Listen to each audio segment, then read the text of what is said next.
a very entertaining part of the event. So here it comes.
It's the Le Mans 24-hour in 2025.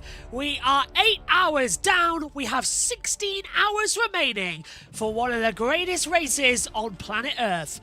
Welcome to Le Mans and our second part here on JBM as we head into the night.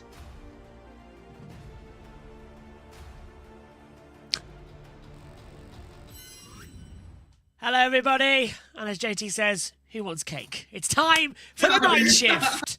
Welcome to the second part of our broadcast here of the Le Mans 24-hour in 2025. You've missed absolutely nothing of the action so far. We've timed that to perfection. And now, delighted to tell you, the fireworks are going off around the circuit. I'll show you them myself up here in the commentary box. There you are. The fireworks are going off. It is midnight here in France. And, well, JT, Omi, 16 hours to go. And it's been an interesting first half of the race, hasn't it, Omi? Yeah, it has. And it's a perfect time to get the fireworks going. But it's been an interesting one. But I think the second half is going to be better when we do, of course, reach halfway in this in a couple of hours' time as well. If you are seeing someone with us on board with James Collado right now at the moment. An interesting race so far, but looking forward to seeing what the night holds for us. Trying to get the helicopter camera up as well, so that we can witness... JB. Go on, JT. Do you ever feel like a hypercar racing through the roads, wanting to race again?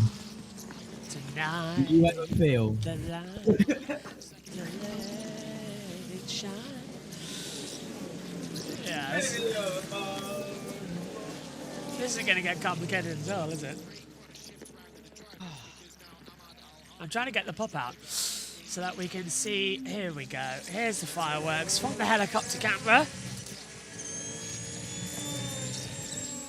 I hope they haven't just ended and we've missed it. It's still going on. If so, wow. I think, I'll even... Oh, no, we've still got some. Lucky viewers, they don't have to see you for about a minute. No, they're having a break from me. They love it. Look at all the fireworks going off. It's absolutely mental right now. That's the race leader off the road. The 83, of course, has gone off, and the 51 Ferrari. Wow, that is a big one there. 51 Ferrari takes the lead. James Collado goes through. Philip Hansen has gone off the track as we're watching the fireworks. Fireworks on the road. Well, that was unbelievable, JT. The way it just sort of off it went. Yeah, absolutely. Well, you could say you just got to ignite the light and let it shine. Well, that's what the 83A, of course, did. Yeah, let it shine, and unfortunately, it's a let it bang crash wallop into the situation out there on the circuit. That is unbelievable, Omi, how much it just quickly went up. Yep, well, it was a lot quiet until that moment as the 83 went off-roading, creating another layout of the circuit through the gravel, but yeah, the 51 now sees the fun. It's reversing to show you all at home the fireworks as they went off earlier on in the broadcast. Here they are. JB. Go for it. The daily NASCAR Chasm tweet The decision whether to open pit road or keep pit road closed is irrelevant. When the true question is, hey, where is pit road? Wow, it did explode on pit road, didn't it?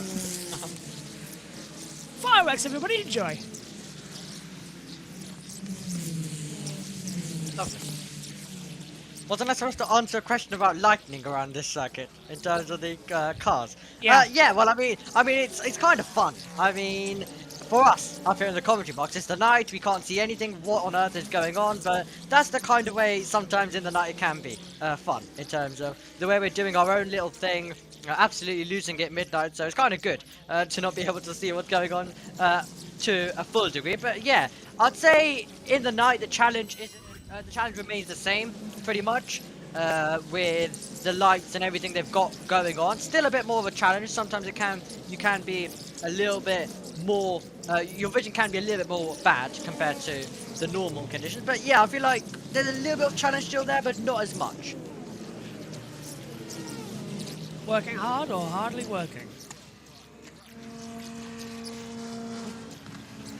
Oh, more fireworks! Love fireworks today.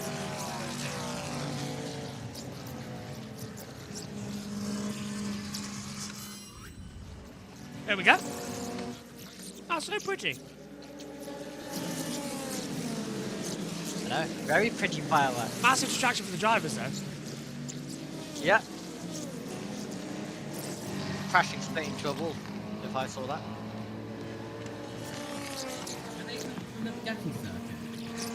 Yeah.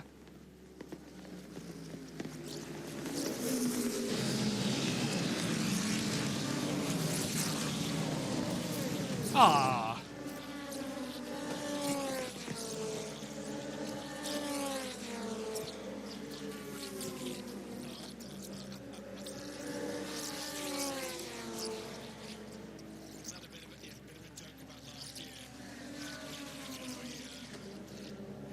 Well, that's it for that lot. Silence. It's like at Daytona when we have it. It's like, oh no, look at that fireworks, pretty.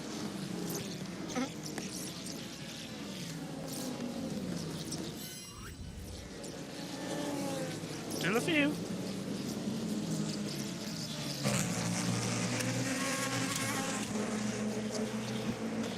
Just turning IndyCar tweet notifications off. I just had that on for when I actually needed it at times. Now I know when the sessions are in terms of got the schedule, the new revised schedule. There's no need of that. So, yeah.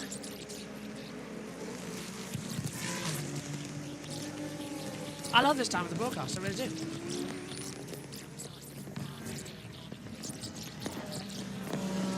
Oh, it's I one of my can favourites. Few hours of Le Mans, always are just extraordinary.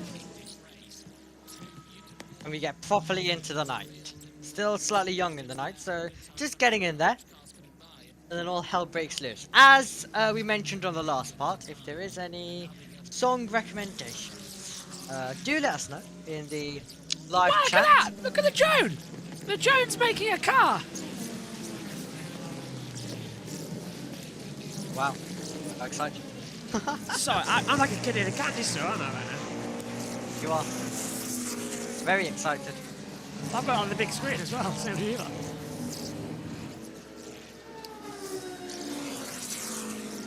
Is that it? No, no, question mark.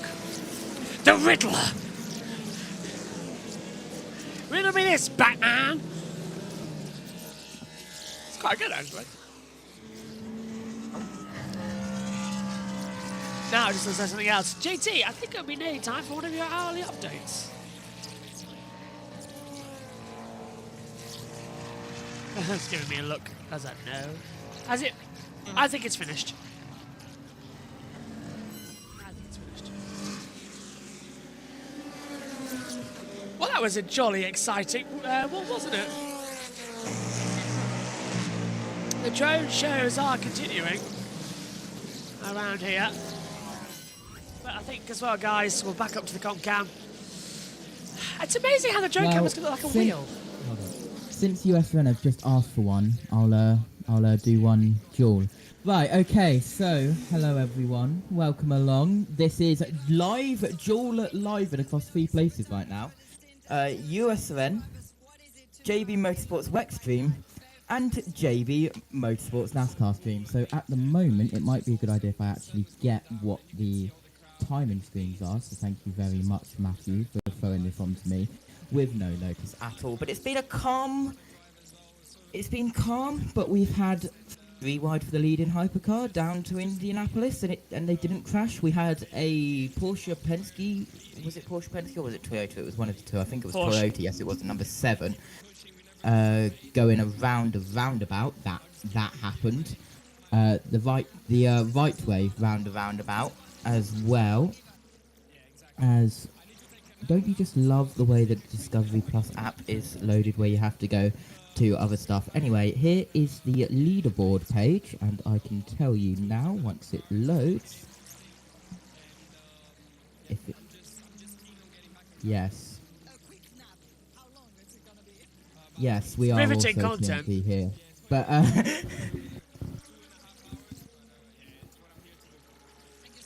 yeah, but in hypercar, it is currently a Ferrari 123 with the 50, 51 and the 83 AF Corsa.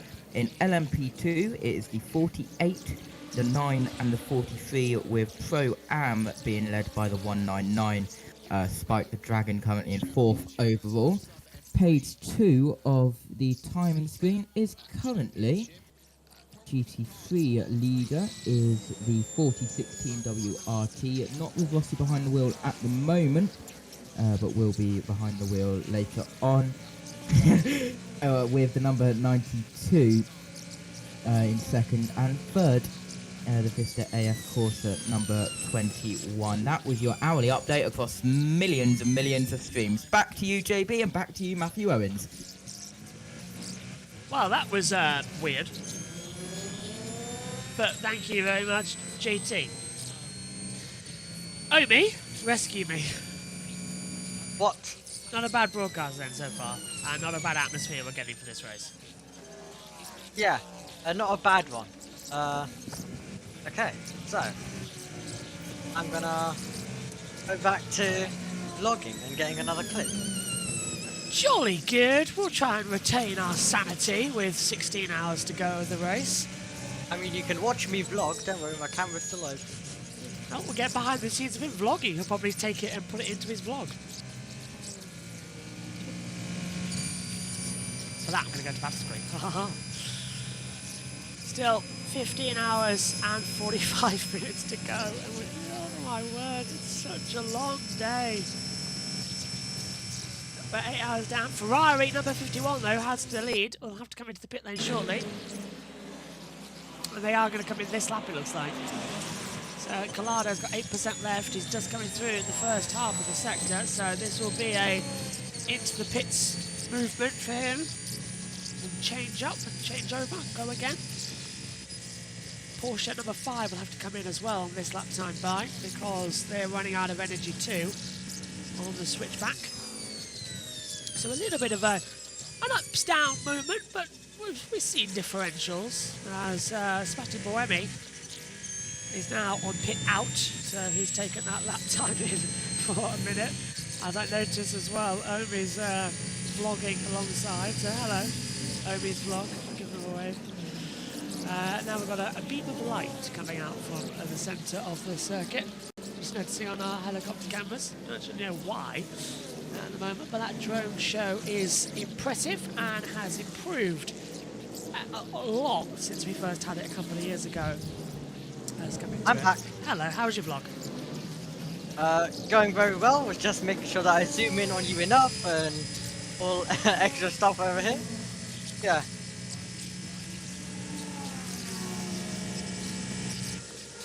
How's IndyCar? JB, Yeah, who is doing IndyCar this weekend? me and Matthew Owens, right?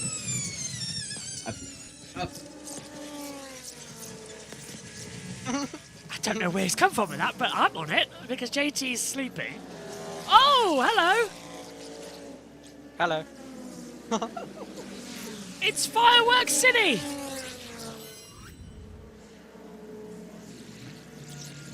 That was spectacular. Can we see that again, please? Here we go. Watch this. Wee-ah!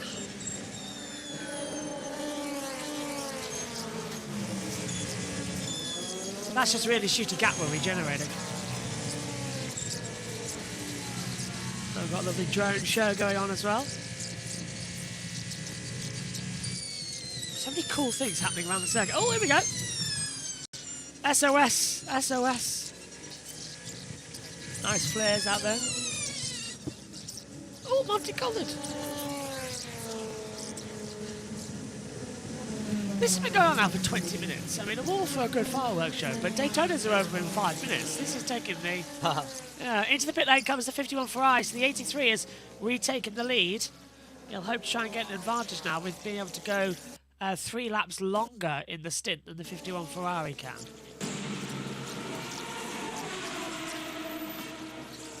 Yep, so still some... JB. Myself and JT have the same exact viewers right now. More than you. More than your screen. Nah, they'll all come back eventually. Yeah, we've stolen them from you. I completely missed what you said. I was on your turn. Hello. I was just saying, I was just annoying JB about how we've got more viewers than him. Right, both of us. Yeah, being mean to me again. Yes, but we have dedicated viewers, and we have viewers that will join us over the next 8 hours, and then the last 8 hours, they'll come back again. The first stream, can I just point out, I've got 10,000 viewers. Congrats. Oh, congrats to you too. The channel effort here. Oh, I think the helicopter camera has gone down. Not crashed or anything. I mean, oh no, it's got back. It's come back. Oh, hello. No, it's doing some more drama stuff because we've got some more fireworks going on. Discord notification. Let's take a look. To be fair, it is a stunning sight. Le Mans at night. Do you know, this new television, by the way, that I've got alongside me, which is showing the pictures that you're seeing at home, it feels like I've finally got my commentary box window. So Alex Jakes said that. That's why there's a television at the back of the commentary box at Biggin Hill. Because you need to feel like you've got a window, otherwise you go nuts. This might stay. I like it. Fireworks going off. Okay, this feels like we're on, you know, it's coming up to 4th of July, but, you know, bonfire night, 4th of July. Who didn't love some fireworks? It's true festival atmosphere right now. Oh my god. What on earth has JT just found out in the NASCAR session? JT, what's happened? Okay, well JT's, you can see his camera, he's up to something. Omi, what's he done? Is that car in the wall? What the hell just happened? Okay. We just had a 3 wide full pack into turn 1 of Mexico after a restart, and it ended as you would have thought, 3 wide through the whole pack going into turn 1 at Mexico. Yeah, I saw that coming, didn't we? The Sebastian Vettel, Max Verstappen, Lewis Hamilton approach. Yes, I will video the replay and I will send it to you. Surprise. Yeah, it doesn't really work. JT, information for you. Gibbs has damage.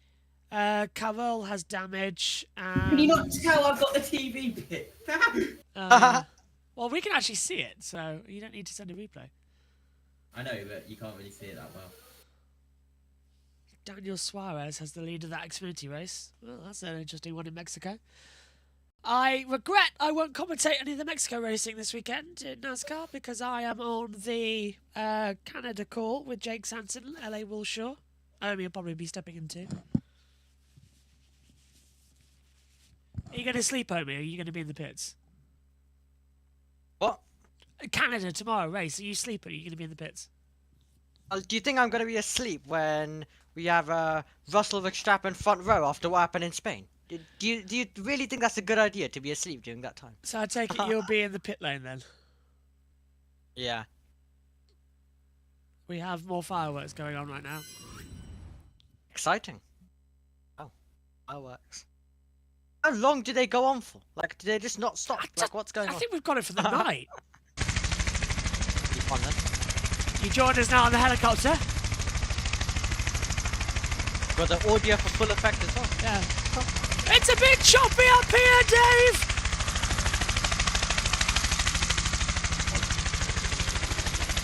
Yeah. Oh. I'm not even kidding, that's the audio from the track. That's the track audio. Fireworks continue to go off. Yes. I don't know, is it really going to be a... I don't know how close the racing's going to feel, actually, when we get going again. It's such a... 16 hours to go, anything can happen, and it will. And that's the exciting thing. We've got Ferrari at the moment, but Porsche right there. We haven't even had a safety car yet. We're 8 hours in, we've had a full car show. We haven't even had a safety car. That's how crazy this race is. Yeah, well, to be fair, I don't want to see a safety car at Le Mans after what we had last year. I think we all put it into that 2024 race. Yeah. A 2-hour safety car period. I'll take one near the end of the race, like with 1 hour to go. It always bunches everyone up, and then we have a proper 1 hour dash to the finish. Something like that would be quite fun, but you know, it's like That's the end of the fireworks. by the way. kind of don't want any. We don't want hours worth of safety. That's the end of the fireworks, by the way. There's now a drone show going on out there on the circuit. As into the pit lane comes the Porsche number 4. So a change over there. Do you know what I'm looking forward to? A bath. Nice hot water. Yes. Okay. That's what I always look forward to after a Le Mans race.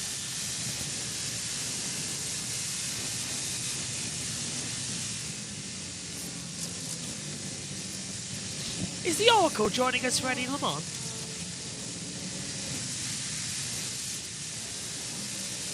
He's asking the question. Yeah.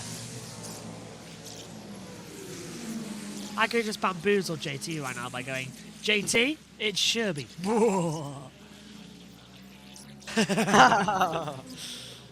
He's busy on the Xfinity call with Owens. Still, night has fallen here at Le Mans. And someone's diving into the pit lane. I can't tell you who, though. Oh wow. AJ Scott. Hewitt's just gone through. What's happened? I'm just Scotty looking at Mac. the IndyCar live timings.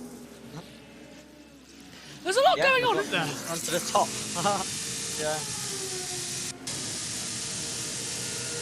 There is a lot going on. How's even the format working in IndyCar? Is it one car after another? Yeah, single lap, 2 laps, qualifying.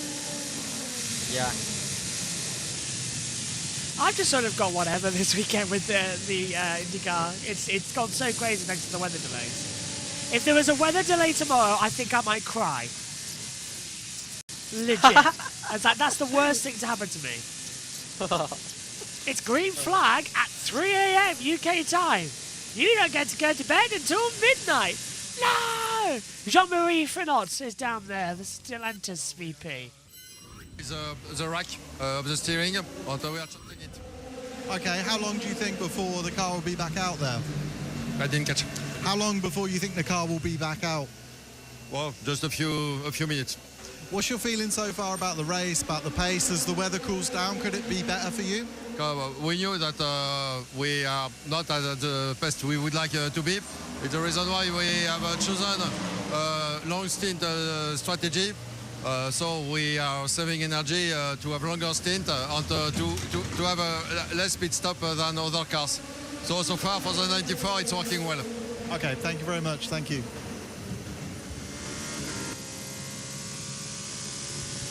That's the 93 car, qualifying all the drama. We'll finally get going out onto the track once again. 34 into Europol competition car is into the pit lane, as well as the 27 in GT3 of the Heart of Racing squad dive in.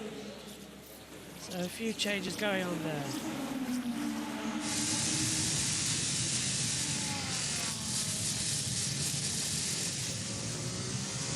So what's your exact schedule looking like once you finish Le Mans? As soon as I finish Le Mans, we go off here at 3:30. Yeah. At 3:50, Yeah. I produce the F1 Academy race. Which honestly, I think that would be a good thing to keep you awake on the evidence of this weekend. We've had a contract Yeah. extension all the way till 2028. The racing this weekend is unbelievable. You're gonna get crashes, you're gonna get overtaking, and I mean, on the evidence of today, you're gonna get drag races to the line as well. I like it. I'm liking it. I think Canada works. Yeah. It does, so you'll enjoy watching that one. Then I'm commentating F1. Yeah. I get a couple of hours sleep, then I'm on Indy. Yes. I am listening to you in the background, and I thought you said something completely different just then. What did I say? I'm not saying it because it's not appropriate for broadcast.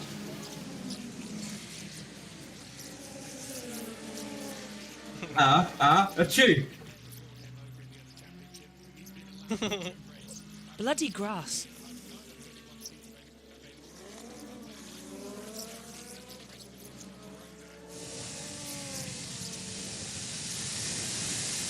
Oh.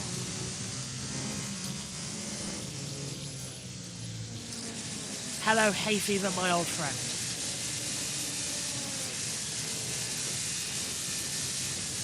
Yes. My weekend. So yeah, after that I'll produce the F1 Academy race. That'll finish 4:45. I'll have some food. That's critical. I'll go in the bath. I'll have a change of shirt and clothes. I will then host and commentate the Canadian Grand Prix. That should go off air by about 9 o'clock. 10, 11, 12, 12:30, I'll get 3.5 hours of sleep. I shall wake up. I shall come to the commentary box, and I will commentate on the IndyCar race with Matthew at 1 a.m. Okay. And then, of course, you're off to Alton Park next week, so Yes. when's the prep and everything getting going for that? Well, hotel's booked. Everything else is sorted, really. Just train tickets left to do, and then work out the weekend because it's also Jakarta. So a couple of things we've got to work out for that. MotoGP as well, and just hopefully, fingers crossed, all going to be good. That's it for the questions for the moment. Thank you for the answer. Obviously, Oh my god, willpower. what's he done? Top Onto the top. power. He's good at home. He's good at this place. He is. 15.5 hours to go, and I already feel this sneezy. Lovely. My watch has died.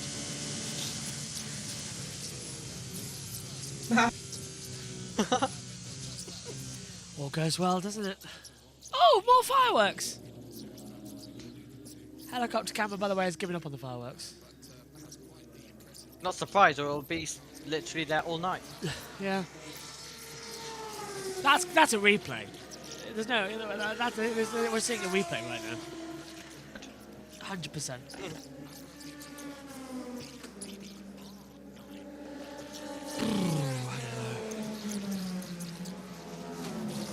It's one of those days, isn't it? It is one of those days.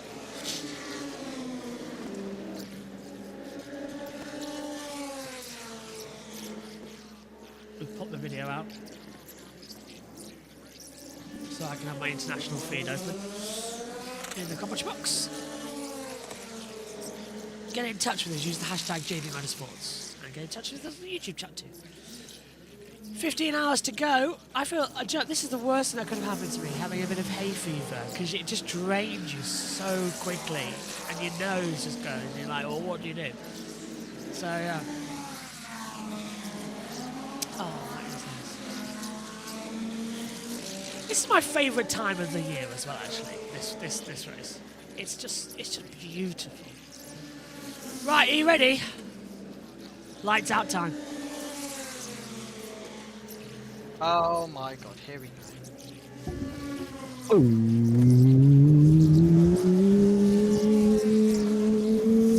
Where my god, I've never been so happy. I can't see.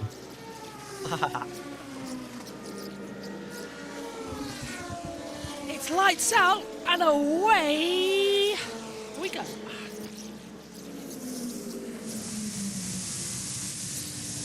Ah, blue light. I'm surrounded by screens.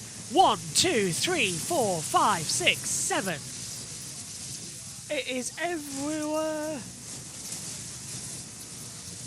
Actually, it's now a good time to do a compost tour of how this box looks.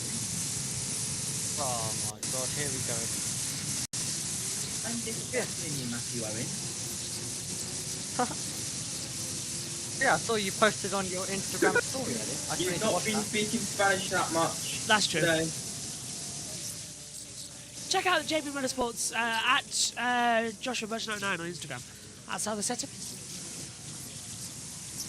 I know, come over to my social media instead. Obi-Coms, thank you very much.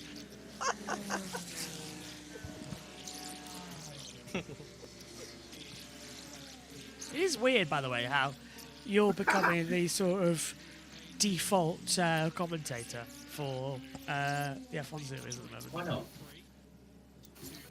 Yeah. I was becoming default man for commentary anyway. Overall. Yeah. Can't do it, give it to Obi. Yeah. You've had a busy day, to be fair.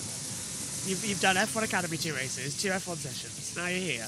You've been running the F1. Do you know? No, I am not happy. He's left his mic open. Are we still not doubled up yet? What? I have no idea what's going on. But JT's been running streams all day. Omi's been running streams all day. I've been running streams all day. It is chaotic.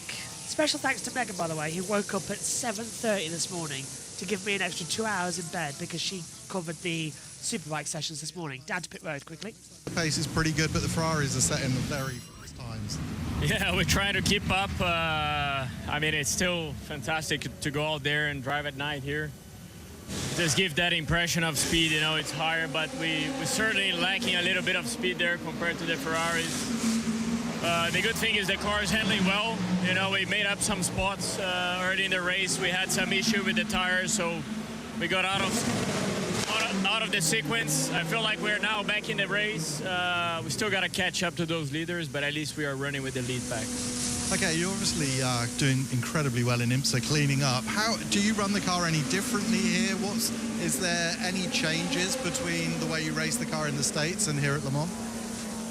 I mean, not really. I mean, it's also nice that we got the chance to come over here from IMSA, not only for me, but for mechanics, engineers, all the staff. And we try to combine everything that we have, the best, and we learn. That's why having 3 cars here is a great opportunity for the team to move forward. And there's always things we learn between the cars, and we just combine whatever is best. And that's why we're here racing.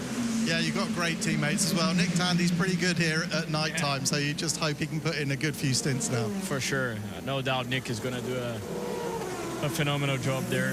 Nick is very experienced. He knows this place really well. And Pascal is doing a great job as well. First time for Le Mans, first time in a big race for him, I would call. And he's doing a really good job. Okay, thanks for talking to us. Good luck. Cheers.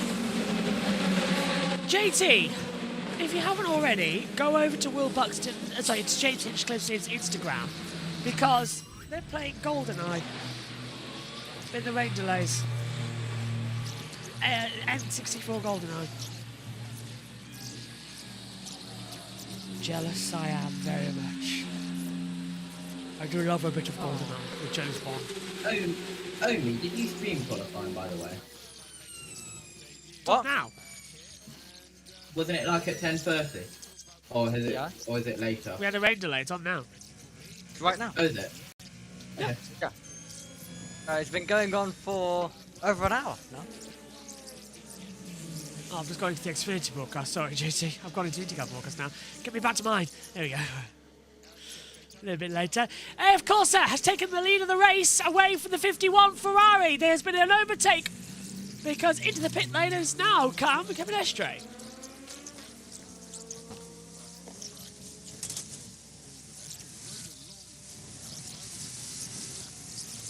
Ooh, third for a Wolf.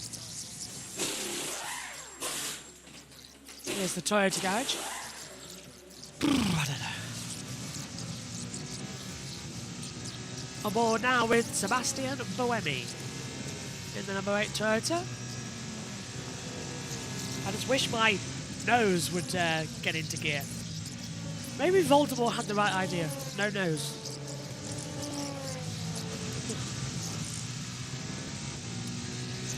"15 hours and 23 minutes to go here at Le Mans. So much more to do. I'm looking forward to Sanson being in the box actually for F1. That's gonna be Sanson! Yeah, that's gonna be fun. Back with us again soon. He's sleeping at the moment. I wonder what that's like. Anybody remember what sleep is, people? It's that thing that humans do. Penske Porsche would do that. Okay, so it looks like 3 GTs and an LMP2 bunched together ahead, and I would expect the Alpine behind to box next lap. What? Spoilers for NASCAR Xfinity, so if anyone doesn't want to hear what's going on in NASCAR Xfinity right now, mute for like... Well, we can't even hear you, so that's it. That's fine. Right. Spoilers for NASCAR Xfinity. So if anyone doesn't want to listen to spoilers for NASCAR Xfinity, mute for like the next 10 seconds. Oh my god, it's 12 laps remaining, and Daniel Flores is leading with a second gap. If he wins, I'll be very surprised. I think actually I'll be surprised.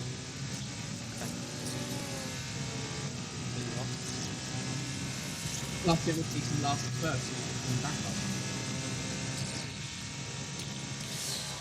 Oh mate, not to be that guy, but when it comes time for Channel 4, I've got a massive screen that I can watch Alex Jakes on.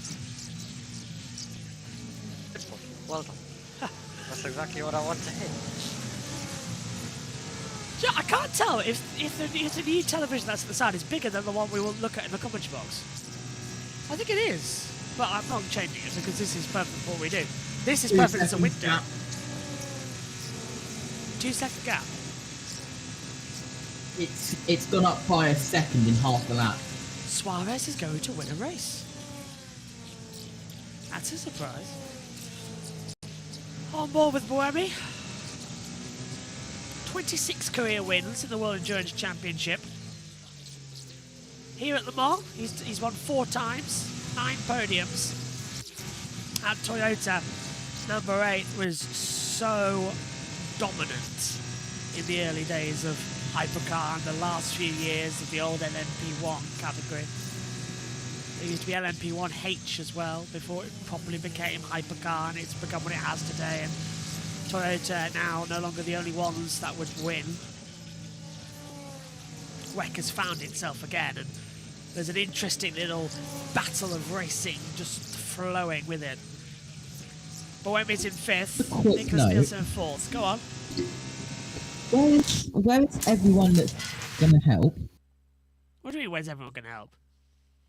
Where is all the commentators who said they were going to help? Tom is joining soon. He's just getting off work because he's at Canada. We know, well, Sanson's been in, and Sanson's sleeping. Wes has been in and done a stint. I know about Cairns and I know about Sanson. I don't know where the others are. Beautiful. Jess isn't with us this weekend. Well, duh. Yes, she's at Sky.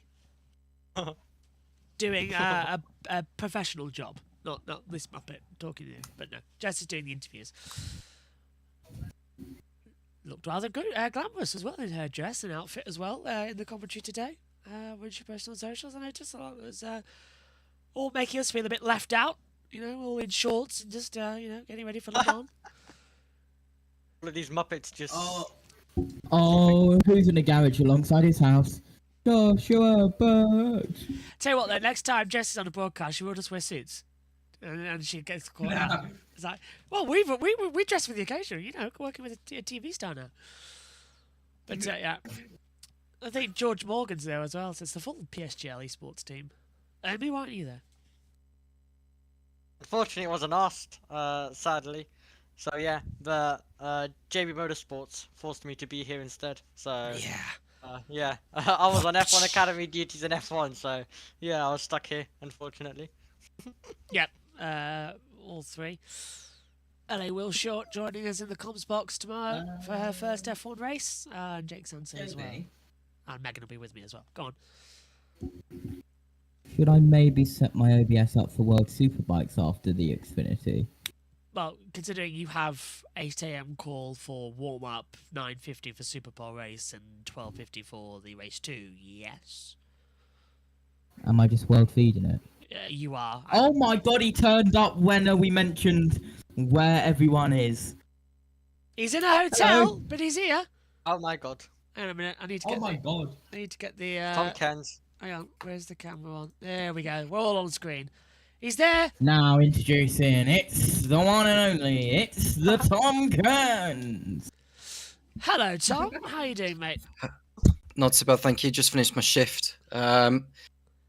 Yeah, I don't know if any of us have watched Quali, but I won't give away too many spoilers. But you know, glad to be watching the 24 Hours in Le Mans. We're approaching I think we've got about 15 hours to go, haven't we? So, Yes. but yeah, not quite at the business end of it. But it seems to be a rather enjoyable race so far. I don't think we've had a safety car in this, have we? Nope. First time in a long while, actually, that we've gone this late without having a safety car. So, not to Someone jinx it. added some explosives to a Williams, I saw. Yeah, Albon blew up. To be fair, I kept across of it. I tried to run into the commentary box as much as I could with Omi and Megan leading it, but Yeah, yeah. I kind of described you as pit lane reporting to some degree Yeah. as well, because you were coming in giving information still. So Well- yeah, I mentioned how you were on double duty. it kept flashing up on my screen. Sonoda, 10 place grid penalty, red flag, engine cover. You know, this, that. I was like, well, I may as well go tell the guys. I'm literally just outside. I deliberately decided to do an outside broadcast. I'm regretting. There's an ambulance going off somewhere. I'm regretting that now, however, because my nose has gone off. Will Power has pole position for the IndyCar qualifying race at the 500. Ed says, evening Tom, to be fair, I think Williams did exactly what Haas did in pre-season testing, where they didn't attach the engine cover properly. Yeah, it looked like it was exactly the same.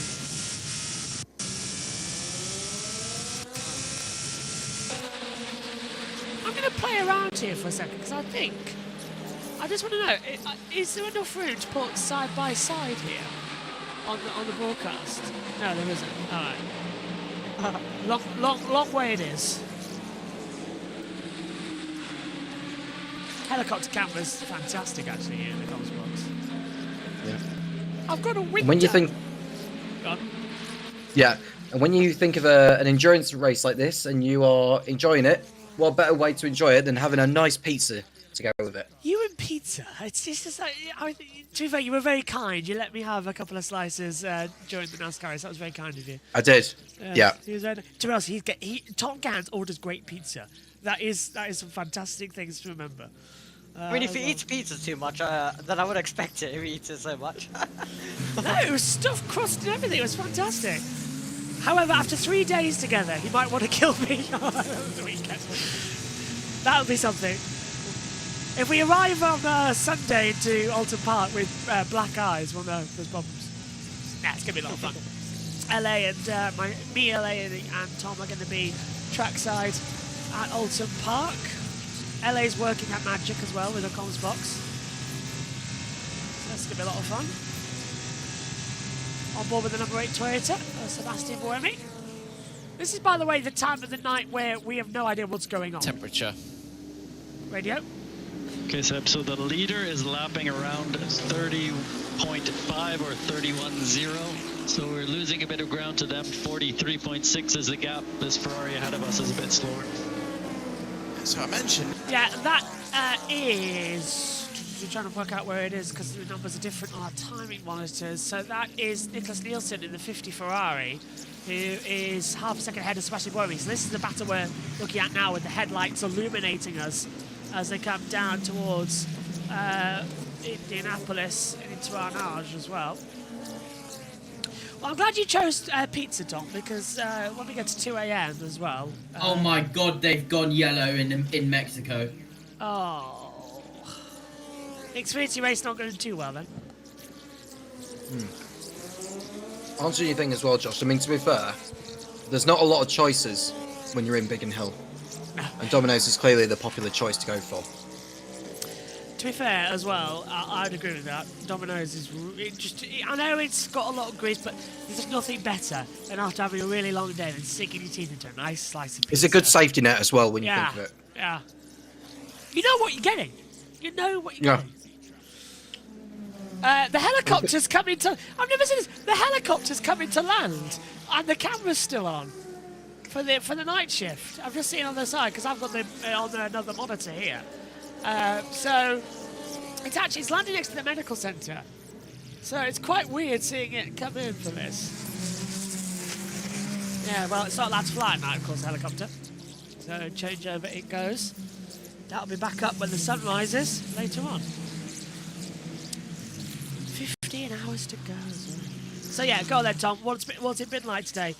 Is Alex there, or is he on site this weekend? Is he at Biggin Hill? Jake's is in Biggin Hill, yeah, and so is Ben Edwards. Oh, so they're both there. Yeah, so Ben, I haven't bumped into him, but I have seen him inside the commentary booth. The smaller commentary booth, because the main one that gets primarily used by the F1 team. Yeah. Whereas Ben Edwards was in the smaller booth, where he and Alice Powell have been doing their comms for with F1 Academy, which has been quite chaotic today, it has to be said. The best ever, Obi described it as. So I'm quite envious. Sorry, I'm just quite amused about the size of this slice of pizza I've got here. It's almost like one of those you get like a single slice from your nearby shop. Wow. My goodness me. That's another IndyCar stream wrapped up. Oh. It's one more. Helicopter camera's gone off now, so I've opened up Sebastian Boyme's onboard camera. Do you know? I'm probably going to make. Go on. Yeah, I'm probably going to make people feel a little bit hungry the way that I'm eating this, actually. It just doesn't feel professional, but at this time of night, when you've got an endurance race going on with 15 hours still to go, you can't help but just help yourself to something like it. Let me tell you, I've even got some pasta in the comms box, but let's go down and to Stefan Mann right now. Fatigue set in, or is the adrenaline just keeping going through the whole thing? Well, luckily this weekend, well, no, today and tomorrow, the temperatures are a lot cooler. So it's not so bad. Yesterday was a lot hotter, the day, but luckily today dropped by 10 degrees. So temperature-wise, it's not so bad. Just have to manage a bit the tires because we do the triple stint with one set. So at the end of the triple, the tires are a bit tired. But yeah, it's not so bad actually because the temperatures are quite cool. So I've been in worse situations. Okay, we've noticed that the prototype seemed to be using the curbs heavily, but most of the GT3 staying off it. Have you been told to stay off the curbs as much as possible? Yeah, I mean, for sure if you use the curbs, there's lap time to gain, but now we're trying to save the car, get it through the night, no mistakes, and then we'll see in the morning where we're at. Pretty confident with the pace? Sorry? Pretty confident with the pace? Well, I don't know. I mean, I think for now we're in a pretty good space, but there's a long way to go. A lot can still happen. So we're just going to chip away at it, do our race, and we'll see where we're at in the morning. Yeah, you still look pretty fresh. Good, so enjoy the rest of the race. Sorry? You look fresh still, so pretty good after a triple stint. Thanks. Appreciate it. Thank you. Doesn't sound fresh though, does it?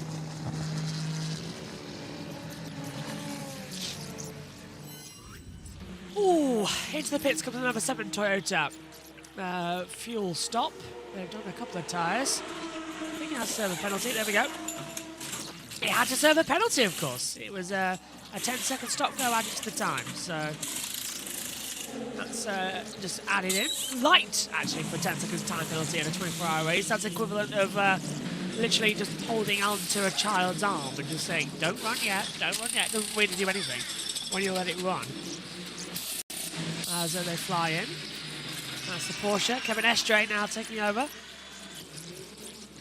I'm very impressed though, Tom, with this weekend. I think this has been a smooth race. We're coming up now on 9 hours, no safety car, into the night shift, only 3 retirements, and so far it's been a good race where Ferrari started off poorly but have taken the stronghold immediately.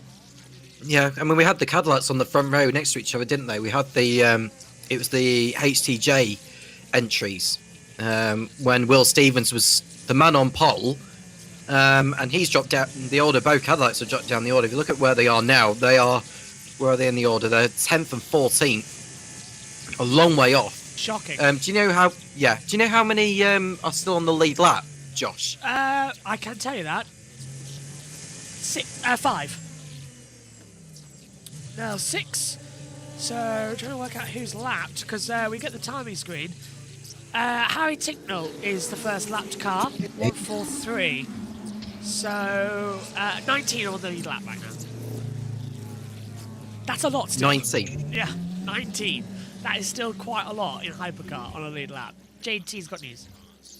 I knew who was on pole for Canada, but shall I be concerned who's alongside pole? Oh, you don't know who's alongside? Yeah, Max Verstappen starts second on the grid. Yes, you should be very concerned. Does, but should I be concerned that it's a George Russell, Max Verstappen vote 1? Yes, because if Max hits him and it gets him a penalty point, Max is banned for Austria.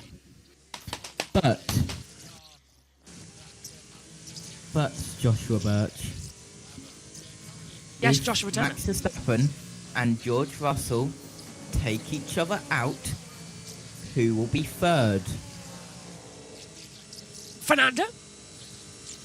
Oh, Fernando Alonso. We have an opportunity here. You know what you must do, Lord Max Verstappen. Breaking news, by the way, Isaac Adjar, a 3-place grid penalty for impeding Sainz in Q1. It's no surprise, really, is there? No. I didn't see it, but I heard about it.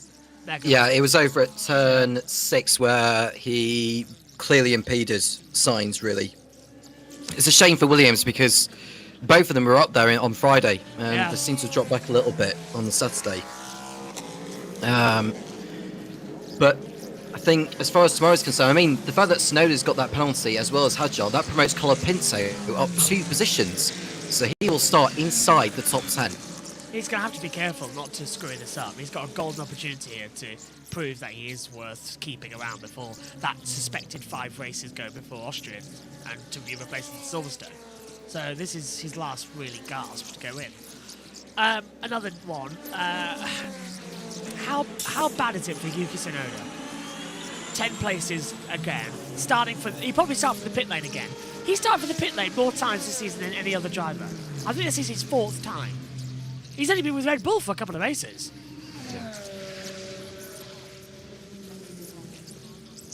Yeah, I can't help but feel sorry for him right now. I think he's been very unlucky. Poor Yuki. Jesus is out the car. And his stint done for now. Did a fantastic attempt at a 3-wide move several hours ago on the 83 AF Corsa and the the 6 Porsche. Yeah, I was going to say it's the Porsche Penske, wasn't it? I have to say the livery of the Porsche Penske is beautiful. It looks a bit too similar to the Toyota, but it is gorgeous. Change going over, by the way, at Toyota in the number 8. I think Megan's favourite guy is getting in. Yeah, he is. Brendan Hartley's in the car. That's interesting news, considering that Megan, I don't know if she's turning up to the comment box now or is going to sleep or not. But, yeah, dear. Hartley's in the car. This is... It's coming up to 1 a.m. People are starting to feel a little bit tired, but it's always 2 a.m. 2 and 3 a.m. That's the time that it gets you. Hello.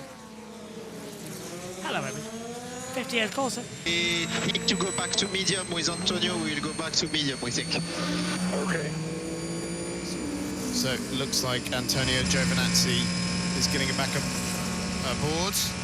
Oh, okay. So he did. I thought he completed this stint, but Giovinazzi's going out.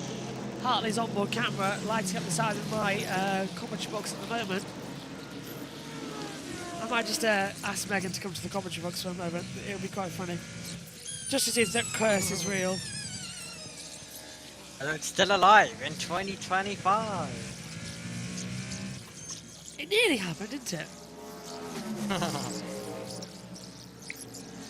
Yeah, Megan's quite busy with cursing specific drivers across the Formula 1 today. She's busy continuing the red flag curse.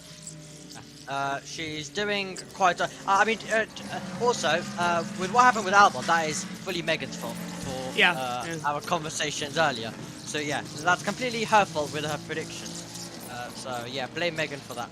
If she causes a red flag in Formula 1 Grand Prix tomorrow, I might cry. I want it to be as smooth as possible, because I don't do a lot. I'll be waking up Megan to come in the IndyCar podcast just for a second. Yeah, that's her punishment. She gets to do that. Although I am looking forward to just 3 hours of sleep. I know that doesn't sound a lot, but that's 3 hours sleep before a little bit of an IndyCar. I can do that.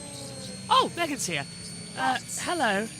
Watch your hair on the fan, for God's sake. I don't want you to... here, pop that on for a second, would you? I just... Well, I know. Hello. I wasn't planning to come in here until, like, 1 or 2. That's fine. I thought you might like to come in here and look at your guy. Brendan Hartley? Yeah, he's in the car now. And he's on our television window here. And he's just got in the car. And he's running in 7th position. Not long. Would you like to look at his eyes? I can't. Well, it'll change in a second. Of course, sir.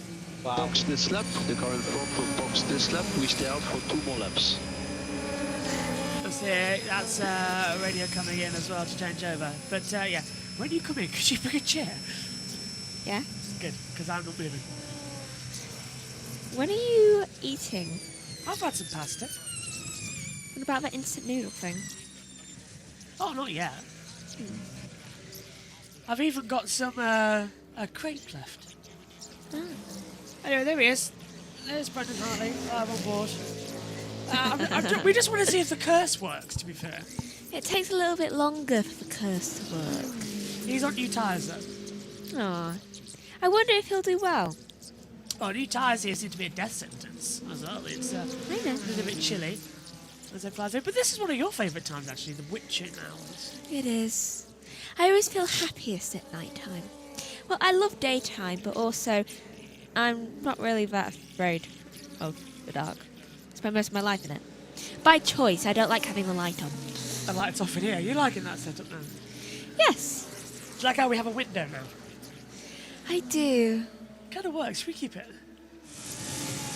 I kind of want to, but that cannot be kept there. Oh, I'll buy another. That's fine.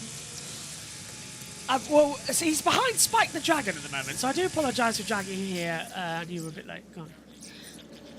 Why, even with more space being taken up, does that for some reason now feel more roomy? I know, it's weird, isn't it? I think it's because we've got more table space. And it acts like a window, so it feels like it's a bit of distance. Yeah. I know. I weirdly like it. I like it as well. We need to find another table like that one, but more stable. The commentary box here that we have, it feels like quite a lot of the time you're in hell. Yeah. But now it feels like you've got a window. It doesn't right now. Bit of space. Feels like you're in a battle centre. Oh, TNT have gone through an ad break. Night! Here we go, we're into the midnight, guys. Here we go, hello. It's Sunday! It's midnight! Yay! Woohoo! Happy Sunday. Happy Sunday. 15 hours to go! 9 hours down. Woohoo! Day of sun. Sunday, day of sun. When I next come in, I don't know when that will be. Do you want me to bring you anything? Yeah, refill that actually, because it's empty. With the same thing. thing. Crisps, chocolate, food. Would you like a white chocolate Lindor? Oh yes, please. That'd be very nice. Okay. When I come in, probably in about an hour and a half. He'll still be on, by the way. Ah, perfect. Brendan, he's in what for a 90-minute stint, I think. Let's come back in an hour then. How long's he been in? He literally, as soon as I texted you, he got in the car. Look, if you look at the timing screen where he is on the car 8, where is he? Brendan Hartley, he is on his first lap out of the pits. I'll probably be back in like an hour then. Yeah. Right. I am going to Goodbye. Go and fill this up for you. Thank you. Off you go. Ta-da. Bye-bye. Bye-bye. Sorry, I pressed the wrong buttons here. Nice. Well done. I'll sort out the 350 quid pair of headsets. It's fine. No worries. No worries. Cheers, Max. Bye-bye. Yes, so we're in a little bit of a holding pattern, as even the ad break has happened now on Discovery Plus. You pay for no adverts, and you get adverts. Hold. Daniel Suarez has done it. No, you're kidding, right? He's done it. Daniel Suarez wins an Xfinity race. What? I'm astounded. Matthew Owens probably waxing lyrical right now. JT's looking serious. Something must have gone wrong. That's always the way, isn't it? We'll have track notes. This is absolute scenes. Yes, it is. Absolute cinema. I can see it. Daniel Suarez is a race winner. Now, I'm just watching Brendan Hartley, by the way. I have no idea how he's doing this. He's not following anybody, but he is laser focused on the screens. It is amazing. Come on, Le Mans is a beautiful race. Let's do Le Mans. Let's go and do Le Mans. There is no way that Daniel Suarez just did a last to first in Mexico City. Apparently you can't overtake at that track. I wonder if it's Formula 1 who you can't overtake at that track. It seemed likely, wouldn't it? Okay. Why are you back? Oh, thank you very much. I filled it up right to the top. Oh, lovely. Thank you very I added much. a bit more Vimto as well. So it was Thank you. watery.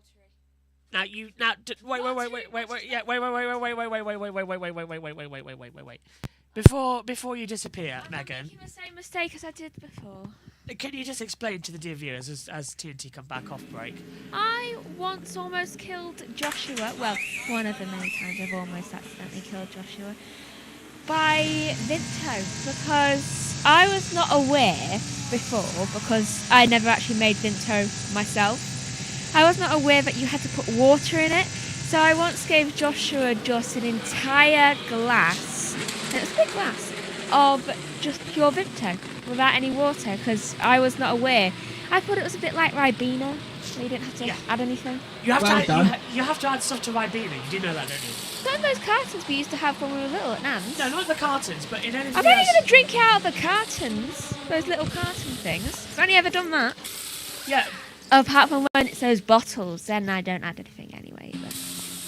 Yeah, that payback from the attempted murder from the flagpole. No, I think I just am really good at accidentally almost killing him. It wasn't the first time I've done something like When did I realise it was an entire glass? After you took like a sip or two. Yeah. Pure concentration, Vimto. It's took him a couple of years to trust me again with it. I only added a little bit. Yellow. Yeah, that's okay. That's decent. Where's this yellow flag? Yeah, is it gone green or is it staying yellow? Staying. Yes, that's where. It feels like it's a bit loose again. Hold on. I've sorted. So, can you just talk a bit louder if that mind? Why? Just spin. It's a bit echoey. Gone green. Woohoo! Okay, you can go now. Thank you. Bye bye. Bye bye. Is that the first time you've used the wireless? No. No, but it's the first time I've accidentally almost eaten it. Le Mans, people. Le Mans. Cheers, Megs. Yes. So yeah, she did nearly kill me with some Vimto several years ago. I don't trust her then. Oh, go away. Get out of the darkness. Go on. Have you ever tried mixing Vimto with Strombo? Because I did years ago when I was. Yeah, mixing Vimto with Strombo is actually quite nice. Okay. I had it in a stein, like mixing both Vimto and Strombo in a stein, and it actually tastes nice. It's almost like a cordial when you think of it. My God, I don't think the Mexican fans have ever been louder in the stadium. Of course, Suarez wins in Mexico, the Mexican driver today. I just wanted to bring Megan back in as well, because... Do you remember our family friend Frank. Yeah, who died. See. And he put his ashes were put into one of those beer mugs. Yeah. Yeah, and put on the mantel shelf. Yeah. And Dad could never work out why he wanted that. Yeah. Yeah. Megan worked it out though. Maybe he wanted to be Frankenstein. Yeah. That's a really poor joke. I actually saw that joke yesterday. Oh, for God's sake! I knew you did. I thought you did. Yeah, Frank's ashes in a stein, so he could be Frankenstein. Yeah. Yeah. We need to get off each other's same algorithms. We are on the same algorithms a lot. It's always the same. Yeah. It's one of those days. Anyway. With the 24 hours. Yeah. Off you pop. Bye bye. I'm not eating it. Yeah, well, that joke fell on deaf ears to as well. Frankenstein. Megan liked it, yes, but Frankenstein, nobody else liked it. Well, 15 hours to go, and no one's mentioned about heroin yet, so we're going good. At least we're not doing a Martin Haven joke. Nice. Speaking of Martin Haven, It does look like a matter of time, though. World Feed's taken over again.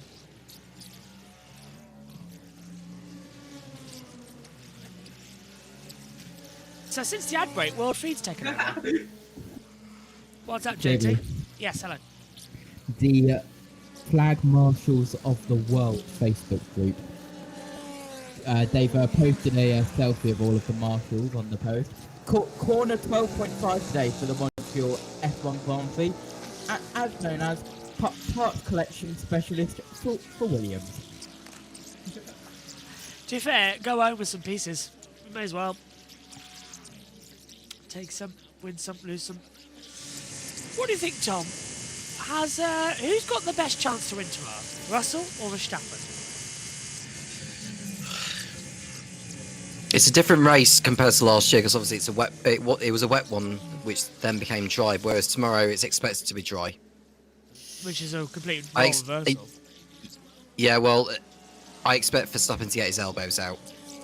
Banned? Banned? Will he be banned?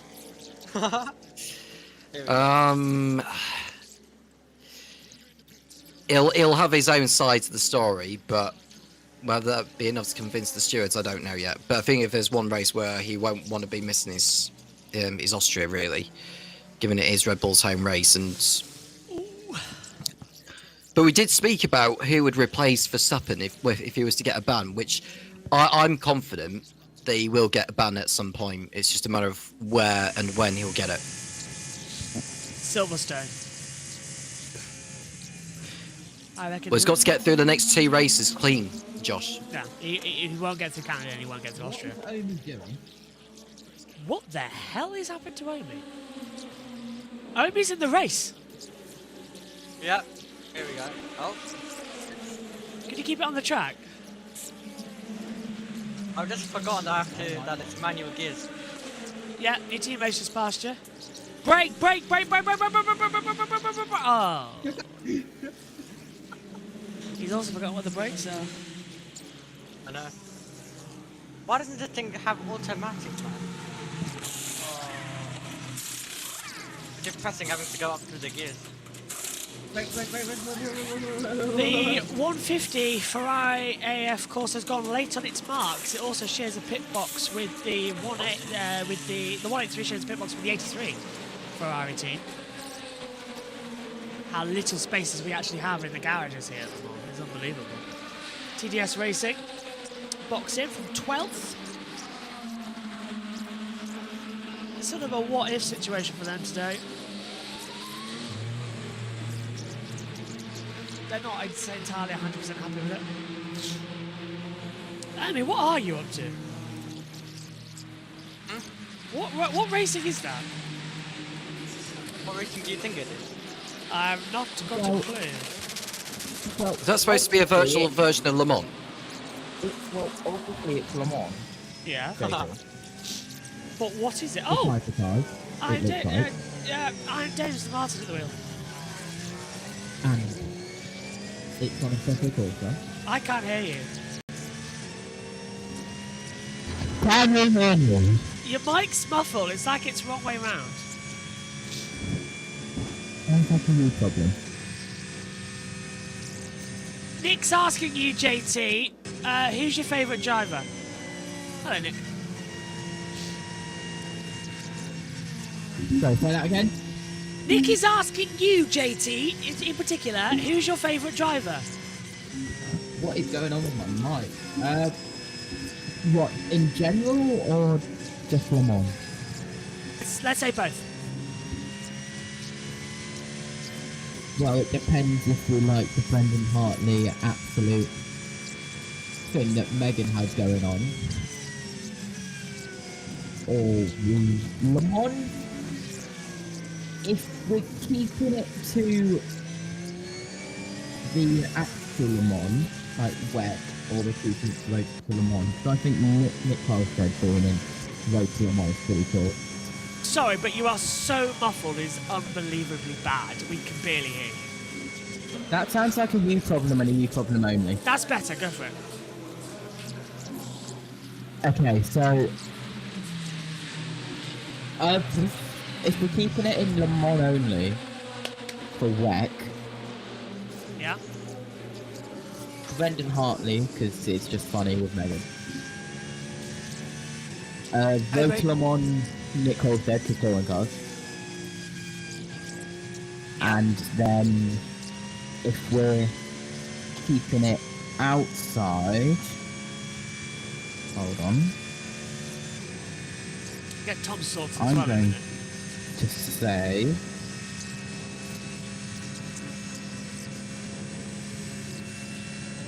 Kick Sauber livery, yeah. Sean Hegarty from British Sidecars. Good call, Sean. Tom, what about you? Favourite driver? Yeah. I'm very neutral. But if you are going back like 20 years ago, my idols would have been Fernando Alonso and Michael Schumacher. But I'm a different person to what I was 20 years ago, so I'm fairly neutral. And it's not a bad thing if I'm neutral, because whenever you see a driver of your favourite have a really bad race or get robbed for whatever reason, it stays with you. You can end up having nightmares. But even as a neutral, when I think back to Abu Dhabi 2021, it'd just be very difficult for me to watch it back because of the way the whole thing with it had been handled. I don't think I've watched it back that much. I think my commentary went up, but I think that was it. I don't think I've watched it since it happened. That whole year. It's just almost like the really sad ending to what was going well in a film, if that makes sense. How I Met Your Mother. 9 good seasons, and it was ruined in the last episode. That's what it was. Or even the ending of Titanic. A brilliant romantic relationship destroyed by the ship sinking, and Jack sadly dying. Anyway, going back to Sean Hegarty, the first trophy that was ever given was from Sean Hegarty, and it came all the way from Assen in the Netherlands, and now it's just sat on my shelf. You've just got it for the rest of time. Yeah. Do you know, I'd argue, if Abu Dhabi 2021 didn't happen, they would still be angry about something else that happened that year. There'd still be rows. People still row about Silverstone. People still row about Monza. And yet they forget the other times they came to promote that year. I mean, Spa was a little bit, Yeah, absolutely. because of the way the points have been given out when,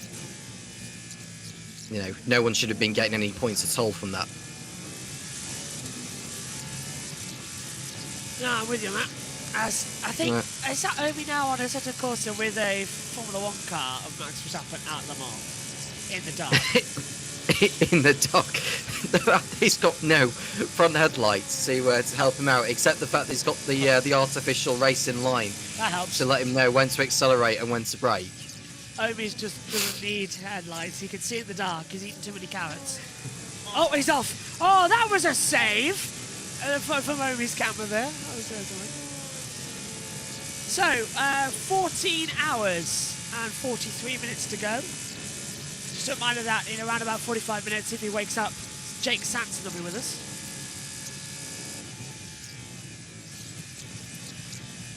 It's not the noise coming from the track. It's track noise. That's the background. It's not Omi's audio. It's not the engine. It's the track noise. Look, I can turn it off and put it on.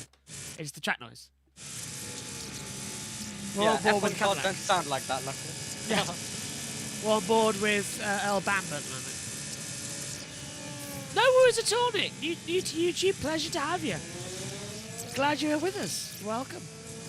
And I hope you enjoy the race. Don't forget to like and subscribe as well. We want to try and get to 9,000 by the end of this event, if we can help it. What are we on now? 8968 last time I saw. 8968, yeah. That's insane. It's still. I said to Megan the other day, it's weird when we're going to hit 10,000.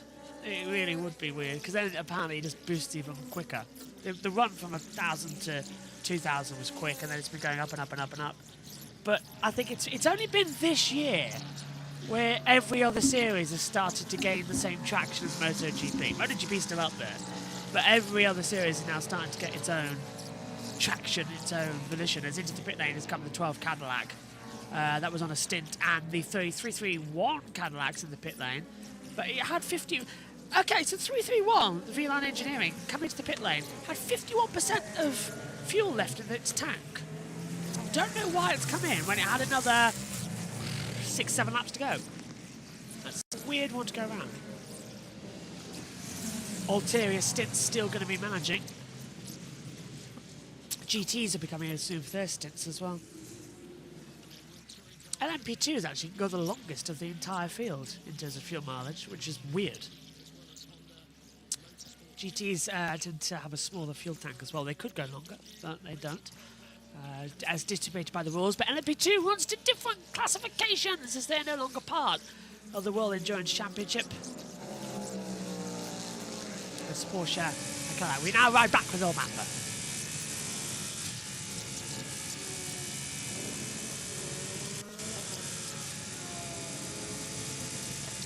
I'm going to say something quite controversial now, and Tom, I love your opinion on it. There's too many lights at Le Mans now. It's too easy. Like they've put. No, I disagree. I think you need them.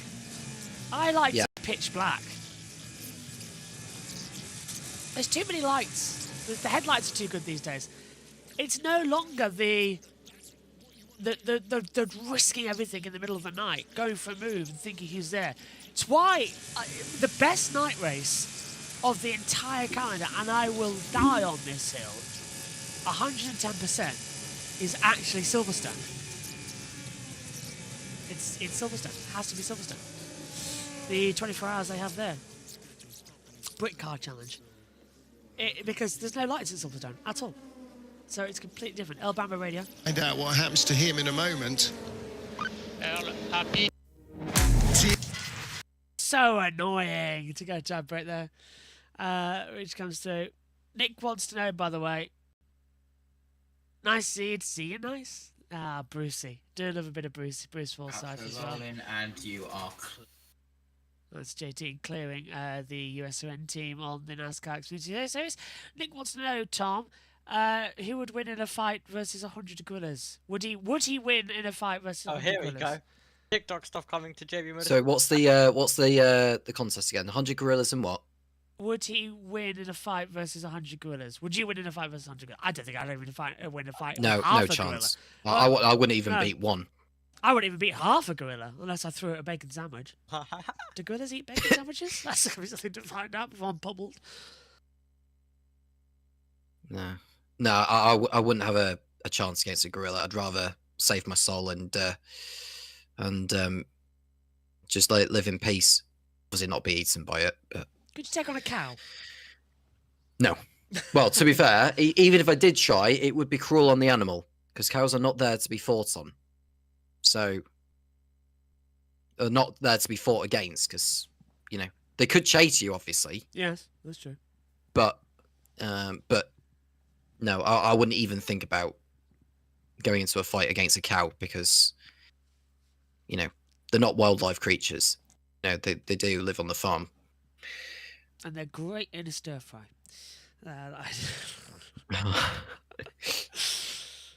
Yeah. Yeah. And in a beef bourguignon. Oh, beef bourguignon. I've not made that in ages. Might make that Monday. Do love a beef bourguignon. The sauce is delicious. We're getting on to cooking now at 12:22 a.m. See, I'll tell you what. Go on. I'll tell you what I did have when I was at work was they served a sweet potato. Already good. And you can have like chicken curry on it. Like a jacket sweet potato, and you put like curry on it and have it with like some bacon bits and like some noodles or something like that as a side, JB. and it was gorgeous. Yes. What's your plan for Cup Series? Is it same as to Xfinity? Yes. Yes, it is, man. Because I'm not there. They're gone to break, by the way. I apologise for my nose. We did an outside broadcast for an hour, and the hay fever's set in a little bit. It'll go off soon. I took a tablet. But it's that dew point later on in the evening that everybody who suffers with hay fever knows. You try and get it out, and all of a sudden it just all comes through. So, yes. I need to plug my laptop into charge. Come on. There we go. It's magnetic MagSafe, and it couldn't even get in. I don't know. This is gonna. It's just one of these days, Lamont. I don't know about you, Tom, but we don't feel it as much anymore. We've done 39-hour streams. You yourself have been on the team quite quickly and have done long broadcast days. You don't feel the 24 hours. What you do. Let's hear from Sebastian Bobby quickly. How are you feeling out there? There's a lot of talk up in the commentary box about tyre choice. Is the soft tyre working for you guys? Yeah, I mean, I'm driving with the soft. We tried to find some pace because we were struggling versus the Ferraris and the BM, and we are so slow on the straight. It's just unbelievable. We can't take the slipstream. We catch them, and then even if we are faster, we just stay behind. We have no race ability, so really a shame because it's going to be hard. We have to pass them somehow differently. So We'll do the best we can. It's still a very long race. We keep focused, but yeah, it's disappointing to not be able to fight them on the straight. Did you expect that when you did the qualifying and everything, or has this been a bit of a surprise to you guys? No, I mean after 5 laps in FP during the test day, I saw that we were a lot slower and there was nothing we could do. So we just do the best we can. But yeah, the fact that we are slow on the straight, it's a big disadvantage when you race them. You get a bit of traffic, they take the toe, they pass you instantly. But when it's the opposite, you can't pass them. Okay, well, thank you for talking to us. We really appreciate it and hope the rest of the race goes well. Thank you. Yeah, as I was saying, do you feel that you don't really feel the 24 hours anymore, do you? Where the hell are we now?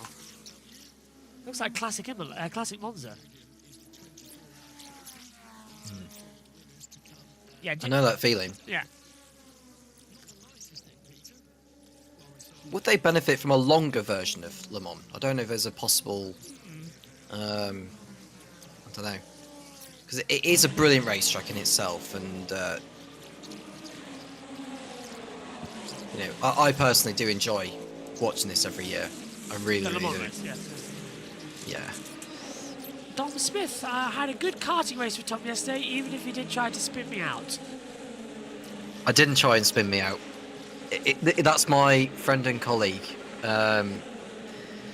Basically, what happened was, I got past him. This was over at Lakeside Karting, which is just outside where Dartford is.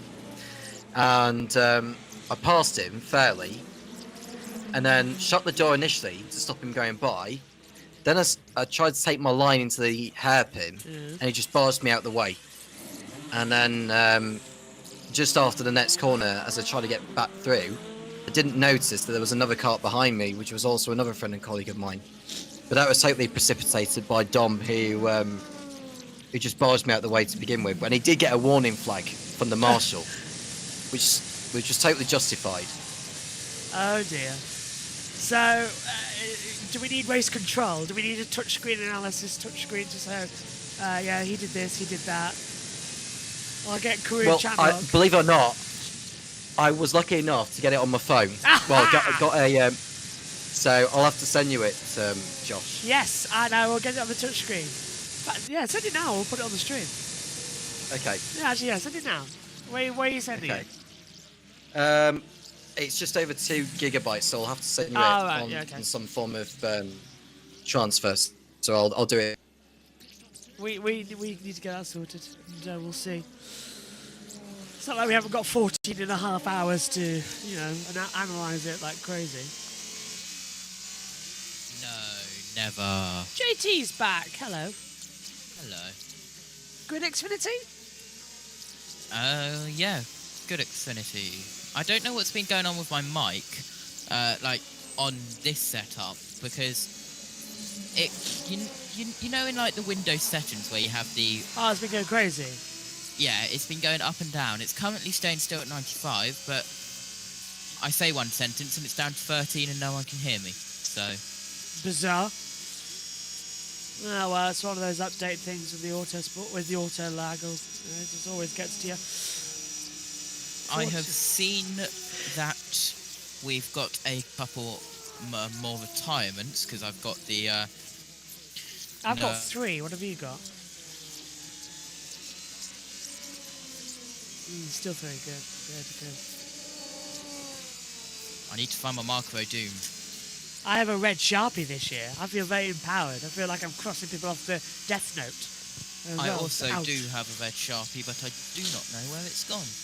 Megan also gave me a green one, but I don't think a Marco Doom should be green. It should be red. I do know that. It should be red. Yeah, I do know actually that this year Martin Haven's Marco Doom is pink. So that's always good. I missed the How have you found that out then? It's the same as last year. Right, Josh. Yes. The thing is, there's like my point of view and Dom's point of view of the incident. Now I'm going to send you mine now, but I'm going to ask Dom if he can send me his view of the incident, so I can send it to you, and that way you can analyse it. Right. And maybe get like a split screen or something put together. We should get a split screen. We should do some Sky analysis, and we will get it ready for the next time you're. Well, you're back with us in Austria, aren't you? Yeah. Yeah. There we go. Get Dom on as well. Have a fair hearing. Are we just becoming a race control for a casting event now? Yeah.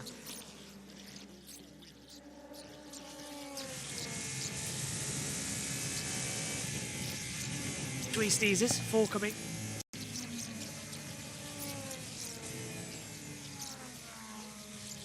Four Hail Marys. Ugh. Oh, it's 12:30. Oh, really? My phone's gone to sleep mode.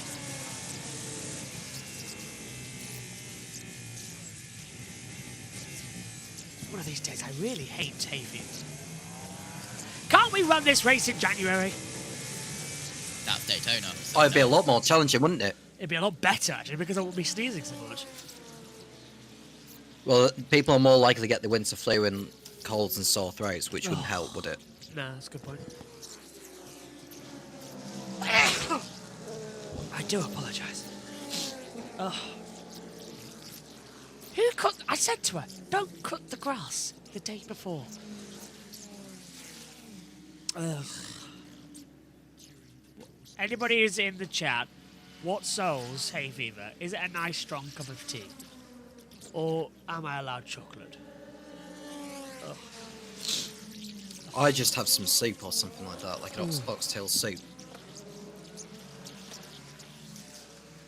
I think I've got some, actually.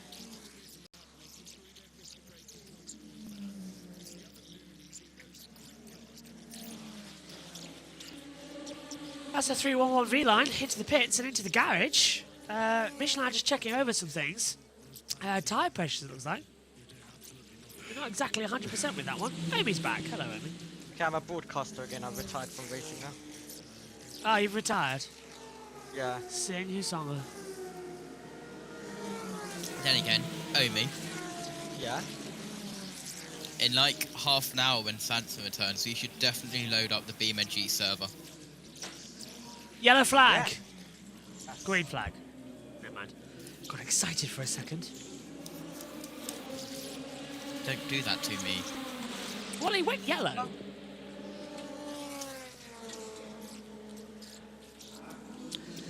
Apparently, All I've got is car 51, the Ferrari AF Corsa, has 5 seconds added to the next pit stop. oh. Now, what's that for? Incident at Marshall Point 20. That must be sorry, Marshall this- Point 12, which is down at the exit of the first chicane, the Daytona chicane. That was 20 minutes ago. Must have cut the corner. And not given the time back. Naughty. The Aston Martin 009 is going to come in for a pit stop this lap. So is the number 5. Sorry, the number 7. Toyota Gazoo Racing has got 5% left. The Porsche Penske number 6 might have to come in. It's getting dangerously close. I think he might be able to pull out another lap though. But with no safety car, we're having some consistent green flag running. 9.5 hours, no safety car. What's going on at Le Mans? Could this be the first ever race to go no safety car at Le Mans since it was introduced? Yeah, you've gone down now to 13%.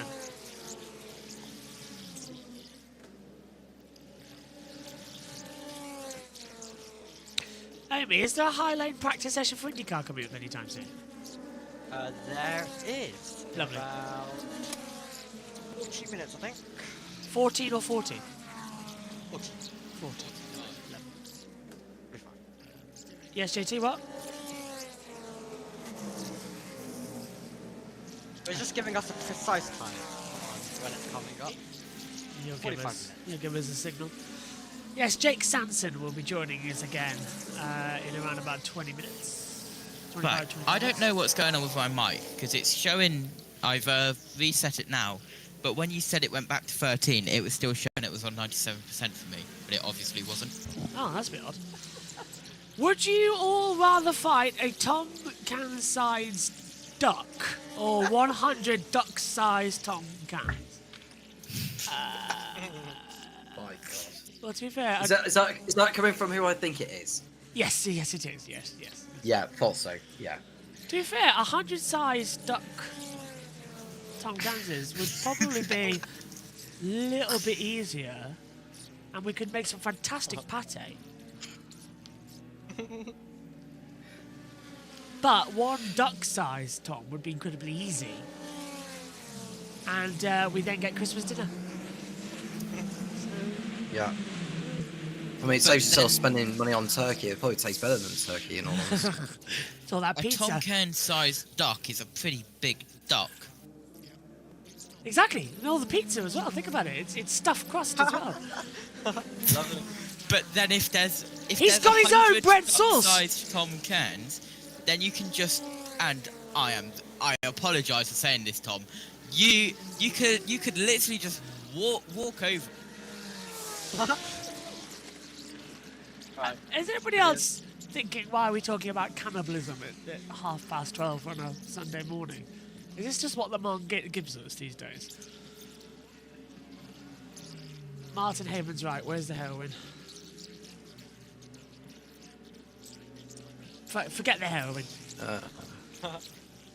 I'll let Dom pick what I'd rather do. Nick is loving the analysis and has subscribed. Thank you very much for the subscription. Nice to have you again. Nice to have you, Nick. Oh yeah, by the way, we're still looking for song recommendations. Oh yeah. Throw in some songs in there as well. Yeah, be quite good. I'm quite good at It's the End of the World as We Know It. Like I'm good. Well, you know how much I am a Stereophonics fan, don't you? Yes. Yeah. Which, believe it or not, they've been performing over in Huddersfield this weekend. Oh. Yep. Why on earth? Because, believe it or not, a former mentor of mine has been over to see them. Jealous. What have I just come back to? What? I just had to definitely check my mic. What have I just come back to? Huddersfield. Okay. The whole of Huddersfield. Because, yeah, well, Stereophonics basically been performing over in Huddersfield this weekend as part of their British tour. It's at this time, if anybody is wondering where Jackson Lambrose is on our coverage this year, this weekend, he's not with us today, as it is his birthday. So happy birthday to Jackson Lambrose. Birthday. Not that he ever bothers to turn up anyway. Wow. Okay, here we go. Getting a little bit feisty. Nah, he's a very busy boy.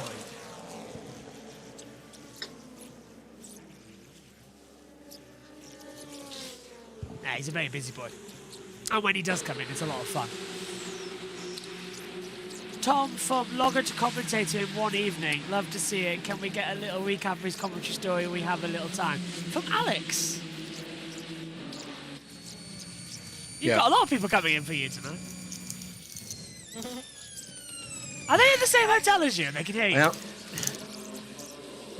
yes. Yes, they are. They may all of a sudden pop on. They may end up in my room in a moment because they may want to take the moment to say hi and give us a hello. Show about that Carlton story.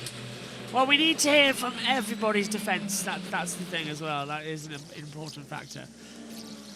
You're basically the clerk now, aren't you? Yes. In all of I this, am Herbie Blash. You obviously haven't seen the whole. Yeah. Or what's his name? Judge Rinder, Robert Rinder. Oh, I love Judge Rinder. He doesn't love Judge Rinder. Have you seen the Michael McIntyre one where he gets up in the middle of the night? Judge Rinder's was, I think, the I haven't best. seen that one. Oh, it's so funny. He's so composed. And nuts. He really is nuts in real life as well. Number 8 Toyota is in of Brendan Hartley. Oh! We might get to see his driver iCam. Oh, lovely.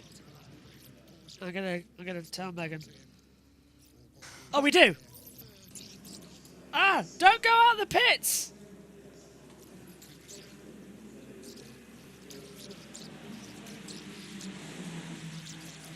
Right, let's see if that works. Right, yeah, Brendan. We now see his eyes, by the way. So I kind of want to get. No, I might have to pause it because he's going to leave the pit lane, isn't he? Yeah, I'm going to have to pause it. Damn, Megan! Ow! Kick the commentary table. As they come through. Yeah, so from Logger to Commentator as well. Not a bad top in one evening. No. It goes to show I'm not a one-trick pony at the end of the day, but yeah. And Brendan Hartley's now out on the circuit in the number 8 Toyota. Now they're currently in P7.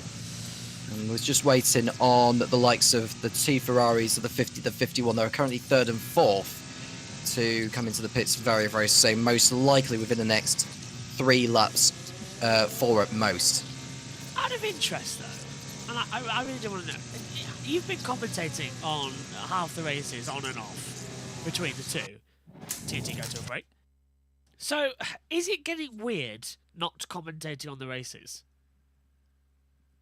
Because it would get weird. You've done so much. You know, is it weird not being in the commentary box? I don't know whether to say it's weird. It just feels different when I'm doing it at home, doing the commentary. It definitely feels different compared to just doing the login over in the office, because you see all the screens in front of you, and obviously like the international feed, the data channels, and everything else. But whereas you went at home with like everything all on one screen on the laptop, it does feel a little bit surreal when you're doing commentary on real life motorsport, even though when you're not actually over in, like, let's say the media office or over at the circuit, it does feel, you know, different compared to yeah. I must admit, I didn't want to.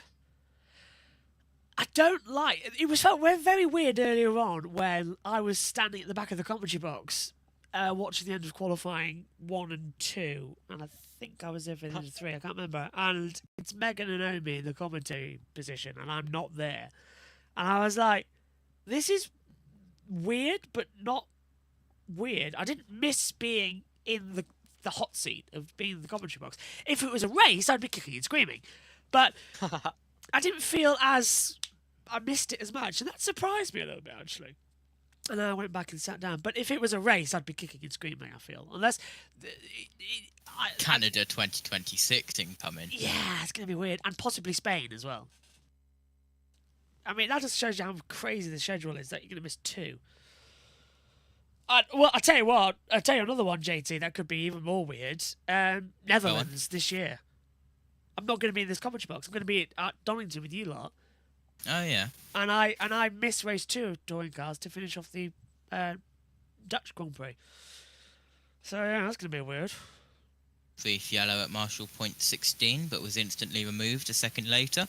That was down at the second chicane. They're going to have to catch up with Brendan Hartley, I'm afraid. I'm going to have to replay this to keep an onboard camera to go through. Oh, yeah, the NASCAR thing's just processed. Just come through on my watch. Love the banter, but who do we expect to win this race? Ferrari. Now that yellow guy... It's difficult to look past them at the moment, isn't it? Yeah, I think it'd be the AF Corsa, to be fair. That yellow briefly flashed up as the overall leader in hypercar went through that chicane. So he was overtaking an LMP2 car, I do believe. But hopefully we'll get to see a replay of that. But then again, it is TNT. Yeah, Sanson was talking about them earlier on as well. They just sort of cut in and out the broadcast. It's very rare you get a replay post-fact. It's up and down, really, isn't it? We're back with the feed. Yes. Give us the feed. We have 14 hours. JT, you need to hit a button. You haven't done one this hour. Do I hit the button now, or do we wait for 16 minutes? Let's wait 60 minutes. Okay. I could really do with some sleep. I'm getting old. I'm getting old. This is starting to hit me. Still remember the best 24 hours I ever did. It was the August one. See, I didn't mind doing it in August. June is a weird time to do it. Halfway there, yes, longest night, but... Sorry, the longest day, shortest night. That's bizarre. Night race is some of the best parts of it. Let's make sure it's longer. Here's the number 9 car, the Iron Lynx car, where we were talking about it Thursday. Yes. In school during free practice. I believe it was free practice 3 before Hyperpole. Yes, it was. Yes, free practice 3. Yeah, we were talking about it. And then I moved classrooms, and then I looked at the TV screen on my phone to see this car crashed and in the wall. So apologies from the conversation at school for being the commentator's curse of the number 9. Ferrari mechanics. Tom, they're having pizza too, down at Porsche. Well, so there goes some Porsche. Oh, and aerobics down at Porsche as well. It's all going off, isn't it? Yes, everyone gets a bit of a nappy time. Everyone gets the blue light glasses. To be fair, go on. I wouldn't be able to sleep. I'd be up all the time if I was at the circuit. It's why I kind of feel like better with the little window thing. Go on. Yeah. Also, of course, JT was just talking about school. A few days ago, we found out that Tom can store that JT went to work. Yeah. Oh, right. And then he was even surprised to find out that I'm younger than me. To be fair, I found out younger. I thought that was interesting. Well, 5 seconds added to the 51 time, and that 51 is now in the pit lane with Antonio Giovinazzi now in control of the car. So Italian Jesus has taken over. But yes, I'd agreed to that fact as well, actually, about... I was very surprised about how the eldest people on the channel are now including myself. And that is slightly heartbreaking. So are we officially saying that the secret is out to JB Omi? Oh, I already guessed it. Yes. Yeah. Yeah. Not that I really care. Not really. It's going to be just like, oh, okay. Ferrari 50 is going to box this lap. 6% left on its energy. But as we get more and more into the night for this one, who remembers a couple of years ago when JT disappeared and never came back?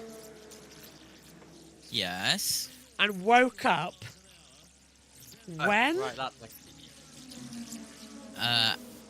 Hour 23 of hour 24, wasn't it? Yes. Yeah. You missed the entire race. Well, I mean, and my response to that was, I was young and I was foolish. Yes. Yes, you were. Well, JB, you were also ditching Le Mans as well that day to go do MotoGP, so I wouldn't even start talking about that. Was it MotoGP or was it... Oh no, it was MotoGP, wasn't it? Italy. Yes. Oh. Yeah. I can't remember if it was MotoGP in Italy or if it was Formula 1 in Azerbaijan. But it wasn't Formula 1, or my main focus would have been that weekend. Bear in mind that was also the year where we were live on JB2 and we had to do highlights of JBM. Oh yeah. Christ, that was a bad weekend. Don't have to do that anymore. Which is good, great to hear. We're on JB1 now, and Twitch, hello. But yes, I do remember that. That was annoying as hell. But now, monetizing the second channel. That was how you found out that I wasn't alive anymore. Yes, because you were the uploader and you vanished. Yes. I've sent you the clip, Josh. So, Got it. JB, sorry. Oh, that works, it's done me. Right, here we go. Hang on. Alright, that's loud. Sorry, downloading. So I'll tell you the time code actually, because it was quite a long video.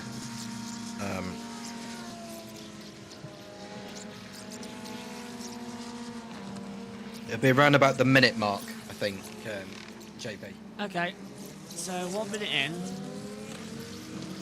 I'm grabbing the download now. I'll put it on my camera, how about that? So we can see. There you go, that seems fair. We'll go to battle screen. So here we go then. So this is... Right, hang on, where is it? Car 51, 20 seconds stop and go penalty. No! Unbelievable! Failing, I presume? The Ferrari AF Corsa hypercar, number 51, for pit lane speeding. Right. It was his second offence, which I'm guessing is why it's such a big pits.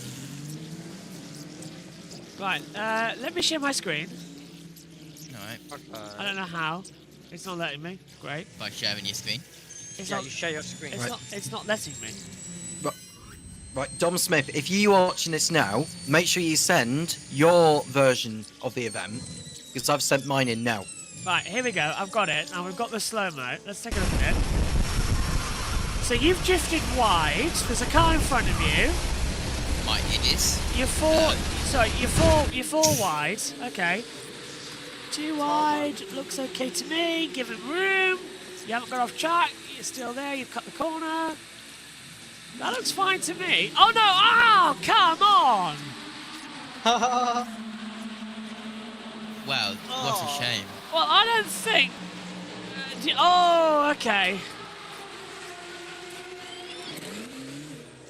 Okay, so it all starts here. You get rammed up the inside by cart 29. So that move was no... Who's that? Because that move's never on. This one here, that's never ever on. Is it the one in the red suit that hit me? Yes. Look, he just dives up the Yeah, inside. That's Dom. That's Dom who hit me first. Right, so, look, you've already committed to the apex. So it's a small exit here. So you've committed to the apex. And by the time you get there, he's not alongside. Dom has come in like a bat out of hell. And at no point does your steering input change. Admittedly, neither does his. But he's got no place being there. Tom, we need to start calling you George Russell when we need to start calling Dom Max Verstappen. He does look back, and he does wave. That's the best way to put it. Yeah, he does wave, so he does look back and wave, but let's just move the clip further on. Because then he's slow at the exit. You've got a lot of speed, so he hasn't put the power down. There's another car on your inside. I don't know who that is, but you try and go for the inside position. At this point, I'd argue that you could have left the car on the inside some space. I don't think you spotted I didn't there. I didn't notice he was there. Yeah. But it's difficult when you Hang can't. on. It's easy from that angle. Yeah. But when you're actually in the car, it's difficult to look both ways when you've got one that you're focusing purely on. Well, yes. But Dom precipitated all of that. Yes. Let's be honest. Yes, but how could you not see when you look at him? Were your eyes not there? Your helmet's moved to look. So how did you not spot? Was it that quick? Because I was looking at the gap and I thought there was enough room for me to go through. Right. Okay. I see. So you're not looking at him. You look at the gap. You've gone for it, and then you've hit car 11. Okay, so what penalty points are we initiating here? I'd say it's a drive-through penalty, which converted as well for penalty points for Don for causing an avoidable contact and forcing another driver wide. And for causing an avoidable contact, it's got to be a drive-through penalty or a 10-second stop-go penalty for Tom, because he's caused an avoidable contact. So I think that you both, but you've come off worse on that one as well, to be fair. So I don't know, drive-through maybe, but you're both as bad as each other. Maybe make a decision. I don't know. Well, I don't know. I'm not the stewards here. Well, you are. That's why you need Dom. You need Dom's view of it. Dangerous re-entry from Tom as well, actually. Look at this, coming back on the circuit. No. Blocks the circuit and turns around. I actually stayed within the track limits. You did, but so that's why you need. Yeah. Go on. I covered the inside first, and then tried to take my line into the corner because otherwise I'd have gone too tight into the hairpin. But Dom was not alongside enough to be warranted in space. There was not enough of a gap for him to go through. That whole thing, Don starts it by dive bombing, and then you don't see the car on the inside. It's an interesting little gamble, isn't it? But yes, I'm with you on that. That's doubly from Dom. Although Tom, I don't like what you said here. It's quoted as saying, "Got to close the door on him." Ha ha ha ha ha. So yeah, I don't know about that. What the hell? It's the evil laugh. I'm not sure about.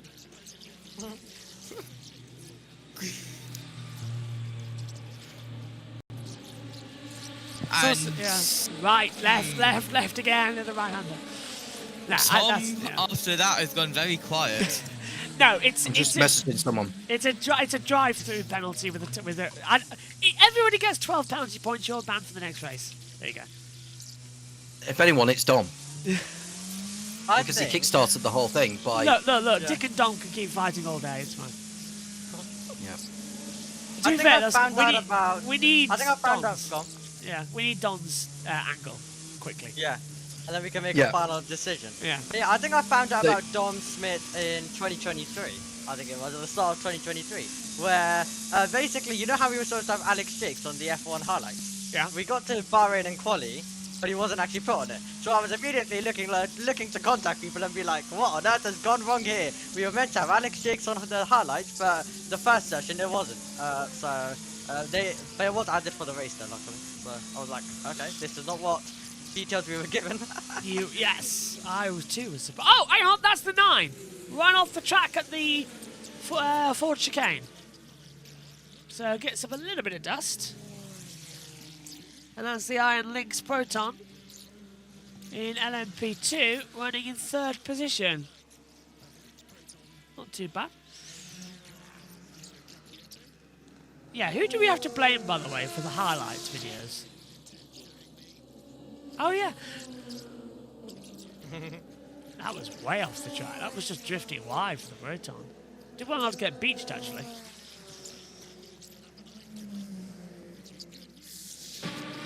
Oh, yeah. Considering you're a logger, for the love of God, can you upload some more F1 TV races, please, from the days gone past? Do you know how annoying it is not to have the whole 2001 season? Classic races from there. Do you know what was great about that year of Formula 1? Is the fact that each and every team had a distinct livery to each other. There was not one that kind of clashed with another car. They were all brilliant. Oh, hang on. Yeah. Minardi and McLaren, they were... at the first race, they were a bit... Because Minardi had the same nose cone design. But they changed it. They did change it later on, so yeah, it did change. But yeah, I'm with you on that. They were just so good. You knew who was racing. Unless you were James Allen and did a... Yeah, Murray Walker makes one small mistake, not thinking that it's Barrichello that's crashed, not Schumacher in 2000. James Allen does the same thing the next year. He's not vilified at all, but Murray has to quit. Come on! How unfair was that? It was a witch hunt against Murray.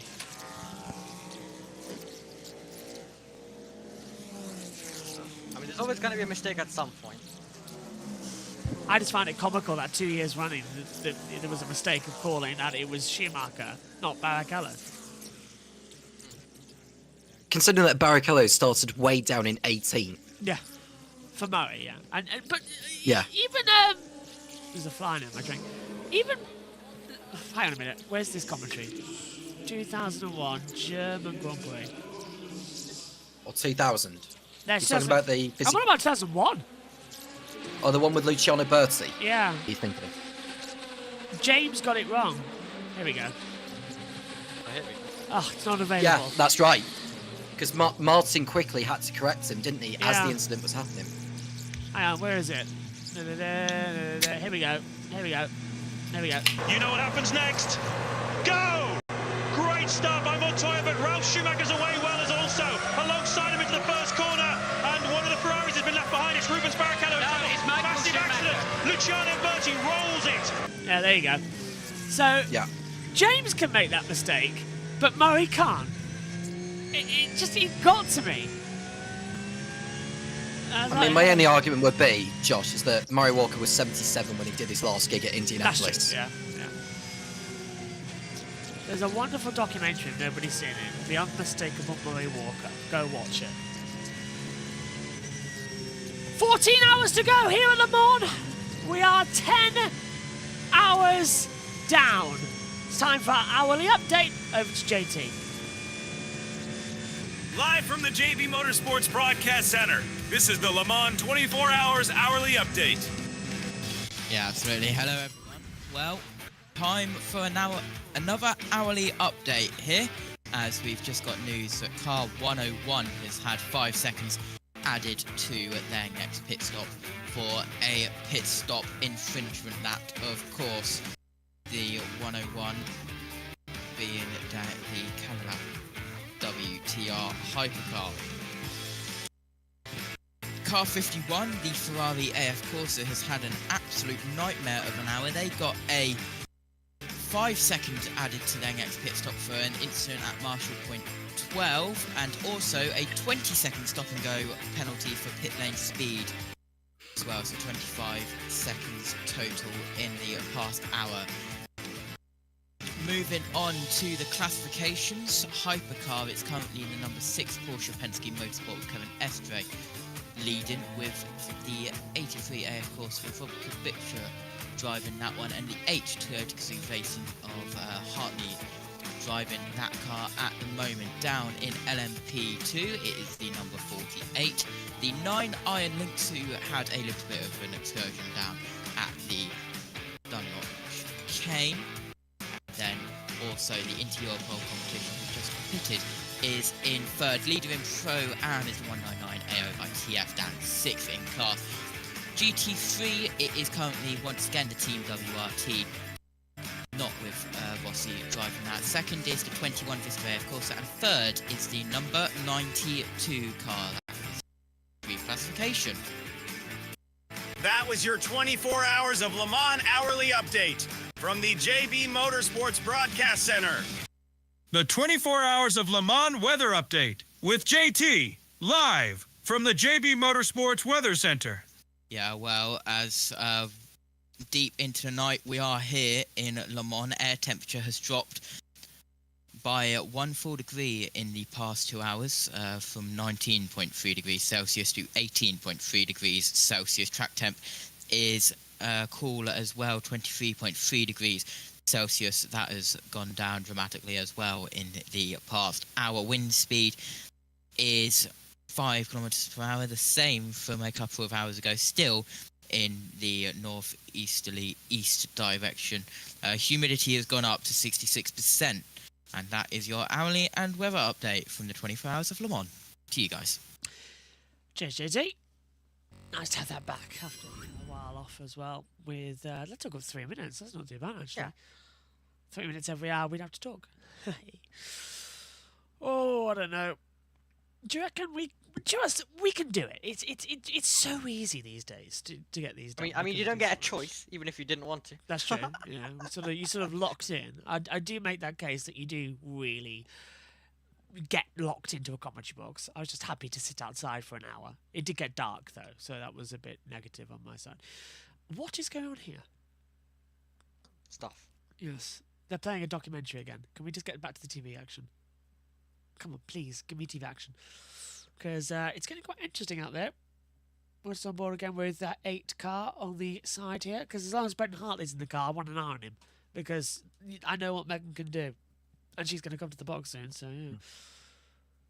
Have you got your window open or something? Because obviously you can see the checker flag blowing in the background behind you, JB. Yeah, fan.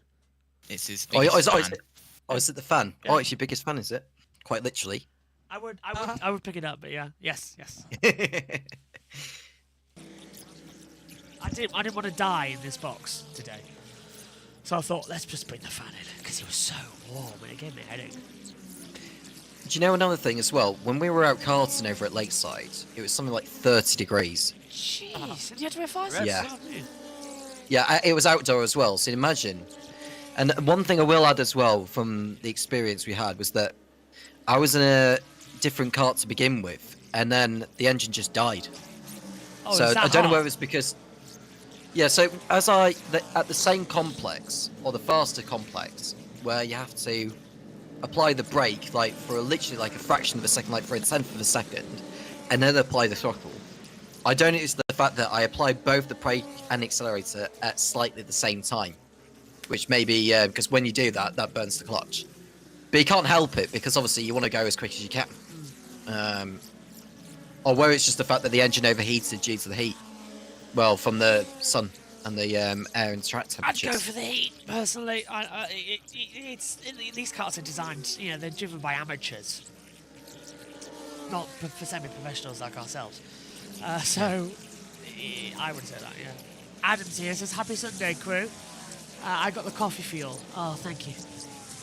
Inject veins here. Did someone mention coffee? Coffee? Sanson is alive. Oh, is he? Yes. Wow. In the box. In the box. Make sure you mention to about the karting experience of mine, JB, because he will want to have his own say on it. Oh, we'll get him on. We'll get him on. In the box and bring coffee. / heroin. How do you spell heroin?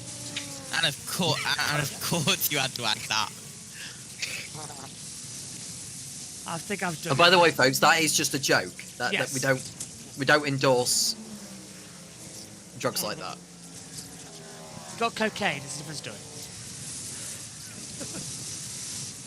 Well, I do have some form of coke. It's this one. Yeah.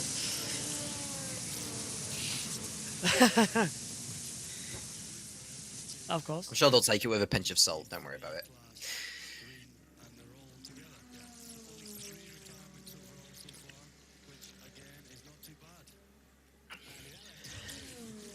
Hey, we can all have a laugh these days.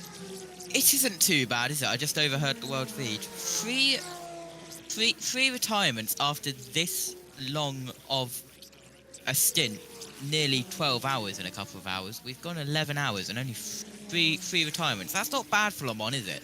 And no safety car. That's the weirdest thing. Is that Addison? Do I In the pit do I stop, hear but it? only- Yes, it is. Yes, I do. Right, can you take over, JT, while I just get this right?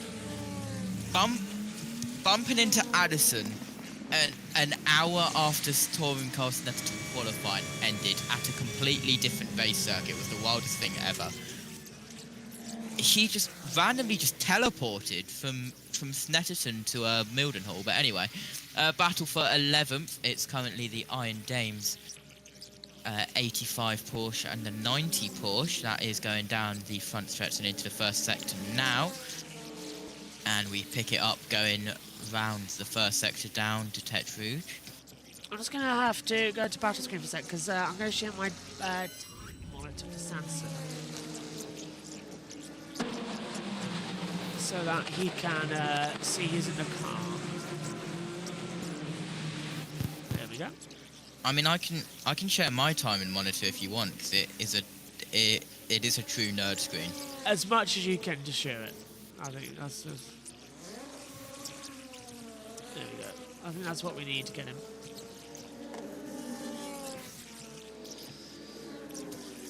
Oh wait, I can't because it's Discovery Plus. It doesn't pick it up, does it?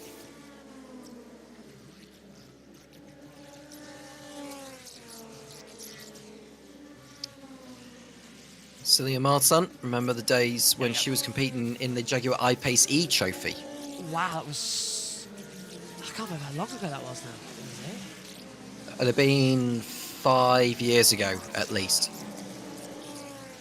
I think the last time she did it was over in Berlin, and that was when we had those 6 races across 9 days of Formula E at Berlin Tempelhof Airport. My God, that was a while ago, wasn't it? Did you pick up Aitken's radio message like 3 hours ago? No, why? And I think it might be the quote of the year. What's he said? I hate my Peugeot rental car, and I hate this Peugeot buddy. He's killing us right now. We're -5 to Button right now. Button's pulling away from us. Okay. Oh, Megan's here. I've lost the international feed. Don't know about anybody else, but it's vanished from me. Oh, it's 1 AM, isn't it? I bet it's changed. Yeah. There's likely come a point where I'll just need to renew my my Wi-Fi, Josh. So if I end up my camera going away, then that'll be the reason. No worries. And I'll come back in. I've really lost the international feed. What's going on here? Yes, I know you're here. Are you telling me to get out of my own chair, Megan? No. Okay, good. What do you want? I know you're here for your assistant. Hello. I can't work out what's going on with that. Oh, I need to relaunch Chrome. Damn it. Megan, just pretend JB's that Ferrari from the clip I said. Oh, she's bought me some crisps and some chocolates. Oh, yeah, we got some. How many brought me? The entire packet? Oh, and a white lid door. How nice. Okay. Take a seat. Have you any preferences as I wait to get this seat? Is it working now? I don't know what's going on. Discovery Plus won't load the stuff. That's better. Hello, Megan. Hello. How are you? Tired. It's very hard to get the chair in here. Am I going to have to take it back out with me? No, you can leave it in here. It will cause you to have less space. I'm sat down. I take up very little space. Okay. I was going to bring more, but I physically couldn't bring more. That's alright. I have no idea what's going on. Oh, it's because I'm screen sharing, isn't it? It's stopped. Yeah. Oh, I see. Okay, that's annoying now. You can't screen share because that's what happens. Still have an armrest. Okay, back in we go. Omi, what have you made of this race so far? Throwing completely at the deep end right time works to Well, I mean, from what I've heard, it's been interesting. Yeah, I've been kind of covering other series during that time, so I don't know what's happened for half of it, but once again, it's been interesting conversations going on. This has been a crazy day, hasn't it? Actually, Tom, what are you up to tomorrow then? What's your day-to-day going to be? So my day is essentially logging the F1 Academy race and then the Grand Prix later. So in actual fact, there's not an awful lot I need to be doing. So that.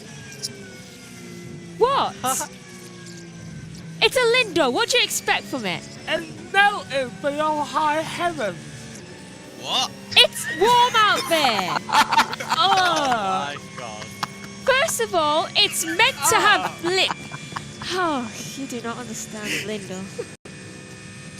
It's meant to be a truffle, not a bloody milkshake. It's always meant to be softer in the middle. Yeah, not a milkshake. What do you expect from 25 degrees weather? Just be glad it isn't 42 like a couple of years ago. Then it really would have been a milkshake.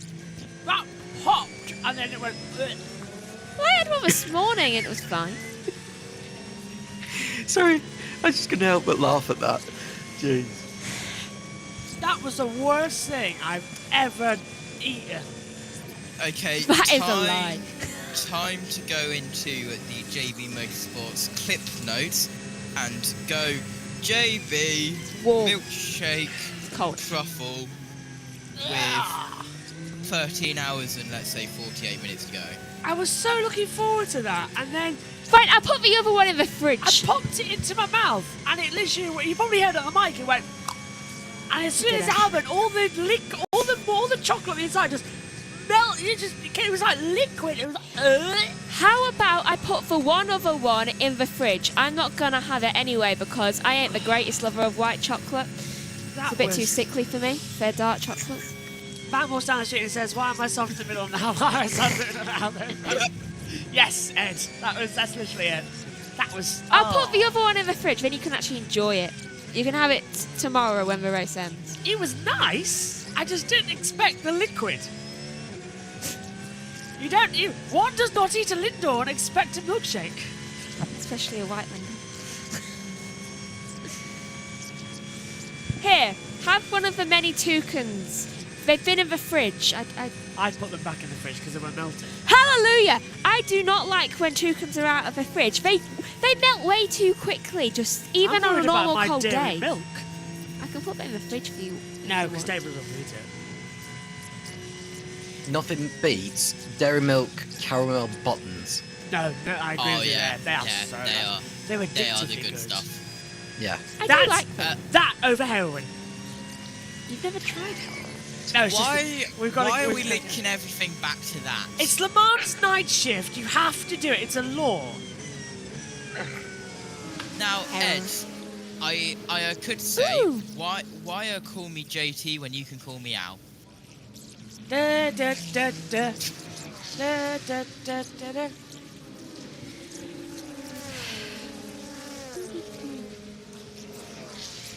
Why are we watching a red... Why do I feel like I'm at a McDonald's drive-thru looking at this car? It's Ferrari. Samson. Is it here? Oh, is it here? Samson. I feel like I'm about to ask for a McFlurry and get told the ice cream machine's broken. It's Ferrari. They probably don't even know how to operate it without getting this strategy right. I'm sorry, it's still milk and cream. Yeah, like the bloody Lindor chocolate you just gave me. Good morning, Jake Sanson. Over there in Thailand. Good morning, Captain. How are you doing, my friend? Greetings. It's a very balmy, breezy morning here at 7:15 in the morning. It's still in the middle of the balmy monsoon season. So we've still got fairly heavy winds outside at the moment. Quite a bit of rain that's been developing over the last few days. I'd probably enjoy that. Think Canada 1995 is pretty much what we've got at the moment. You know, certainly the start of Canada 1995, I should say. It's not particularly wet yet, but it's definitely going to get wet here. My goodness me, I was desperate to rejoin at the Le Mans 24 Hours with the AF Corsa number 83 still leading, and I wasn't far wrong. That's good news. No, and it did go off the track and lose the lead. It had a That is how small it lost mistake. the lead, yeah. Oh, for But goodness sake. What you have missed and what you have joined into is that around half an hour ago, Sanson, the Ferrari AF Corsa in the past hour has had a 25-second combined stop-and-go penalty. My goodness, did they sleep with somebody's mother? What on earth happened there? What happened there to get a 25-second penalty? They got a 5 seconds added to the next pit stop for an incident at Marshall Point 12, and then they got a 20-second stop-and-go penalty for pit lane speed. Right, that somehow seems more reasonable than what I was thinking. Fair enough. Yeah, no mothers were harmed in making that pit stop. No mothers were harmed. That's good to know. That's Speaking very good of- to know in the circumstances. Speaking of mothers, I found out where that chip came from. It was. Oh, yeah. It was. Oh, Mother. you did? Chip I was was mother. concerned. No, seriously, I don't know where a chip came from behind me and just ended up in my mouth during the broadcast. And when I was in the front of it, I was like, where the hell did that come from? I did see her behind you. It a was few Mum. times. It was one of those new chips that she's been trying. What new chips? She never gave me any Oh chips. no, it's not one of those mad things I saw advertised while I was Yes. back in the UK for the 2.5 weeks. That's half crisp and half chip. Yeah, that's exactly what it was. Yeah. Oh my Yeah. word! She never. Mother. Where? She never offered one to you, did she? No. That's just not on. I That's wasn't just even not aware on. they were in the house. You were in the commentary box. You were in here doing the practice thing.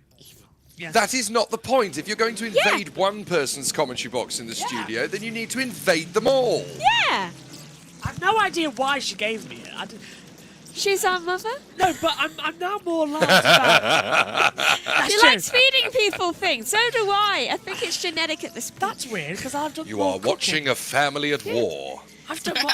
Yeah, well. Yeah. I said I like feeding other people things. I also like you feeding me things. Yeah, Jake, before you go back into the commentary box, Megan gave me a white Lindor chocolate, which I was very much looking forward to, but as soon as I bit into it, it was more a milkshake rather than a truffle. It's not my fault that the weather decided to be warm in England. Do you know what? That's exactly how they're supposed to be eaten. What, milkshake? Yeah, as long as they're milkshake consistency in the inside, that's exactly how Lindor is supposed to be eaten properly. It's meant to be full and complete on the outside and liquid on the inside. That is how you're supposed to eat them. Your problem is you're so used to disgusting. putting confectionery in the fridge. Yeah. That's what you've become accustomed to, but that's how Lindor's supposed to be eaten. I like a Lindor that's just that little bit too soft. It always Too makes right. it always just makes it feel a lot more like you're eating melted chocolate that's been in the sun for ages, because I really love that. But Yep. it's not too melty, I but it's can't. just enough so that it's really, really soft. I can't. I'd export 18 cousins to the pit lane for another one of his scheduled stops. I can't deal with that. I'm sorry. I love it. The only thing I like that has been left in the sun, and this sounds really weird, but I really hope people get this. Great, thank you, TNT. You can explain it more. Yes. Yeah, too right. Jam sandwiches wrapped up in cellophane that have been left in a warm car. Is this from our days out as children? Yeah. Oh, you and your Ferrero best. Rocher with these ambassadors that are... I love a Ferrero Rocher. Ooh, I do. I think I gave you your first ever Ferrero Rocher because you said you'd never tried one. And you've been obsessed yeah. ever since. There goes Ken's totally worth Wi-Fi. Oh, the free Wi-Fi is dead. Oh, me? Pop your camera back on, would you? Is his Wi-Fi clockwork or something? It just goes on and off, Yes, doesn't it is. The key and you just there... I can understand the jam And then sandwich eventually thing. he has to... I seem to remember it as a JB, child. can you hear the being track nice. noise, by the way? Yes, I can. I was wondering when that I'm very cheap. When I go out to the bars in Thailand, I tend to find that it's very, very easy to find the stupid person. And in my cheeky roguishness, I will wait until the stupid person comes. Right, they usually have their back to me, but I have a habit of in my group, if I'm turning the clockwork key behind them, so I'm literally there. Rotating the key, as it were, and then the second they move, I pull the key away, and then they walk off in a drunken daze. And it's great. I look like such a genius. It's amazing. We're doing that trick at one of the family parties. It probably worked. No, we're doing that trick. We should do that trick at the Autosport show one year. It's definitely worth investing in that joke. Yes. We need to actually make sure that we get a proper evening at the Autosport show. The Saturday night, we should have the party. Not the Sunday, because everyone by the Sunday night was knackered. Saturday night should be Do you know? Back in my Downforce radio days, name check, we used to have that where we would basically do all 4 days, as many members of the team as possible. We do all 4 days, and Wednesday night was when we used to get together and have our socials. So we would basically invade Star City. In Birmingham on a Wednesday night and go and muck about with the crazy golf or the bowling or whatever. And I love that bowling was always and great crazy fun. golf. I love bowling. I've never been bowling. I've been to golf. I did crazy golf for my birthday this year and it rained. Well, bowling is one of those sports that Jim Gaffigan, the American stand-up comedian, points out as the only decent sport you can play while eating. Yeah. It's fantastic.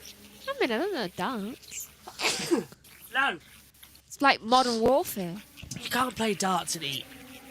I do. It's also the easiest sport to play when you're hammered, apparently. Bowling or darts? I should add that disclosure. Not dance. Apparently. I can imagine why, because you're constantly weighed down by the ball. I mean, I wouldn't know personally. You just end up throwing yourself down the lane.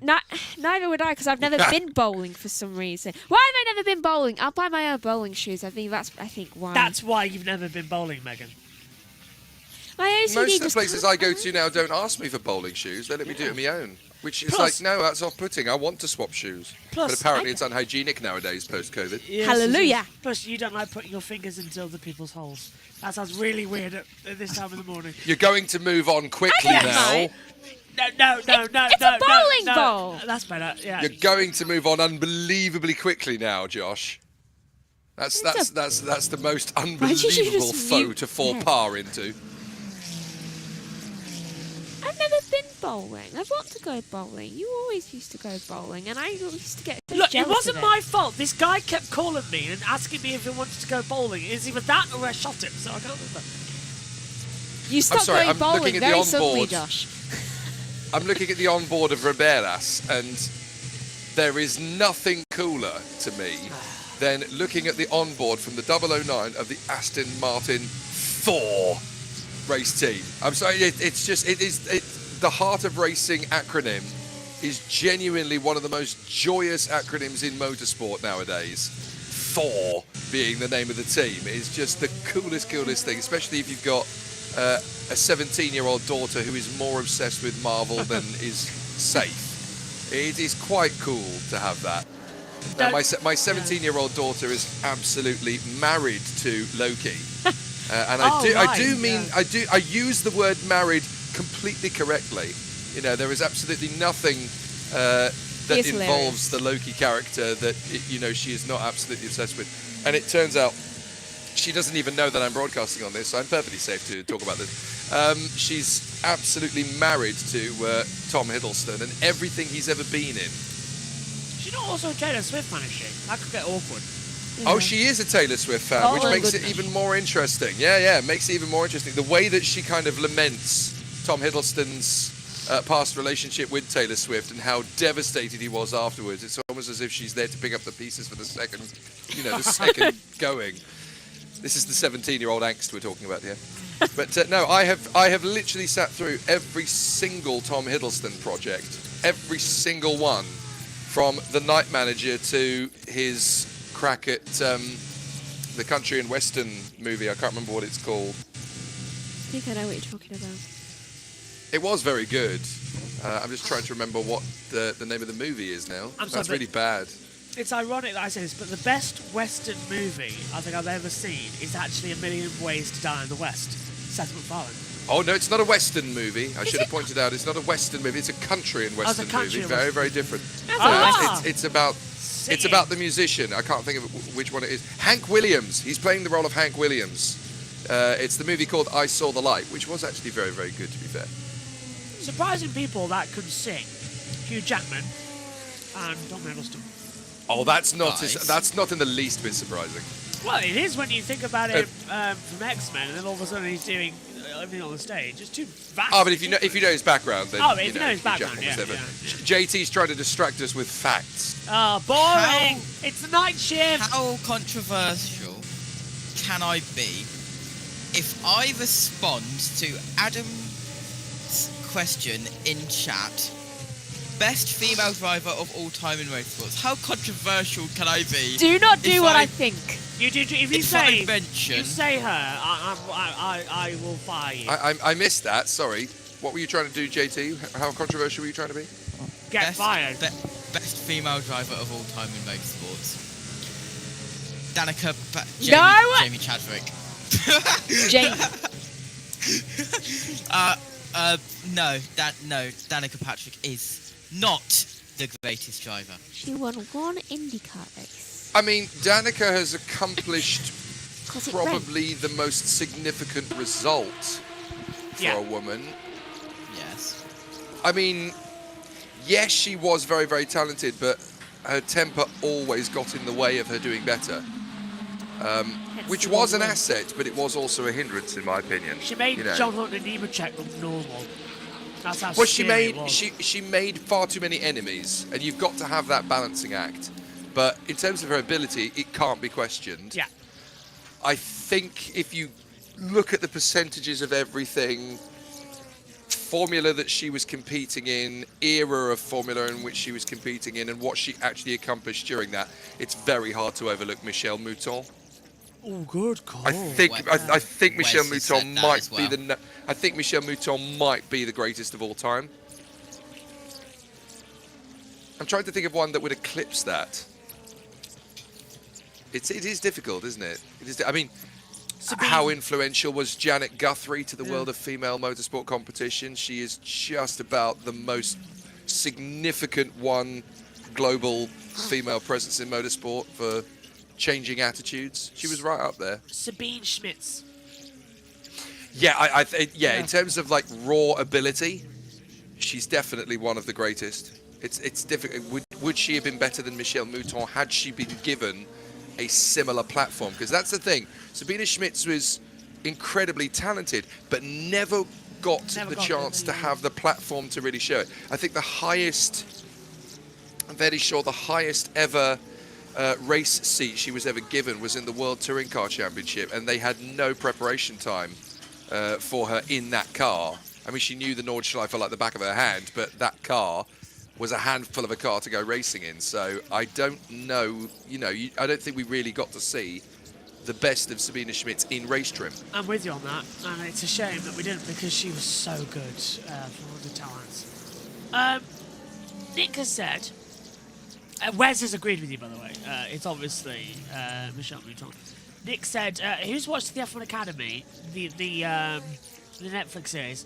What do you think of Bianca Bustamante, Lola Fossi, and Alba Corsi? And why did they give off a bad image for women in motorsport? I haven't seen F1 Academy yet. To be fair, I'm waiting to have my appearance on the WCR series that was supposed to be on Netflix, which has now been dropped by Netflix. It's now ending on another streaming software, but I'm on it. What? I mean, I was there. When were you going to mention this? We spend 24 hours a day. I've literally mentioned it several times. Not to me! Literally, I came back from Donington when I was there for World Superbikes with Maddie. You never mentioned that to me. There's me, Maddie, Simon being filmed chatting. There's me, Mallory, John, and Belle all sat round waiting, because after race 2, both our bikes were gone. Because Lizzie had crashed and Mal had crashed, and there was no bike, so we just sat around chatting and playing a bit of poker. So that's in it. How long ago? I look ridiculous because I've got long hair. How long ago? Last year. I've got to talk about the logic of Netflix dropping the series like that and going for a different platform, because I'm fairly sure that a championship like Superbikes needs the coverage on a decent global platform like that. So isn't the dropping it from Netflix kind of counterintuitive? I've Isn't no that the idea whole why. point, that it needs worldwide recognition? Therefore, Netflix gives them the platform to be able to do that. It's a bit pathetic on Netflix, and it's also quite elitist from Netflix. It's like, oh, if it's got F1 on it, oh, that's fine. We'll take it. Anything else? Who are you?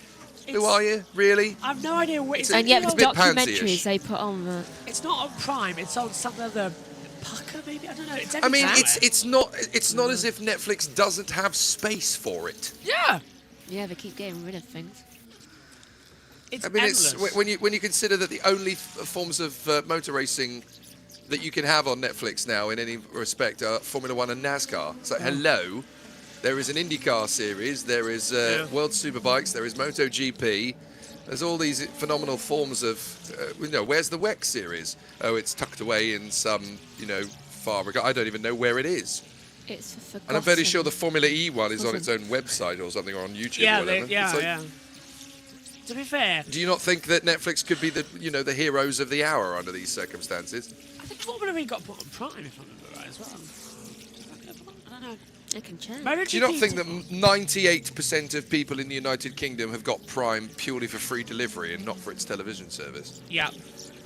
I had it for the television. I don't That's know why how. I bought it initially. I don't know. I think the only reason I got Prime was because of the Grand Tour. Debris on track, Marshall Point 6, left-hand side for people. Do you still have it, though? That's the real question. Yes, I'm on Now it that right it's all now. over. Do you still have it? I refused to let anyone get rid of it because I have a lot of shows I like on here. Not just that. It literally took. You've got a yellow flag for that Marshall, by the way. Literally. No, that's at a different part of the circuit. It's another Porsche. yellow flag. Okay. Down at Porsche curves. We'll get to that in a second then. Oh, don't tell me it's the 46. Please be the 8. Please be the 8. It's the 46, isn't it? It's stopped on the chime. Oh, No. No, Is no, no. Valentino Rossi's Le Mans chances fading? He's not in the car right now, It is is the 46. It is the 46. Oh dear. I mean, he's not in the car, but he's certainly around the car. Calvin Van der Linden's That's in it. disappointing. I think now he might be on the floor. No, please, not the doctor. Yeah, He's in the possibly. gravel. It's the doctor's car. And this will be Oh, a safety car, won't it? Because it's trapped in the gravel. So it's quite a long way in, to be fair. They covered it under slow zone last time, didn't they? The difference is now, though, that the field's so spread out, its safety True. car would be quicker to do it because they've got to put the marshal on. So slow zone won't be the wisest thing. Oh, it's so close to getting out of it as well. But the problem is the GT cars are so much heavier compared to the prototypes and the hypers. I wish we could just get out and actually Push just, it. Yeah. Well, you can't get bothered to. Oh, it's at the Porsche curves as well. Oh, that's the They're in the worst way same to do it. Just get the gravel out from underneath that. You're basically still just touching the car. The annoying thing slow zone, is, stand by. the annoying thing is, he actually backed out of it as he was going through it. If he had just committed and kept his foot in, he might have been able to drive out the other side of it. Rookie error. Slow zone, 30 seconds. Well, are we ever going to see a safety car this year? I think we'll get at least one. We are 10 and a half hours in and we've not had one safety car. Well, I'm here now. It might happen. Well, you can't red To flag it. answer the question that was brought up earlier about F1 Academy, what do we think about Bianca Bustamante, Lola Lovin-Foss, and Slow zone 8. Amneral Kubasi and their representation? I had this conversation with a female driver going up the ranks of Formula 4 who is point-blank refusing to get involved in the F1 Academy at any stage of her career. Oh. God bless her. And essentially, I have this real issue, which was presented to me yesterday as well. And it's my good friend Alba Larsen, who is now doing a lot of modelling work for Tommy Hilfiger. At the age of 16, and some of the pictures that they've been publishing are quite questionable for essentially a minor. And I do kind of feel that the way that the three drivers mentioned there, Lovin-Foss, Alcubasi, and Bustamante, were represented in F1 Academy on the TV show were nothing but glamour girls. And I'm quite disappointed for two reasons, really. One, because it was Reese Witherspoon's production company, and I kind of felt she'd be a little bit more athletic-driven rather than glamour girl-driven. Maybe she wasn't particularly involved in that part of the production. I don't know. But secondly, all three of those drivers are very talented in their own right and don't need to be represented as glamour pussies, as it were. The one I would say that the most about is probably Bianca Bustamante, who I first witnessed as a karting racer at Sepang in 2020, just before the COVID outbreak, as a gawky, geeky-looking 14-year-old who could spank the pants off any of the male drivers in the karting field. So, in terms of raw ability, she has it. The problem is that, interestingly, Warren Hughes was actually quoted as bringing this up in the first episode of F1 Academy. She's supremely talented, but perhaps focuses a little bit too much on the marketing side of things. And that is, of course, something that's kind of gone from her management team. There is a balancing act, and what she does bring incredible sponsorship.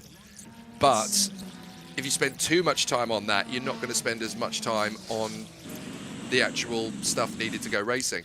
So it's difficult, because their representation of a couple of the girls on there, particularly, you know, Lola and Amna as well, it does sort of take away from the actual driving, and that's kind of the whole reason you're there. If you take a look at Bianca's Instagram, which my Wi-Fi's down, so I can't, you'll see that for every 3 photos of the gym, there's one of a racing car or any simulation work. That is very true. Compare that to Abby Pulling, where it's completely the opposite. Race car, race car, race car, race car, race car. Gym. Pretty much every time. Yeah. It's all the time, and whatever she's up to. And that's the difference. Alice Powers, her manager, as well. Driver. Yes. You know, that's it. Alice is very, very race car driven and always has been. I can imagine the person in that car right now is feeling a lot of motion sickness. Calvin van der Linde, a driver who. Nah, it's Calvin van der Linde. He doesn't feel anything. He's like one of those people. Gyroscope. Do you know, Calvin van der Linde pulled off the most insane sports car drive I've ever witnessed as a commentator. And actually, this is following on from the sort of story I started telling you yesterday, because I said that there were 2 really embarrassing technical moments, technical failures that I had witnessed. Yeah. The BMW's got going again. The first of those was the Miami World Final faux pas. Sorry, Joe 90 just going off to remind me that it's time to wake up. Oh, I love that one. That's your theme.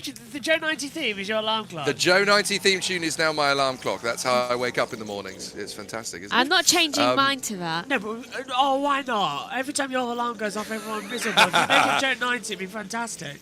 What do you wake up to in the mornings? Megan is literally just the da da da da da. Hold on. It's Maramba. Yeah, it is.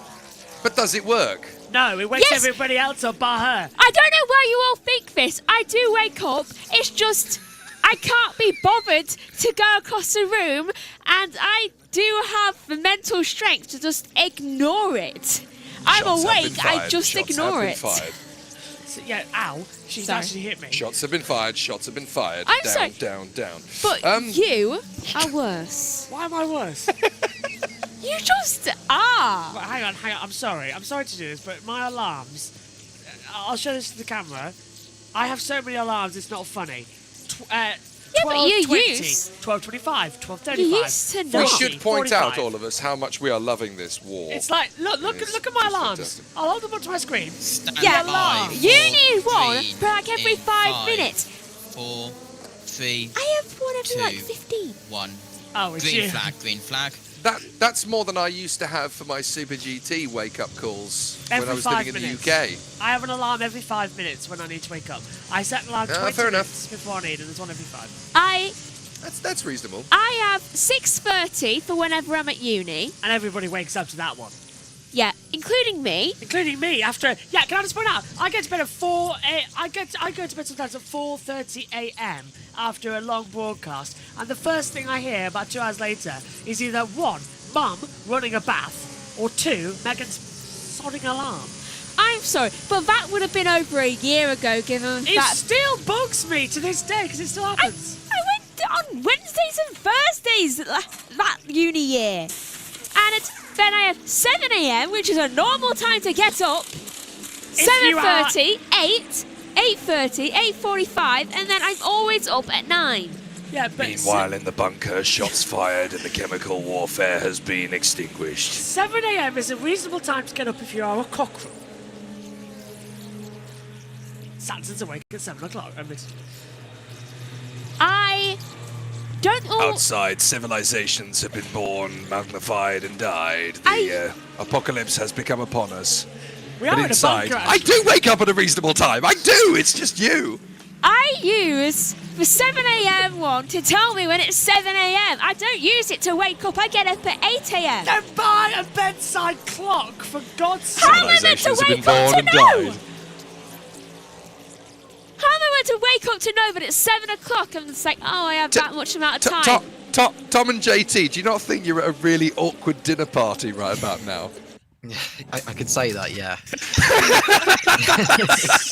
That's like the most awkward moment. You know, when she's brought in the dessert, she's slammed it on the middle of the table. It's like, you never understand.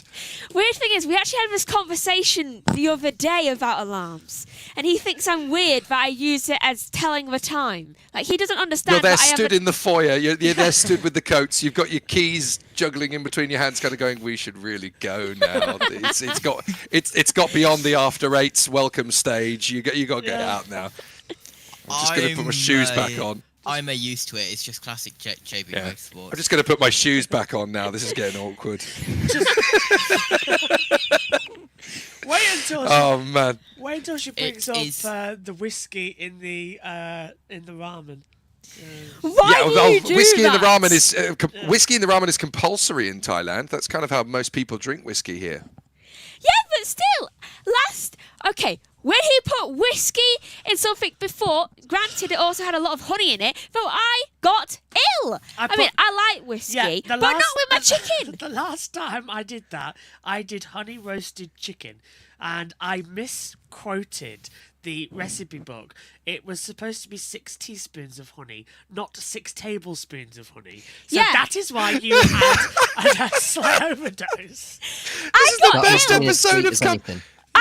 best episode of Come Dine With Me I've ever seen. It's great. I started getting dizzy. I'm pretty sure my blood sugar was higher than Dad's. It is at this point where you three are just commentating and talking. Omi has probably fallen asleep. Tom is just here. Tom is just here trying to look nice and look. Tom is going to bed soon. And I'm just here to shout at people like full course yellow in 38 seconds. Is that true or false? There we go. Is it actually? Hopefully it's true. Stand by. Is it actually going to be full course yellow? Oh, there you go. Oh, it is going to be full course. Oh, right. Okay. No, I was going to talk about Kelvin van der Linde briefly. I'm glad you didn't. Now that he's been picked up and put back on the race circuit. The second ever most catastrophic technical failure was my debut commentating for the ADAC GT Masters back in 2015. Which, of course, as we all know, is pretty much DTM. It's the same championship. I've never. Has anybody ever thought of modern DTM as being different to ADAC GT Masters? Because I certainly haven't. I don't really see any difference between the two. No, there's no difference. This is just my opinion, controversial as it is. But no, we were at the Saxon Ring, which is one of my favourite circuits on the planet. I love Saxon Ring, and I think it's underused for cars. It's obviously a bike circuit by tradition, but I do love the race circuit. And what I found really, really cool about that weekend in general was just how many spectators there were. And this was 2015, and it was almost as many spectators there as there were for Formula One at the time at Hockenheim. And so we are indeed full course yellow. But I was just going to say, viewer mover at Marshall Point 6 at Tech Rouge, which is what we heard earlier on. Okay. Oh, race director. Debris to be removed now. Oh, right, okay. Thanks, David Addison. Didn't realise he was Eduardo Freitas. Yeah, he is now race director. Did you not hear about that promotion? He's been waiting for it for quite some time. He would be good. But no, he would be good. No, the Saxon Ring, there were so many spectators, and I did this sort of like on-the-spot poll check before I went into the commentary box, because I kind of wanted to get the local vibe as a bit of extra colour for the commentary. So I was asking people, why is there so many people here for ADAC GT Masters? by comparison to the Formula One, because the crowds have gone way down for Hockenheim. And they said, well, all of the manufacturers are here, you know, Mercedes, BMW, Audi. We love them. And I was like, well, you've got Mercedes currently in Formula One doing a great job. You know, Nico Rosberg is winning races, competing to be world champion. This was 2015. They said, oh, he's from Finland. What? No, Nico Rosberg is from Finland. I went, no, he was born in Germany. He said, yeah, but his father is Keke Rosberg. He's from Finland. We don't care. It's not the same thing. Okay. I see that prejudice still goes on in that country. Sebastian Vettel was a 4 times world champion. You know, the most successful German Formula One driver since Schumacher. Yeah, but he was driving for a drinks company. He was driving for a drinks company. He's not driving for a Formula One team. What is going to make them happy? Michael. Yeah, it was getting to this point.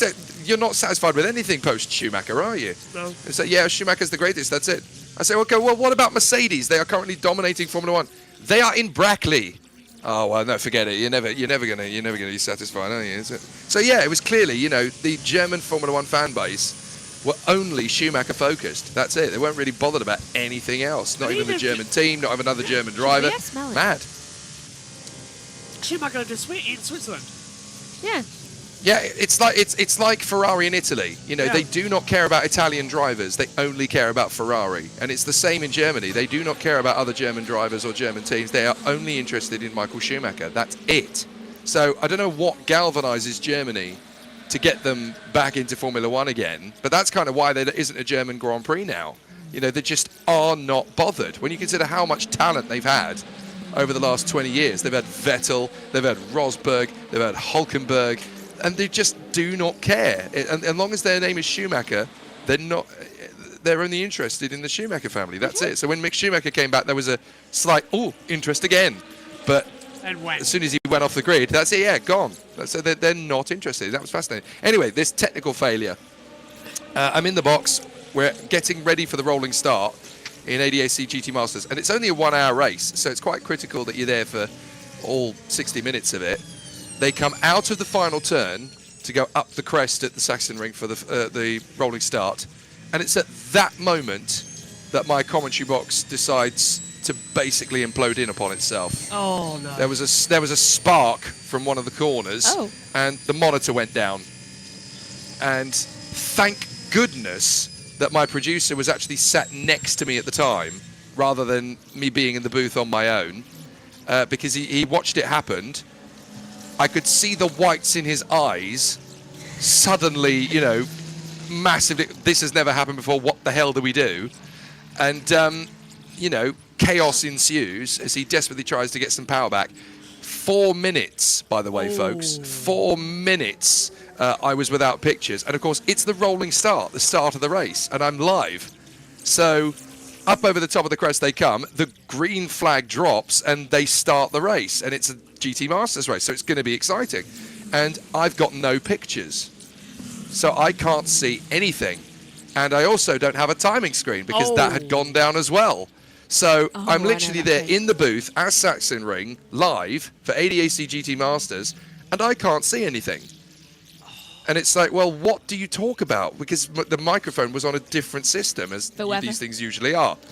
So I can't see anything. I can't give people any data as to what's happened. And the safety car is called. So I have no idea why. And it's mad. I didn't find out until about 9 minutes into the race when the monitor had come back and they showed a replay of the start. So the most embarrassing 4 minutes of my career, and I'm going, that's it. Well, they're going to throw me under the bus. That's it. I'm not going to have any information. I'm not going to have any data. Nobody's going to give me anything. And yeah, it was mad. So we finally got through that. But Kelvin van der Linde, bless him, during that race, they decided, well, it was one of those races where during the pit stop window, it rained. And it was kind of, well, what do we do here? What do we decide to go with in terms of tyres? It took a while. Well, Kelvin van der Linde was one of the first to pit. And it started raining, and then it stopped. So he came into the pits and put slicks on. And then it started raining again on his outlap. And it carried on raining.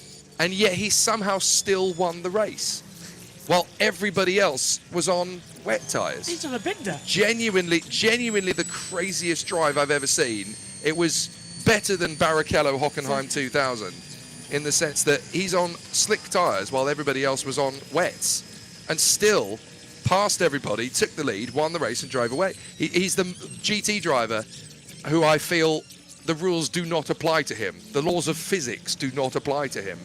So it's kind of a shame that he's dropped it in the Porsche curves, because I really wanted to sort of be able to big him up and show to everybody how genius a driver he is.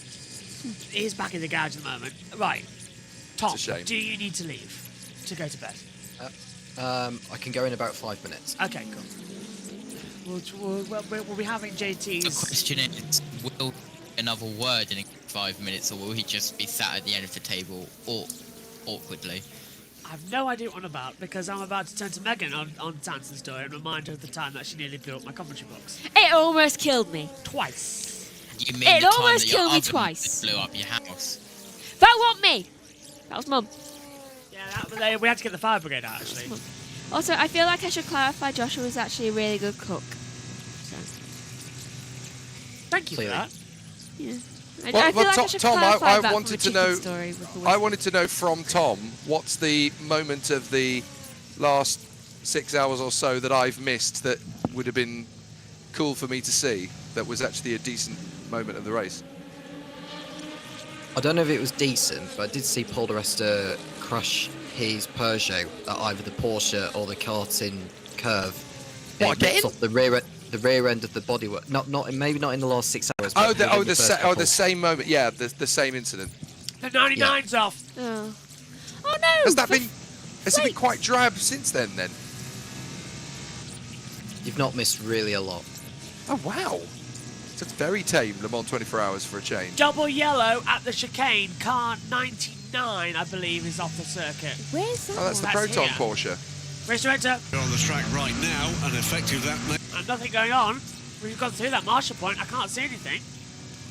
But there was down here. a double yellow. We've got green now. Maybe it was just a spin. Could have been cutting across the circuit. Yeah, you've missed absolutely nothing, mate. Nothing at all. Oh, what you did Wow. miss is me sitting outside of the in the dark for an hour. I mean, that is a incredibly tame Le Mans 24 hours, considering. Oh, it was a 50. Oh, the 50. Yeah, easy overshoot. Easy overshoot. He'll be fine from that. Net second, of course, because that 6 is out of position. Yeah, he got away with that.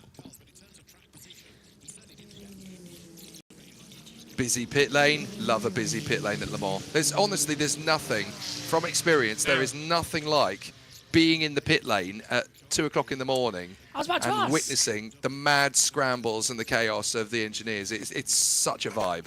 What's it like? How many people are sleeping at this point? Do they sleep, or is it just like fake? They close their eyes to get a little bit of rest? Because I find it hard. It's always energetic. It's always buzzed. How do you sleep in a pit lane? So I've only got the 2016 24 hours to draw experience from, but when I was there, people don't really go to bed until about 3:30, about 3:45. And until that point, everybody is still on tenterhooks. The adrenaline is still pumping. Most of the people are still pretty much at it until about the 3 a.m., 4 a.m. mark, and then they decide to get some sleep in. Because the thing is, you're at Le Mans, it is so intense. You're still hyped, you're still like fever pitch on energy, and it's still the point in the race where you've got to be fairly active, because when the dark hits for the first time, the whole condition of the circuit changes. Everything is magnified in terms of its intensity by 3. So everybody kind of follows suit and stays on trim. There's only a handful of people really that are asleep. The thing that I loved about it from a fan's perspective was that when you wake up, when you're awake and you look around in the grandstands and everybody's still wide awake. Yeah. At 1 o'clock, 2 o'clock in the morning. That's a special experience. You know, everybody is still there because they're in for it, they're mad for it. Most people don't really go to sleep until about 5 a.m., 6 a.m. when their body finally screams enough. But it depends. If you're a purist and you're sat there in the grandstands and every single, every 30 seconds minimum, a whole bunch of cars will go by, it's impossible to sleep through that. Yeah. Your body doesn't want to let you, and it's the most satisfying experience. This is why this race is just hyper. It's so bizarre. And it's one of the best to witness. And yeah, we do it once a year. We do Rolex as well. They're sort of our 24-hour races every 6 months. But it takes a couple of weeks to recover. Yeah, from It does. what I see you go through, it does. You were still recovering in August last time. Yeah, that was not... yeah, I don't know. Problem is, me and Tom have got to be in a hotel at the trackside next week for Alton, and I'm very worried about that. Good, maybe he can tell you to go to sleep. Do you know what I think an early night might be good. Does anyone want more pizza? Which hotel are you guys going to be staying at if you're close to Alton? It's a Premier Inn. Where was it in the end? It's not in Winsford, is it? No, it's Prestwich. Yeah, something where it begin with a P. Oh, in Prestwich. Oh, yeah, it's okay there. Because LA's picking us up on route. I think last time I stayed in a hotel for Alton, it was, I want to say, hold on. We're holding. Yes, hold. Your call is important. Yes, me and Tom do the David calls out Eddie Jordan. We share the same hotel room. It's just so much That's easier. incredible. So much easier. Well, I mean, it's cheaper, yeah. I used to do that a lot with Alex Goldschmidt on events. The two of us would share hotel rooms. It's just it great. was... No, it was great because you would fall asleep to the most obscure motor racing documentary. It'd be fantastic. The amount of times he tried to show me Adrenaline, the BMW story. Fair play to him. His effort was strong, and I would always fall asleep, even though it is an incredible documentary. But yeah, it had to be that whoever fell asleep first won. The two of us, because the problem is the pair of us are the world's most intense snorers. We are so bad. So whoever fell asleep first wins, essentially, because the other one is treated to the others snoring. We are best buds, but we have got to fall asleep at the same time. We have to, otherwise we keep each other awake. Last time I stayed at a hotel for Alton, which was multiple years ago, and this might sound a little bit weird because it is a little bit far out to Alton, but we stayed at the Liverpool John Lennon Airport Premier Inn. And to be fair, even though it's not that close to Alton, it wasn't that bad of a journey. First little days there, I just had. I put my hand on like that. I found myself just have a little bit of one of those days moments when you feel a bit drowsy. Do you want me to wake you up? I'm fine. That's just you sure? It's just one of those moments. But yeah, Alton is it's going to be a weird circuit to get to. You do know that NJG is asking a billion questions on the YouTube stream Nick, as what's well. he said? An annoying habit in the hotel. I don't know. I think me and Tom got along okay in the hotel. There was not really an annoying habit, really, was there? It was. Give us gossip. We all want you say that because you're in the stream together. The second Tom goes to bed, all the stuff's going to come out of the woodwork. Tom was knackered on the Saturday night. That is something that he was knackered. He had travelled down the entire day. Similar to me, actually. No, did I go the day before? Or did I go on the day? No, but Tom was knackered. On the day, I think. Yeah, I went the day. So I went for dinner in the hotel restaurant. I was away for like an hour and a half, something like that. And I came back and he was passed out asleep. That's it. So I very quietly got into my bed because Tom could have the double. I don't like double. I like this nice single if I'm in a double. Single bed, easy. Not much moving around. And that's nice for me. So I was on the. You don't move anyway. No, I don't. So and then I'm watching an episode of Doctor Who. Because it was that new episode that came out, The Well. So the sequel to Midnight. So really? Yeah. Of all the episodes? Yeah. So I'm watching that with headphones on, by the way. I remember you telling me in a dark hotel room. It was not the greatest idea. Bad to watch. And all of a sudden, there's a musical sting for a little jump scare, and I go ooh, like that, and I look over, and there's Tom just staring at me awake. I was like, whoa! When did you wake up? It's probably like, why are you watching something the equivalent of a horror movie at midnight? Nah, it wasn't midnight. It was during a race weekend. During a race weekend, yeah. And then I think I annoyed him a little bit because we had to do a NASCAR race, and that went on quite long. Yeah. Anyway, Josh, I need to get off. Do you want to mention to Sanson about my karting experience in the week? Because there was quite a debate between me and... do we think it's fair or not? I don't know. If you can, Santa, do you have the YouTube stream up? Hang on, where is it? There we go.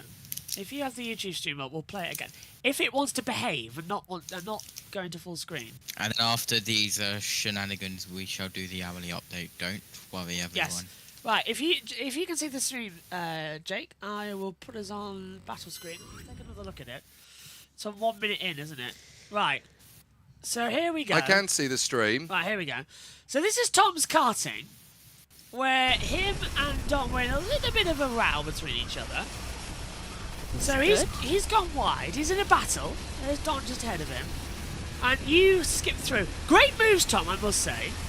But who's at fault here? Tom's now ahead. Goes a little bit wide.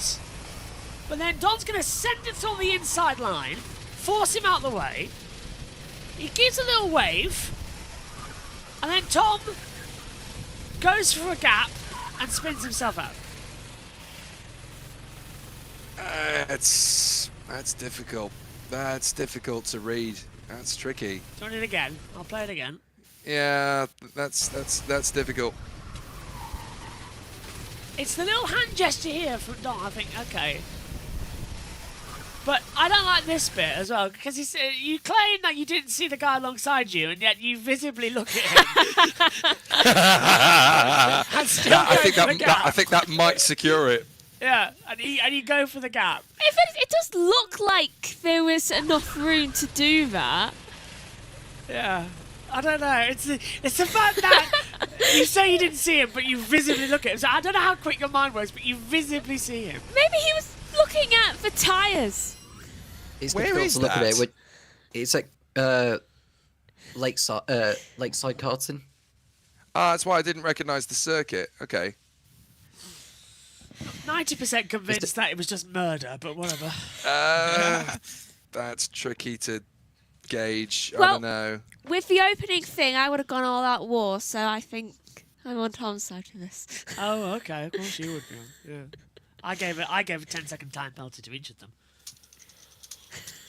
Plus Anyway. penalty points. Right, off you go, Tom. Thank you very much. Have a good evening, folks, and I'll hopefully see you tomorrow if I get time. Enjoy. Oh, good night, Tom. Good to see you, buddy. Good to see Good you. to see you, Jake. Thank you very much. And Omi, you put your camera back on. Fine. I'm gonna. Did you hear the indignation of that? Fine. It's turning into me. Suppose if the world has to see my visage, I was quite enjoying living in my broom cupboard, Andy Peters style. I don't need the world to see how I actually appear. I don't show up in photographs anyway. This whole Van Helsing thing I've got going on works for me. Now go on then, I'll switch my camera on and join the human race again. That's actually how I respond to Joshua when he shouts me when I'm laying in bed. Yeah. It's just like, Megan, and I'm just like, what? Suppose I've got to rejoin civilization for a That's few what hours. I think. To be fair, can I point out, you are the younger sibling. Yeah. You are my servant. I'm sorry, who cooks for who? How does that work? Who cooks for who? Well, yeah, I cook for her. Yeah, you do. She fetches things for me. No, You cook my meals. Josh, I'm sorry. I've got a younger brother, and I never, in my 38 years of sharing life with him, Blame has my that older siblings. ever been the case. Blame it's my older never siblings. been. So I have an older sibling and a younger sibling. I'm the middle child, so I've got trauma. I've got trauma in spades. Right? I'm sorry, what trauma did I give you? Not you. I grew up with Kellyanne and David. Ah, true, yes. You weren't there for 6 years. Megan, what trauma did you give him? I mean, in general life or since the start of this Physical. broadcast? Let's be honest. Physical. Apart from that, She sent me to hospital.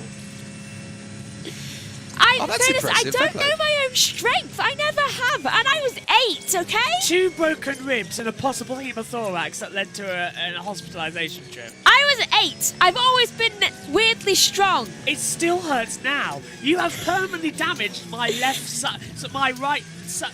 No, I've made up Is this not a greater sibling rivalry in motorsport than the Schumacher brothers really right is.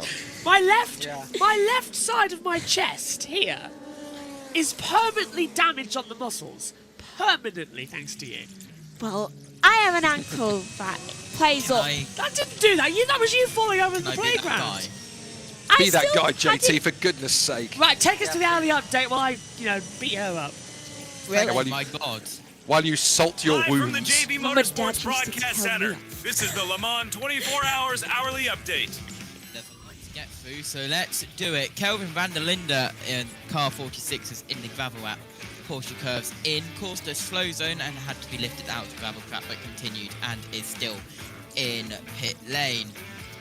And cars 13 from GT3, 5 hypercar and 15 hypercar and 4 hypercar are all under investigation for slow zone procedures. Sanson, stop showing off. There was a 2-minute full course yellow for temporary removal at Ted Rouge. And there was car 101 hypercar and 13 GT3 under investigation for that full course yellow procedure. There was an issue for the 50 AF Corsa hypercar who cut the Dunlop chicane and received a 5 seconds added to next pit stop penalty for doing so, and car 85 was under investigation for cutting the Dunlop chicane, which also resulted in a 5 seconds added to the next pit stop penalty, and also big damage to the left side of the 7 Toyota hypercar, but it's back out on track with Nick de Vries behind the wheel. In hypercar, it is currently the number 6 Porsche Penske Motorsport car leading the way with the 83 AF Corsa behind and the 8 Toyota Gazoo Racing car, which is currently in the pits. In LMP2, it's the number 48 who has just pitted, who's leading the number 9 Iron Lynx Proton and the 43 into your pole competition. And it's the IDEX. It's the AO by TF LMP2 Pro-Am leading in 5th overall. GT3, it's the 92 in 1st, the 87 in 2nd, and the 21 Vista AF Corsa in 3rd place in GT3. That was your 24 hours of Le Mans hourly update from the JB Motorsports Broadcast Center.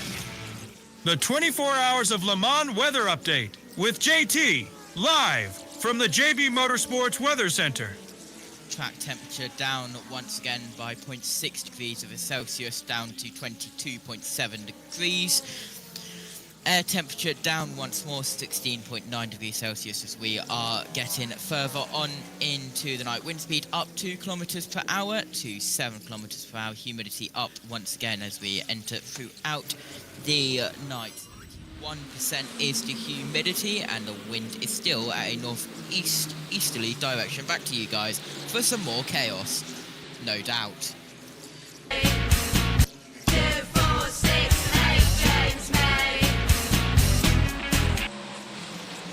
Thank you. Controversial opinion, and this is a very controversial opinion for the beginning of this hour. Do you not find that of the Grand Tour trio, the only actual funny one is James May? I agree. I like them all.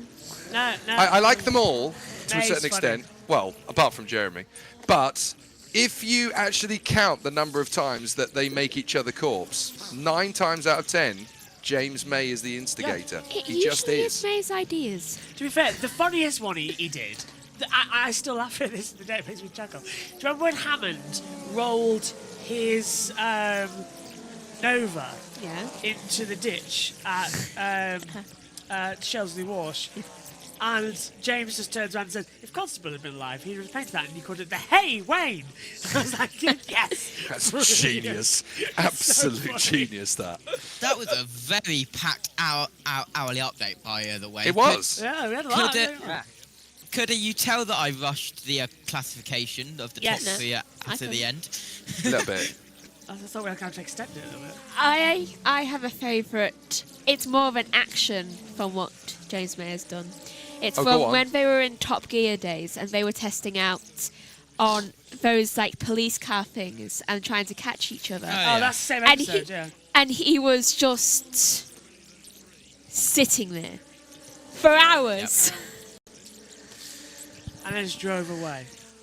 Expect the Porsche Penske number 6 to come down pit lane from the lead of the race. Only 6% in their virtual energy tank as well. The 36 Alpine currently down in 13th overall and 13th in class in hypercar. And we've got a double yellow down at Tete Rouge once again. And it's not going to be Brendan. Oh, I don't like it. I always liked the I can't remember what the name of the American muscle car was that Hammond was testing, but they said you can put the extra seat back in for $1 if you want. And James May was returned as, which seat do they give you as standard? It's just the most amazing comeback. I love James so much. It's the 24 LMP2. Oh, big accident! Oh, that's not gone well at all. And this will be a safety car because the barrier is damaged. It's gone. Safety car. And there it is, the first safety car of the Le Mans 24 hours. At 11 hours and 11 minutes in, a huge accident straight into the barrier. That's one of the LMP2s, isn't it? I'm trying to work out which one it is on our monitor. It's, Someone should 24, tell Tom. Guys, 24. Yeah, 24. Nielsen Racing. Safety car it's out. such a shame for them. Tete Rouge is a hard place to go off, actually, so it's just sort of drifted wide of the marbles, I reckon, and gone straight on. And the hypercar teams are leaping into action. They're going to respond to this. All of those that were within a sort of a 10% window. This has worked going to out think, right, this is for it. the Porsche Penske 6. It really has. great Yeah, they point. needed this. Yeah.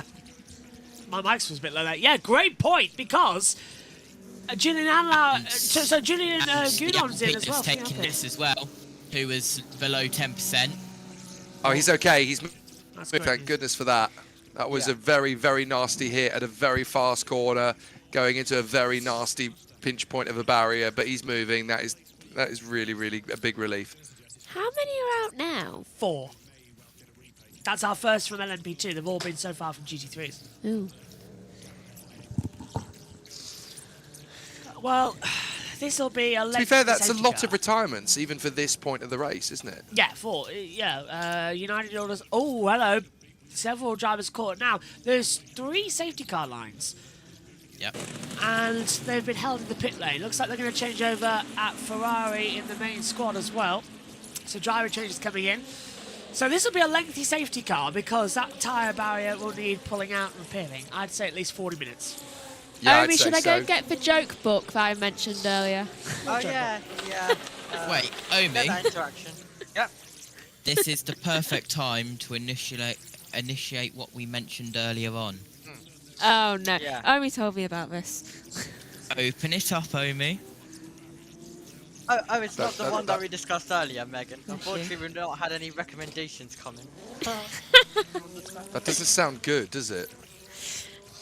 Yeah. Oh, I can imagine. All I will say, Sanson, is prepare to be amazed. Oh, a good way. Okay, that's fine. I can sing It's the End of the World as we know it if people like. I'm quite good at that. I mean, fortunately, my background gives us the most amazing opportunity for, one of those pub quiz style guessing games in history. Yes. Where I can literally, if all else fails, I can literally just leave the camera like that and see how many of them you can guess and see which ones you've seen. Now, that's the most amazing debate. It could be a drinking game. For some reason, our mother Could be a made drinking game. alcoholic lollipops earlier on. Did so- she? Yeah, It's she just- made shandy lollipops. Lager and lemonade, she said, was in them. She called them shandy lollipops. Why did she make shanty lollipops? She's mother. JB, I've just realised that having these yellow lights flash for 40 minutes is probably not a good idea, so I think it's time to swap them around and have the fade as the safety car and have the flash as a full course yellow. I think your Let- neighbours. Let's be fair. Mother saw that episode of Black Books where he froze the bottle of wine with a lollipop stick in it. Thought that's a good idea. Probably. Didn't she? Do you know what? Let's be honest. It explains why she asked It where explains a the lot. other lollipop holder was, because she was looking for that earlier. So I think she's made like 6 of them. Look, this is rather embarrassing, and she's going to kill us, or kill me for saying this, but me, David, and Callahan knew that she was pregnant with you because she'd stopped drinking. Well, there was no other way to tell. Only if she finds out. It was quite interesting, actually, because there was we were an odd 2 or 3 bottles of wine, a day for our mum and dad with evening meals. Yeah. Callahan as well, to be fair. Yeah, 'cause she was an adult. Alcoholic, I thought you were going to say there. I was like, That's a different episode. I can't wait. The Jeremy That's when Kyle I was edition. born. When Zara grows up, I can't wait to tell her what her mother was really like. Yeah, that's the Jeremy Kyle edition. I can't wait to tell her that. Kellyanne constantly said, it's like, you do realise you can have alcohol when you reach that age. She was very encouraging. Very in a good way. With your meal, she always said. What relation to this story is Kellyanne? Our sister. Elder. Oh, she's the eldest of us all. Talk about. She is. She's the sibling sat there in the corner going, they're in their commentary box again. Mum. There's 4 of us. Can I just get 10 quid and go to the pictures, for God's sake? I don't want to sit there and There's listen to all 4 that of us. cacophony from the studio. She's the well, no, she's not actually, but she would. She's the one who rebels, isn't it? She's the one sitting there watching the gymkhana going, no, you two listen to me. This is something that I have to do. Well, she never got a chance to with me. He's got her. True. She never got a You chance. listen to me, old man. Pretty much. She was like 18 when I was born, so it's like as soon I got her Oh, room. right. I will never forget dropping her off at university on induction day in the university halls, and Kellyanne holding you as a baby in your car seat, and the woman literally freeze framed me. He's like, "Whose is that baby?" Everybody. Wow. It doesn't help that because we are sisters, we look incredibly alike. I don't see it. Yeah, of course. When we were babies, at least. Though also, you don't see it. Her actual daughter and niece, she looks like me. Oh yeah, Zara looks a hell of a lot like you. So it could have been incredibly Pandemonium. possible. There she is. Our niece looks incredibly like me, and it's a little bit scary. She's true. I mean, I don't mean to be harsh, but that picture literally looks like the generic photograph of a human baby. I know. I'm one of these Yeah. people. I'm one of these people. People that sit there and kind of look at the pictures of babies and go, "It looks just like his dad." No, what he looks like is a baby. All babies that are pretty much identical to each other. They're just babies at that age. They don't look anything apart from each other. I don't know if this is this weird conspiracy theory that everybody's just got to go along with. I sit there and look at baby pictures and go, "That does not look like anything other than a baby." That's all they look like. I look at my own baby pictures and think, why are you all hiding them on one specific USB stick? Megan. Or 3 of That them. is a bit weird. She's got loads of bloody. You were the most. You never showed me them! This is a lie. I have not seen a baby photo in years. They're kept in But a I hard haven't drive got- under the fireplace. I don't know where they are. Oh, fireplaces and me do not have good history. Oh, fair play. They really. Just to have. That's why they keep the. That's why they keep the USB stick there. That's why, Megan. Tell You do the- realise that. tell It's 'cause the you don't. story. You're not to be trusted with fireplaces. I'm really not. Tell the story. First of all, I trained my niece well. There's at Christmas with my sonic screwdriver. She's adorable. She's very playing cool. football now. She's a good footballer. Zara She Smith is. first. Yeah, but she's going to be a footballer. Renegade. Yeah. She's exactly like her mother in that way. I've lost her from the motorsport, but we have Elliot. Yeah. But He no. seems interested in it. Yeah, he will. Right, no, seriously. First, what was it 2006, 2007? It was 2007. I was almost 2. 2007, Mother's Day, 2007. A month before I turned 2. Yeah. Me and Dad have gone down to get Kellyanne from university and are bringing her back home. This is about 11 o'clock in the morning. Kellyanne gets a phone call from David, screaming his head off. We're having to take Megan to the hospital. She's split her head open. She is 1.5. Megan decided that it was a good idea to walk on her wooden building blocks, Well done. slipped, and had gone head first into the side of the fireplace, I ruined Mum's new white blouse. cutting Good the Lord. top of her head. I can still feel the dint now. So can I. Cutting her head open. Blood spurting out, apparently. Thank It you wa- for that beautiful ruined a ro- story. At, Yeah. What is it, 20 past Yeah, 3 in I the ruined a morning? rug. Oh, it gets better. It gets better. So I'm in the front seat. When Kellyanne's in the back. Dad's driving. And we have a Renault Laguna at this point, capable of doing about 190, 200 mile an hour quite comfortably. Oh my god. Cue empty roads, and this is a time before Saturday, They're laughing at YouTube. everything, CCTV and everything. Dad floors it. I mean, We are going 180 mile an hour down the M180. it's a testament that you all love me. Yeah. Kellyanne is screaming in the background, going, "Ah!" Dad's saying, would you just calm down, calm down? I'm like, what the hell is she done? We get to the hospital. He was only 7 at the time. Yeah, we get to the hospital. We park in the hospital. We run, and bear in mind, this is Dad running. True. In the hospital. We get to the children's ward, and what do we see? We expect, because we have not had no communication with Mum and David since that phone call, we expect Megan, baby Megan, either in a coma or with stuff all around her. We expect the worst. What we find is Megan laughing, and playing with the little building blocks that she's bloody fallen over on in the hospital.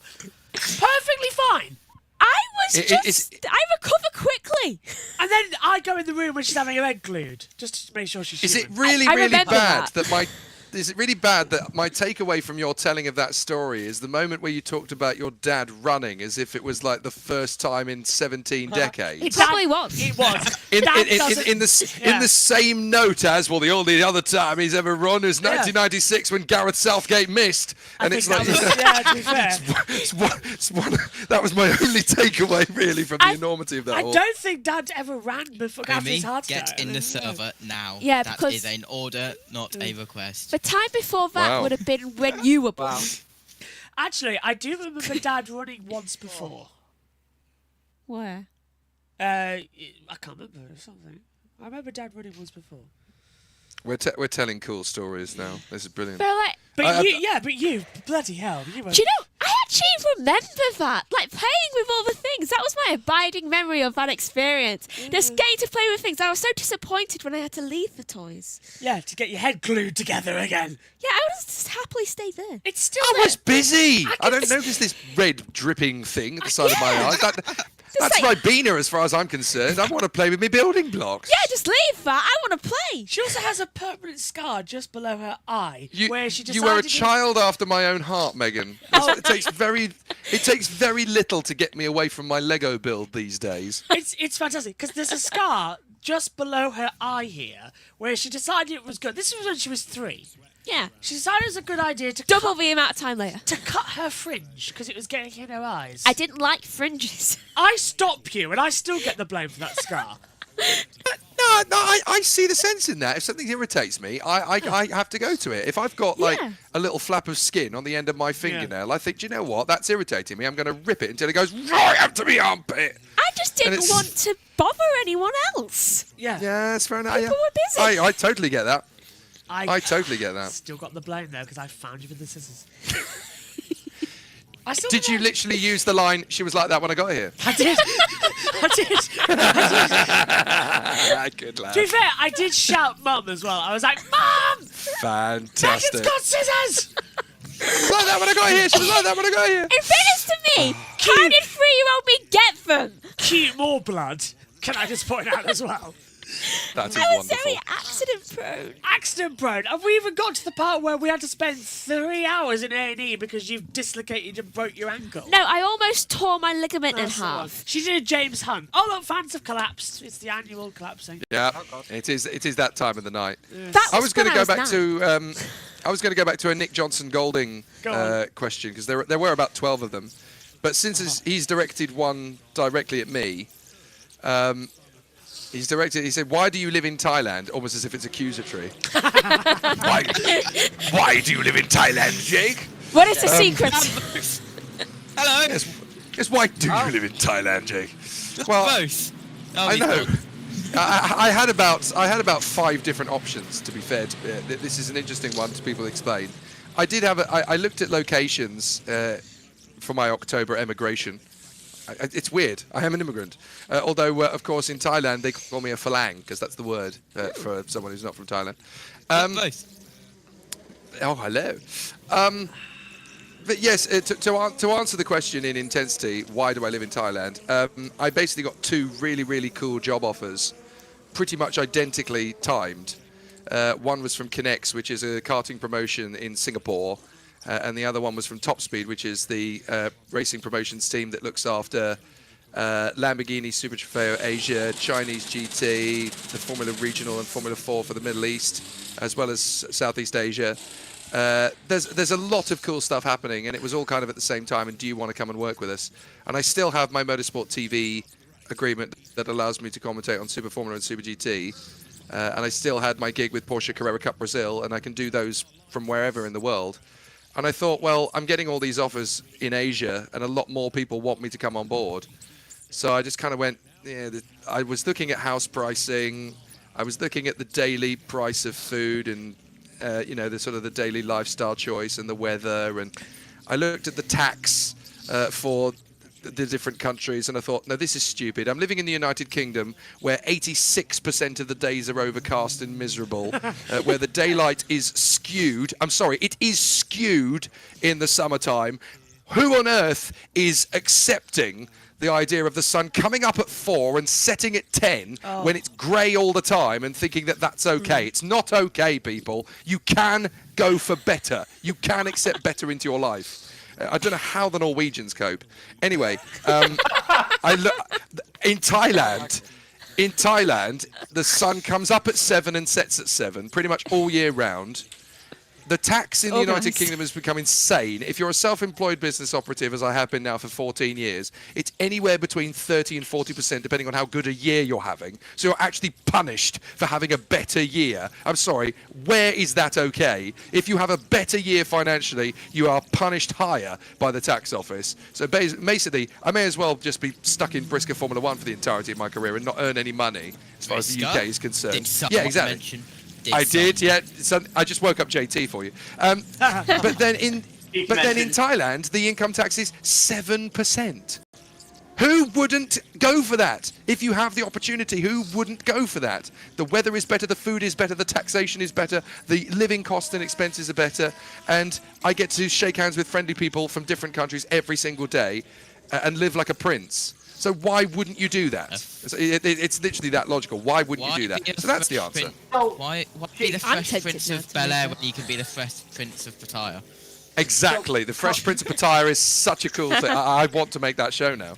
So what I love about this is you're killing two birds with one stone, which is, never settle with where you're at in life, but also England sucks, and I'm always willing to kind of throw birds at chip away at you guys for that, so I appreciate that. Yes. Gotta make Super GT a lot easier on the old schedule as well. Hi guys! Do you know, I was going to do something nice, but now I'm going to go on talkback. There we go. Wow. I was on talkback. I hope it's not on air. No, talkback. You don't need to translate that one to the people watching at home. I'd put that on talkback. Right, okay, everybody. On 3. Are you ready? England sucks. Wow. Wow.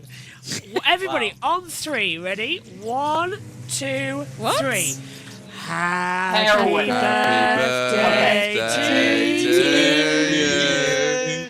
Happy birthday to you. Happy birthday, dear Jackson. Jackson Ambrose. People need to work on their tune. We've been taking an hour. All over the place, but I appreciate the heart.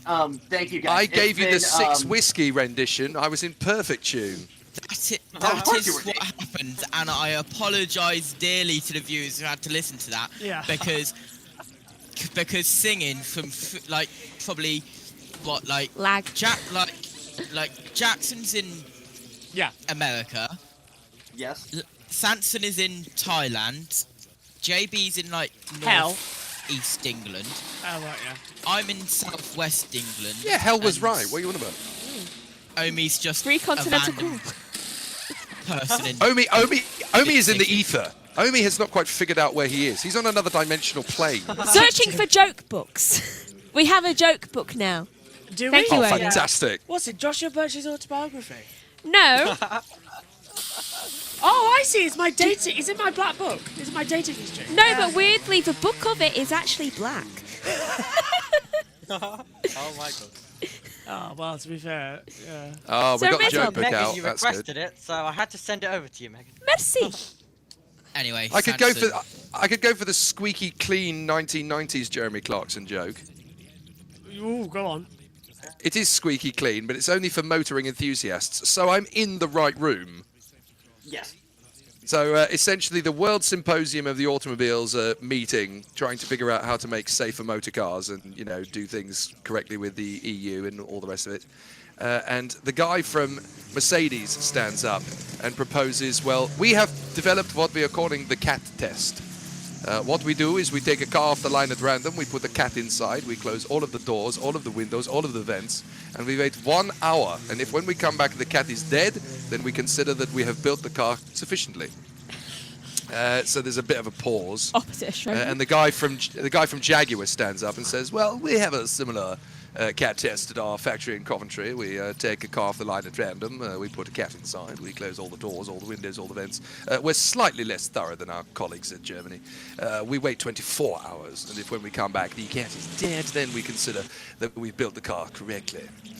And then the chap from Lancia stands up and goes, hey, we have a cat test in Italy. I don't know what you guys are. We have a bit fishy. We take a car off the line at random. We put the cat inside. We close all the doors, all the windows, all the vents, and we wait 24 hours. And if when we come back, the cat is not escaped.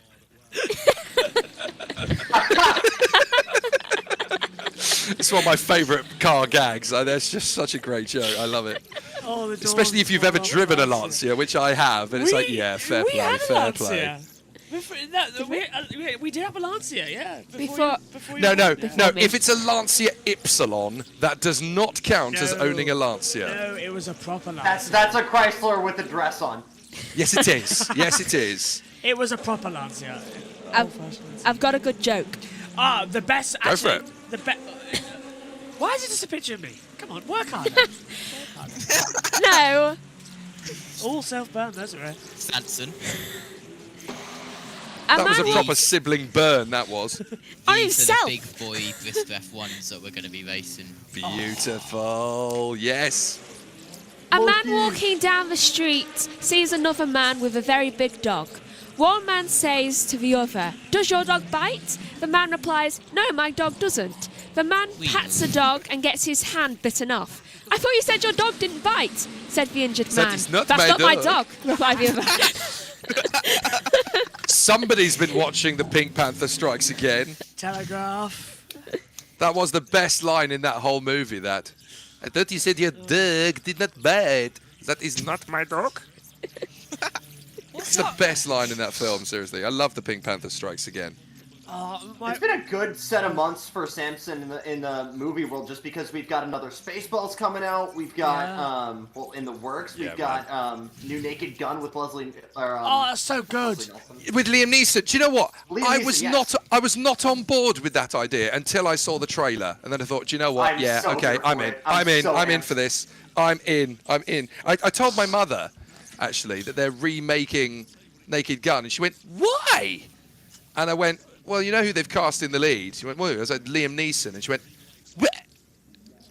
Oh, that could actually work. I went, yeah, it could.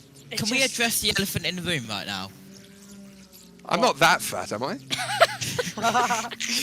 Why? I've been working hard, damn you. Why does Jackson Lambo sound like he is commentating in a bathroom? Forget that. I'm on the move right now. Screw that. Why does he look like he's in a haunted house? It looks like the woman in black is about to sneak up behind him. I mean, to be fair to you, Jackson, you genuinely look like you've been written by Mary Shelley. Or Emily Dickinson. I'm on the move right now. A lot of my stuff has been moved elsewhere for where I'm actually doing broadcasting. But back at home for the time being. Been busy today. I've actually been. Sorry, where is your broadcasting house? in The esports, 1800s. It's really late here, and the sun's like going straight through. It's not the 1800s. No, it's New Jersey, isn't Swear. it? Let's be honest. Same thing. I see an archway. People don't have That's a mirror. archway. Okay. That's a mirror, Joshua. I'll go for that. I was gonna say. God's sake. No, I am aware that my sound quality is cheeks. I don't have my normal microphone with me, and I'm only here for about another 30 minutes. Just kind of turning up. Felt like I had to get in my qualification here. Yeah, Guy Ritchie rang. He wants his Hollywood set back. Are you copying me, by the way? Oh my god. What the hell's going on with your camera? Is it really possessed by the woman in black? It's a little like eye level camera, and it's supposed to like suction cup on. Is it a lazy eye? Is it the camera from the Blair Witch Project? Don't go This in the week, basement. too late to change it. Don't go in the basement, Jackson. Whatever you do, don't go in the basement. Go over to this guy. Is this less Victorian for you? Don't go in the basement. What's he doing? I swear, What is that there's a painting in the attic that keeps changing. It's behind him. Look, it's behind him. It looks like he's jumping out at me. What the hell is going on? I swear that painting's going to take you to Narnia in about 7 minutes. I'm gonna soy jack point, but yeah, if I'm gonna 93 has. Oh, that's not good. That's the not second good. time That it's looks gone like it's had a big impact first as well. Oh, I like having light up the numbers. That 93, that's the second time it's gone off today. It took its Oh, it's the rear Aston. wing off. Tried to go Oh, back. no, sorry, to not the Aston. That's the pre-Evo Peugeot. What's he model. done? How's he done that? Ran Oh, out- it's at the Ford chicane as well. Oh, no, bit of grass, dab in. This is going to go on the third curb, isn't it? Oh, the second. Oh, he's lost it in a very bad way. I think it bottomed out, Jake. That's a very alien kind of incident there. Either that or it might have Took hooked an onto inch one too of the much sausage curb, I ribs, I'm think. not sure. Yeah. And 99 told him if he spun it, he could have a flake. And now I want a flake. Thank you, Megan. I can't stand Jackson's house. I'm sorry. It's I can't even get a flake in the macro in Thailand. It's Little House of the Prairie vibes. I'm 90%. It's quite entertaining. Yeah. It's quite entertaining when you find out how flakes are made. Anyway, move on. Yeah, right. No, not moving on. How? Why? Oh, okay. They are the burnt pieces of chocolate. They do not melt. Yeah, they are the reject chocolate. And yet they're perfect. And yet, they've sold them. Fair play to Cadbury. I think they're geniuses. Stick them in ice cream. Yeah. Yes, all good. All good. We need an ice cream with flakes on it now. I mean, what's the equivalent of that in the chip world? It's not Doritos, is it? Let's be honest.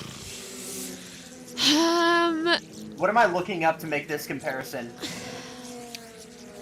Oh, sorry. We've just broken Jackson's international date line Again. there. I'm so Oh, sorry. Yeah. Do you know what twirls are? Need a moment of silence, and I need everyone to mourn the sad Oh. loss of the number 46 Team WRT, which has officially retired from the 24 hours of Le Mans. No. Poor Valet. I owe Susie Wolf $5. Not Susie Wolf. And that Susie means that 80,000 members of the crowd are going to walk home in the next hour. Well, at least we can go to bed. Susie Perry's gonna have me guts for Garters. Ooh. I still can't believe Hang that on, is it replay. Susie Wolf or Susie Perry? Because those are two very, very different people, it's and you Susie said both Perry. in the last 12 Yeah. seconds. It was Perry. I meant to say Perry. Oh, but- He's Perry, okay. tired already. Yeah. Fair enough. Susie Perry tried to kill me. Joining it now, Omi, by the way. Oh, join the club, Doing mate. this to her, it was. She didn't know. Charlie Cox tried. No, Steve Parrish tried to kill Susie Perry. There's a great story there if you don't know it. Do you know? Speaking of allergies, Yeah. That's a team that's out of the race, isn't it? did you know Look at that? the look at the That's crying trouble of with Nielsen Nielsen Racing. Racing. That's a team that's out of the Aw. race, isn't it? That's a shame. Did you know that Well, my that's family my didn't believe my allergy for years? Cherries. Yeah, I don't know why you didn't. Well, it was a coincidence. Cherries. When I was Your 8. allergy is cherries. Yeah. Yeah, when I was 8, I had a cherry gummy. I was told, oh, it must have been the E numbers. Oh, No, Jackson's gone. it is not the E I'm back, numbers. hang on. And then I had cherries again. I had a reaction. They was like, maybe you have something to do with it. Then I had cherries with wine, meaning I can't actually have red wine anymore, which is weird because I love red wine. Sorry. So I can't have that. But then, about 2 weeks Got you ago, a no, it was Chardonnay. last week. I do love a Chardonnay. It's my favourite now. Last week, I touch some cough medicine because someone in our house has a cough right now. Not us. And You'd be I was trying to surprised, though. get the lid off it for them. And I was like, oh, I have to get the gunk out of that because you know how it can sometimes get a bit sticky when you're trying to unscrew the childproof lock. And then after that, I touched my face without looking at about what was the flavouring of it. And It was it is cherry, wasn't cherries. And then I proceed to have the worst allergic reaction I've ever had from cherries, where my throat actually started to close up. Yeah. So now it has progressed from rashes and my lips going blue to closing my throat. Puffed up like a pufferfish. Merge has now been completed. Prepare for pass around. Megan, should we just kill you? It might just be easy at this rate. I'm also allergic to peanuts, like our niece. Yeah. But I am less allergic than she is, and less allergic than my cherry allergy. Peanuts just give me a rash. Usually on my arms. Sorry, my mind went somewhere else. I was Usually where I touch them. I can't eat ginger. Yeah, I almost killed him about a year ago because of... I didn't realise that the crisps I gave him had ginger in it, and then he started having an allergic reaction in the car, but thankfully Thanks for we were that down one, the street Omi. from B&M. I really appreciate that. What are you two doing? You playing in BMG under the safety car? Well, I can tell you now, as Jake Sanson, we welcome you to Northampton Shellway. That does look pretty accurate, to be fair. So... You be warm. Thanks, Omi. So... Okay. Oh, Okay. hello. Omi really is in Josh has the... turned on creative mode. Ready? Sanson, it has even got... underground is tunnels. it? It's even It got does. One of them, mine. this year's It's got that European post. it's That's got the mad. poster. That's incredible. Fair play to the level of detail. Let's just say that that Virtual Motorsport Group VMG cooked with this, and it's so good. Anyway, I'm just gonna. Okay. I get to have my annual rant at people having a go at me on social media. Oh, this is Ooh, fun. I love rant This is time. fun. So, I made a comment on the video of the guy before the 24 hours in the Michelin Le Mans Cup race kicking You did, the earlier side on, of the yes. Ferrari. Yeah. I made quite saw an that. outrageous statement. I made a comment which said, "Here we have a raving lunatic who should never be allowed near a racetrack again." That was what I said, word for word. And the two comments that have been made to it, I just love when the internet drops in my lap the perfect, retaliation. It's wonderful. So the first guy has written, "Oh my, if you look at somebody wrong, maybe they should put you in jail too. Please. Difference between this and going to war is a type of weapon you use. One's a car and another one's a gun. Back in the day, there were more than a few fights here, and they've given them a penalty, slap money wrist, and be done with it. Usually it didn't happen again. Today's with everybody blah, blah, blah, being ultra perfect in our princess unicorn society. Nobody can handle anything anymore." Okay, well done. You've clearly watched one too many episodes of Xena Warrior Princess and think you've got a point. If you assault a racing driver or a marshal, you should not be allowed at a racetrack. It is that simple. You are not in the right sport. And the second comment I've got is, "Bro has never been under the heat of racing for hours, only to be disappointed by the car. You do the exact same, just shut up." Okay, first and foremost, I have been in a motor race before. I have been that angry, and I have kept my emotions in check. Thank you. You don't even know me. You don't know if I'd do exactly the same. And if you think I'd do exactly the same, you clearly have never met me, had a conversation with me, or understand the difference between control and lack of control. So my simple response, and I hope a lot of people will get behind it, is no, I'm sorry. You kick a marshal, accidental or not, you're not welcome at a racetrack. With you. Because that's the be all and end all. That's the end of it. These people who believe they can say whatever they want because they've got a keyboard in their hand. I'm sorry, there's no room for that. There's absolutely no room in this sport for, people can't handle anything anymore. Yeah, it's those people who were present in the death of Francois Sever. Yeah. We never ever need that kind of thing ever to happen again. There's a reason change happens. People who don't like change, well, do please go and marry 1977 and enjoy yourself with reruns of Terry and June. And I hope you're satisfied. But at the same time, things do need to change. They do need to evolve. You do need to get rid of these people from racetracks. Because if you're going to start punching and kicking when there's cameras worldwide and everybody goes, "Oh, it's fine, nobody can handle it, oh, that's fine," then young kids are going to think it's okay to do it, and they're going to go and do it themselves.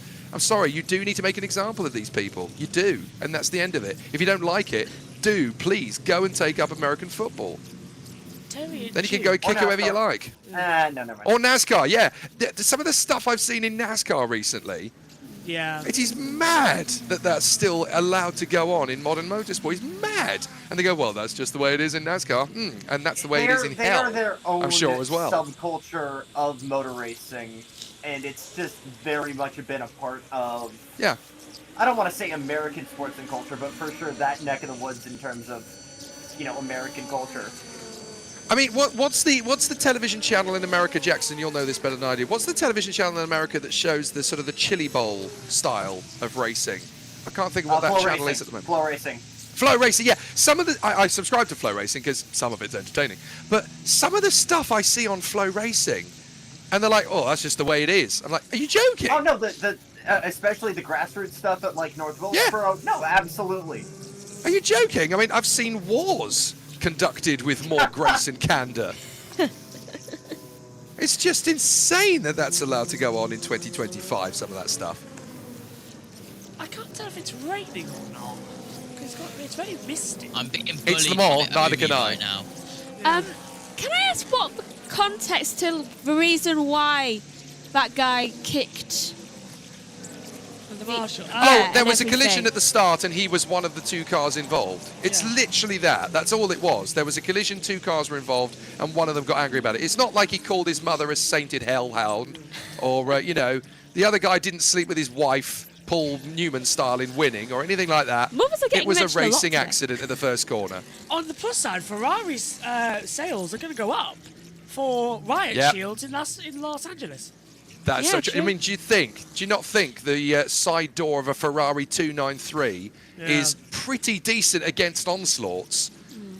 Pretty good, isn't it? It's better than a Tesla Cybertruck, that's for sure. Yeah.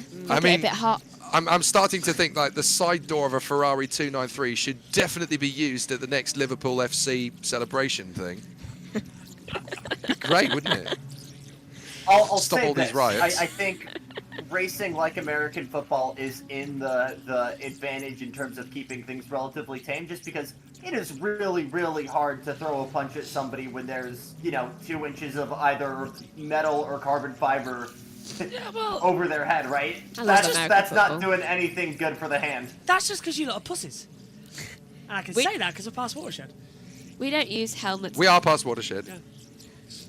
We call that rugby over here. We don't. And play. we don't use helmets. No, we use the teeth. We don't call it rugby. We call it rugger. Yes.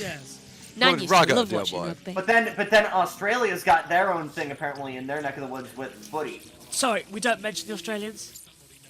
Oh no, that's why on earth not? Incredibly rugby. My apologies. We just let the Australians get on with whatever little Australian thing they get on. They've got the oxygen of their own publicity. Is that what you're trying to tell me? Yes, because also their somehow version of football is so weird. I don't think it's actually legal. No, you have no idea how true that is. So I had my first trip to Australia this year, my first ever commentary job in Australia, which I never thought was going to come up because I live in Asia. It's like, well, why is Australia a thing? But no, the first round of Lamborghini Super Trofeo Asia was in Sydney Motorsport Park, and I got invited to go and commentate. I was like, yeah, Australia, never been. So got my opportunity, did my visa, and you know that stereotypical thing of, oh, you've got to answer 1 billion questions on your way through customs about are you carrying any livestock, have you got any asparagus in your jacket pocket or anything like that. I'm not joking. That they you do literally have to fill in a form that says, have you got any vegetables on you? Have you got any? Do I look like I'm carrying a chicken with asparagus in my pocket? No.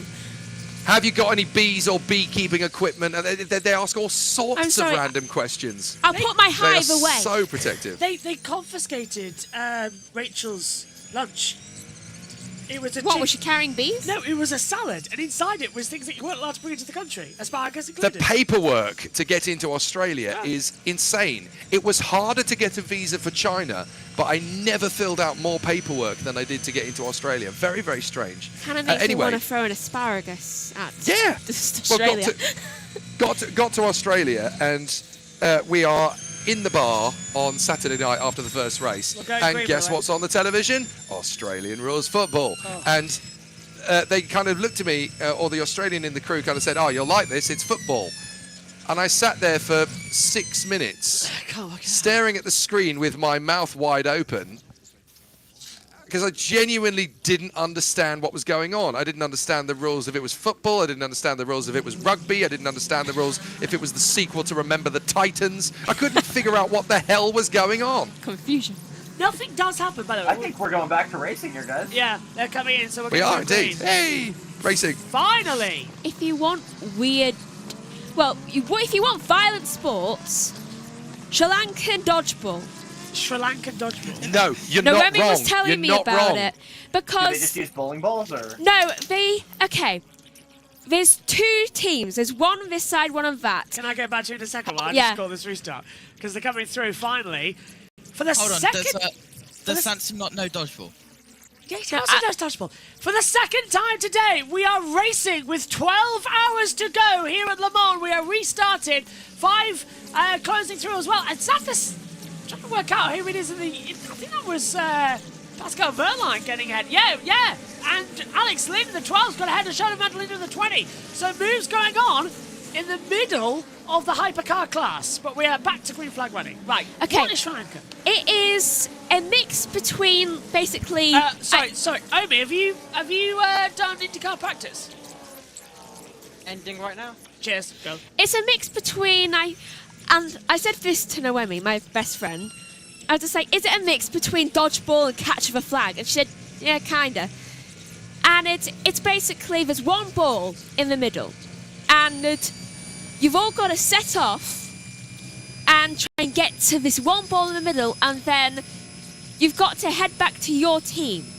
I think it might be one at a time or not. I'll have to ask for clearer details from Noemi. But you get tackled and everything in it. And she was once tackled by a full-grown adult when she was like 6 during the game. Look, I told Boris Johnson not to go. I made that joke I know, it's as ridiculous, well. isn't it? It was accidental, apparently, but I said that's what Boris said. No, it's really weird and apparently really violent. Oh! So the sport that I find fascinating in that part of the world, in India and Sri Lanka, is kabaddi. Have you ever come across kabaddi? That's a fantastic sport. I'll have to It's ask like, Noemi.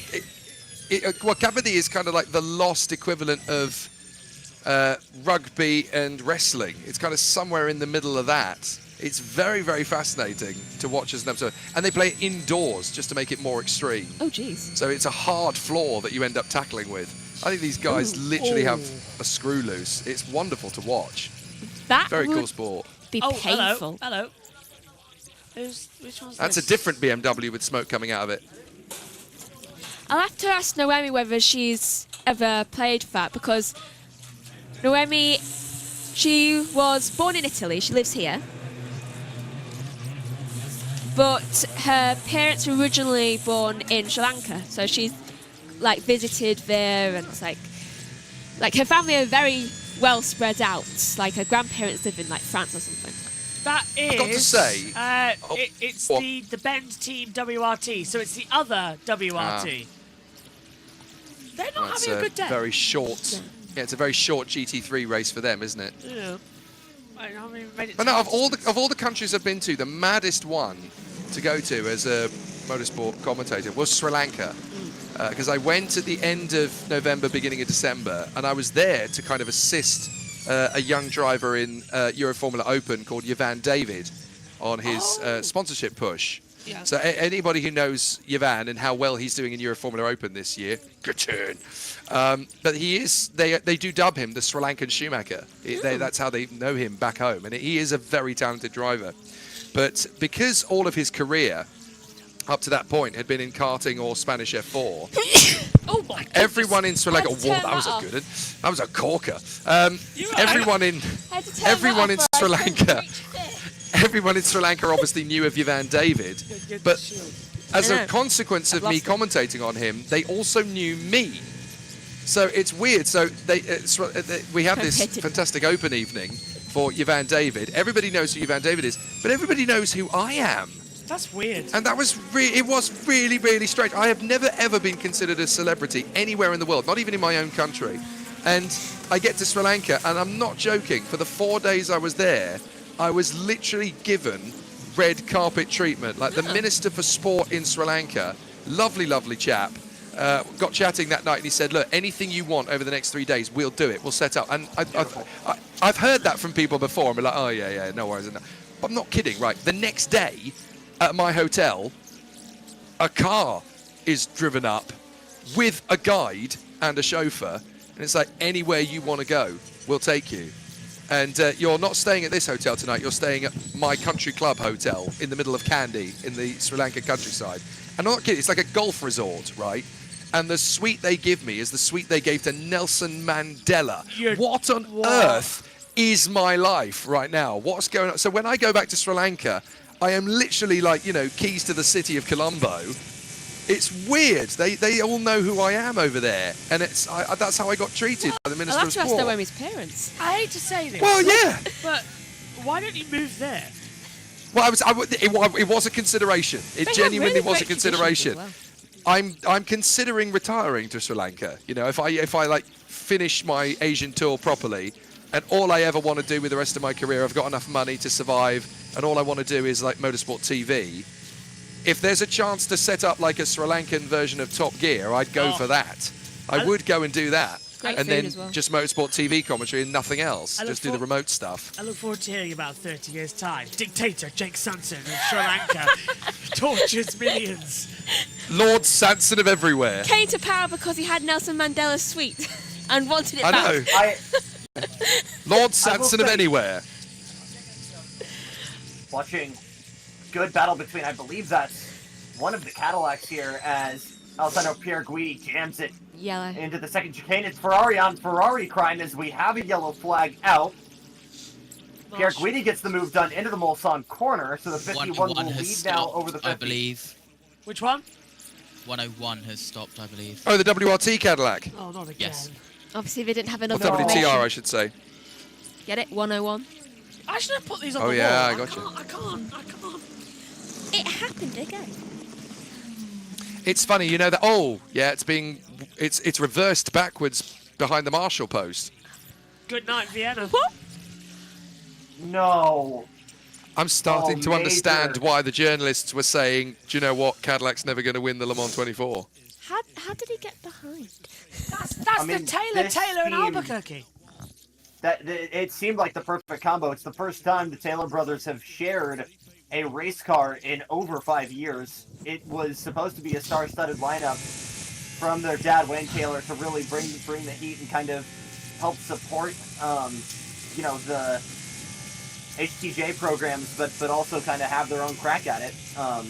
Really, really good story, and I'm just heartbroken that this could potentially be the way it ends as we watch Alex Lynn try to recover. You guys remember where the Cadillacs were on the front row? What happened? I love the way that the French race director's mind works, though, because we see the stricken Cadillac at the side of the road, and his instinct after then is, don't worry, we need to nurse the emotions of the Cadillac fans. Quick, show the leading Cadillac so everybody knows that we're still okay. I love the way that the race director's mind works, and you could see this a lot if you think outside the box in terms of what we look at when. You know, we've seen one Cadillac in trouble. Quick, show the leading Cadillac. Quick. It's okay. Let everybody know that we're all right. I feel sorry for Philippe Albuquerque. He's having no such luck. An original He's never star. had a lot of luck at Le Mans, has he? Unfortunately, no. Was he Which is amazing because he's one of the best at Daytona, and yet at Le Mans, he's just never had any joy. It's constant drama. Yeah. Have you X'd them off? Not yet. He hasn't Really? officially retired. Okay. So real quickly, folks, I unfortunately need to duck out here in a minute. Can I catch you guys up on everything in the racing world that's not Formula One that you might have missed? Please do. Please do, yeah. So, Don't IndyCar mention NASCAR in at 30. Gateway, which is actually in Illinois, but it will be Will Power extending his all-time career record-leading 72 now pole positions to lead them to the green tomorrow, Sunday night, prime time. David Maluka's fastest in nighttime practice on 18-lap-old tires, so do not count him out tomorrow in a very, very good car-driver combo. What's been argued to be, the one place Malukas could potentially win. Over to NASCAR really quickly, Xfinity Series in Mexico City. I don't get why people are complaining, why fans are complaining, because I have not heard a single negative thing from a team owner, driver, actual fan trackside. It's been incredible. And when you have hometown hero Daniel Suarez winning in Xfinity, that's pretty freaking cool. So Connor Zelich goes to pole. Daniel Suarez holds off Ty Gibbs for the road course win. Very cool stuff. To be honest, it sounds like it's been a great day, and just a reminder what we've got. You've missed it all. Yeah. I will always be a massive Connor Zelich fan. I can't wait till he romps NASCAR. He's going to be such a superstar. We've got the 3 superbikes, so warm-up, Superpole race and race 2, Academy race 3, Canada, Mexico, Death, and an IndyCar race to do. What am I doing tomorrow? I mean today. Sleeping, most likely. Yeah, you get time off. Yay. Female dog. Yeah, because I get to join in on a Formula 1 broadcast for the first time in ancient history. Woohoo! Wow! That will be my first Formula 1 commentary, proper Formula 1 commentary, since 2019, I think. He's slumming it. Well, it's due to be a good one, especially with how things are going. People seem to not be to able be fair, to keep off the champions. if I could choose a Grand Prix this year to commentate on, I would choose Canada. It's always been one of my favourite races of the year because if anything unexpected is going to happen, Williams double podium, then it's going to happen in Canada. I have words about Williams. Does anyone know how in the world Alexander Albon had his engine cover explode? What I want to know is, how come it's 3 o'clock in the morning and you're the one who's always louder and I'm the one who always gets in trouble? Because... Next door complained for several years. It's me. But it was always her. I'm an actually loud Note to person. self, invest in soundproofing technology. We have it. That's the thing. Are you sure? Yeah. Wes Manbridge emerges from the shadows. I'll leave you guys with this, as that will kind of be my time. Formula 1, this better be a one-and-done thing with the Montreal merging thing. Like, this is going to be an Icarus moment, I hope and pray, because you're getting rid of the greatest day in motorsports for your own hubris, and it's hard for me to think of genuine benefits for him. I wish Jackson had been around during my rant at the start of the race. Yes. Because it's ridiculous. I'll have to go back and watch it. Yeah. Right then. I don't know if I'll be back, just because I might be busy. But if not, all the best. Have a great rest of your stream. And thank you all for the birthday wishes. You I sound appreciate like Captain Oates. I'm going out now. I may be gone from some time. What a brave man! What a brave man! He even forgot to take his parachute. Can you imagine the diary from Captain Scott? Can you imagine? Yeah, can you imagine the diary there from Captain Scott? You know, catering poor, weather not up to much. Oates is popping out to post this now. No, I prefer the one that you see in Red Dwarf as well. Wolf Scott down with the last version of Instant Mash. I am, by the way, if anyone's waiting for the hourly update, I am preparing it. Just we've had tons of base control messages come through in the past 2 minutes, so I'm trying to get them noted down. Hello, Wes. How are you? Hello, everyone. Yes, I'm just enjoying not only the Captain Oates reference, but the Red Dwarf as well. I know exactly which episode you're talking about, JB, and I loved it. Marooned. Captain Oates. Captain Oates is a prat. Have any of you guys actually read the books of Red Dwarf? So Red Dwarf and Red Dwarf Better Than Life. The books are astonishingly good. I mean, all of the little holes that you have an issue with watching the TV show, you kind of think, well, I suppose they kind of skirt around that. They tidy up in the books, and the books are fantastic. They are almost Star Trek level of detail. The books are good. I read them along with listening to Chris Barry do. Chris Barry's audio books. Oh my goodness, so good. He's so good. He's so good. Well, Chris Barry is the ultimate impressionist, so he can literally do every character perfectly. He can do Lister perfectly. He can do Crichton perfectly. He can do Holly perfectly, and it's genuinely scary because you literally lose yourself in the world of it, and you genuinely think that it's the actual character saying it. Because Chris Barry is so good at all the voices. I love the moment. He never misses an opportunity to break out his Ronald Reagan impression that he got. That's when so he was true. first Yeah, that's getting him really true. And he'll apply it to like a random character. Any American voice he does in the Ronald Reagan voice. Yeah, trying to spot it. It's so good. JB. My favourite one is. Have you ever seen when he's doing the outtakes and he goes into the Kenneth Williams voice? His Kenneth Williams impression is so scarily good. Scarily good. My name is General Patton. Yeah. Yes, hello, Moocher. So good how he's able to do that. It makes me want to watch Carry On. My favourite line of any Carry On film is because the only time they ever crossed over a character, it was Matron. It was the same one from Carry On Again, Doctor, and in Carry On. Girls? That's true. Girls? I mean, it's a shame, you know, that the medium of radio is still kind of hidden to the wider world because everybody goes on and on and on about the Carry On films as Kenneth Williams' masterpiece work. Not even close. Kenneth Williams reigned supreme in Round the Horn. For those 4 seasons of Round the Horn, he was literally the shining light.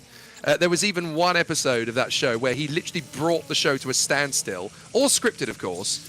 You know, he's in the middle of one of his characters and he just goes, I'm not saying this. It's absolute rubbish. And for the next 5 minutes, it's basically a tirade against the BBC, which is all scripted, of course. It's all beautifully performed. Where the other members of the cast are like, well, I'll do his bit for you. And oh, come on, Ken, this is embarrassing. It's just an absolute work of genius where he finally gets his ego belly rubbed and then comes back into character. Honestly, if you are a fan of British comedy at all, Round the Horn should not be a gap in your education. You need to go and listen to it again. It's so brilliant. Was he in The Big Job? I can't remember. I know Sid James was in it, but I can't remember if Kenneth Williams was in it. So it was Kenneth Williams' career was a really weird one. I don't know if you ever saw the fantastic movie biopic with Martin Sheen playing him many years ago called Fantabulosa. That's a fantastic film if you get the chance to watch it. His career had a real rocky road in the 60s because he was trying to kind of break through. Carry On kind of saved him, but he was kind of leaping from the rejection from Hancock's Half Hour, ended up on Round the Horn, and then somehow crowbarred himself into Just a Minute and stayed for like 3 decades. Were it not for the Carry On films and Just a Minute, his career would have been over. That's one of the most incredible talents Britain's ever produced in comedy. And certainly the trailblazer for camp comedy. I mean, let's be fair. There are so many people in the world of British humour now who would not be on the platform that they're on were it not for Kenneth Williams letting them be. It's so good. So impressive. I mean, what's the name of the guy? Chatty Man. I can't think of his name. Alan Carr? Alan Carr. Without Kenneth Williams, we would not have Alan Carr. There's no way Alan Carr would be acceptable without Kenneth Williams leading the way. Yeah, absolutely. Trust me, I think as well,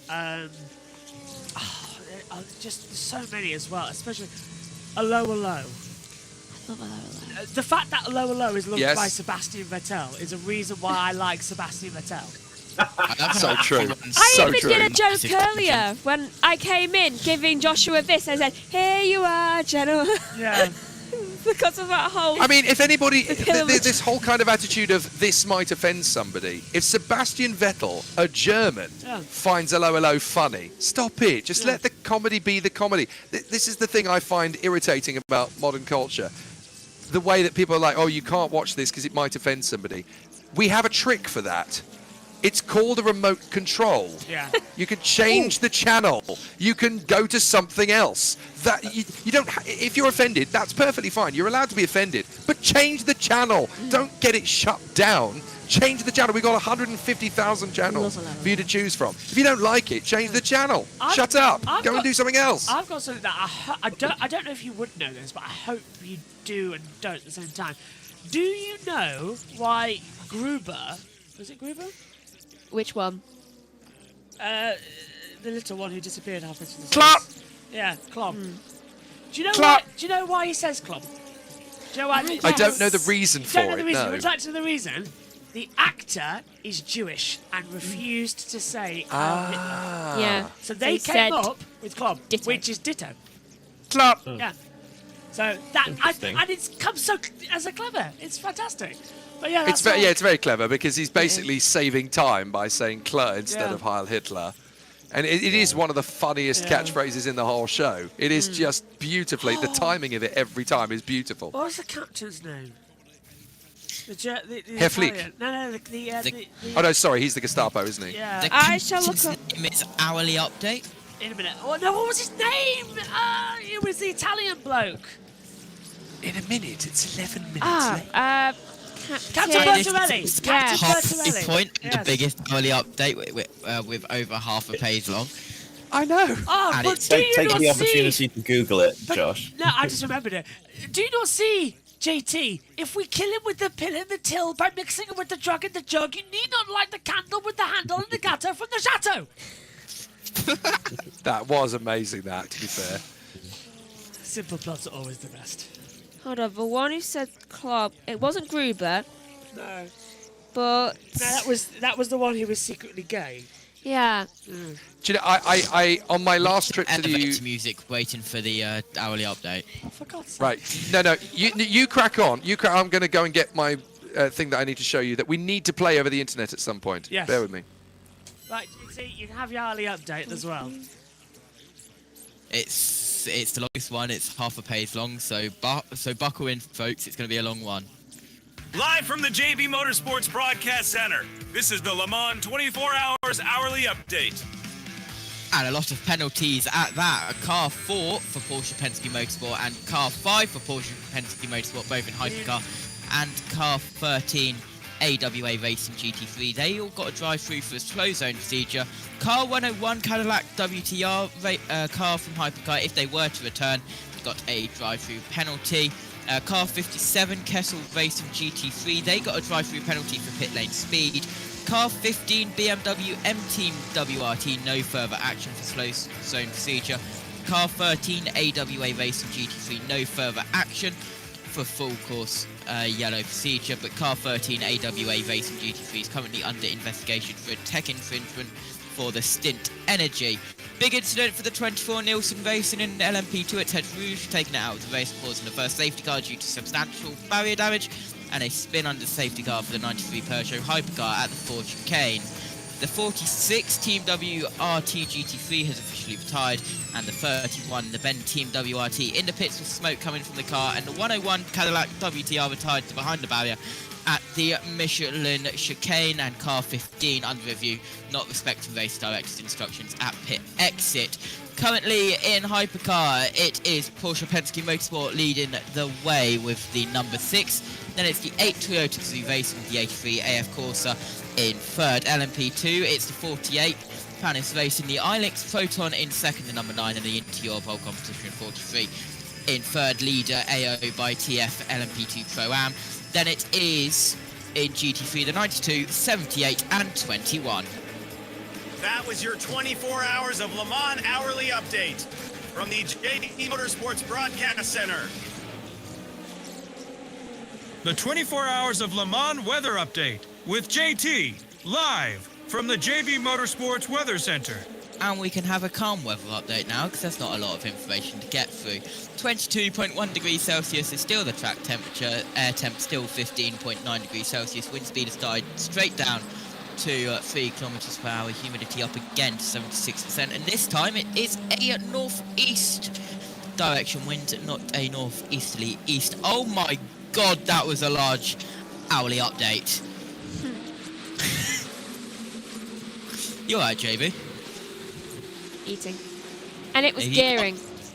You got some Lindor milkshake? Okay, no. No, it's a 2. Well, seal bar.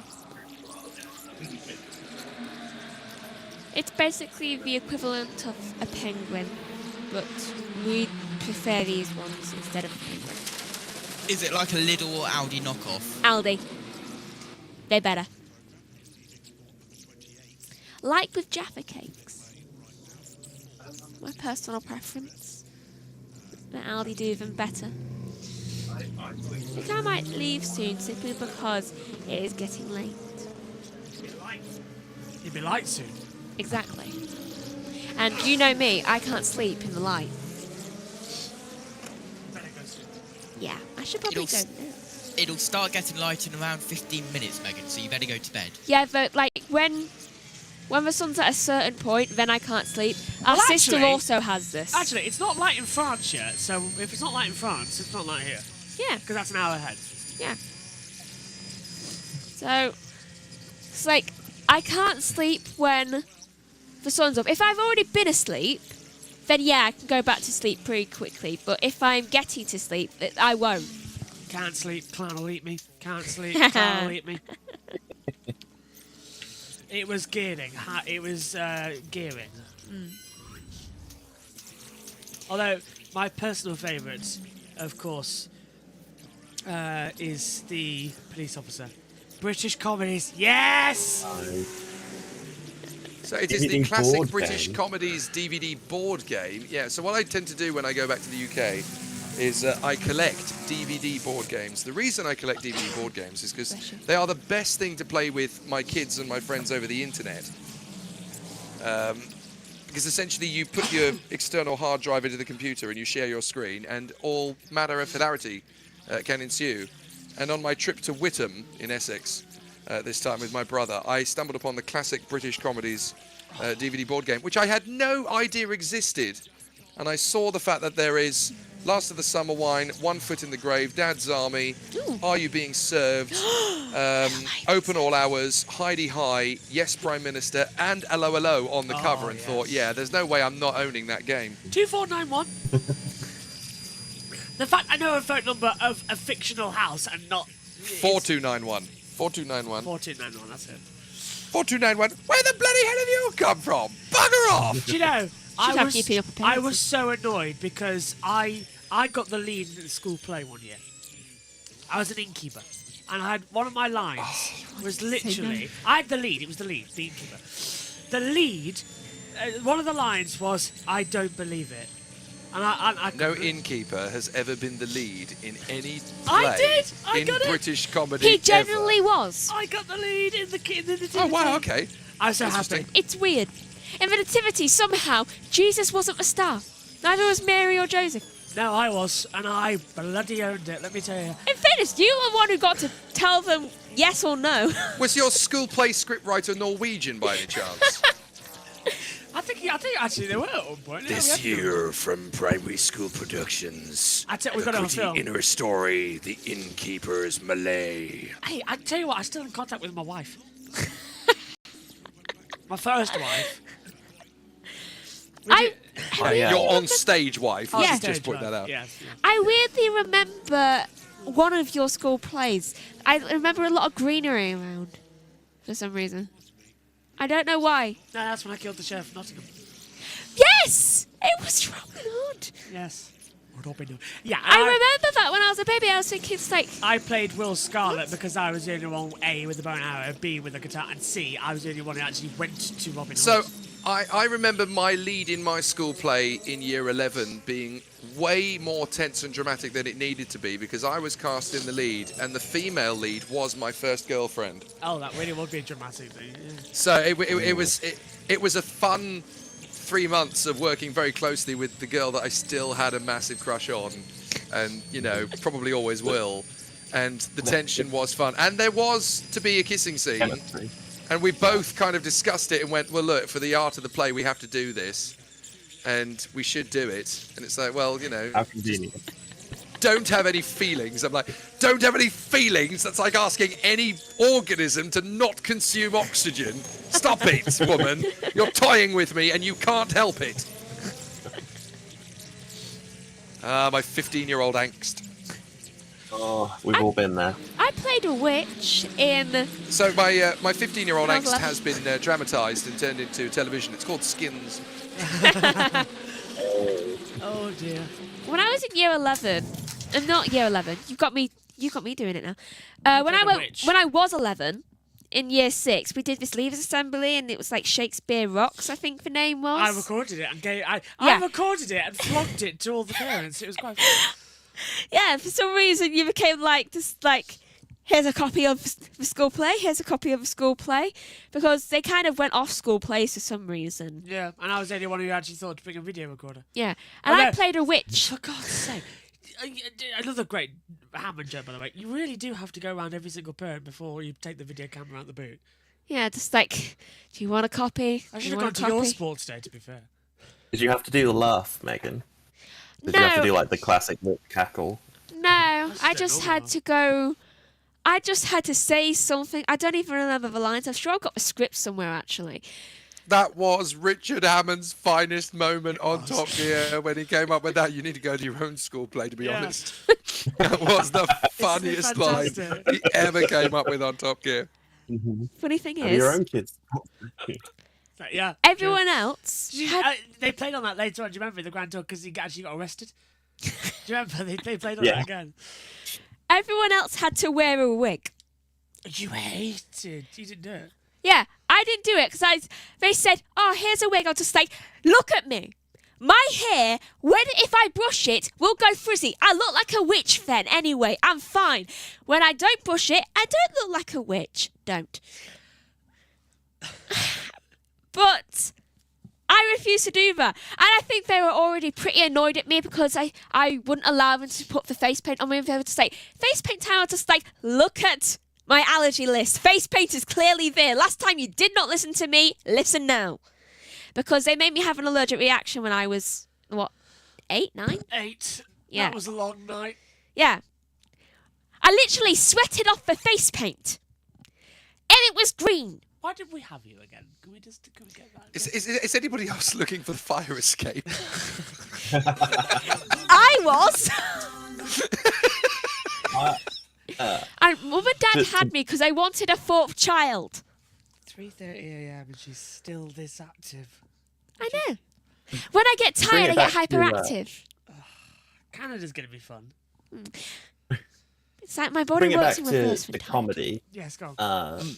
My mother-in-law, she is probably America's biggest fan of keeping up appearances, and she looks to Hyacinth Bouquet as a role model. Yeah. To the point where I'm not even sure she realizes that the narrative's making fun of her. You even started the sentence there with "my mother-in-law." Tell your mother-in-law to look up on YouTube the 1995 Keeping Up Appearances Christmas... No, not Christmas. Children in Need special. Because that is only just been, rediscovered. She will love it. It's called Daddy's Dead. Oh, okay. That might be a hard sell. No, it turns out quite funny. Don't give me spoilers. It's funny. JT has big news. I'll have to look at it. So, you know how we had the car 13 getting involved in tons of penalties, like getting a drive-through for slow zone procedure, then getting no further action for full course yellow procedure, and then they were under investigation for technical infringement. Well, that technical infringement has now turned into, for the car 13, AWA Racing for GT3, a 100-second stop-go penalty. That's worse than the 25. What did they do? Yeah, about 75 seconds worth. Yeah. Are they just making up the penalties as they go along now? They do seem all quite extreme. We're the first time. Nakajima's in the car. Then again, it was for stint energy, so quite big. I feel like But it's like, you wonder if they kind of had a conversation with the team manager about it, and the team manager called him a prat, and he just kind of went, 100 points. It's 100 seconds! 100 seconds penalty! You do kind of wonder if it's that sort of level of indignation. Wasn't there a 1 or 2 second penalty for somebody right at the beginning of the race? I'm sure I remember hearing that.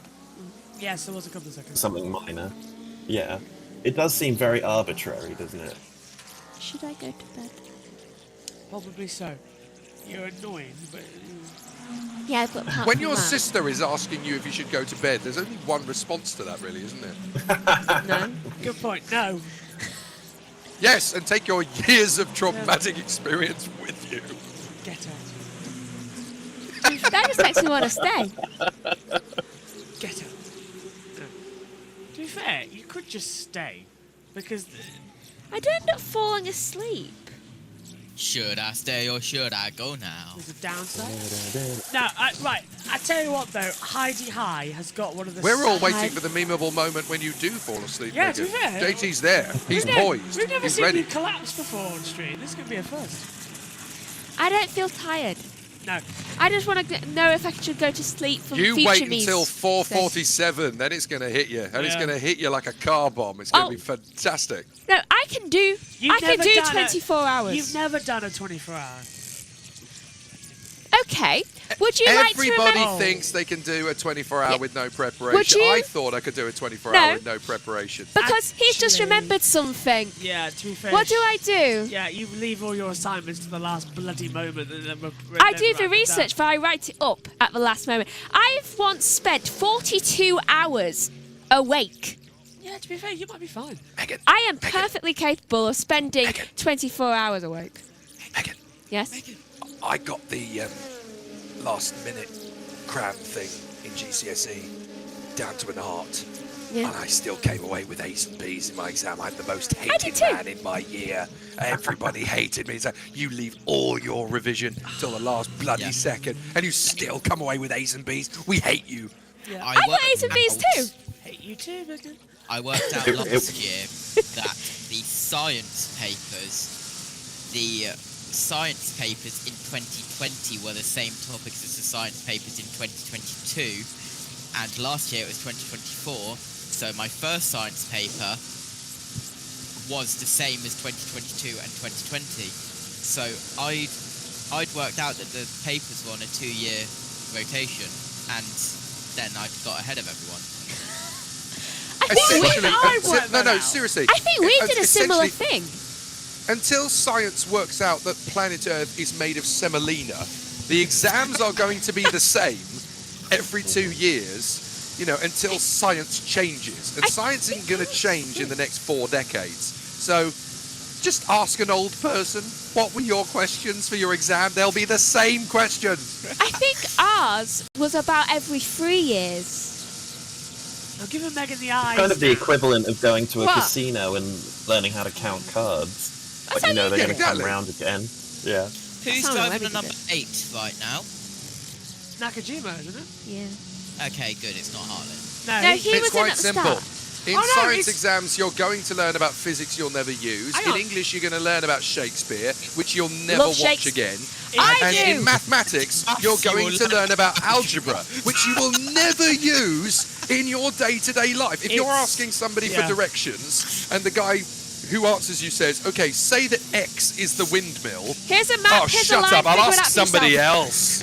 It's Nobody's going to use algebra in their day-to-day life. It's not. It's not I absolutely Nakajima. love how me and Sanson said algebra at the same time. It's not. It's not Nakajima. It's Ria Hayakawa. Yeah, it's Hayakawa. Okay. Hirakawa. Just to get back to the British comedies, My brain. the best British comedy, 2.4 Children. Yes. What a wonderful series. Do you know, it's a very subversive series, I felt. So now we're getting onto a subject of which I do have an unbelievable amount of knowledge, because I actually did a thesis on this in my first attempt at university. And it was the evolution of British and American humour. That was my sort Simple. of paper We that I was have writing one. at the They time. don't. No. Hang on. Don't write it off. I mean, we had the Do I Goon Show. understand our sarcasm as much? We had the Goon Show in the UK that started everything else. Yeah. In America, they had the Jack Benny Show, which started everything else. So everything, in the way that we can say in England, everything comes from the Goon Show, in America, they can say everything comes from Jack Benny. He was just the most fantastic talent for writing. And if you like your British comedies, you really would appreciate the humour of Jack Benny. So one of the running gags they had in the Jack Benny Show was this Spanish assistant. He was, or Mexican assistant, I can't remember well, but certainly he spoke Spanish. And they would say to him, so have you just arrived here? Sí. And you're happy to be here? Sí. Is there anything you can inform us about? Sí. What is your name? Sai. And it was just, they ran with this every single week. and he would pop up and just say the one syllable answer every time. And his Easiest name money was ever Sai. made. And it was so funny because he would say, "Si," and then my name is Sai. I'm gonna- What is it that your mother likes to do on the weekend? So it was just so deadpan. It was so brilliantly funny. I'm gonna go and challenge this by saying, why is my microphone so quiet? What's the challenge? There we go. Oh, sorry, we couldn't hear you. Sorry, my microphone for some reason had gone very quiet, so I had to redo the balance of it. Faulty towers, hugely popular over here in the UK. Didn't work in America. Can anybody realise which character they removed to try and make faulty towers work in America? Anybody? I'm going to say they removed the major. They did not remove the major. Go on. Oh, okay. Wes? It was Basil. It was Basil. Basil, wasn't it? Basil Yeah. Faulty. No. They removed Basil Faulty to try and make it work. They removed Basil Faulty to try and make Faulty Towers work. I do have a theory about that, and Jake, you can back me up on this. I feel like the main difference between British and American comedy is with American comedy, the comedian is above their material, so they're the ones pointing out what to laugh at. Yes. And generally speaking, with British comedy, you're We are supposed to jokes. laugh at the person. Yeah. Because Basil Fawlty is written to be an unlikable character. Yeah. Someone you're supposed to laugh at. And Alf not Garnett, with. another example. True. Yeah, another true. one. Yeah.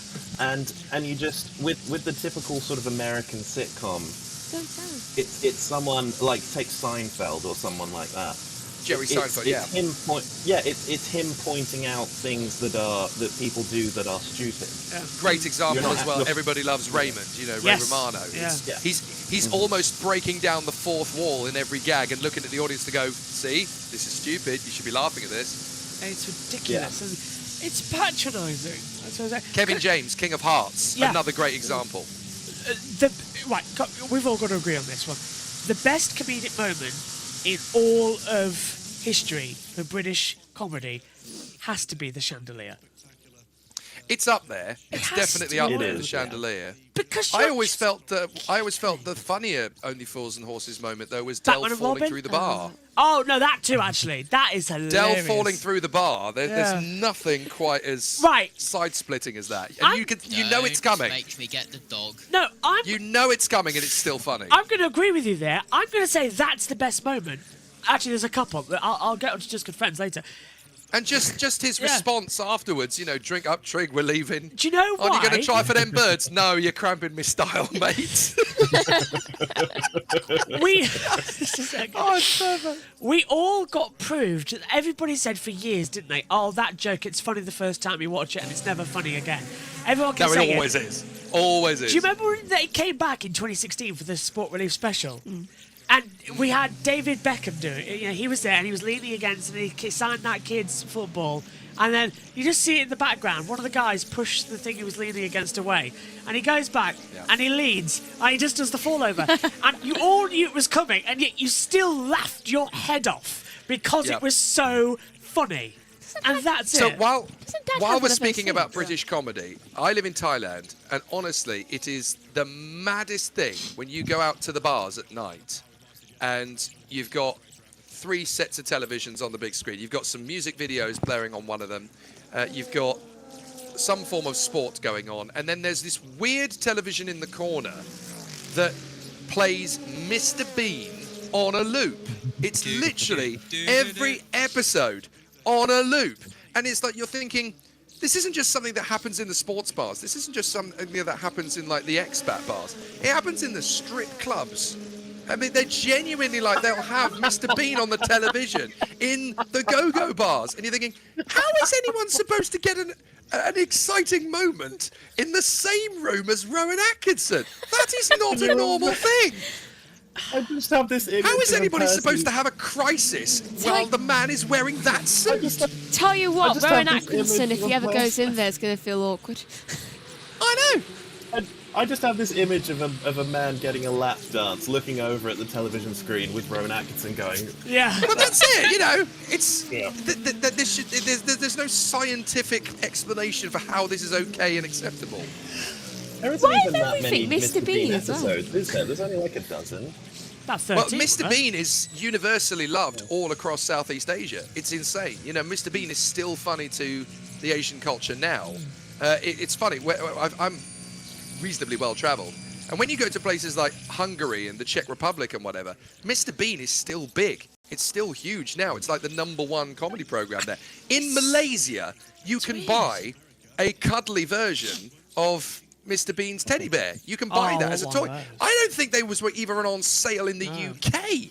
And yet in Malaysia, there's like a real proper trade for buying the little Mr. Bean cuddly bear. Upstairs somewhere. We must Fair now enough. burgle JT. But in Malaysia, like, you go into most decent stores in Malaysia and they will have Mr. Bean's bear on sale in 2025. That's It's thing a big about deal. comedy which doesn't really involve any languages. Yeah, there's no so it works everywhere. It's genius. It's certainly the easy. Yeah. It was so funny. It was the easiest. Richard Curtis was interviewed about it, so it was fantastic. It was the easiest thing I've ever written. Yeah. Which I thought was very funny in and of itself. It's just got to be descriptive, isn't it, about what's going on. I tell you what, though, in terms of languages, I loved how they did it in Low Low. It was perfect.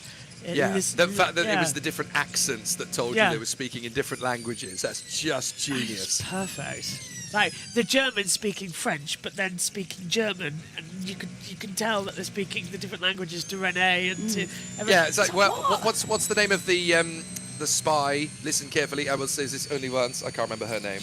Michelle of the Resistance. Michelle, Yes. yes, Michelle from the Resistance. You know she's speaking in English because she goes, "All right, chaps, Yeah. we're going to have a bit of a ballyhoo now." You know, that's how you know that she's speaking in English. It's not the fact that she's speaking in a different language. No. She's speaking in a different accent. It's fantastic. That's just so brilliant. All right, bally chaps, we're going to go and have a little blighter on the far side of the cricket field. And that's how you know she's speaking in English rather than French. Genius. Absolute genius. You'll never see the like of it again. And Yeah. to be honest with you, another scene. We're on about scenes that could top being hilarious. Heidi High, Mr. Partridge on the beach. He's got a banana in one hand and a bottle of scotch in the other. And it's an episode where Peggy and Fred have been dressed up as a donkey, and they've been leading the donkey walk.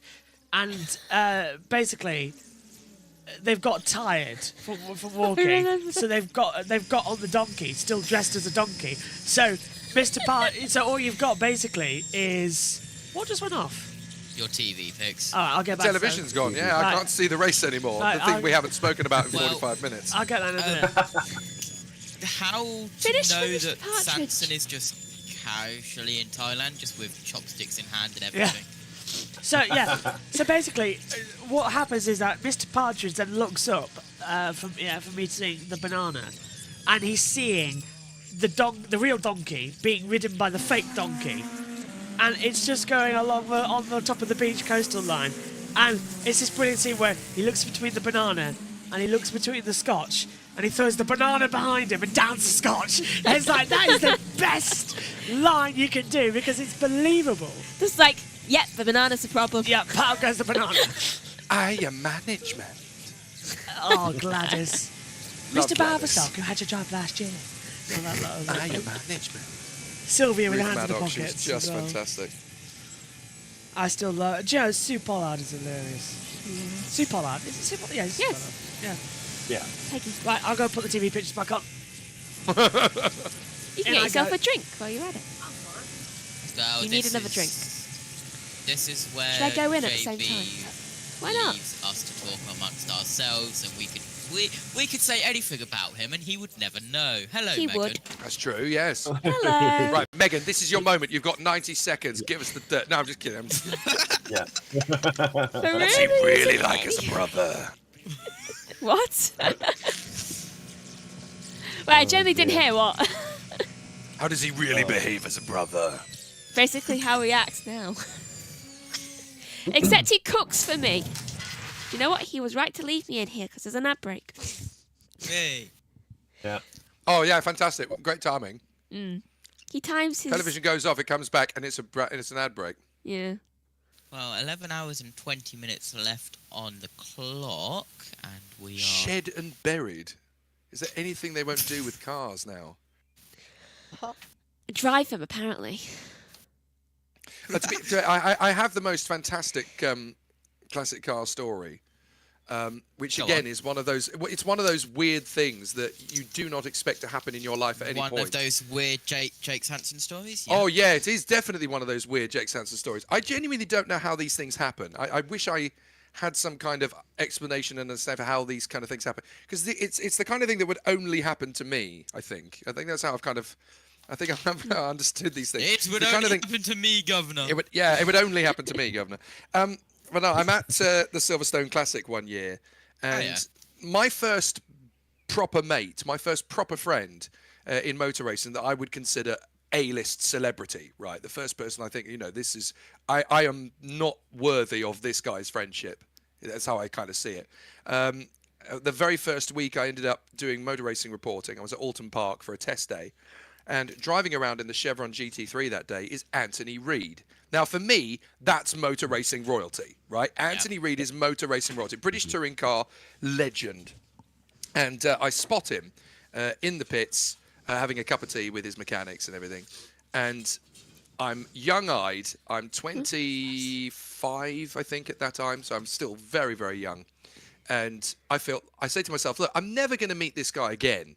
This is Anthony Reid. Story time. Yeah, it is my mad story time. We kind of went off on a tangent. Hello, Papa. It reminded me. Go on. I know, another one of those weird stories.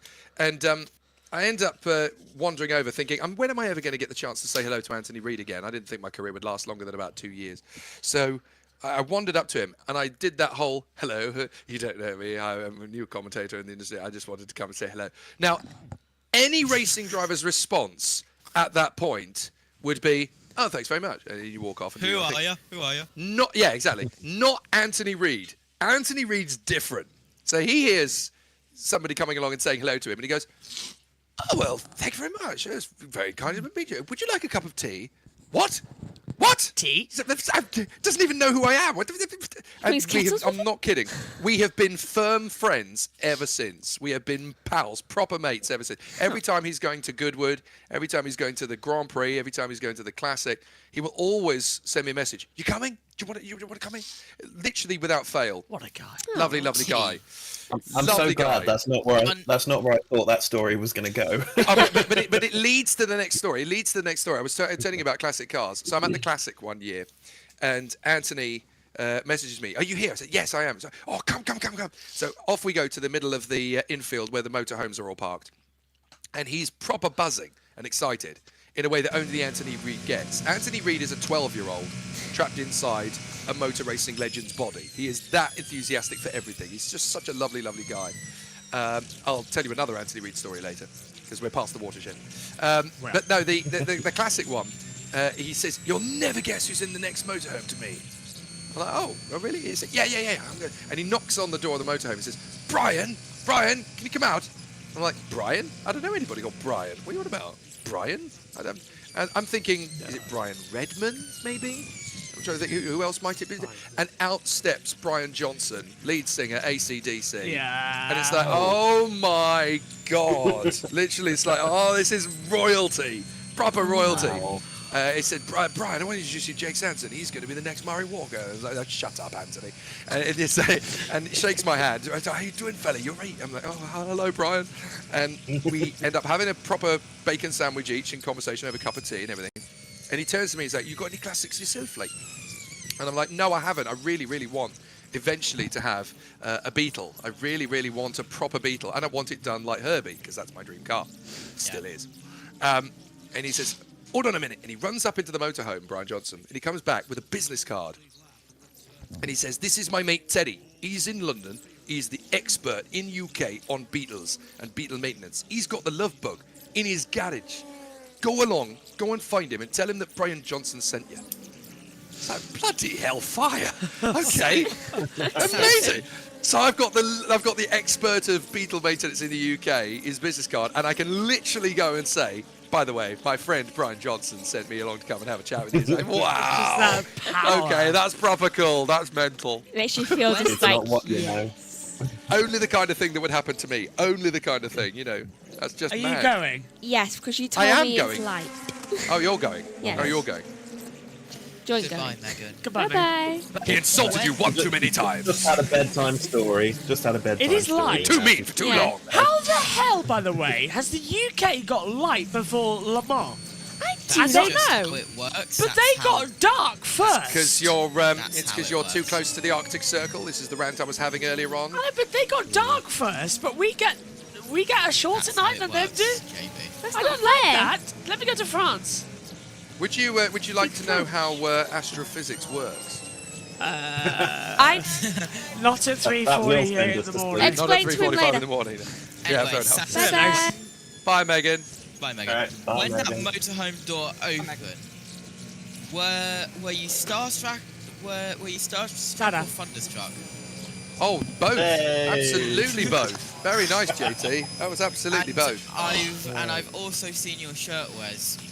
I've got 2 Oh. tickets to Iron Maiden. Do you want to come along? Friday. I would love to. Don't say maybe. Don't say Atlantic maybe. Don't say Ocean maybe. between us, I would absolutely take you up on that offer. Do you know what? That's my go-to karaoke song as well. Well, that's because only commentators can get that high. Teenage Dirtbag. You know, that's my ultimate Yeah. go-to. And I can do the girly bit in the middle, I have to say. I can do that bit. The amount of Yeah. times I go along that street and just humming that tune is unbelievable. It's such a pop classic. Would you like to hear the post-watershed Anthony Reid story? Yes. Yeah. Okay, so it's not filth or anything. It's just Oh, don't bother. You wouldn't say this before 9 p.m. anyway. So I'm at the Autosport show doing my thing, desperately trying to get sponsorship for one of my projects, and I clinch it, and it's wonderful. It's the Thursday of Autosport, so it's like the first day, and I've got the sponsor. I'm after him. It's like yes, very happy, very satisfied, and I go into the Weatherspoons because I'm feeling chill, and there's Anthony with his 2 best mates. And they're doing what they do at the Autosport show, which is have Drink. a nice drink. Oh, yes, have a nice drink. And Anthony spots me and goes, Jake, come on over. So he comes over. He said, you're looking very happy. What's happened? And he said, I've just secured my first sponsor. Now, Anthony knows how tough it is to get a sponsor. He literally spent his whole career going for it. So he knows how big a deal that is. And he went, fantastic. You got a sponsor. They're brilliant. It's like, bar stuff, champagne all round. Literally, it's like champagne all round. And I'm not kidding, within the next hour, every single bottle of Moet and Chandon that they were stocking in that Weatherspoons was purchased by Anthony my Reid. God. There was like 8 of us around the table total, and there were 8 bottles of Moet and Chandon Gold. We must have had 1 each by the end of that night. And we literally got to the point where he went to the bar and said, can we have another one? He said, I'm afraid there aren't any left. He said, what do you mean there are none left? What do you mean there are no Moet and Chandon left? What kind of place is there? You've had all 8 bottles that we've had in stock. We carry 8 bottles every day because it's like the NEC. Yeah. The NEC Weatherspoons. It's not really a Moet and Chandon kind of place. But he literally cleaned out their stock in an hour. This is Anthony Reid, ladies To the and Red gentlemen. Lion. One of my favourite people. One of my favourite people in the sport. To be fair, I like that line as well, actually. The Red Lion. Which Red Lion? There's bloody hundreds of them. The one in Marbella. And there is a red line in Red Lion Marbella. I've got a story for my dad has met Aerosmith legend Steven Tyler and Joe Perry while living in New Hampshire, and I've met actor and director Ben Stiller earlier this. Oh, Ben Stiller! I remember you meeting actually Adam as well. What a legend! I tell you what though, the weirdest thing I've ever had to happen to me is JT maybe, I'm not too sure. Go on. Bernard Cribbins. He was Wilf. That's kinda cool. Yeah, Wilf in Doctor Who. Obviously, he was Ian Campbell in the Dalek film. He's been in many films over the years. Carry On as well. Fantastic hit signal, Right Said Fred. Right Said Fred. And of course, most famous, of course, voice of the Wombles. It was the Wombles. Yeah. And my brother interviewed him just after Doctor Who. So this is in 2010. So it's actually like 2 or 3 days after Wilf was in Doctor Who and David Tennant regenerated. So this is like January 4th. The phone rings. I answer it. And bear in mind, I love Doctor Who. And I've just watched this man in the Christmas special with David Tennant regenerating. And all I hear is, "Hello, it's Bernard Cribbins here. I'm just phoning for David to check we have done the interview." And bear in mind, 9-year-old me going, "Yes, I'll just go get him." And I'd go on to David, who's lying in our bedroom at the time, and I said to him, "Bernard Cribbins for you." And he's like, "What?" I was like, "Yeah." He's checking to the interview as we get a side-by-side manoeuvre. This is for the lead. The race, the 83, of course, to the inside line, takes the lead away from the number 8 Toyota Gazoo Racing down at the bottom of Monsanto. Now, finally, the 83 regains the lead. It lost several hours ago when night fell. So Ferrari back into the lead at Le Mans with Yifei in control. Brilliant stuff. But is that number 8 Toyota going to have a go and have a fight back down in towards Indianapolis? Pogamochi time? Oh, I love Ferrari at Le Mans. It's like it's embedded into the bloodstream, isn't it? Yeah. Ferrari at Le Mans. I never got to see it in my youth, really. So the fact that they're now back and questing for victories, they've done it the last 2 years, and there's a genuine chance for the 83A, of course, to complete the ultimate Ferrari hat trick. It'd be perfect. I really want, because we've had the 50 win, we've had the 51 win. It would just be perfect symmetry if it's the 83A, of course, that gets it this year. I mean, and such a fairy tale ending to a career of a man who, let's be fair, is most people's favourite renegade, Robert Kubica. If he gets the Le Mans victory overall, that will so make up for 2021. Massively, that will make up for the heartbreak of losing the victory in LMP2 on the last lap of 2021. So I really want him to do it. Let's have a look how we did it. So this is down in the chicane, lap traffic in advance, but the 8 that was leading the race just had traffic and nowhere to go, and then it's just in that slipstream that you were talking about earlier on, Jake. It just springs it through. Oh, has Wes disappeared, or is his Wi-Fi gone? Oh, no. Yeah, that slipstream on the way down to was... Indianapolis is so unbelievably powerful and potent. It's incredible. Gave him a five that was really weird. I didn't turn my camera off. It turned off by itself. Well, why did I disconnect on the comcam? JB, just going back to Adam quickly in the chat about the Aerosmith comment. Adam, you should definitely stay with us because you and I definitely don't want to miss a thing. Oh, hello, Adam.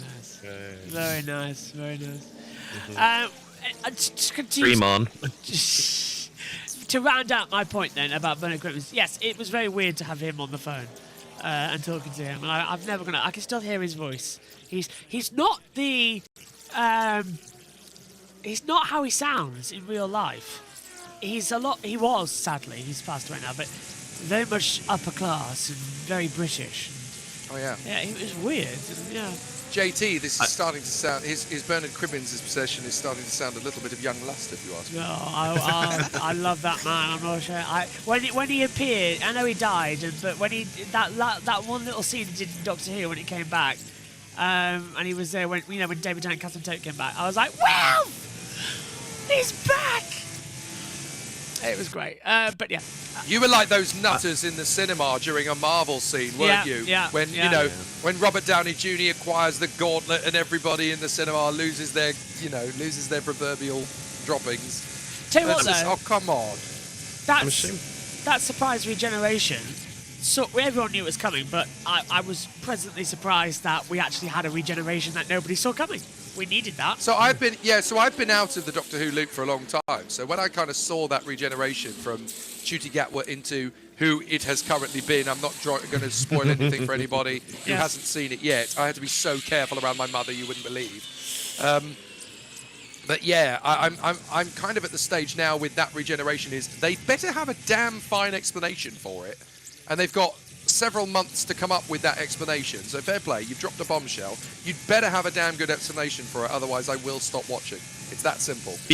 To be fair, though, the precedent that Doctor Who has for actors from other episodes just suddenly becoming like the Doctor or a companion. Capaldi. Yeah, but that never made Capaldi, sense to me. Never made sense to me. Karen Gillan was that in that same episode as well. Yeah, but why? The Pompeii episode. Of all the people, why her? It's a bit. It's a bit on the nose, isn't it? And also, of course, in the very early days of Doctor Who, we have Gwen appear in episode 3, I think it was, of the original Doctor Who, and then appear as Gwen in Torchwood, which was quite awkward because she is like the hottest Welsh actor in human history. She just is. Yeah, and then what do they do? I won't disagree with you. Even more so than Catherine Zeta-Jones. There, I said it. I went on a limb. Yeah, well, they certainly gave everybody. They gave everybody a little bit of a thing. What do they do in episode 2 of Torchwood? They make out with a woman in the cells. The colours were on the wall right from that episode. But no, the colours were on the wall halfway through episode 1. Yeah. Let's be honest. I don't know about that, Jake. Have you seen Catherine Zeta-Jones in Wednesday playing Morticia Adams? Yes. Oh, she could still get it. Still not good enough. No, sorry. No.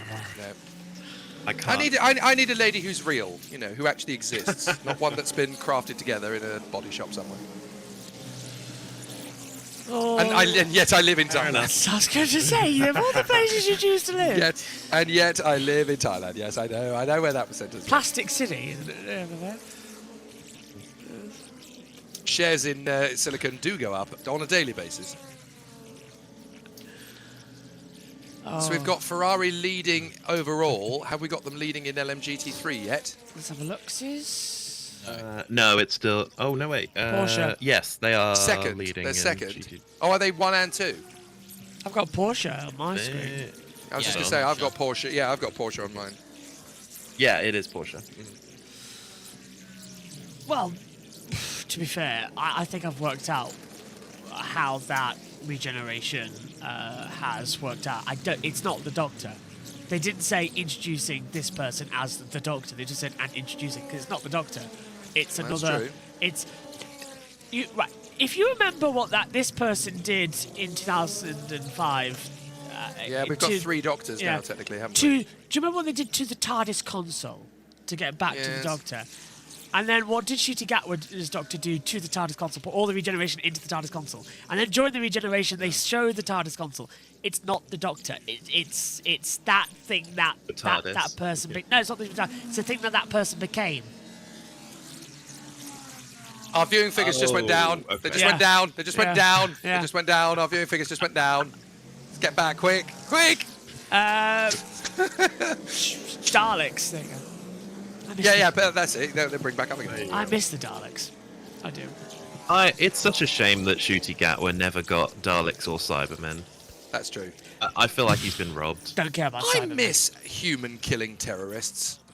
That's what you just said, essentially. I miss the Daleks. I miss the race that wipes out the human race with mean and menace. in the morning. Yes, I miss the human race killing terrorists. Well, they're Daleks. I will say it does say a lot about our society that a thinly veiled allegory for Nazis became so popular.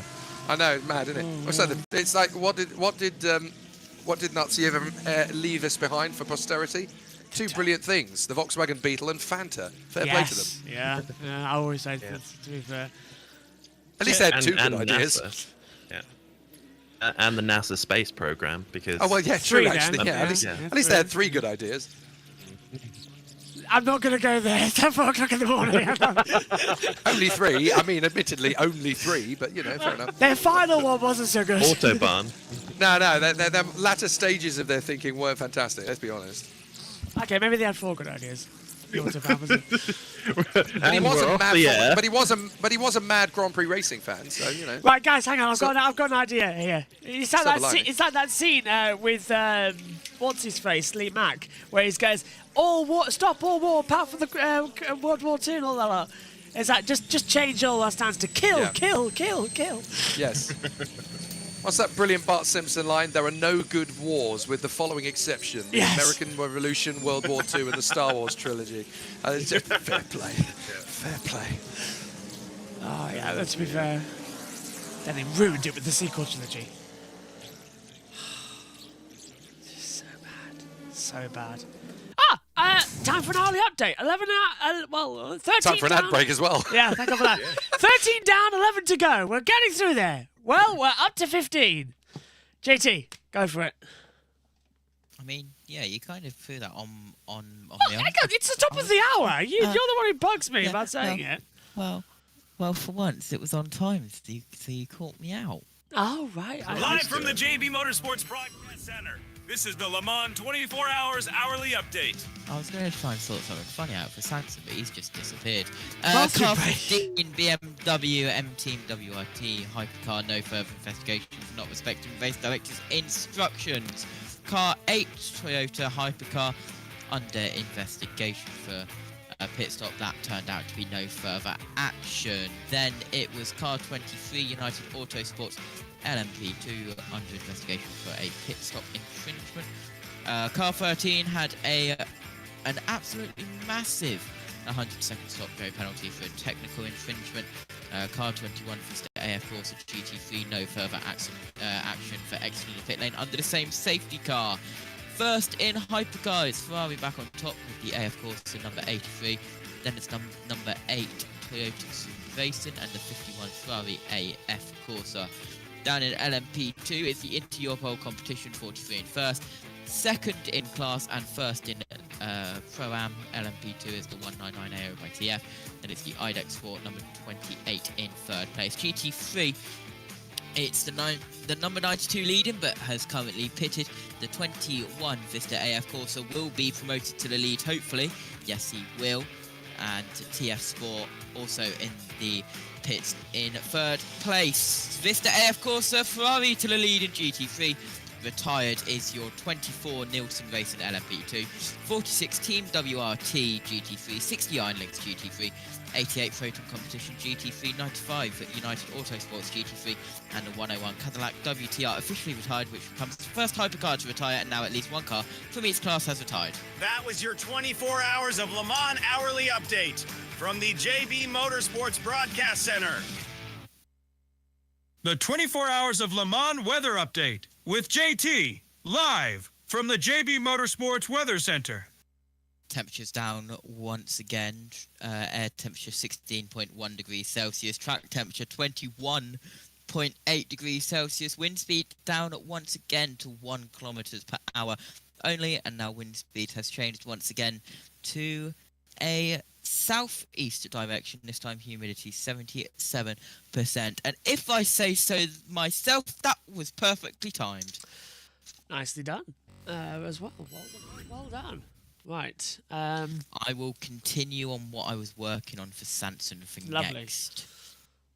Well, to be fair, we're just on our break now as well because they're still out there. And there's the Toyota dropping behind even more now. Gap now 1.5 seconds to the AF Corsa. So Ferrari lead, Toyota in second. I don't know about how it's going to run, but personally, this race, I think Wes is it's going. I think it's building to a close end. It's all prep work, isn't it? Yeah, it is, and I mean, to be honest, the last couple of years we've had races go right down to the final hour, not knowing who's going to win. So I think that just seems to be where endurance racing is going now, and I'm all here for it. So it'll be interesting to see whether the Toyota can keep second place. I'm not entirely convinced that it will. I don't think it'll finish inside the top 5, to be fair. That's just how Toyota have been recently. I think I've got this weird feeling Ferrari will end up with a 1-2-3. That would be nice. And if it's... That would be nuts, yeah. I think it'll be 83, they're already 51-50. Go on. They're already 1-2-3 in the championship, aren't they? Yeah, after the opening 3 races of the championship, Yeah. it's insane. This is our 4th round of the WEC season. And it's just time and time again, they're getting even more important out there. So, 11 to go. Sanson's back. Pops on his headphones. Hello. Hello, what did I miss? Hourly update, and that's it. Nothing else has happened. nothing else at Le Mans has happened. Dear Lord. No. It's quite a weird one, actually. I was just trying to think about topics for the next sentence, and I want to bring up what Adam says about keeping up appearances. A bucket. The bucket. Okay, I know. The bucket woman. The bucket woman, yeah. What I am bucket? actually surprised at how little, in terms of intensity, this Le Mans 24 Hours has actually given us. There have been a few moments here and there, but it's not been like... I don't know whether that's because this race this year has been unbelievably hyped. I don't know if we get to the point yet where we can say it's been overhyped, because I kind of expected it to be this bombastic super race that has literally like rewritten the script of what motor racing is. That's how it's been billed on social media. It's been like the last 7 weeks, pretty much everywhere I've gone on social media, whether it's Instagram, whether it's TikTok, whether it's Facebook, and on the internet in general, it's been kind of hyped and built up as this, you do not want to miss this race, your life will be changed forever if you are not present for the entirety of this week of motor racing. It is the most important thing you will ever watch. And it's just been another Le Mans year. It hasn't been particularly spectacular. It's been another Le Mans year. It's kind of felt a bit 2004-ish. You know, nothing particularly significant, nothing particularly spectacular. It's just been a race that's happened, you know? There's no rain. There's no dramatics. They're all being reliable. We've only had one safety car. Yeah. Only it's been a very tame 24-hour. Yeah, there's nothing really gone on, and either we're being lulled into a false sense of security and the next 11 hours are going to be fantastic, or we're really in trouble with how reliable they are. And this is what I'm starting to think, should we just introduce things that can break? 50p washers from the garage. I have always felt that modern Formula One, the biggest issue with it is the cars are too reliable. Yeah. We wanted to save money, right? So we'll make cars that are essentially bulletproof. I've got to the stage now where the commentators have said, oh, the car's got a problem on the way to the grid. I think they're going to be a bit of an, this could be a bit. No, it's not going to do anything to them. They're going to plug the computer in, they're going to hit Control-Alt-Delete, reboot it, and it will be absolutely fine. Stop making this thing big. And that's because of how reliable it's become. At least with endurance racing, you do get that prank. But the thing is, the technology is so good now that when there is the inevitable problem, and every car is going to hit a trouble in the mall, again, you can just plug the computer in, hit Control-Alt-Delete, and do it all over again, and then it's okay. The systems update quickly, and you can repair the thing. It kind of dates back to another one of these fantastic stories about F1 tech that I had no idea about until one of those fabulous Q&A evenings I got to host. And it was at Porsche Bristol about, I want to say 10 years ago. I think it might have been 10 years ago now. And I got invited to host this Q&A by Dino Zamparelli, very talented GT racer. Wow, I miss him a lot. I miss Dino Zamparelli. He was a fantastic character. And he asked me to host the Q&A, and he said, well, I've got Mike Gascoigne as a guest, and I'd love it if you kind of chaired the panel. I was like, oh, yeah, that's really cool. You know, Mike Gascoigne having a chat about things with, you know, Dino Zamparelli. That'd be cool. And we had this very innocent set of bankers and corporate accountants and everything. There's no such thing as an innocent banker. I've never met Porsche, one. you know, they're all bankers. Something along those lines, Massive bank. With a capital W. Yeah. The guys are in the audience listening to a fantastic bit of a chat. And Mike Gascoigne had about 3 glasses of wine by this point. Good lad. He's not a good drinker either. He's very, very much. Yeah, go on. He's a real lightweight, this very innocent young man, about 22, 23, asks at the front of the audience, what was the best Formula One car you ever designed? And I said, oh, that's a pretty good question, Mike. What's the answer? And he said, oh, it was very easy. It was the Jordan from 1999. We had traction control and nobody caught us. What? What are you talking about? What are you talking about? Clearly, you know, it's drunk, so it must be true. So I kind of kept that little nugget of detail in my head for a while. And then I found somebody years later who had worked for Jordan. And I said, look, I've got to level with you. The 99 car, was it illegal? He went, oh, yeah. What? What do you mean? I was like, oh, yeah, we had a traction control system. What do you mean? How did you do that? I was like, oh, very easy. We had a little engine mapping thing. You'd put the little computer software in. The engine would run to a certain mapping in each gear. And then at the end of the race, we would literally put the disc in. It would Control-Alt-Delete, kill the system, kill the bug. There was undetectable. And at the beginning of every session, we'd plug it back in and load it up again. So nobody could ever detect that the software was even there. And there was no record of it ever being part of the engine mapping. Absolute genius. And then, he actually even turned to me and said, "How else do you think Heinz-Harald Frentzen won 3 Grand Prix that year?" yeah. I was like, "Wow! To be fair, Oh, that's bombastic." Okay. Everyone had their Don't- eyes raised at the French Grand Prix, didn't they? It's like, how the I hell did know. he manage that one? I know. I mean, it is mad when you think, like, that just lets me know every team in Formula One is cheating. It's just they haven't been caught. Yeah, that's it. They haven't been caught. It's that simple. But everyone's breaking the rules somewhere. Do you really think that someone of the genius of Adrian Newey hasn't come up with a system that can beat the rule books with it being completely undetectable? Most of his F1 cars have probably been illegal, but he's done it in a way that they can't be caught. And that's fair enough, The rules are there to be manipulated. That's motor racing. What car would you say is the most likely to be illegal? The Broad GP 2009. Oh god, that's illegal as hell. Without a shadow of doubt. But That's they managed to interpret the rules in a way that couldn't be argued with. That double diffuser. Yeah, genius. Absolute genius. But, I I'm love gonna- that car for that. I'm going to have to head out for the night, guys. Oh, no I should worries. be back for the last hour in the morning, though. I so look forward I will to see seeing you all you. then. Good night, Wes. Yep. All right, have a good night. You too. Bye. Bye-bye. I'll tell you the other car that was definitely one of the most illegal Formula One cars of all time, without a doubt, is the Benetton B194. There's no way that car was legal. Not God, that a was single illegal, chance yeah. in hell. If you're someone of the genius of intellect of Ayrton Senna and you suspect that a car like that is Full running traction. illegally, it almost certainly is. It almost certainly is. I mean, this is the man who knew for a fact that the wall had moved in Dallas. He knew for a fact, and everyone's like, don't be ridiculous. There's no way the woman. They went and looked, and it had. This is a man who knew that the wall had moved half an inch.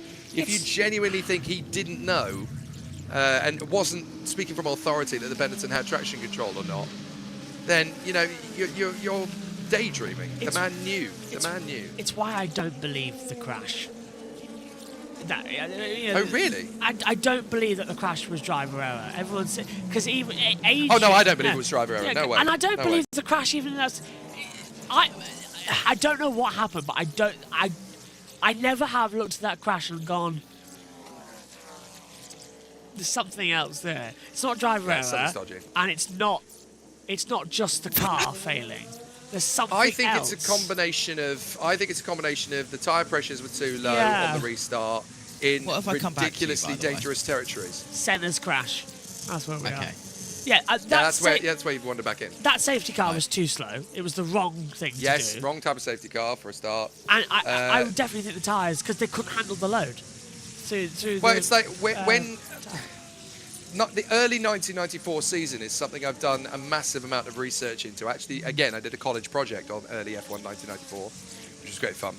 And it's when you look at the catalogue of errors leading up to Senna, and you kind of think the FIA should have had an inkling that this was going to happen. They should have been on it and really thought, Bollard pre-season. Oh yes, bollards. Oh, bollards. That's on the racing line. That's a really dangerous place as well. And they're big. They're not just little tiny little pieces of plastic. They are big and heavy. That could swipe out somebody from the race if they're not careful. I've been cooking. It could. Oh, there it goes. It could certainly rip a splitter out of a GT3. They've got to get out of here full caution. Oh, it's rolled off. Oh, hang on. Now okay. Oh, clouted by a Ferrari, I think. Pinball wizard. I mean, that was a very cool shot. Well done to the cameraman for getting it. I think we got away with that, actually. Slippery surfaces out at that section. It's been removed. Oh, great. Is that not the most entertaining thing that's happened in the last hour, though? That's quite disappointing. Double yellow as it's been removed from the marshal. Well done, marshals. I must admit, and well done as well to the Ferrari punching out of the way. Right, where were we? Oh yeah, I was talking about pre-94. Yes. So the amount of things that happened pre-1994 season actually starting that should have given the FIA a bit of an inkling, maybe we need to tame this down a bit, pre-Senna's accident. So in early season 94, you've got Leto having his back-breaking accident that gave Jos Verstappen the chance to step in. The Eddie Irvine accident in Brazil that knocked out Martin Brundle. That was stupid. Then you've got the pre-Pacific Grand Prix testing accident that put Jean Alesi in hospital. Yeah. And then he had to miss 2 races for Nicola Larini. Senna crashed, tweaked his neck. Senna crashed and tweaked his neck, absolutely. So there's this whole list of different incidents before we even got to Rubens Barrichello in Imola that should have had everybody thinking, oh, this is getting a bit dodge now. And unfortunately, the attitude from the powers that be in those days was very, you know, let's just see what happens. Which, by the way, anybody who has that attitude in motor racing, who has the opinion, let's just see what happens, you should not be working in motorsport, in my personal opinion. And I've seen that. Yeah. I've seen that in the last 12, 13 years of motor racing, where I've literally been there on the decision-making process where they've gone, oh, let's just see what happens. If that's your attitude, you should not be working in motorsport. It's that simple. If you've got 5% of doubt in your mind, you go for the safe course of action. 'Cause that's not your kid, that's not your son, that's not your daughter, that's somebody else's. You can't play havoc with somebody's life, even though they've signed up for motor racing. Yes, I know it says on the back of the ticket, you're taking your own risks, but you do not elevate the risks needlessly. You don't just kind of go, oh, well, let's just see what happens. Because if you have the attitude of, let's just see what happens, the worst will. I'd love to tell you which 2 these are, but the headlights make it impossible to see right now. I think it was the 50 and the 6. Yeah, so this is over 3rd and 4th. It is cool. Good. Sanson, you are so good at this as well. So that's 3rd and 4th position. So the 50 is moved back into. Now it is as I thought it would be, a Ferrari 1-2-3. Oh, but Campbell's coming back on the inside line. Oh, beautiful. Campbell got a really good exit out of the first chicane, but he's overshot. He's overshot in the second chicane, and now the Ferrari's going to have to come back at him, so he'll get the place back. Watch Campbell on the way down to Indianapolis, because he's not going to get a run down to Mulsanne. He's going to try and stick close with him. He'll pick up slipstream. He'll get close underneath him at the Mulsanne corner. Watch him into Indianapolis, because Campbell in the Porsche is on a proper charge. He's not going to get the move into the next right, but on the way to Indianapolis, he's going to have another opportunity. So he's going to brake, turn in. He'll gain that 3 or 4 car lengths back. Get on the power. The Ferrari's a little bit squirrely. To be fair, so too is Campbell. He might have missed his moment there. Yeah. Yes, I think he knew it as well. Did you see the hand movement there? He was like, well, he knows he's missed it, so he's re-gripped, refocused to go in. Lap traffic in the way. That'll give him a little help in terms of slipstreaming down towards Indianapolis. That's too far away. There's too many headlights. Here we go. That 6 Porsche, though, it's come out from the back of the 21 in hypercar and is fought back up into 4th position. What an insane performance from them. Just shows how good that Porsche is. Yeah, it's kind of terrifying, isn't it? When you think, you know, this is meant to be a ridiculously even keel field, especially after the BOP, and yet the Porsche Penske can elevate its way past the Caddies, past the Peugeots, past the Porsches. So here's the initial move. It's pretty tidy, but just on the exit, just gets a little bit loose. That's where it went wrong. He just had he was a little bit tentative, actually, he just turned, on the steering. It was like, do I go in? Do I not go in? It was almost like he was afraid of a lock-up because he knew he was carrying too much speed. And he's got to go a long way on these tyres. He's double stinting them. But that's a very stereotypical kind of 4 o'clock in the morning mistake where you're kind of pushing yourself, you're stretching yourself a little bit in terms of where you go. And you just start to doubt yourself for a split second. And it's those split-second doubt moments that drivers have told me about in the past. That's when you lock up. That's when you overshoot. Those are those little mistakes, those errors creep in, where you're at 200 mile an hour. You're struggling to remember your own name at that point. It's 4 o'clock in the morning. Everything's really, really difficult at that stage, and you're having to concentrate, hyper stop. Yes, indeed. It's very. That was good. That. Oh, well done. Do you know 95% of the people in Thailand call me that? Because they cannot work out that my name's Jake at all. Go on.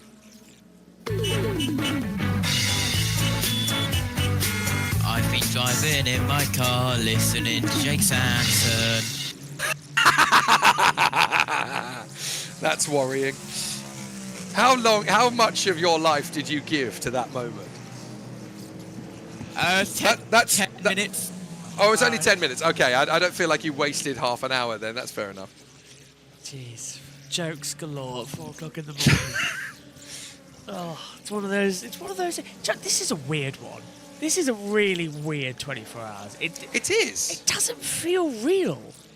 Do you know what I mean? It's like, why aren't people knackered? Why aren't we tired? Why aren't we feeling like we are at death's door? What is going on? Because neither of us or any of us feel tired. No. And I I was genuinely concerned at the start of this broadcast. How on earth am I going to get to 4 a.m.? Samson, you can't talk because you slept. Correct. Yes. But he did have a full day beforehand, I suppose, because he's different time zone. But I'm now genuinely thinking to myself, let's TNT go to an ad break, well done. I'm thinking, I'm fine to the end of the race. Then I get a 3-hour nap. I'm thinking I'm fine after Canada. I do know what you mean. There is something about the energy level of this race. It hasn't lived up to the massive hype train that led up to it. And that is kind of demoralising. When you dial yourself in so much for a particular race or an event or anything like that, and it leaves you underwhelmed, it can kind of leave you sort of stagnant. It's like, well, what do we do now? You know, where do we go from this? I'm going to argue something here. We've had the Triple Crown now. This is the final part of it. None of the Triple Crown and none of this season so far has had me gone, oh my god. I do know what you mean. Yeah, I mean, Indianapolis, I was so underwhelmed by it. It's disappointing because for me, it's always the race of the season, and this year's just was not that much of a classic. I'm delighted that Alex Palou won, and it was a brilliant result for me, but it just didn't have the same sort of level of upbeat intensity, did it? I said in commentary, the most unpredictable race was won by the most predictable driver. Yeah, absolutely. I mean, Indy was disappointing, Monaco was embarrassing, and Le Mans is humdrum. So far, it's been very, very unusual. There's been a couple of standout performances, but it's been very quietly humdrum as we see Carlos Sainz, modelling shampoo again. As you do. As you do. It's a very, very strange race, this one. Yeah, I agree with you. Le Mans 24 Hours this year has been very, very bizarrely quiet. And it should have been a lot more extreme. Trying to think of a race this year that's given me this is why I do it. I think touring cars would be up there. MotoGP's had a couple of good ones. I mean, the stand-up one for me, it has to be karting. This year, the karting world has given me. So, Miami Series Asia has been elevating every single time, and the Senior X30 final at round 3 at LYL just gave us everything. I mean, we had an overtake every lap, very nearly for the lead on every lap on certain occasions. We had a controversial finish where the championship leader got out and went over to his main rival who won the race. 7 years his junior, by the way. So a 21-year-old going after a 14-year-old. Bit spicy. So, yeah, we had everything that we could have had, essentially, in that one. Again, I think it's just we are so expectant of the pinnacle of these sports delivering that when it doesn't and it gets upstaged by the grassroots championships, we almost feel like we're hard done by. But again, it's this whole sort of media hype train. Formula One, Le Mans, Indianapolis, they've got the budgets to go, full burn with their media. If you look at the lower stuff, you're going to be more satisfied more often than not because it's where the purest racing happens with the smallest budget to promote it. I'm really trying to rack my brains now because we're only halfway through the year, but we're barely halfway through the motorsport season because it's March all the way to December.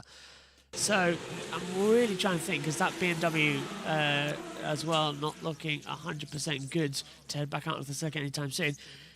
I'm trying to think. I'm going to have to look at the schedule. I really am going to have to look back because I don't think I've had a race so far where I've gone, that was amazing, leaving the comment box feeling great. I think you'll get your excitement in the second half of the year. Yeah. I think that's where you'll really get it. I mean, I've had some fantastic ones so far this year. Super Formula has been sensational at the start of this season. That's been really good watching you do it, yeah. It's been really on the edge of your seat. And again, even though we've had the Dandelion Racing team pretty much cakewalk it for Tadasuke Makino and Kakuno Shinoda, which is unusual for Super Formula. It's still been riveting stuff every time. We've had some really, really great results and some great races from it. Super GT, I cannot wait for that at the end of this month, going out to Sepang. The first time Super GT's been outside Japan since before COVID. I'm so excited to go and be there in person. I've been commentating on Super GT now for 3.5 seasons, and it's the first time I've ever actually gone in person at the circuit, so that's going to be quite exciting. Is it looking forward to that. Is it using the lights at Sepang, or is it using just a normal race? I think we will end up using the lights towards the end, yes, because we start at 4 p.m. Oh, so and the race is due to conclude at about 7:30 p.m. So we'll just about get into the lights, which again will just be a fantastic visual spectacle for everybody. But the racing has been fantastic in Super GT so far this year, as it is every year anyway. So that just increases the level of excitement factor for me. But yeah, and later this year we've got, you know, we'll have more nail-biting stuff from the Super Formula, from Super GT.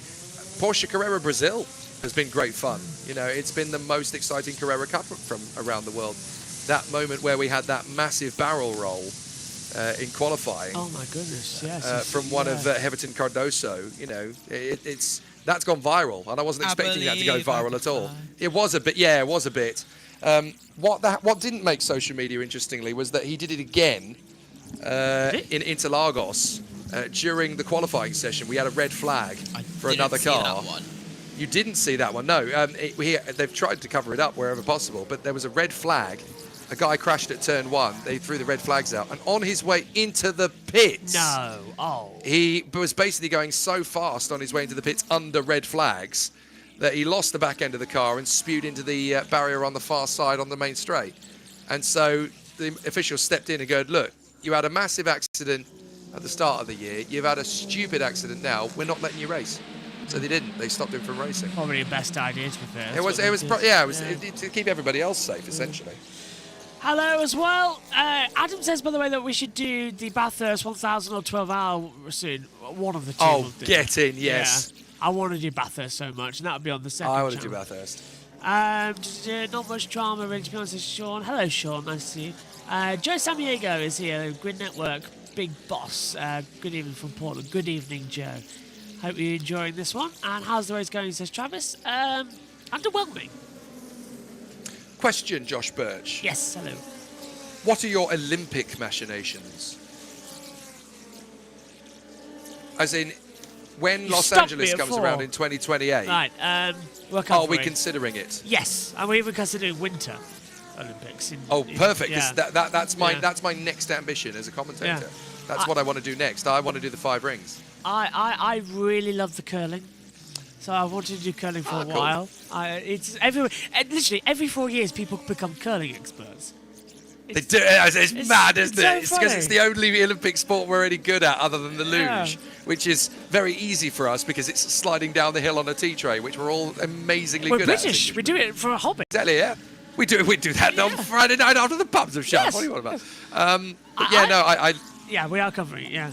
I've kind of extended my sort of repertoire recently into jet skis and moto surf, so it's kind of given me a sort of an idea of, well, if I'm going to be doing the World Games in August in Chengdu, I'd quite like to have a shoot at the Olympics next. So that's kind of my next, you know, most motor racing commentators fancy a crack at F1 and IndyCar and all that. Well, I've kind of done that. So it's like, well, what's next? Olympics. Let's go for the Olympic Games. So that's my next target. I think I'm controversial. I prefer the Winter Olympics over the Summer Olympics. I don't know why. Is that a motorsport thing? Yeah, I think it is. I do know what you mean, because there's more motorsport-ish events in the winter than there is in the summer, because obviously there's a bit more equipment-based games in the winter than there is in the summer, because you've got the luge, you've got the bobsled, you've got the skeleton, you've got the speed skating, which is Formula One. Yeah. Speed skating is Indianapolis on ice. It's so exciting. And then you've got the snowboard cross, which is lunacy, absolute lunacy. I love the snowboard cross. So yeah, I'm really excited for it. I just, it's so, it's my favorite. I always watch Cool Runnings before it as well. You gotta, haven't you? It's like one of those films you can only watch every 4 years.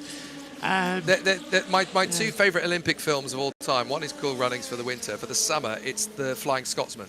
I love The Flying Scotsman. That's such a great film with Johnny Lee Miller as Graham O'Brien. It's such a fabulous film. Which one was the one with the beach? That's not The Flying Scotsman, is it? With the beach? Yeah. Are you potentially thinking of Chariots of Fire? That's it, Chariots of Fire.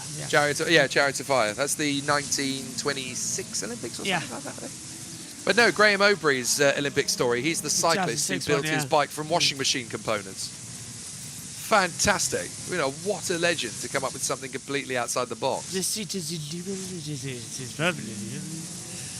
Stop the count. We've got Ferraris 1, 2 and 3. Stop the count. I think this will have. I honestly think that's how it's going to end up. I really do. Do you think it's going to be Ferrari cakewalking the podium? Yeah, and I think it's going to be weird. It's in the order that they've won the races in: 24, 25, 24, 23.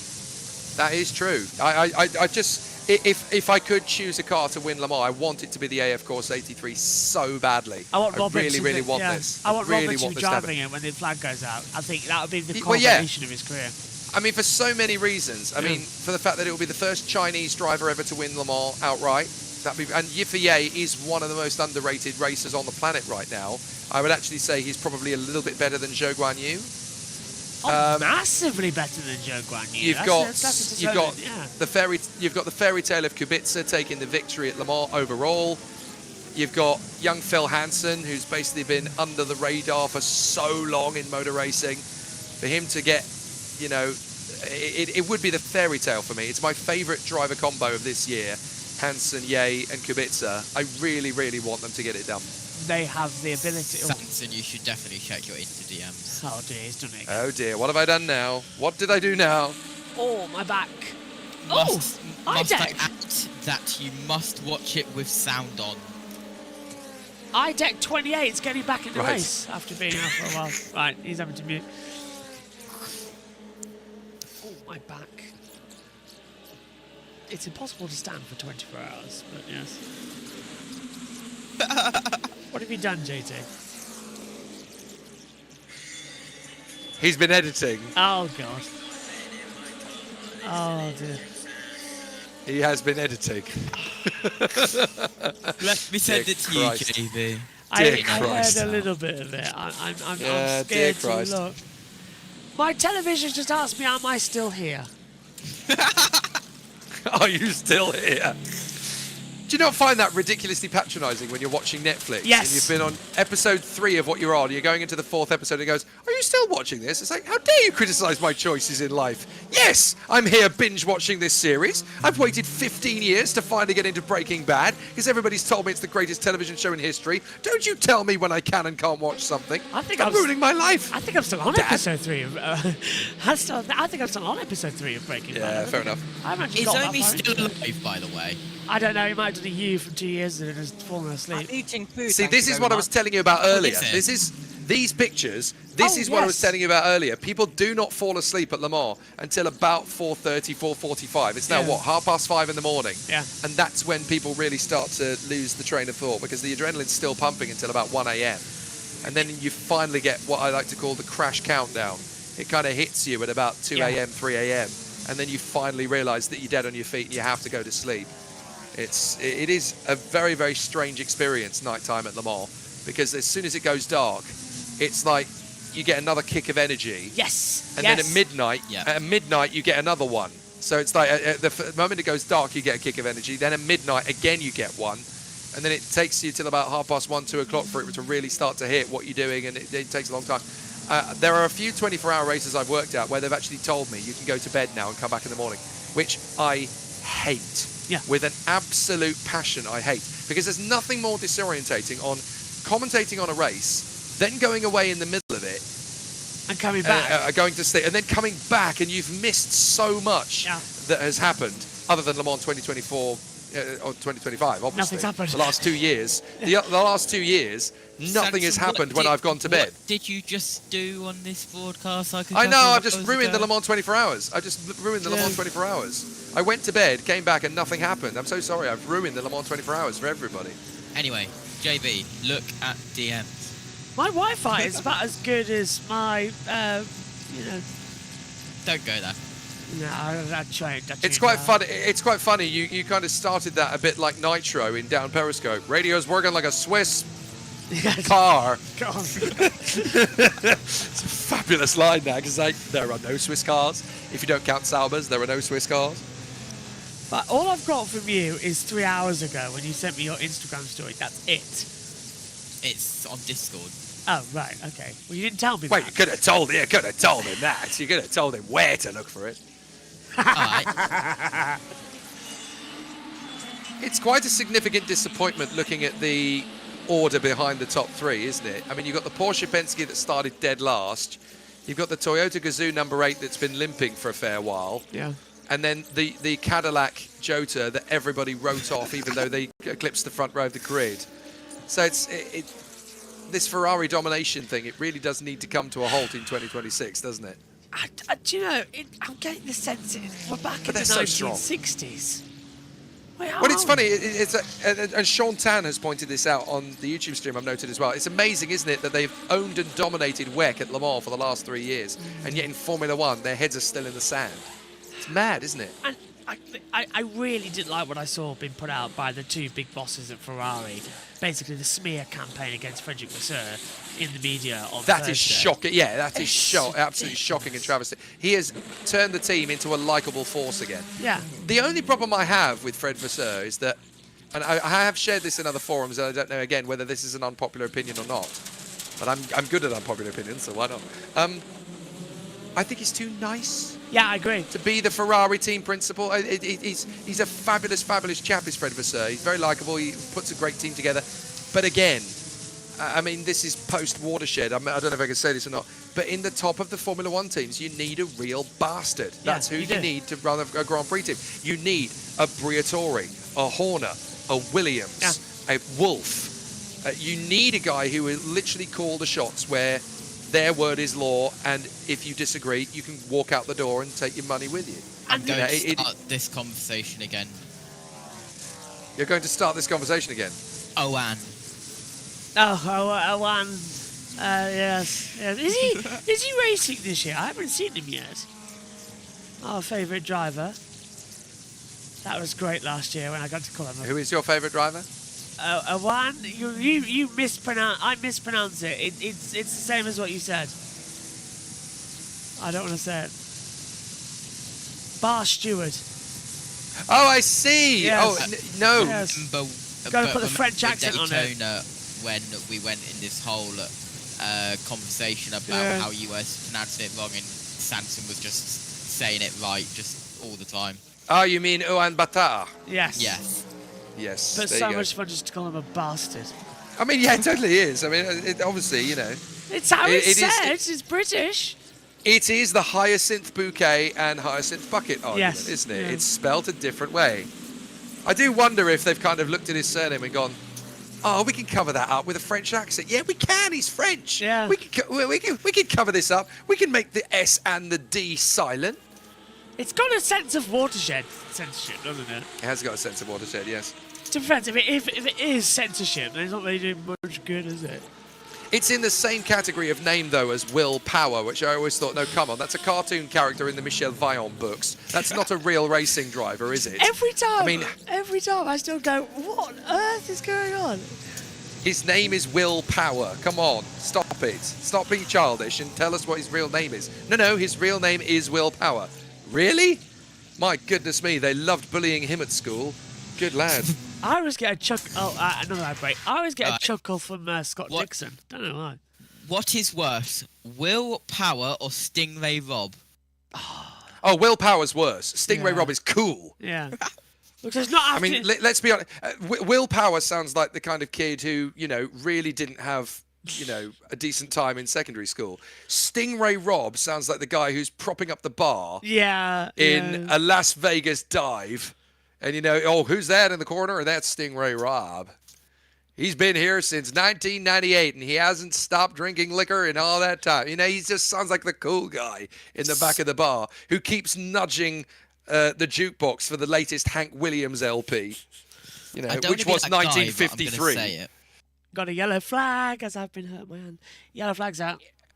Yeah. Well, I'd rather talk about the yellow flag than these 4 footballers I can't name promoting walkers. So fair enough. Oh, I don't want to be that Gary's guy, gone. I just realised Lineker's gone. And I'm going. Yeah, there's no say Lineker. No Lineker. Lineker's gone. That he's Lineker's no longer in Match of the Day, and he's no longer in Walker's promotions. He's gone to his vault to count his money and swim in it. Scrooge McDuck star. What's your favourite? Stingray Rob. Yeah, go on. Sounds Stingray like a name and a person who would have a mullet as a haircut. Yes, he does. Yes, he does. Riding He's got a leather Harley. jacket. He's been to every single gig by Scorpions. He knows exactly. Yeah. He knows exactly what the lyrics are to "Here I Am." You're like a hurricane. He knows. Harley That's Stingray Davidson Rob for you. galore. I don't want to turn my light on in the commentary box. I'm going to wait until it's properly, light outside before I do that. Yeah, wait until the sun appears. Yeah. Then put your The lights on. sun will come out tomorrow. pretty soon. I was just going to say, there you go. That you wanna. To be honest with you, Prepare for slow zone. Yeah. Stand by. what is going on out there? It's Marshall point 16 and double yellow at 17. I can't see anyone stop down there though. Well, I'm on board with the 8, so maybe that can have a look. Oh, and what a surprise! Discovery Plus that you have to pay for to get no ads is on an ad break. That's hilarious. Oh, I forgot. I'm going to have a real right word with them soon. I have to say, though, Andrew Garfield versus a leopard is quite fun. I've got the world feed on Discovery Plus. You're probably on the wrong one. No, I'm on the right one. It's just that every now and then, every hour or so, they go to an ad break. Yeah, but I've got the international feed and there's been no ad breaks. Anyway, slow zone I've got the international feed. You can't really go wrong with it. JB, I've got the international feed and it's not been on an ad break. Children, don't make daddy cry. Literally, it says 24 hours. Oh, hang on a minute. That's because I haven't changed over. Bicker about the that's amazing thing. Yeah, I've got the commentary. I've got the advert-free version, but the advert-free version was no, but I've got the one that was Stop it! Stop it! I made a doo-doo. I didn't change it from the 1 a.m. stream to the 4 a.m. stream. When did we have to change stream again? Because we have to do this in parts, don't we? That's a wheel. My goodness. Somebody's wheels come off. He hit the monkey. Oh, wait, hang on. That's the iDeck. That just came out of the pit Oh, lane. no, it's the iDeck. You picked a fine time to leave me, loose wheel. Oh, that's really bad. Get in the corner. Go on, That's get really in the shocking. corner. Oh, don't tell me it's another car. No, it doesn't. Is that the Jamie Chadwick car? iDeck Sport 18. It is. No! Oh, no. Don't tell me she was driving, please. That's bitterly disappointing. Lotterer. Oh, it's the That's bridesmaid. It's okay. bitterly disappointing. Andre, don't get out that car. Just drive it back on 3 wheels. It's safe enough. So disappointing. I genuinely was hoping for a podium at least for Jamie. That's a shame. Oh. I just hate I was starting to think the iDeck could have won this actually. Yeah. You know, when you've got Andre in the car, you've got Jamie in the car. And a lot of people forget that Jamie Chadwick actually won the Silverstone 24 Hours at the age of 18. Can we just remember that? You know, a lot of people forget that. For nearly 14 hours to say that, so thank you very much. Yeah, so many people kind of, run Jamie Chadwick off as just some Williams poster girl.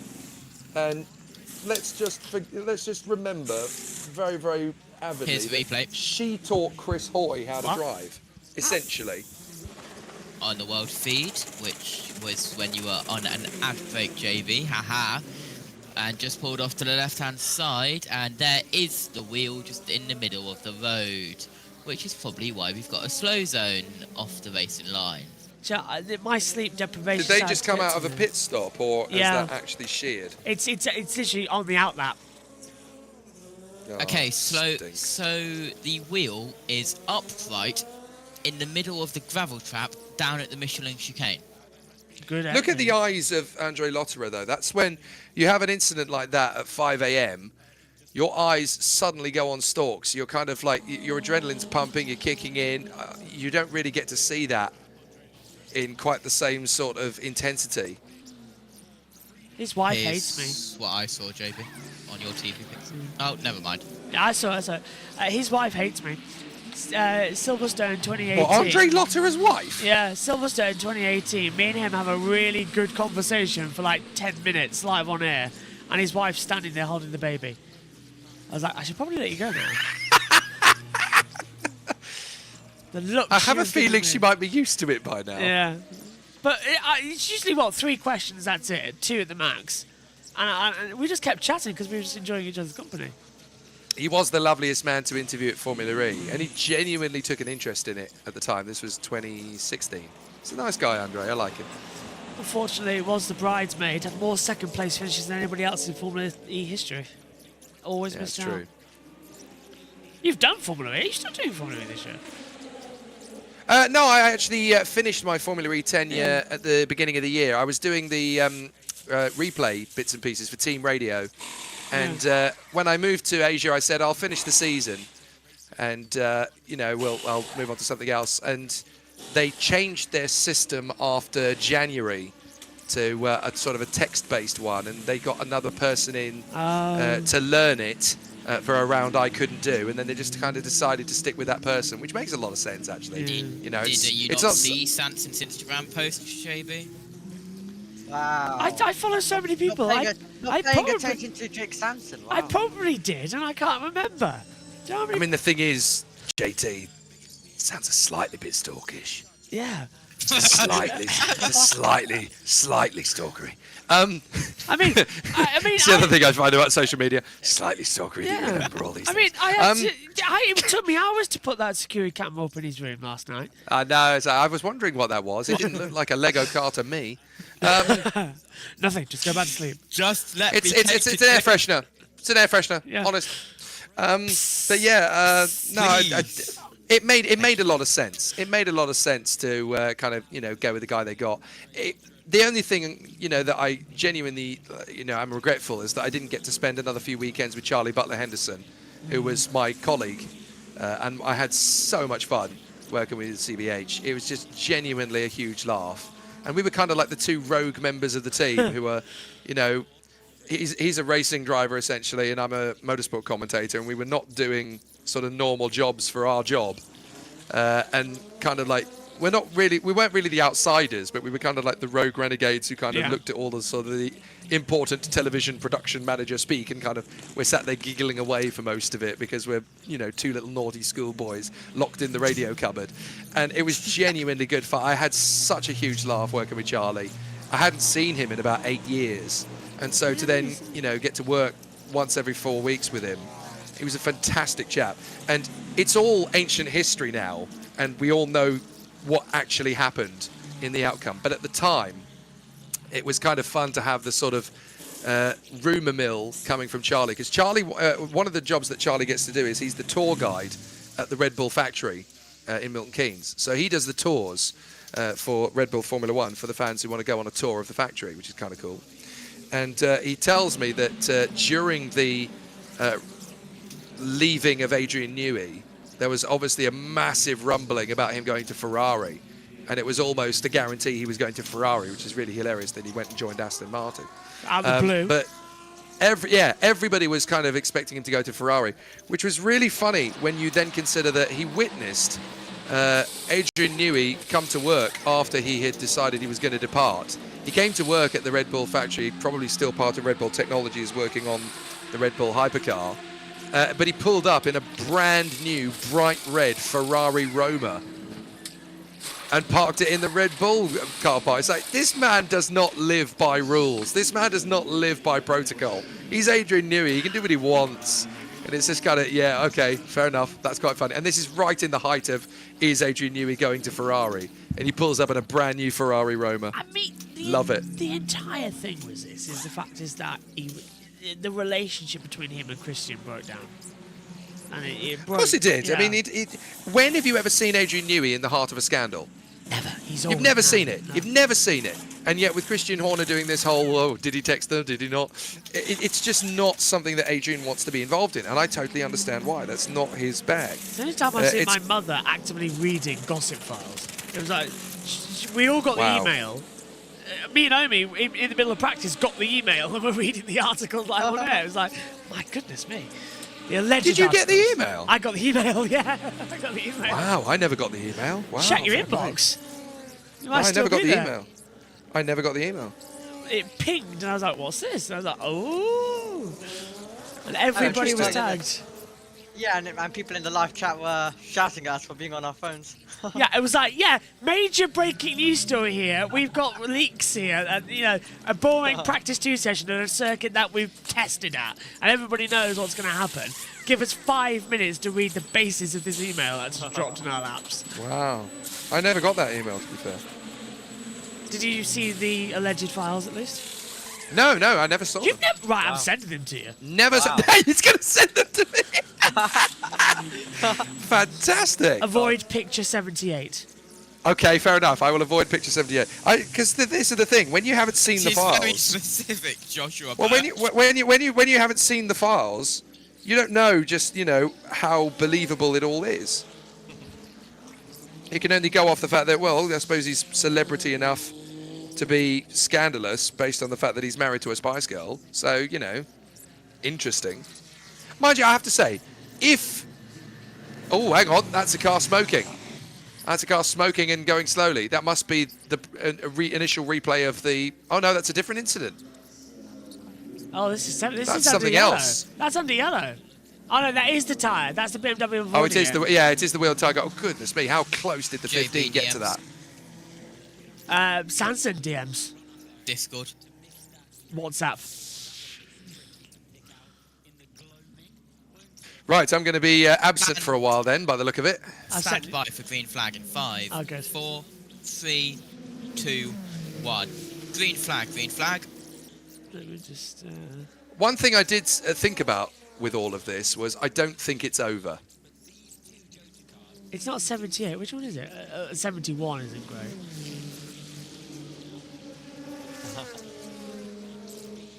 Cancel, can you see the reflection of my glasses? I can't, we're not legally... There was an injunction put out against these. But, yes. Oh, wow. Yeah. We all received... I mean, why would you fake all that? I know. Yeah. It's all fake. I don't know whether it's real or not. Allegedly. I don't think you'd a very make nice that... reflection in your glasses, JB. I don't think you'd make that kind of effort to reflect all that.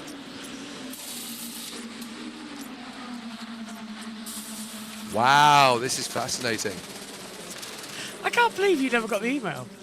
No, I never got the email. No, I never got the email from anybody. How the hell did I get the email? You didn't get the email. I know, that's mad, isn't it? Interesting. Are you still active on the media email for them? For Formula One? Yeah. No, I don't think so. Ah. I need to get signed up to these things, clearly. Clearly Formula One doesn't remember my existence. It's fair enough. Oh, I did not need that. 71? Yeah. I did not need that. Yeah. No, ironically enough, the photo I needed to stay away from was 71. Yes. So I think I didn't need that. I think hang on, let me just talk back. See that.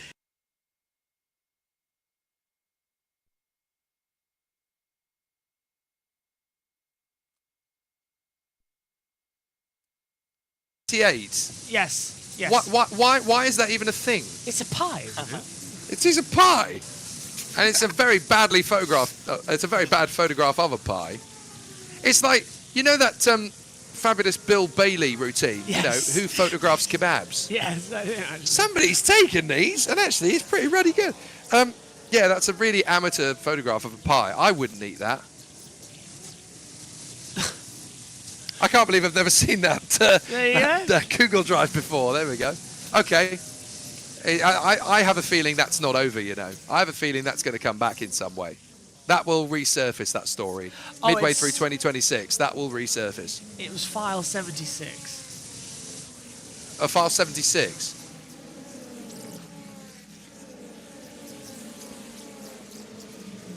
Oh. Yeah, that's not there. Yeah. That's the Not one. fun. That's the one that got deleted. Oh, right. Yeah. Okay. So that's the only one that I wonder how it got deleted and none of the others did. Well, from what I hear, the person who sent this out, and the alleged person who sent this out as well, Allegedly. was a certain boss. Oh. Yeah, the nickname. Interesting. Very interesting. But yeah, the panic is a wild thing. Yeah. The things you get to talk Very, about. very strange. It's so I wonder what nice. those team principals meetings are like. They all got it. They all got Yeah, I it, know. and I know they did. I've read the email has listed every single person. All the. To be honest with you, it's brilliant data link for us media people to get the email addresses for those lot. But You've got the email addresses of every single person in the package. Do you know what? Can you forward that email? I will do. I could do with a few contact details in the Formula One paddock. was like, what the hell is going on? How else am I going to get into the paddock again? But I did. Noted F1 paddock people, if you get a random email from a certain person who says their name is Jake Sanson, it wasn't us. Yeah, it He wasn't got us. the email by underhand means at the back of a bike shed. Oh, you read the files then? Yeah, I've read the files now. It's too early. It's too early. Oh man, it's 10:55 in the morning. It's far too early. You need to read them, honestly. I probably will read them at some point. Goodness me. It's better than 50 Shades of Grey. I don't know who said that. Yeah, but isn't Oxygen just better than 50 Shades of Grey? Most things are better than 50 Shades of Grey, if we're brutally honest. Why have 50 Shades of Grey when you can have 80 Shades of Porno? You think there's only 80? Right. We need to move on. We clearly need to get out of this. We need to get out of this tornado of disaster. Porsche Penske leading the way. Yeah, go for that. In 4 minutes. We've got 4 minutes. Just to imagine. That's gone quick again. See, that's what I mean. They just go quick now. The night shift disappears. Oh, Ferrari went a bit wide. Still, I don't know how anything in Formula 1 has stayed the way it has and not changed. It's too... I don't know what files they've got. I just can't wait for them to have. I mean, that's a very valid point, actually. If you look at every form of sport, I suppose, in the last 50 years, if you compare, Formula 1's just had perfect timing. Yeah, every time. Just as we've celebrated Formula 1's 75th birthday, if you think of sport in general in the last 50 years, pretty much everything has gone through a reboot or a reset of some sort of description. World Endurance Championship, that's only been around, 11 years? Yeah, 10, 12 years. Formula E has gone through its first 10 years. IndyCar obviously had its reboot after 2009, when it, joined forces with Champ Cars again after their problem. Even looking at other sports, rugby had the reset button in the late 90s. Premier League, 1992, reset. Tennis, it had its complete change of grading in the late 80s. Cricket with T20 now. So, yeah, absolutely. So cricket again. Snooker, I think it went through its kind of, regeneration, of course, as well. So every form of major sport, pretty much, has gone through a complete rebranding and revitalizing and reset. Formula 1 is well overdue one. And we've nearly had it 3 times over the last 40 years. So you kind of think it is a bit mental. Formula 1 is literally the only rogue sport at the top of world sport that hasn't crashed, burned, and rebooted. So you kind of wonder, with these threats of breakaway series, how long has it really got? And it is fascinating, isn't it? How this sort of cage of tigers almost is still operating, and somehow they haven't devoured each other's carcasses yet. It is mad. Yeah, and I genuinely think the time is coming where, and it's going to happen soon, I reckon, because this Mohammed Ben Sulayem FIA hold. Here we go. I'm not going to get too much into it because we've got a minute to the thing, but I know what you mean, though. I mean, it's too much. I have this real bee in my bonnet about corruption in the FIA, and it's kind of, this whole thing about corruption in the FIA. There's no corruption in the FIA. Can we just point out that every single FIA delegate wears clothes that are currently made by AlphaTauri? Yes, exactly. And that they are made by AlphaTauri. Yeah.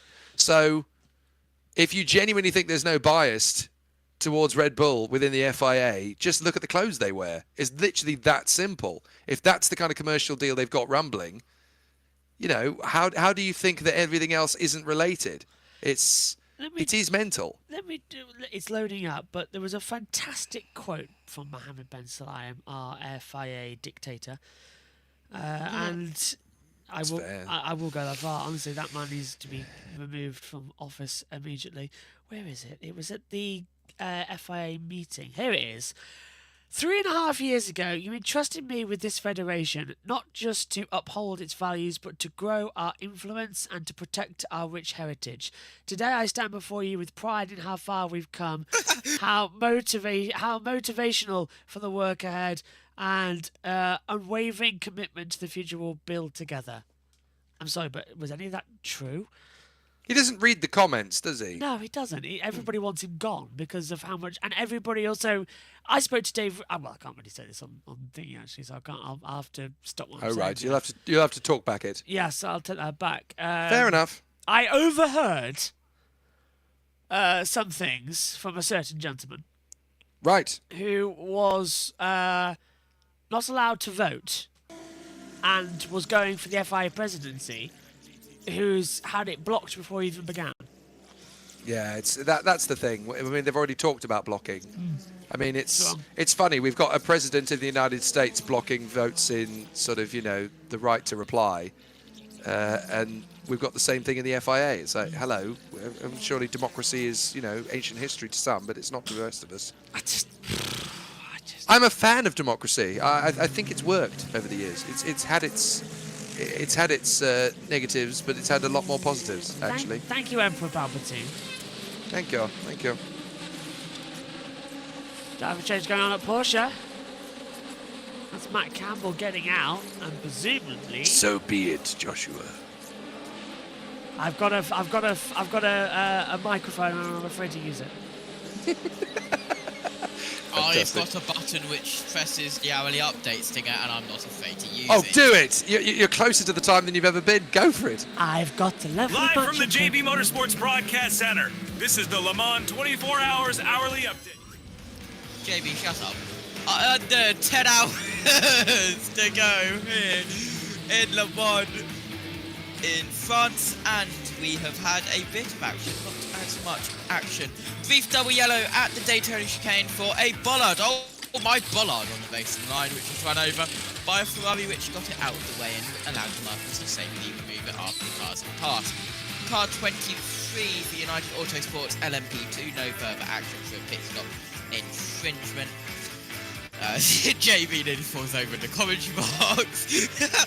Car 99 Photon competition, hypercar under investigation for pit stop infringement, which turned into a 5-second time penalty, added to next pit stop. Car 18 IDEX Sport LMP2 lost wheel at Michelin's chicane. Brilliant place to lose a wheel, by the way.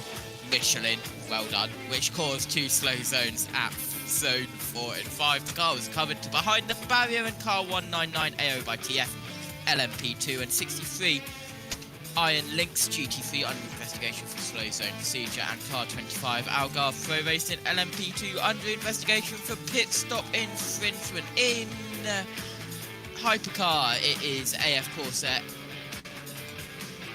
83 leading the way with the Ferrari AF Corset 51 and the Toyota Gazoo Racing. In LMP2, it's the VDS Panics Racing 48, the Interior Pole Competition 38, and the IDEX Sport 28, with the Pro-Am class being led by the 199 in 5th in class. Then in GT3, it's the Visco AF Corsa, the 92, and the 81. That was your 24 hours of Le Mans Hourly Update from the JB Motorsports Broadcast Center. The 24 hours of Le Mans weather update with JT, live from the JB Motorsports Weather Center. What's that? The sky. It's changing colour. Yes, the sun is rising here at Le Mans, and the air temperature has gone up a little bit. It is rising, and it has risen to 16.4 degrees Celsius. Track temperature has risen to 21.3 degrees track temperature. Wind speed 3 kilometers per hour. Humidity is 76%. Wind direction is in a southeast direction. I've been driving in my car, listening to Jake Sanderson. We missed the beep beep. That's never ever going to catch on. It's also never ever going to end at this point. No, oh dear. We all know you've figured out how to use Audacity. Thank you. Well done. Good lad. It was Audacity as well, wasn't it? Yeah, come on, be honest with me. It was Audacity. Oh dear. Why pay for the hard stuff when you can have the light version? Fair play. Well done. Good lad. That's what most people say about the Christian Horner files. I have discovered Audacity in 2012, and I have never stopped using it ever. What is the point in using anything else? What, Samson? This is what I cooked up a couple of days ago on it. You say you don't. Broadcasting around the world from the USRN Ultimate Sports Radio Network Broadcast Center on Mixler. This is your NASCAR Cup Series mid-race report. Yeah. You're definitely allowed to use more She Sells Sanctuary. Yeah, That's a fantastic choice. That is good. It's a very underrated track, actually. Very underrated. See, I can't wait for the British Grand Prix because for Formula One's 75th anniversary, we've got the chain. I was going to use it for our hourly update, but I think I would be slaughtered by Radio Le Mans because they use it for their hourly update. Look, they're already angry. I might be able to join you for the British Grand Prix this year. Might, he says. Might. I might be able to join you for that. Because I've got a karting event that weekend in Thailand, which is why I'm not actually at Silverstone in person this year. I kind of made a decision when I came out here. I could go back to Formula One that weekend, but I did make a commitment to sort of the employees I've got here in the it's one of those things, and it was quite sweet. I know that I'm back there again in future, because the guys that employed me to do it, they said, "Are you sure you haven't got like a date schedule cancellation or whatever? You know, you sure you can't come do it?" Which was really lovely. You know, when you get that sort of, you know, anything unexpected come up, they really wanted to get me in, because I have to say, yes, I'm a professional commentator, but I love doing the live stage at Silverstone. I've done it for the last 2 years at COPS. And do you know what it is? It's a reminder that you're allowed to have fun in this sport. You are allowed to do the commentary side of things is so high pressure at the top. It's so high pressure in Formula One. I cannot even begin to tell you. I genuinely felt like I was stepping on eggshells for the entire 5 days. It was so high pressure. And for someone who's autistic and probably ADHD, almost certainly SAD, and then, you know, particularly imposter syndrome driven and ruled in nature anyway. That was a very tough weekend to cope with as a Formula One commentator for the first time. It was very difficult. It was genuinely like being thrown into a piranha tank when you're a minnow. It was so difficult. And to go and do 2 years of the British Grand Prix on the stage, it was so much fun. It was genuinely so enjoyable. You're with the fans who love it as much as you do. You get to flex your Formula One knowledge muscles in a safe, comfortable environment. You can have a play. Last year we had people like Nico Rosberg come over, Mika Hakkinen come over and have a bit of a laugh with us. It was genuinely really good fun.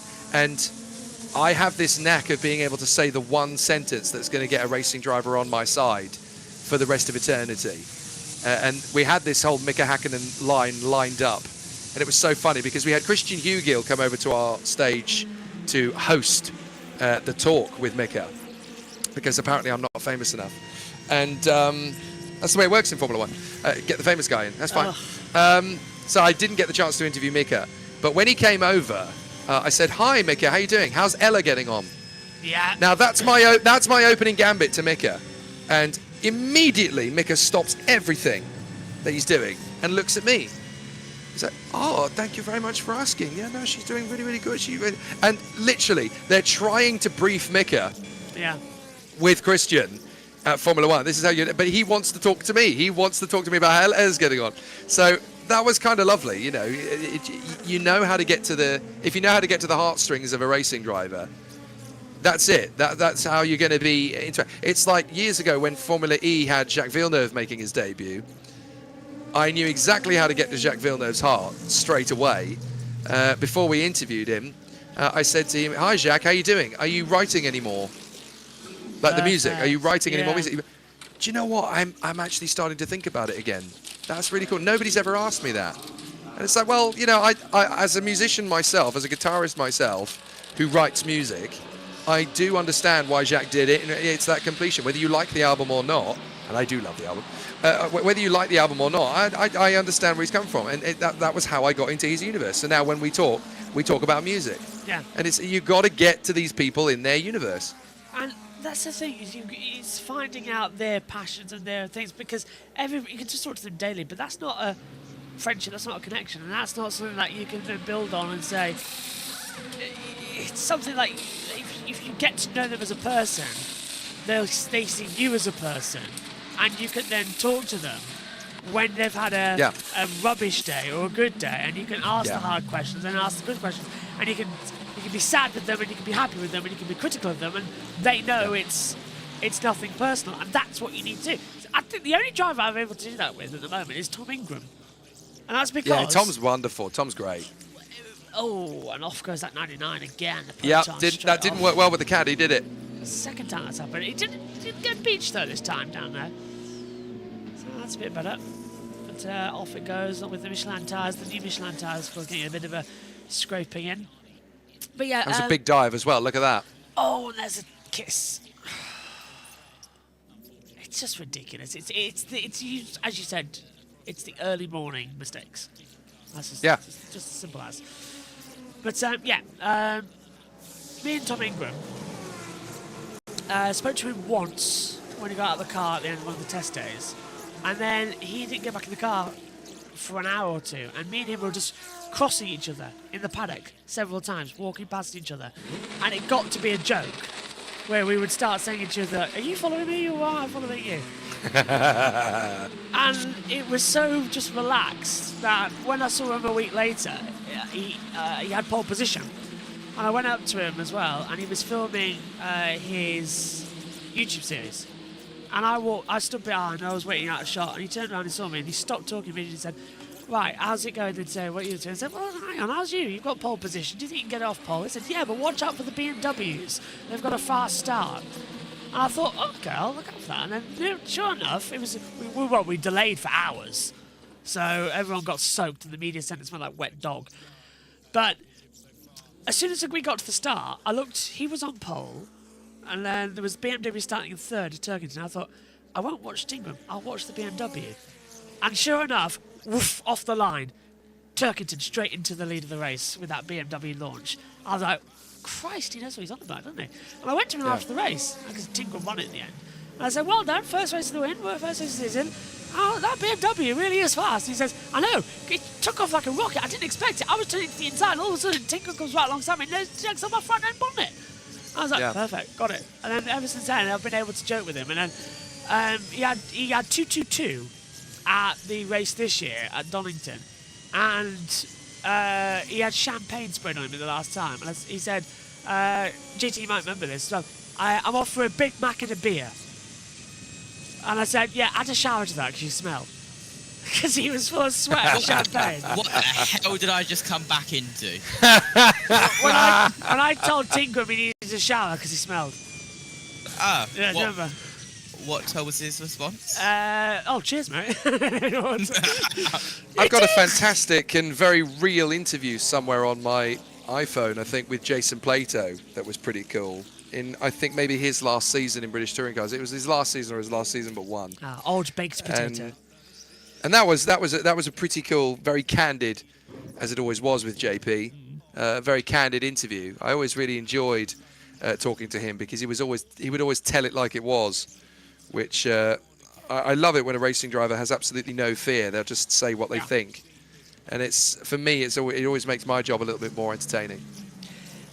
My ultimate, I think the helicopter camera's back, which means I can finally get off the 8 camera for the first time all day and get back to my helicopter camera from my window. My ultimate favourite driver I've ever had an interview with? Oh, God. JB. No, I never got Jensen. What? Jensen was a huge laugh. Joshua Bird. Oh, no. Oh dear. He worked on that while you were away as well. Oh, I was only out of the box for 30 seconds. Yes, what was I going to say? Best driver I've ever talked to. Oh. You know when you've talked to so many, you sort of go... Yeah. So in terms of the interview I shouldn't have got, that's a fun one. Race of Champions 2015. When we were in London, that was amazing fun. I went just as, rogue independent journalist, and wandered over and decided, I'm going to get an interview with every single person I can. And if I hang around in the media pen for the entirety of the 2 days, I should be able to get pretty much everybody. And I did pretty much get everybody. They said to me, you can interview anybody you like, Whoever says yes, except for Sebastian Vettel. I said, oh, is Sebastian not doing interviews? He said, well, Ferrari have kind of said it's probably not a good idea for him to do. He's not really here for interviews. He just wants to have fun. This is at the end of his first year for Ferrari. And he said, you can ask, but he'll say no. He won't speak to anybody. I said, okay. So I interview everybody else. I get DC, I get JB, I get Daniel Ricciardo, Tom Christensen. Yeah, Jensen Button was there. Oh, yeah. Who else? Who else do we have? Susie Wolf was there. Toto was there as well, supporting her. Jamie Chadwick, I think, was there. Chris Hoy was there. All sorts of people. All sorts of incredible people were there. We got interviews with everybody. And there was this lull. Where all the media had gone into the stadium to cover, I think it was the final or one of the finals or something. I was only interested in interviews. I didn't care what happened on the track. And it was me and Ted Kravitz and the Sky team. So I'm there, stood next to Ted. And Ted and the Sky team have just been setting up for something or just finished something, whatever. And Sebastian Vettel strolls through. And it was one of those split-second decisions where I just went, do you know what? All he can say is no. And I'm going to give it a go anyway. Yeah. So I just kind of called out, Seb. And he turns around. And I go, 60 seconds? And he pauses for a moment. He goes, yeah, okay. And walks over. And Ted looks at me as if I'd literally walked into his living room and shat on his carpet. It was such a kind of, who the hell are you kind of look. It was absolutely incredible. And I do this interview with Seb, and to be fair to him, the man is clearly a master of timing. He gave me 59.8 seconds worth of content. Oh, absolutely spot on to the second. And he was fantastic. He was really, really friendly, really courteous, really charming. Lovely guy, Seb. I've got such a massive respect for him. Genuinely good bloke. Even under Ferrari, even under a no interview protocol, he still gave me a great 60-second piece, and I was really happy with that. And he walks off and he goes, thanks, Seb. Yeah, thank you. Off he goes. And Ted kind of looked over and kind of goes, who are you working for? And I said, no, I'm just on my own. You asked some really good questions, didn't you? I was like, yeah, that's just my way. I don't really know how to respond to that.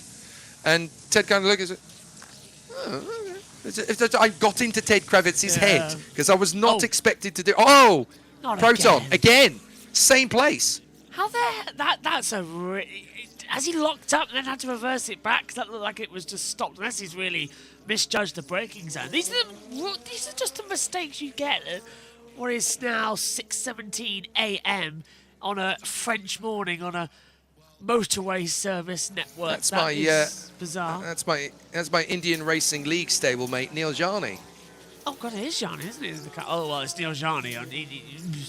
The last time I saw Neil Jani in a car this early in the morning, he tapped the wall in qualifying in Hong Kong all those years ago. But yeah, I do love Seb, and Ted is a wonderful bloke, isn't he? Yeah, Ted's fantastic. I've got so much respect for Ted, and the fact that I kind of clicked with him there for a moment, it was kind of cool. But no, Ted is a very, very amazing, approachable guy. He knows it all. He's been there through it all. He's seen everything, and he's still got a very level head. I love his attitude to everything. He's just a fantastic chap. I never believe. I saw him in 2019 after his supposed firedness. With it all, and brakes are shot. He said, "Okay, so the brakes they need brake calipers." I said we had a conversation for about 10 minutes, and I said and he said he asked me, "Who do you think is going to be good this year?" And I said, "I think McLaren have got a shot with the Renault engines." He looked at me and went, "Really?" I said, "Yeah, they looked a bit more positive than when they were with Honda." And lo and behold, what happens? Lando Norris in his first year looks really, really strong and gets a podium in Austria when the season got going in 2020.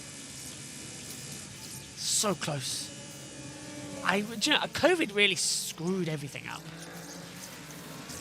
Tell me about it. Yeah. Certainly screwed my path to Formula One, didn't it? But it's all cool, I mean, it was very, very enjoyable to see how Formula One has adapted and evolved from it, and I've really kind of enjoyed the sort of the way the spectacle got through.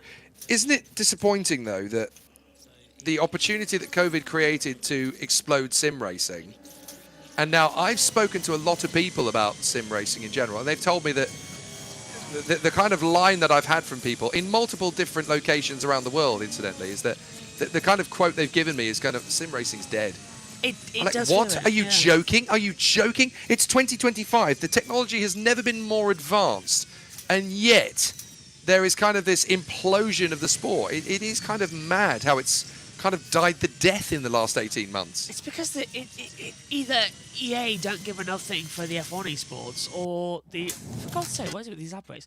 Yeah. But yeah, Omi, you've got PSGL and Yeah. other series. What's it like right now?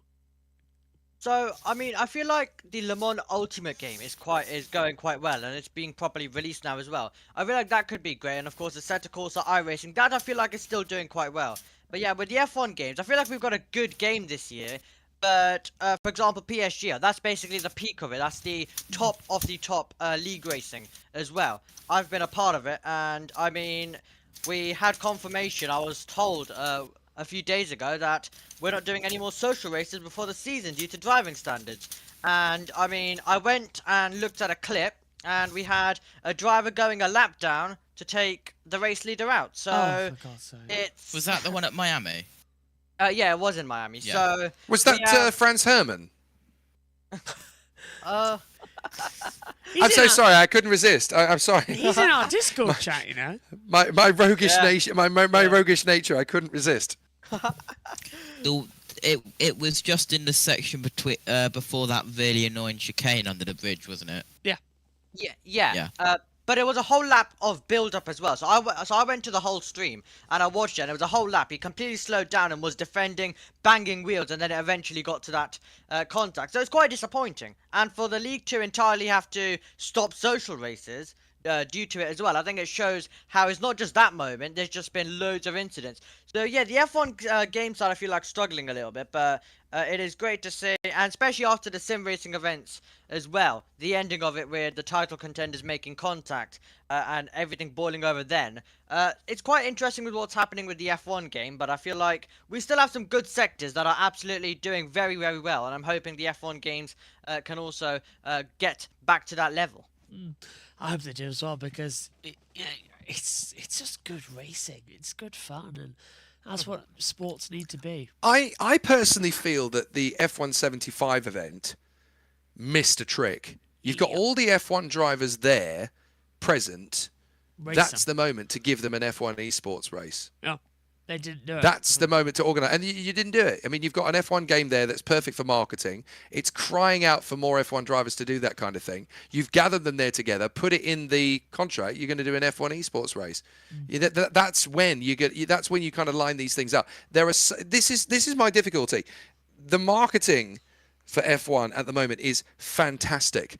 But it's only 20% of the potential. There's so much more they could do with it. I thought with Miami, with the Lego Drivers Parade, they absolutely nailed it. And that's the first time in about 5 years that they've got it absolutely spot on right. There's been so much potential to do amazing things with it. And they've missed a trick. They've missed a shot at doing these things. They've kind of let the teams run to their own devices. And so the potential for bigger stuff isn't really maximized. It's only thanks to Lego that we've had that opportunity. I mean, they've got this Hot Wheels partnership. Where is that partnership? Where is that? Where is that promotion? They've released some cars that you can't buy in the shops. Oh, fantastic. Where is that partnership? And you kind of think, well, we've now got this whole Kit Kat as the sort of the official chocolate bar of the championship. Gatorade have come in, and okay, they've, plastered their stickers all over an F1 Academy car. But all of these partnerships, they haven't really done anything with them. They've kind of taken the money from them and said, thank you very much, and we'll carry on. Yeah. But you've got magnificent opportunities here for genius marketing tactics. The Lego Drivers Parade has told them that the drivers are crying out for it. They're all fantastic personalities, except for maybe 2 drivers on the grid who don't have a personality. It's one of those, they've got this massive marketing potential, and they're not really doing anything with it. Why have I just, I know we've got the Gatorade partnership, but why have I just seen Christian Horner on my TV screen on Ted's notebook, probably the millionth replay of it, but why was Christian Horner drinking a Gatorade without the Gatorade label on it? Well, he can't. Oh, well, that's because he would have lost several GDP stock points for not drinking a Red Bull, clearly. Exactly. You would have thought he would have stayed with Red Bull. Well, exactly. maybe. But I mean, the marketing potential for that paddock is just extortionate, and they're only doing about 20% of what they could be doing with it. Yeah, it's disappointing. Let social media people in, but let the right ones in, not the wrong ones. Yeah, I know exactly what I mean. That's so frustrating. I mean, I can tell you I think another of the reasons that I'm not in sort of these paddocks at the moment is I was genuinely told. I went for an agency interview a few months ago, and I was genuinely told by that agency, "I'm sorry, we can't represent you." And I said, "Because you got too many people on the books already." He said, "No. It's just that we only really take people who've got 25,000 followers on their social media at present." We've discussed this, haven't we? Yeah. Yeah. So it's like, right. Well, so does that make me crap at my job?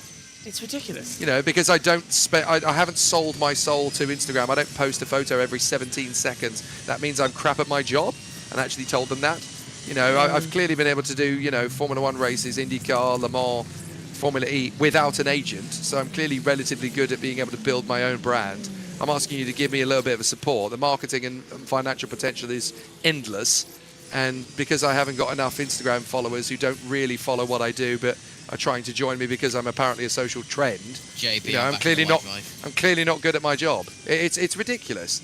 And, you know, that's the biggest issue I currently have in terms of the wider reach of the motorsport broadcasting world. Everybody has sold their soul to the social media channels. There's no opportunity for these people to do anything other than copy other people's ideas on TikTok and Instagram and whatever. Nobody's got their own creativity.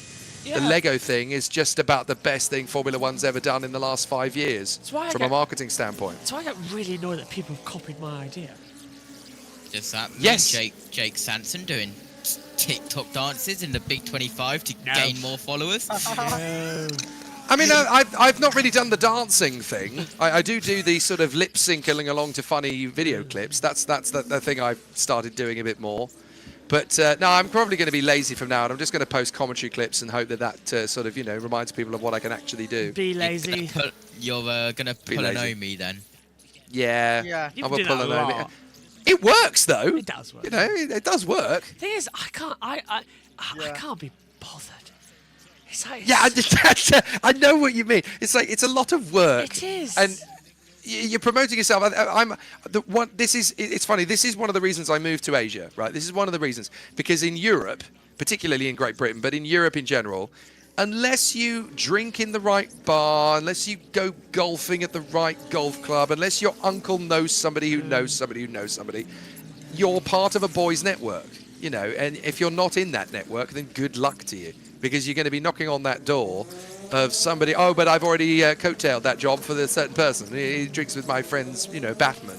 So clearly, you know, he's going to be the next due in for the job. And I find that so frustrating because it's not about talent. It's about, you know, who's next in line. It's Muggins' turn, which is exactly what's wrong with British and American politics at the moment. And it's there in motorsport broadcasting as well. As much as we love Crofty, he got the job talking in a Las Vegas casino at 3 o'clock in the morning with the BBC F1 producer because he was a friend of his. Yeah, exactly. So it is sort of, you know, Muggins' turn. Whereas what I do is I go into the booth, I commentate, I don't go back to the hotel and drink with all the English members of the team. Yeah. I go back to my hotel and I swat up again and I study. And I'm a loner, and that's fine. And that's because I'm damn good at my job. And it's funny, those same sort of people, they come to me afterwards and go, how do you remember all this stuff? How are you good at it? Because I focus 100% on my job. That's it. I don't go drinking. I don't go mucking about. I try my best to be the best I can possibly be, because if I don't, someone's going to nick the job off me, and fair play to them. So I've got to be on my A game all the time. But that means that I'm not very good at doing the social climbing. I'm not very good at going golfing with the right person. I don't, you know, have a friend of a friend of a friend of a friend of a friend who gives me that job. It means that I have to rely only on my ability. So I've got to do 100% ability or nothing else. And the beauty of Asia is that it's all about the talent. It's not about who you shake hands with, who you play golf with. It is about talent. And that's why I moved to the Asian motorsport scene. It's why that, you know, I feel for the first time in my career there's recognition for what I actually do. And that's what's missing. And it's well and truly earned as well, to be fair, as well, because as you said in the broadcast, is what you literally get Sri Lanka.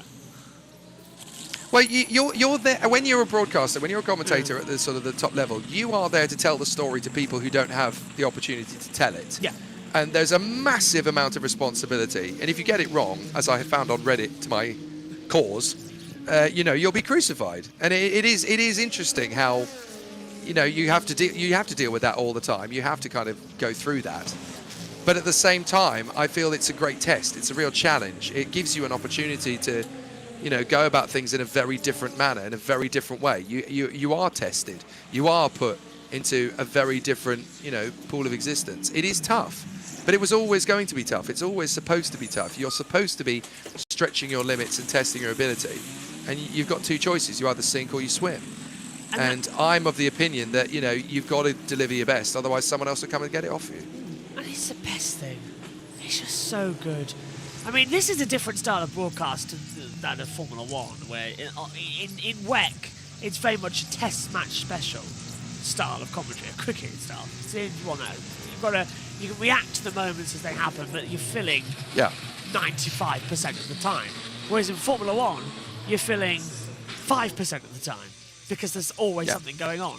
So it's as you said earlier, it's a completely different style of commentating that you've got to get used to. I mean, in 2016, when I was doing Le Mans 24, the conversation wandered on at about 11:37, I think, roughly, in the evening, to sim racing. Yeah. Because we had a sim racing driver on the grid. I think it was Jan Mardenborough. We started talking about it. And the comments coming in on YouTube were all about sim racing. Do you sim race? Because I happened to mention that, I studied to commentate on Le Mans by being on the sim for 2 hours just to get an understanding of the track a bit more. And then so the questions were, what's your sim rig? What are you racing? What do you drive?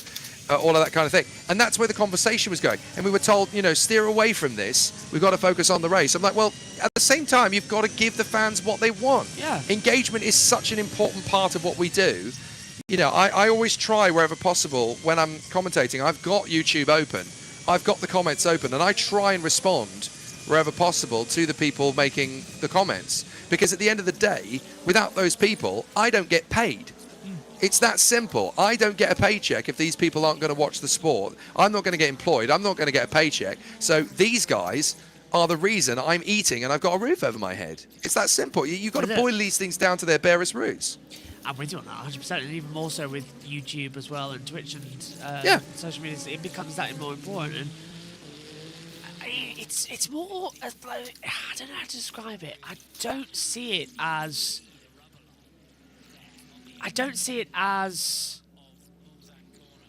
YouTube subscriber, me broadcaster, you watch. I see it as we're watching this together. Yeah, and I completely agree. We're in a very elitist mob of people, motorsport. It's very elitist. It's for the wealthy. If you haven't got any money, you can't turn up and play. It is the toughest form of sport on the planet for that reason, in my opinion. It is so impossible to build a career from this. If you think about football, rugby, tennis, cricket, athletics, it'll cost you a few quid to get the gear.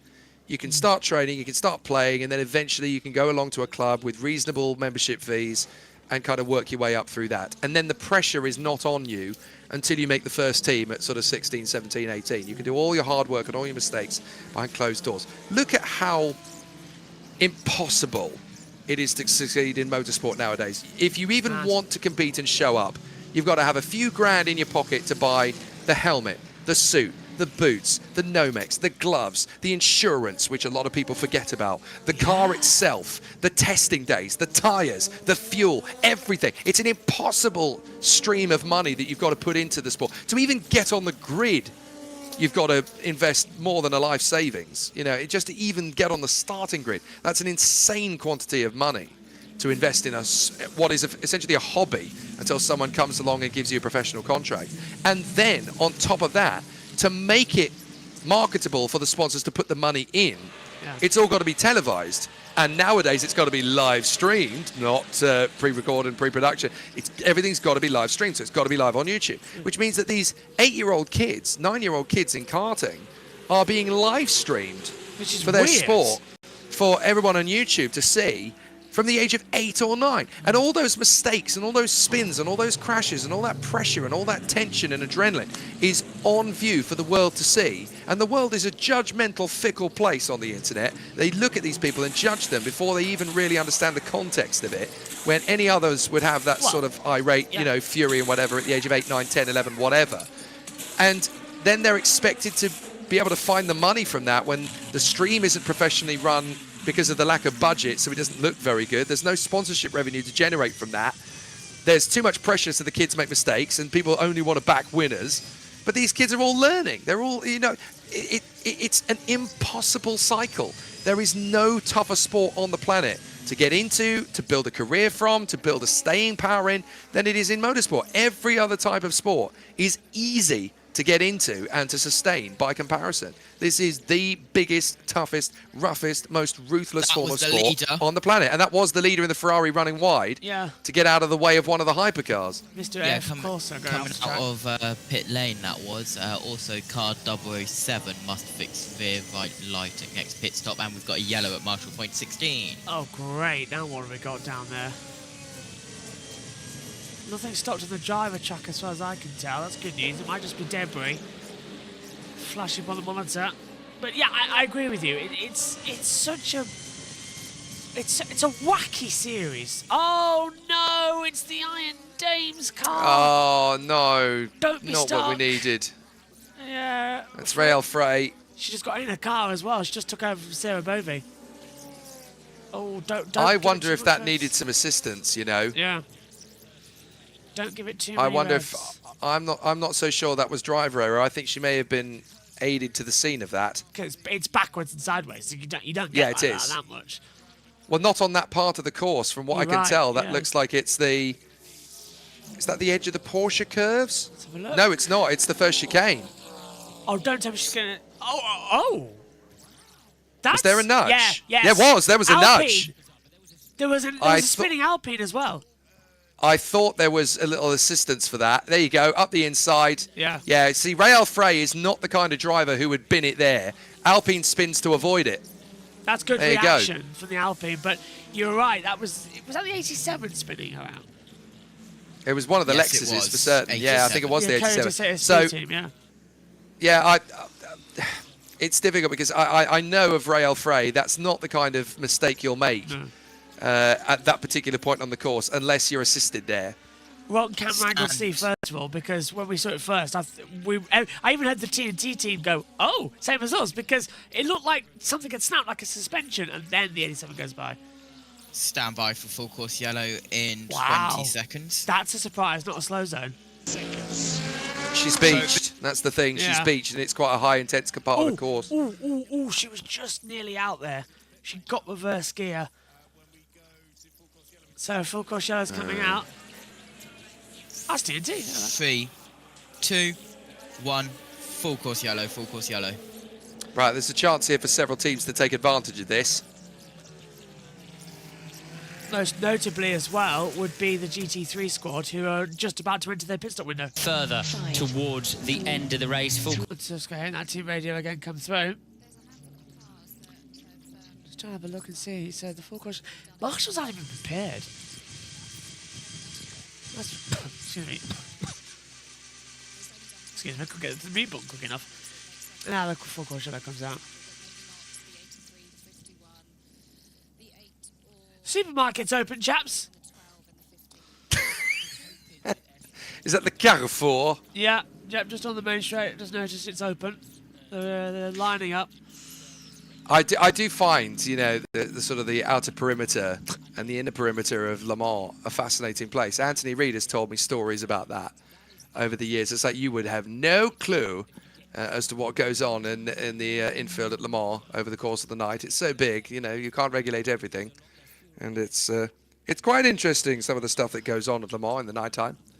Eduardo Freitas has vanished. We're gone. But yeah, no, it does fascinate me how this race is just a completely different event compared to anything else on the planet. Even other 24-hour races, this is incredibly unique. Right, they've kept the engine running. That's going to be towed out, and they're going to recover. They're going to get that. Oh, well, you do actually need to tie it to something. Hey, how close how good was I earlier on, by the way? Saying that the safety car would be about 40 minutes. It was 39 minutes and 21 seconds. That was pretty bang perfect. See, doing these for 10 years, you know, a thing or two about it. Oh, God, 20 maybe, thinking about it now. I still remember that Jaguar race in 2004. Jaguar leading. That was the interesting non-Le Mans, as we call it. So how many pit stops are we going to get in this moment now? How many people are going to take advantage of this opportunity? It's the pit lane even open. That's the thing. Oh, that's true. Yeah, good point. Should be, shouldn't it? There's no safety car line. Well, that's going to get recovered for Alfred. The problem is that they've slipped to 10th. They were in the fight for the top 5 there. No one's coming from Hypercar. There's some coming across the line now, including the 7 Toyota. They haven't dived in. But the timing and scoring's glitching like crazy. Well, if the pit window isn't open, does that mean there's going to be 1 or 2 teams that might get caught out here? Yeah. Now's a good chance to redo if you're off strategy. So yeah, that's true. The 93 Peugeot could get back on strategy as well. Oh, right. Let's have a quick word. Down. For your team so far, number 28 is fighting for the podium, and number 18 has retired. Yeah, we have. You know, it's been a faultless race so far until we had the problem with the 18 car. So it's very disappointing. Disappointing because we don't yet know what is it, human error, it could be mechanical. So not until we receive everything we will analyze and know. Disappointing for the drivers, you know. Andre, Jamie and Mathis did fantastic. It was beautiful to watch them drive.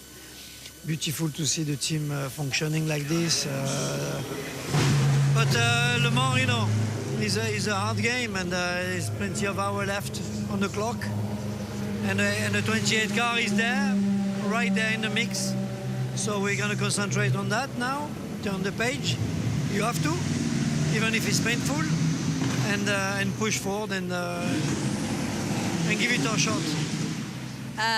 About number 18, that lineup is a mix of youngsters and experience. What can you take away from that first Le Mans for that lineup? I take away is always Le Mans is always a beautiful story, you know. And first of all, to have Andre wanting to come and drive in the team and take that challenge, you know. He's a driver with he's won 3-time Le Mans. He's a world champion, and he's driving in the 2nd division, let's say, in the LMP2. It's a challenge for him, and he took it, embraced it, give it 100%. And he was very good support for the young driver like Jamie, which done fantastic. You know, she's been faultless. She's been a dream. She is a dream to have. She's a real racer, and Mathis as well, a hell of a racer too. And you know, I can't be prouder than to have them three in the team, and did what they did until now. It's tough, but I'm sure they come back even stronger. Regarding number 28, fighting for the podium spot with less than 10 hours to go, what's going to be the strategy? It's still really open. You just say the words, you know, 10 hours to go. I think we need to execute like we've been doing, not make any mistake, keep it reliable, keep it on track, and then after we will be able to think a bit further later on. Thank you, Nicola. Strange one. Really nice to hear from Nicola, though. You know, obviously complimenting Andre as he was always going to, but to really back up Jamie and you know, describe the driver's faultless, because it has. You know, you look at that particular team, and other than the wheel coming off for Andre, there's not been a single hiccup really for that particular car, and certainly none that you could put on the hand of any of the three drivers. So it's really good to see them, you know, really bolstering the efforts of everybody and really putting on, you know, a really entertaining show, but also the level of support for that team. It's fantastic. I really, really love it. And that is a team. That's a team that loses and wins together and always has the same amount of level of respect. It's brilliant to see. And I just get that feeling, it's things that are missing in motorsport these days, is the genuine camaraderie And it's everyone's so quick to stab each other in the back, it seems, as well. And in sports cars, I think there's a bigger unity because Yeah. you know that it's more of a team effort. You know that every piece of the jigsaw puzzle has to work together. It's not quite as cutthroat as single-seaters are, because with single-seaters in particular, you know, you can throw the driver under the bus. You can say that it's, you know, you can kind of say, well, you know, we've done our hard work. It's not our fault that the result didn't come. But with sports cars, you know, you've got 3 drivers. They have to be in communication with each other. They have to have that same level of data and knowledge and experience. It is a collective effort. It's very, very important that everybody gets on, that sees eye to eye, that kind of relates to each other. You have to have chemistry above all else. It's a little bit more cutthroat in single-seaters, but, you know, if the ingredients don't gel in sports cars, you don't have a team. But what's really, really good with Jamie is that, you know, from a very young age, she's always been very, very good at connecting with her peers. She's been very good at sort of dialing herself into a good team and figuring out what needs to happen, what she needs to bring to the table, what potential she has to grow the strength of the team. And I think that is, you know, a great potential. We're looking at Jamie as another potential Phil Hansen. You know, he's clearly, obviously, you know, in a position to lead and win Le Mans. I don't think that's far away for Jamie. I do think she's at that same sort of level. Can hear owl humming. But yes, I think Jamie Chadwick is definitely going to be up there as one of the great drivers of this generation. She's shown the talent numerous times now.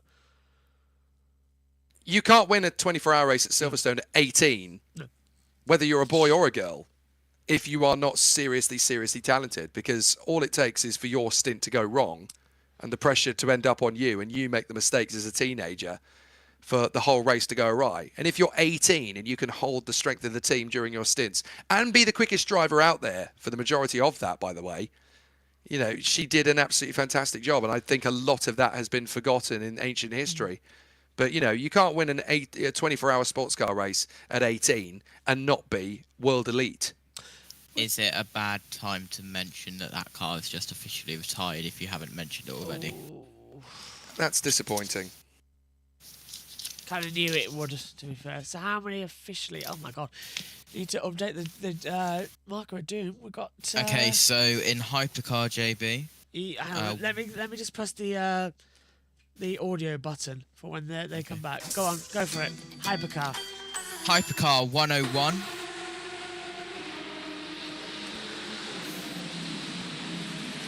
Yeah. LMP2 at number 18.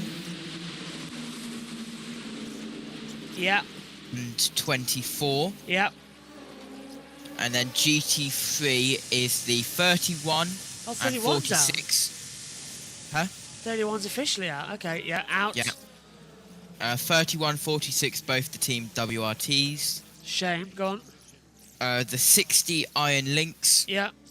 And then the 88 Proton Competition and the 95 United Autosports on the final page. Yeah, got it. The 20 BMW just picked up the move on the 7 Toyota. Let's have a look at it.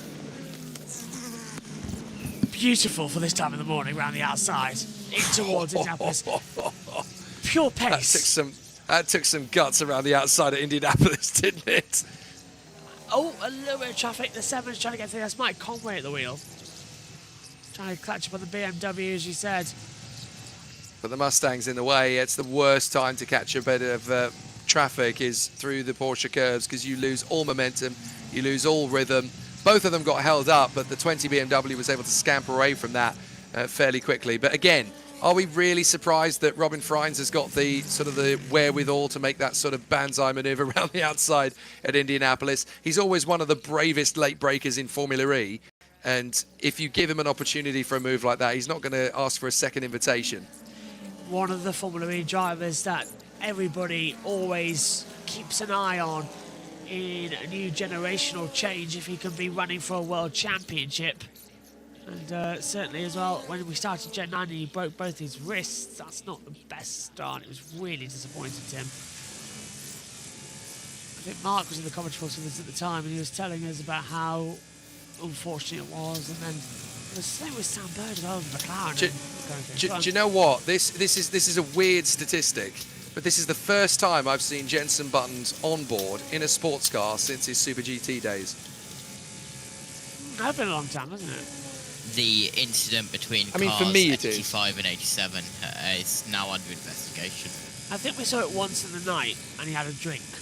That's it. I think that's only the second time I've seen it. Starting to hit a little bit because I'm cold. Suddenly the idea of a very thin shirt and shorts is not the best idea at 5:50 in the morning. So where is Jensen currently at the moment? They're P10, the 38 Cadillac, aren't they? Yes. Yeah, P10. Because he's in the 38, isn't he? He's not in the 12. 8/10 behind Conway, yeah. Yeah. And yet we've got the Porsches 5 and 4 down in 11th and 12th at the moment. Ooh, It's mad, isn't it? That might explain why Robin Frighten's made the move. He's going to box the next 2 laps. So he's got a lighter car to swing around the outside compared to the Toyota. They should have boxed into the full course yellow, really. That's a bad mistake for the BMWs. Well, again, you've got to ask, was the pit stop, was the pit window open for them to be able to do that? I don't know if it was. Came 2 laps too early, I'd say, wouldn't it? Yeah, yeah. Oh, that's so disappointing. Unless they get a safety car or something like that with 9 hours to go. It's going to be one of those end of the days. I might ask Megan, I might be cheeky and ask Megan if she can produce the F1 Academy. Because... Wow, so you're going to leave me? Yeah. Well, here's there's a nice little tasty battle between 2X karting rivals brewing. This is kind of like a rerun of the Kart Masters of the mid-90s coming. You've got Mike Conway versus Jensen Button about to happen.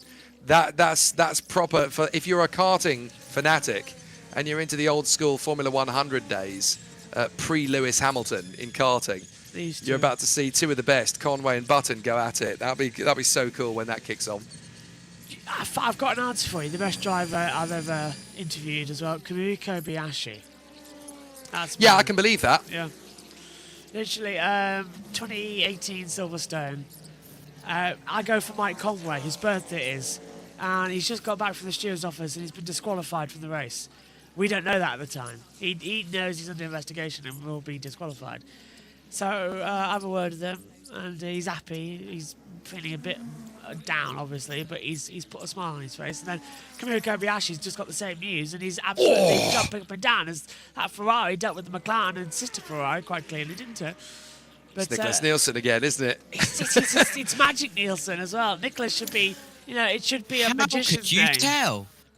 Was that a lockup from Boemi? It was, yeah. Boemi was looking up there. He's under serious pressure at the moment. Nicholas Nielsen's suddenly turning on the speed. I reckon Nielsen's going to have 3rd place into Indianapolis, He's got such a great amount of speed. We don't want to see the pit lane people. Come on, back to TV angles. Here we go. And that's an Iron Dame. He might even get there at the next apex. I thought he was going to go for it. Yeah, I thought he was. Get a good right, you watch the dial in now. He's going to be accelerating up through the gears. He's got a decent run off the Mulsanne corner. This is how he darted out of the way. Watch this. That was a split-second decision to change your mind and go from right to left. That's pure Nicholas Nielsen. Reeling him in. He's got a good line. Don't dive bomb it this early. He's still there. No, I don't think it's going to get close enough after all. He's going to have to wait till the next lap, I think. Might get an opportunity towards the Porsche curves. But again, that's going to need some real cojones. Use a lot more energy to have the flashlights on this high. I mean, it is official sunrise over there. They can turn them off now. But they don't. See, Ferrari are in a position now. They've got an insurance policy here, haven't they? You've got the 51 up front. You've got the 83 in 2nd place. You've got Nielsen hovering around the Toyota. They've got an insurance policy. They've got this podium almost locked out. Now, they don't have to eclipse the podium to grab the win. Only one of them's got to do the job here, but they've got safety in numbers. Ferrari have absolutely got their Le Mans strategy down pat. If they can squeeze ahead of Boemi again, then that, again, pretty much gives a real extinguish of hope to other people. Again, this is where you don't want to catch the traffic, and Ferrari's going to impede Ferrari here, which is going to make things a little bit awkward now. Nicholas Nielsen's now got to regroup and reset this and go after the Toyota again, making up. Yeah, that lock up again. I wonder if that's brake fade, Yeah. I wonder if that's brake calipers. I'll wait to see down to the chicane coming up now into turn 3 and 4. JB. But, yes, go on. Isn't there a rule that headlights must be on until 7 AM local, which is in 6 minutes? Or am I making that up? I have no idea. I will assume you are correct until proven different. This is not the court of law. I wonder if it's brake calipers, you know, on that Toyota. I think they're having. I think it's sporadic. But what you got to remember is that in the first sector, Sebastian's got so much knowledge of this place. There's quite a few corners where you can do a little bit of lift and coast, but there are certain points where you've got to nail the brakes, like the Ford chicane, like the Mulsanne chicanes. So that's where, if you're going to get any brake dust, it's going to happen there. Now watch again as Nielsen's going to try and reel in Buemi. Getting caught out by that Ferrari means he's not going to get the slipstream on this lap. I think he'll have to wait till the next lap to have another go. He might get a shot. Actually, they're using a little bit more energy. They are going to reel in a little bit quicker than I thought they might. So he might get another opportunity down to Indianapolis as the Iron Dames has stopped again. That's so unfortunate. Contact. I wonder if it's damage. It's behind a barrier, so a yellow would probably suffice. That looks mechanical to me. Yeah. Reset. She's trying to. So this is Freddie trying to do a reset. No, waves the marshals away. Don't touch the car. I'm fine. I'm just going to do an electrical reset. Control or delete. Let me go again. Any chance of a podium now well and truly extinguished for the team. You got their time will come. Their time will come as a team. Whether it's the same 3 drivers in the car when it happens or not, that their time is going to come. They've got so much potential. They've got so much determination. I've never known a team so eager and so defiant to make this dream a reality. They are going to get a podium at Le Mans at some point, hopefully in our lifetime. But they are absolutely determined. You know, that their time will come. It's just been so far. It's all. Now, this is the incident that pitched them around into a spin. There might be some rear damage to that. There might be a little bit of an issue with a push rod or something, but I think that's more.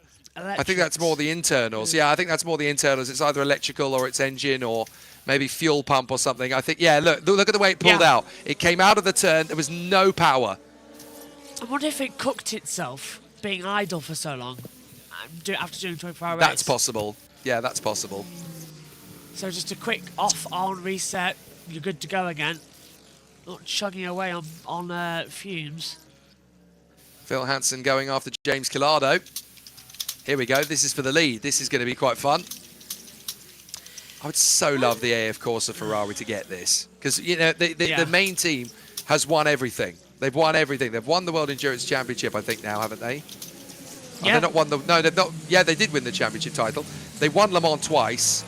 So surely now it's time for the AF Corsa Ferrari, the 83, to have a little bit of the spoils. And you really do get a sense of urgency from Hansen, Ye, and Kubica.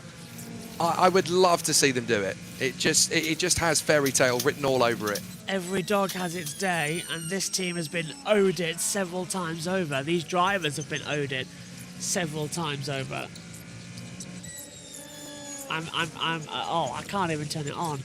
Oh, that's so annoying. The heater's not on in the box. Gotta get the clockwork key and, you know, wind it up again. Yeah, I have to go underneath. Oh, you got any Phoenix, Dad? You got any Phoenix for the meter? Oh, go under the table. Am I a little bit concerned that sounded quite similar to your dad, JB? Not really. You got any Phoenix for the meter? It does sound quite like it, to be fair. There you go, easy. Oh, this is awkward for Niklas Nielsen. He's going to get pinched at the wrong point here by the Porsche. There's my friend Alex Wirtz. Then is it the place the place you want to be at? No, the place we want to be is if it's an overtake, we'll come back. That's best to be. He's going for it. And Nielsen will get ahead of Buemi. Quite nicely done. Lovely job. He's there we go, top it. three. Top 3 lockout for Ferrari right now. Very exciting. Just before the hourly update as well. Here we go again. And that's the wrong time. That's the wrong time to go to Alex Wirtz for an interview, isn't Yeah. it? When Niklas Nielsen is just, you know, raining all over Toyota's parade. That's very unfortunate timing. I would say they never learn, but yeah, drive the penalty for car 87. Oh no, it was the Porsche he was lapping. I do apologise. It was the Porsche he was lapping, not the Toyota he got through. He was lapping the Porsche that was in the way, so he hasn't quite caught up to the Toyota yet. Do you see why that livery is so annoying this weekend? Because it is It so is. like the Toyota. All right. Yeah, I know what you mean. I do know what you mean. going retro for one of their cars. I mean, yeah, it looks cool, but having said that, the Iron Dame's coming in with a little bit more puff, so that's cool. Don't tell me it was fuel. I'd be really embarrassed if it was fuel. I mean, if it was fuel, they wouldn't really have had enough to get back in there. I think it might have just been an electric reset. Continue very slowly round the rest of the lap. Okay. Yeah, I think there's more to it than fuel. I think there might have been an electrical system issue there. But look at that. It's in this incredibly competitive field. That's dropped them all the way with that spin as well. If you add the spin, they were fighting for 5th place with the 78, with the 87 Lexus. Which, did they get a penalty for what happened there? I don't think they did they? The 87's got a drive-through penalty. It's got a, Has it got a drive-through penalty? Yeah. Okay, fair enough. Yeah. So they got big problems. That's it. Yeah. Game over for any chance of a decent result. What a shame. What a shame. I love this every year. Time gone? Well, we're up to 15. 9 to go. Yeah, the Iron Dames dropped to 14th now. They were fighting for 5th place at one point. Oh, that's terrible bad luck for the number 50 Ferrari. They've been held up by a GT3 and an LMP2 at exactly the wrong part of the course. And look, they've just got to wait and wait and wait and wait. And that's going to bring the Porsche number 6 back into play over time. They've still got to have, half a minute to find. But the number 4 Porsche, I think it is, that they've just lapped, they're going to get back into this now, and they're going to try and wrestle a lap back off them. This hourly update's a biggie. How big? Quite big. Then do it. Go for it. Shall we attempt it? Hold on. There is no try. I nearly pressed the wrong one. Oops. My headphones are starting to get glued to my ears. That's a shame. Live from the JB Motorsports Broadcast Center, this is the Le Mans 24 Hours Hourly Update. And I can officially say that with 9 hours to go, I corpsed Jake Sanson. Cars 63 Iron Linked and 199 AO by TF, GT3 and LMP2. They both had a drive-through penalty for a slow zone infringement. Car 25 Algarve Provace and LMP2, they had no further action for a pit stop infringement. Incident involving cars 99 Proton Competition Hypercar and 311 Cadillac Wheeland Hypercar at Marshall Post 20. That was under review but turned out to be no further action. Incident involving cars 6 Porsche Penske Motorsport in Hypercar and the 15 BMW MT and WRT, also in Hypercar at Marshall Point 29, also under review for causing a collision. 99 Proton Competition Hypercar off at Marshall Point 26 Arnage, but continue. Car 007 had to fix its rear right light at their latest pit stop. Car 21 Vista AF Corsa off at Dunlop Chicane after coming out of pit lane. The 18 IDEX Sport LMP2 officially retired, and the incident involving the 87 Acodis ASP Team GT3 and 85 Iron Dames GT3 at the Michelin Chicane. 87 collided with the 85, sending the 85 into the gravel in this course, 4-minute full course yellow. This incident is under investigation by the stewards, so it's resulted in a drive-through for the 87 Acodis ASP team in GT3. The 85 Iron Dames GT3 then stopped 30 minutes later at the exit of Mulsanne Corner. The car did an electrical reset, then continued slowly around the rest of the lap into the pit lane, and then it was pushed into the garage. 51 AF Corsa leading Hypercar. Also in LMP2, the 48 leading as well, and in GT3, you know who it is. 24 hours of Le Mans hourly update from the JB Motorsports Broadcast Center. The 24 Hours of Le Mans Weather Update with JT, live from the JB Motorsports Weather Center. Oh my god, that was stressful, but here we go. Track temperature 21.3 degrees Celsius, air temperature 16.4 degrees Celsius. Wind speed back up to 8 kilometers per hour, humidity at 71%, still at a south-southeasterly wind direction. And if you don't know who's leading GT3, it is the 92. Because we ran out of time. Back to you guys. And he's not got his headset on. Hello, Sanson. Hello, dear boy. Yes, I'm not distracted by Super Mario Kart on my handheld. I'm not. Oh, look at you. Well, it is the SNES version. It's the proper version. Well, But I've got a commercial break. What can I say? I've been driving in my car, listening to Jake Sanson, playing Super Mario 64.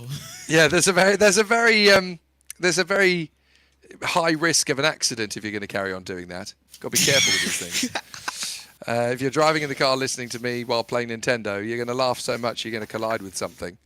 But yeah, no, the original Super Nintendo Super Mario Kart, absolutely worth it. Genuinely. I'd have bought the handheld just for that, perfectly honest. Yeah, it may or may not be with the 87 Acodis ASV team in GT3 because they are on a mission right now of slaughtering other GT3 cars. Yeah, I was kind of rooting for the Acodis ASP Lexuses to reach the podium, and now I'm just feeling a little bit knocked by them, to be perfectly honest. Say, stop assassinating our favourite teams from the 24-hour. Well, that's what this race is doing. It's just not really giving us a hype. Look at that lean from the Ferrari, though, in slow-mo. It almost looks as if the right front's got a puncture. It's under so much load. That Ferrari, though, is beautiful. I agree. I mean, if you look at the current hypercars, that's the other thing we all always love about the sports car championships, of course, is that they all have their own unique and individual personalities. But what I love in particular about the Ferrari is if you look at all the other teams, the Toyotas, the Porsches, the Cadillacs, the BMWs, the Alpines, they've clearly gone down a very intuitive aerodynamic route with why they've done what they've done. With the Ferrari, they've done that and maintained the elegance and the beauty and the passion that comes with the Ferrari brand. It's so intelligent in terms of design. You know it's a Ferrari through and through. It's a hardcore Tifosi pleaser. I love it. Front end is a GT looking. It's so perfect. It really is. Leader in LMP2 Pro-Am, the AO by TF199. They have come down pit lane. Tell you what, though, that new McLaren that we saw earlier on, I don't know if I like it. I haven't seen it yet. No, I haven't, actually, to be fair. I need to go and have a look at it. It's not the best. And you know what? I'm going to. There you go. I'm going to go and have a look at it. I can't find the helicopter camera. So I'm guessing it's going to be under McLaren Auto. Yes. Okay, that is like pulling out an orange sweet when you wanted a green sweet. Hey? It's like you expect something and it's completely different. Helicopter's just taken off, so I've got my window back. Right, I need to go and have a look at this McLaren Le Mans car then. It's boxy. But what is that? Yeah.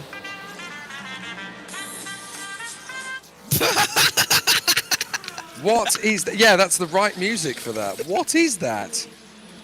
It's I don't like the livery. The car itself, if you actually look past the livery of it, Yeah. I mean, it looks like an Alpine. Probably is. I mean, I don't know. It doesn't look like a McLaren to me.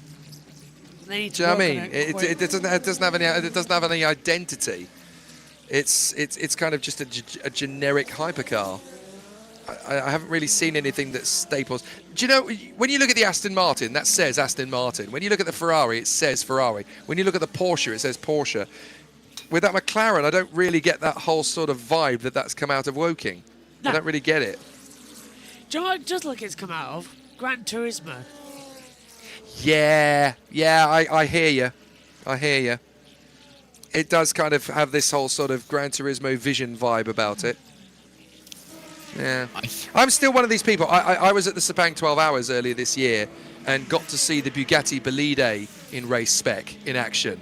I'm sorry, folks. I want the Bugatti Bolide hypercar. I want that. It'll never happen. It will never, ever exist. But having seen the Bolide clock at Sepang in very, very fast motion, I'm totally invested in seeing that car go around Le Mans. I really want it to happen. I really want it to happen. It will do. I know it will do. No, I don't see any. For me, I don't see any reason for Bugatti to join Le Mans at the moment. There's no marketing reason for doing it. You've already got Porsche there. Audi's going to be totally focused on Formula One. Volkswagen is still rallying in, TC. I don't see any purpose for Bugatti. They are the luxury car brand. If you think about the fact that Bugatti made more money last year through the brand's merchandising than they did through their car sales, there doesn't seem to be much validity in Bugatti going to Le Mans, even though the Bolide is gorgeous, even though it's prime for the sort of the extension of the hypercar rules to the end of 2032. There doesn't seem to be much marketing common sense for Bugatti to go and compete in Le Mans. I mean, well, to a certain degree, yes. I mean, if you look at the sort of the Toyota branding and you look at the way that Toyota and Lexus have put their game plan behind Le Mans, even to Alpine, they still need to have a world presence in motorsport, and the only one that makes sense to them at the moment is the World Endurance Championship. Formula One, it doesn't really register on their radar because it's a different Formula One to what they're used to. So I do kind of get the sense that there's got to be a marketing strategy as to why Bugatti should do it. And when you've already got Audi in Formula One, Porsche in Le Mans, Volkswagen in the rally competitions, there's not a lot of point for Bugatti to go and have a look at it, which is a shame because I love that car. I'd argue as well that at the moment, Audi were wrong to go to Formula One. I've said it for a while. I do kind of agree with you on that as well, yes. As much as I love the fact that they're going to be there, I don't think it's right for them. It's a waste of time. Their DNA is, and I think always has been, in endurance racing. That's where they've won so many times. Mind you, having said that, I don't think it'll be long before they win in Formula One. I think it'll be 2028, 2029, and they'll be winning races in Formula One. Here's my argument for that, right? And a lot of people kind of said, "You're a nutter. You don't know what you're talking about." But I see it. this is not a Formula One argument at all. This is an Audi argument. If you look at the way they do things, right? Audi have a history of research before success. They have a massive reputation for it. Look at rallying in the 80s. They spent 4 years developing the Audi Quattro prototype before they took it to rallying, and they smashed everything. Look at the Audi Quattro. They spent the Audi A4, sorry. In Audi A4, they spent 3 or 4 years racing in the German Championship with that car, and the 90 before it, before they really turned the Audi A4 into a world-class beater that they could win races with in the British Touring Car Championship, in the Italian Touring Car Championship, in the DTM, and then they accelerated that with the A4 DTM car and excelled. Look at them at Le Mans. Everybody laughed at them at Le Mans. Said, "There's no way you're going to go and win Le Mans. You don't know what you're doing. This is not your game." And every time they turned up to Le Mans, okay, 99 was not successful. 2000 was. Straight in, and they had done their research. They'd done years and years of research before they got it right. You remember when they turned up with the first diesel, and everybody laughed at them? It's like, yeah, there's no way you're going to win Le Mans with a diesel engine. They romped it with a diesel engine. The reason everybody wanted a diesel engine in their road cars at the end of 08, beginning of 10, was because Le Mans was dominated by Audi with a diesel engine. That's why diesel became vogue. It's Audi are so good at their development train. And when did Audi announce that they were going to be joining Formula One? 2022. Quite a long time before. Really so 2026, they're going to get into it. They're not going to win until 2028, 29, guaranteed. But they will win, and they will, I think, win a championship title, because that's how Audi do things. Years and years before they get success of in-depth and intense research. That's how Audi do things. I think they will win. Are they there's not as quick a development turnaround in hypercar and in GT racing as there is in Formula One. Are they up to it? Because that's where Toyota fell out. Toyota couldn't stand up with the amount of every 2 years, we research goes out the window.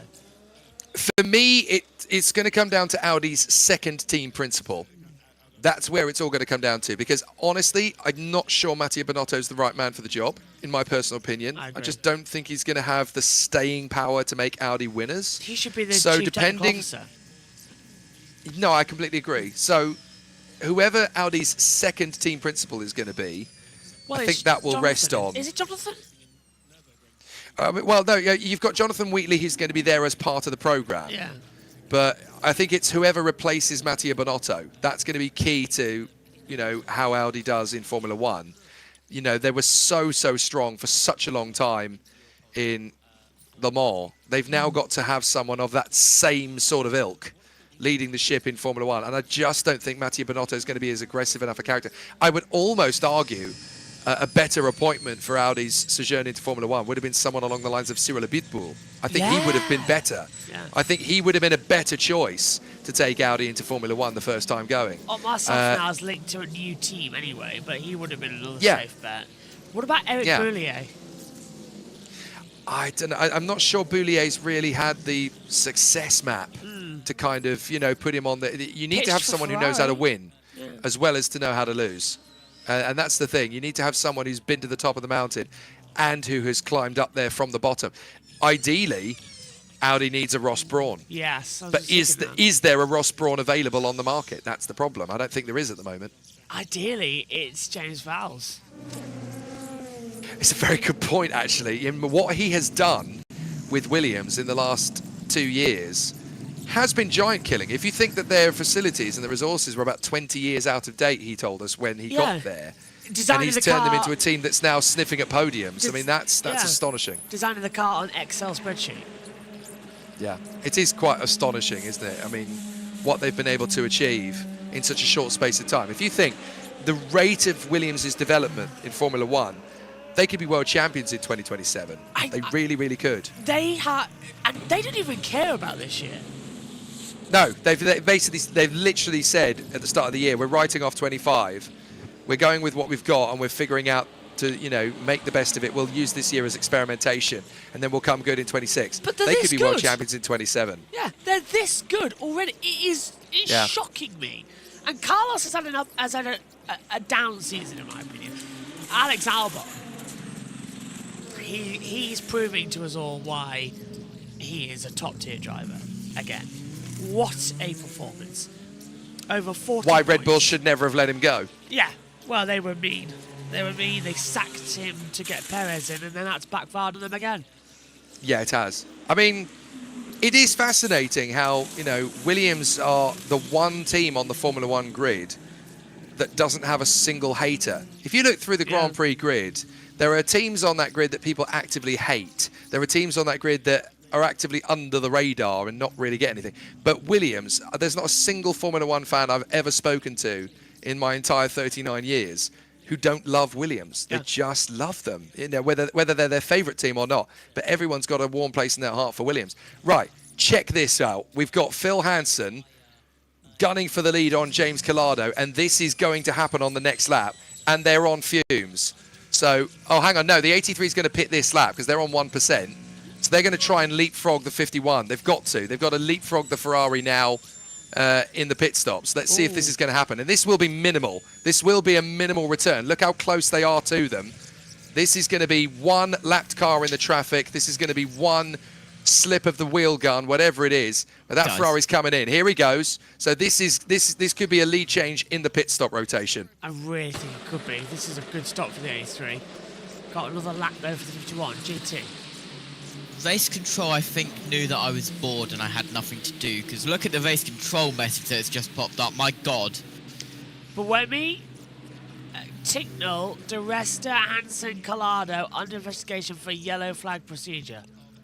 That's going to be an interesting hourly update and interesting to fit it all in, because I need to write all the team names out and all the classes, even though they're literally all hypercar. That's the leader. That's the leader as well, don't forget. With Collado, yeah. Do we tell Megan that Buemi, the car 8's involved again? That Brendan Hartley car, that could be a little bit of a disaster. She's done it again. Oh, in case you don't know, Jake, for God's sake, come get your head out. Jake. You're tripping over your worms again. I am. She curses Brendan Hartley a lot. Oh, really? Yes, she once led a commentary at Silverstone. And what has Brendan Hartley done to her? Nothing. And Brendan knows about it. I've told him. Oh, right. Fair enough. Yeah. But she commentated on a practice session when he smashed into the wall at Brooklands at Silverstone. And every time she's in the commentary box that year, he crashed. So that was quite funny. But yeah, poor Brendan Hartley. What a poor man. He doesn't deserve that kind of unwarranted abuse. No. It's just any key. She does this Scott McLaughlin as well, actually, quite a lot. Yeah, but that's easy pickings. Yes, Fair play. She came into the commentary box and he smashed it on the wall up loud to Indy. I was like, oh. Going back to Will Power. Yes. For no apparent reason other than I want to go back to Will Power. I'm quite excited for his inevitable appearance in NASCAR. Yes. That's sounding like quite an exciting prospect. I want that to happen. Could happen soon as well with the way Penske are going. Well, indeed. There's sort of rumblings that Will Power is going to pull out of IndyCar and go and have a go at NASCAR. Bring it on. I mean, he'll fit in so at home with the NASCAR crowd. They will absolutely love him. The fans will love him. The drivers will like having a test against one of the best. And he can do what he likes, and people will love it. You know, he's not going to have any issue with being other than himself. Fair play, bring it on. I can't wait. Yeah, I think I really hate to say it, but I think Will's done in IndyCar. I think he's been done for a while. Well, I think that's kind of the reason. I mean, dare I say, he's also kind of on the way out of IMSA as well. Yeah. It's not really. Yeah. You've got to think, you know, if you want to keep racing, what do you do next? And I've said this before, and I'll say it many times again, I'm sure. In motor racing in particular, the definition of insanity is repeating the same thing over and over again, expecting a different result. And particularly for Will Power, that's kind of where he's at. Whether he wants to admit it or not, that is kind of the way the wind's blowing, really. If you just keep doing the same thing and expecting things to change, he kind of. This is a really, really weird comparison, but it kind of reminds me of the beginning of Cars 3. Yes, I know. You know, Lightning McQueen is right there. He's been the established guard for such a long time, and all of a sudden these young whippersnappers are coming in and making him look slow and making him look ridiculous and a has-been when he's really got that reputation. And I do kind of feel, look, you got to shake something up, and you can't do that in IndyCar. Maybe he just needs a little bit more willpower to get him through. Maybe he needs a little bit more self, is what you're saying. I'll say he needs a new chassis. I still think he sounds like a character from the Michel Vaillant comics. I just can't get over it. I've tried for 20 years and I still can't get over that. He does sound like a character, doesn't he? It sounds like the kind of driver who'd be racing for the leader team, you know, alongside Bob Kramer and all the villains in Michel Vaillant. I'm speaking to an audience that is very specific. Wake up, JB. Struggling. Really am, actually. But Michel Vaillant is the third best Le Mans 24 Hours movie. If we're being brutally honest with ourselves. It is the third best Le Mans 24 Hours movie. Le Mans 66 was... Yeah. I'll track with that. Yeah, because you got Le Mans 66, Le Mans, the third best is Michel Vaillant. Which everybody slated, but it's like, guys... It's a comic book. You know. Ooh. At least it was more realistic than Iron Man 2 was at Monaco. Is any... That was terrible. It was, wasn't it? It ruins the whole film for me. It's really bad. It ruins the whole movie for me. Yeah. Because I literally spent an hour after that scene, literally sitting there going, it wouldn't happen like that. You can't just jump into the car and be quick. You can't do it. There's no way the grid would be that intense for the historic Grand Prix of Monaco. You got it wrong. I'm there. I've lost the whole purpose of the point by that point. It's just... It was infuriating. Yeah. You know, this is Marvel. Come on, Marvel. You don't need CGI to make a good racing sequence. If you're going to use it, do it properly. I would have rather he'd gone and played tennis or something. Yeah. Believable, that. Yes. Right, look, 0.4 of a second after the pit stops now. So it's stalemate. It's stalemate after the pit stop rotation. Okay, that's quite exciting. We've still got the prospect then of Hansen going after Collado on full chat, on full burn. Finally, this race will come alive and be a bit more energetic after 15.5 hours. We still have 1/3 of the race still to go. Well, they do say, don't they, at Le Mans, that the race doesn't really start for you unless you're until the sunlight comes out. Do you know, I started to think I might make it. Oh, he's struggling. He's struggling. Yeah, I'll be fine. Once breakfast arrives, I think I'll be fine. You know that thing in boxing where they say, the legs have gone, the legs have gone. Yeah.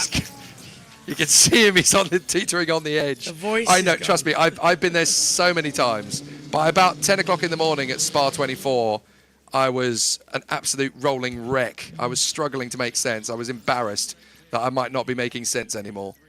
Your brain work. I've got to do the F1. Oh, Kubit's getting ready to go out on the track. Canada's going to be fun.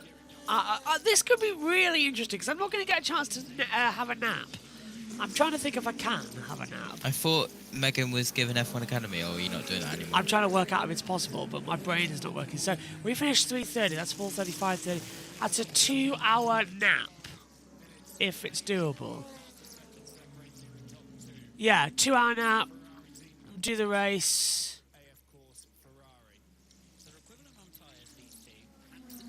9 to 10, 11, 12, 1, 12, 3.5 hours.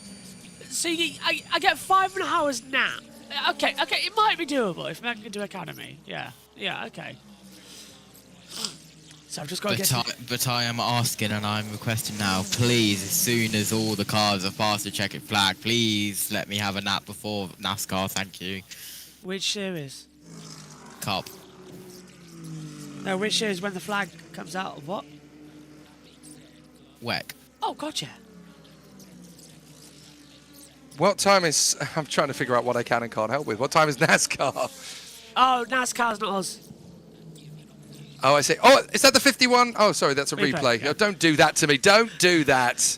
God, it's Nearly had a terrible when heart they throw attack. It replays woke at you the up wrong though, time. didn't it? That woke you up. It did wake me up. Yeah. Right, here we go. Hansen is tracking down Collado, and this is going to be intense on this lap because he's got the tyres where he wants them.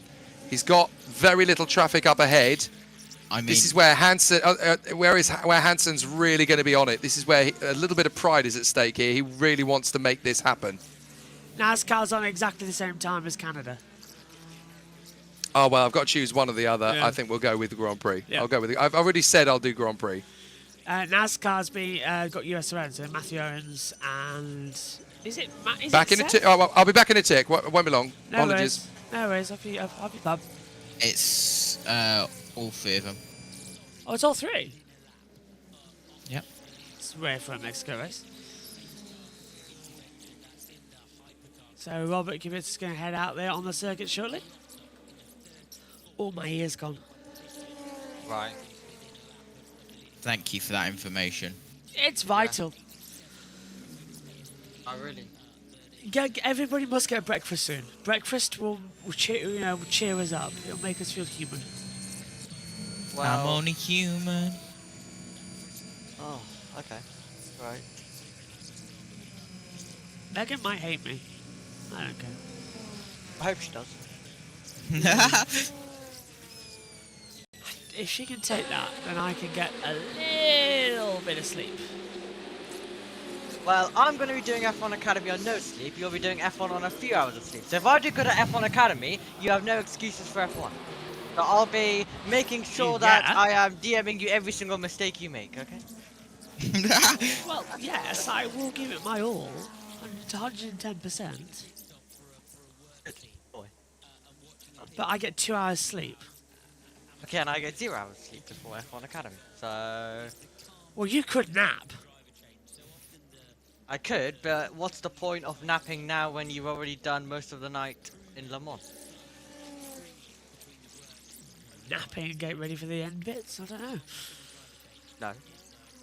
Anyway, I'm not even tired, so it's all nice. I'm gonna sleep after Academy and wake up for F1. What's the gap between Academy and F1?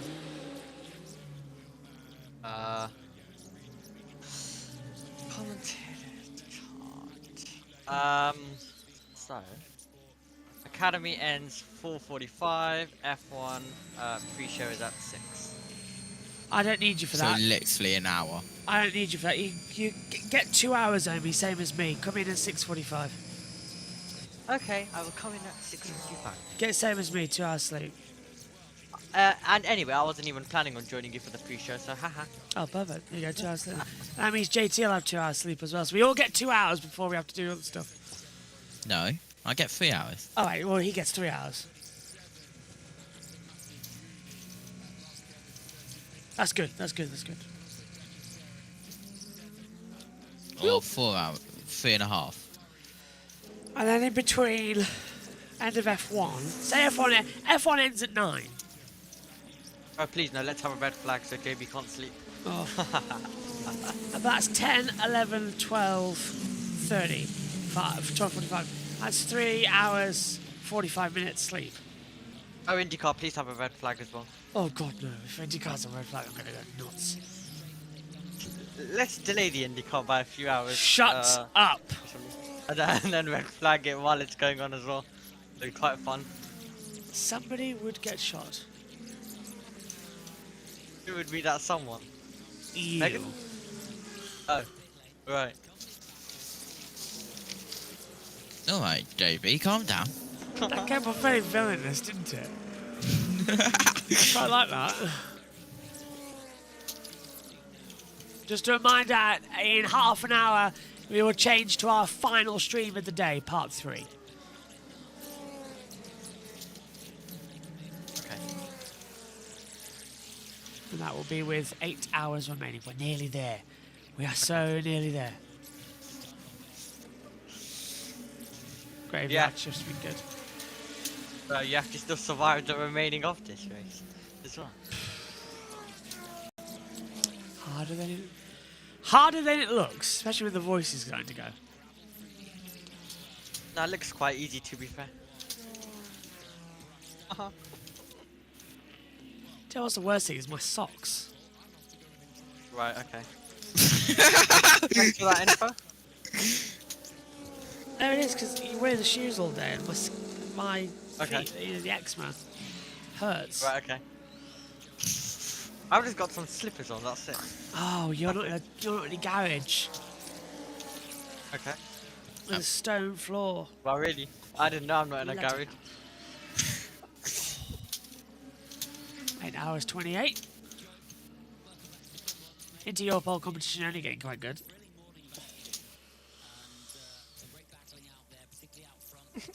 That's Luca Ghiotto getting ready to go back out.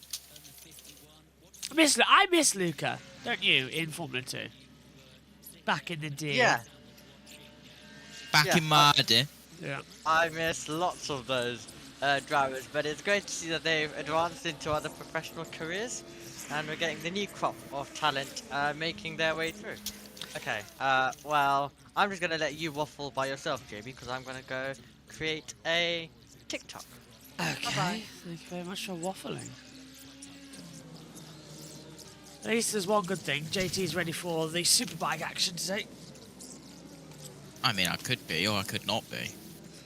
Well, are you or aren't you? I mean, maybe. Warm up. They're all on the second channel, by the way, in case you didn't know. I can't remember. I know I need to change my screen key. Yeah. Because nothing was needed to be interfering with the overall results, so it's everything moved to second channel. Right, everyone's caught up. Let's go back to Hypercar. We might need a half-hourly update or a mid-hour update just for all of these under investigation for yellow flag procedures. Yeah, because there's more come through, isn't there? I am continuing to write them all down, don't worry. Lovely, lovely, lovely. So drivers left, right and centre getting penalties. And investigations coming through. God, how many are there? I see the entire field getting caught out here. Nearly the entire field. That's at least over 30 cars. It's a bit ridiculous.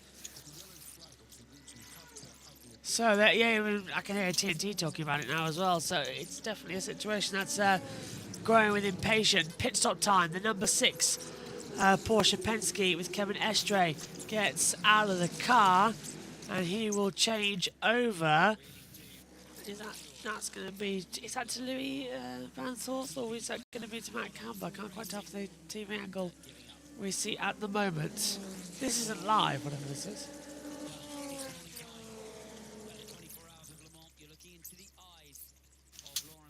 I don't know what's going on here. TNT have gone away to a different stream, and this is about 10 seconds delayed to what we have been seeing. We're looking into the eyes. No, we're not. We're looking from a helicopter. So they're up to something. It's the update of what's happened throughout the night. They're doing a mid-session report. Cheeks. So one safety car with a very big hit. That's kind of expected. The tears though for Le Mans is unbelievable. It's so unfair. Get it wrong here, and it hurts to get it wrong. Still, 8.5 hours to go here on JB Motorsports, and the action continues to build up to a crescendo.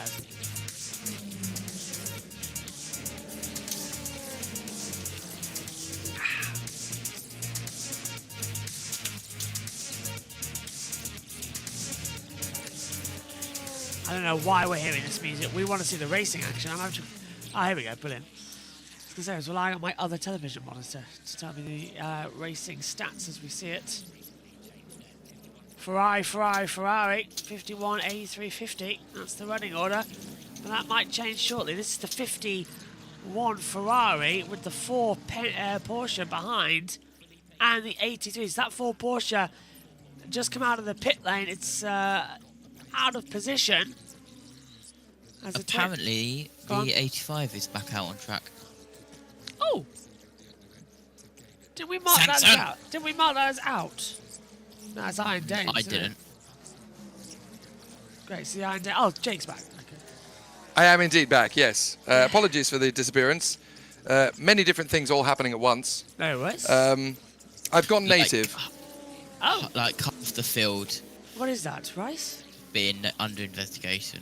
I'd love that your head goes straight to rice. It's wonderful. It's pineapple, dear boy. Oh, it's pineapple. I'm surprised it's not mango. Oh, pineapple's very nice.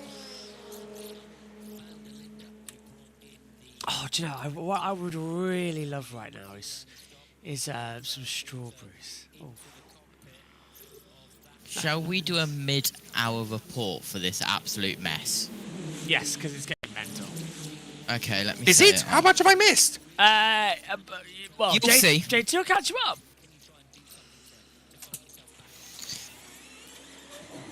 Have you got a mid-hour update report? I don't. So it's time. He's quickly making one on Audacity. He's quickly making one. He's quickly making a jingle with James May and Richard Hammond and all the rest of them. He's on it. He's on it.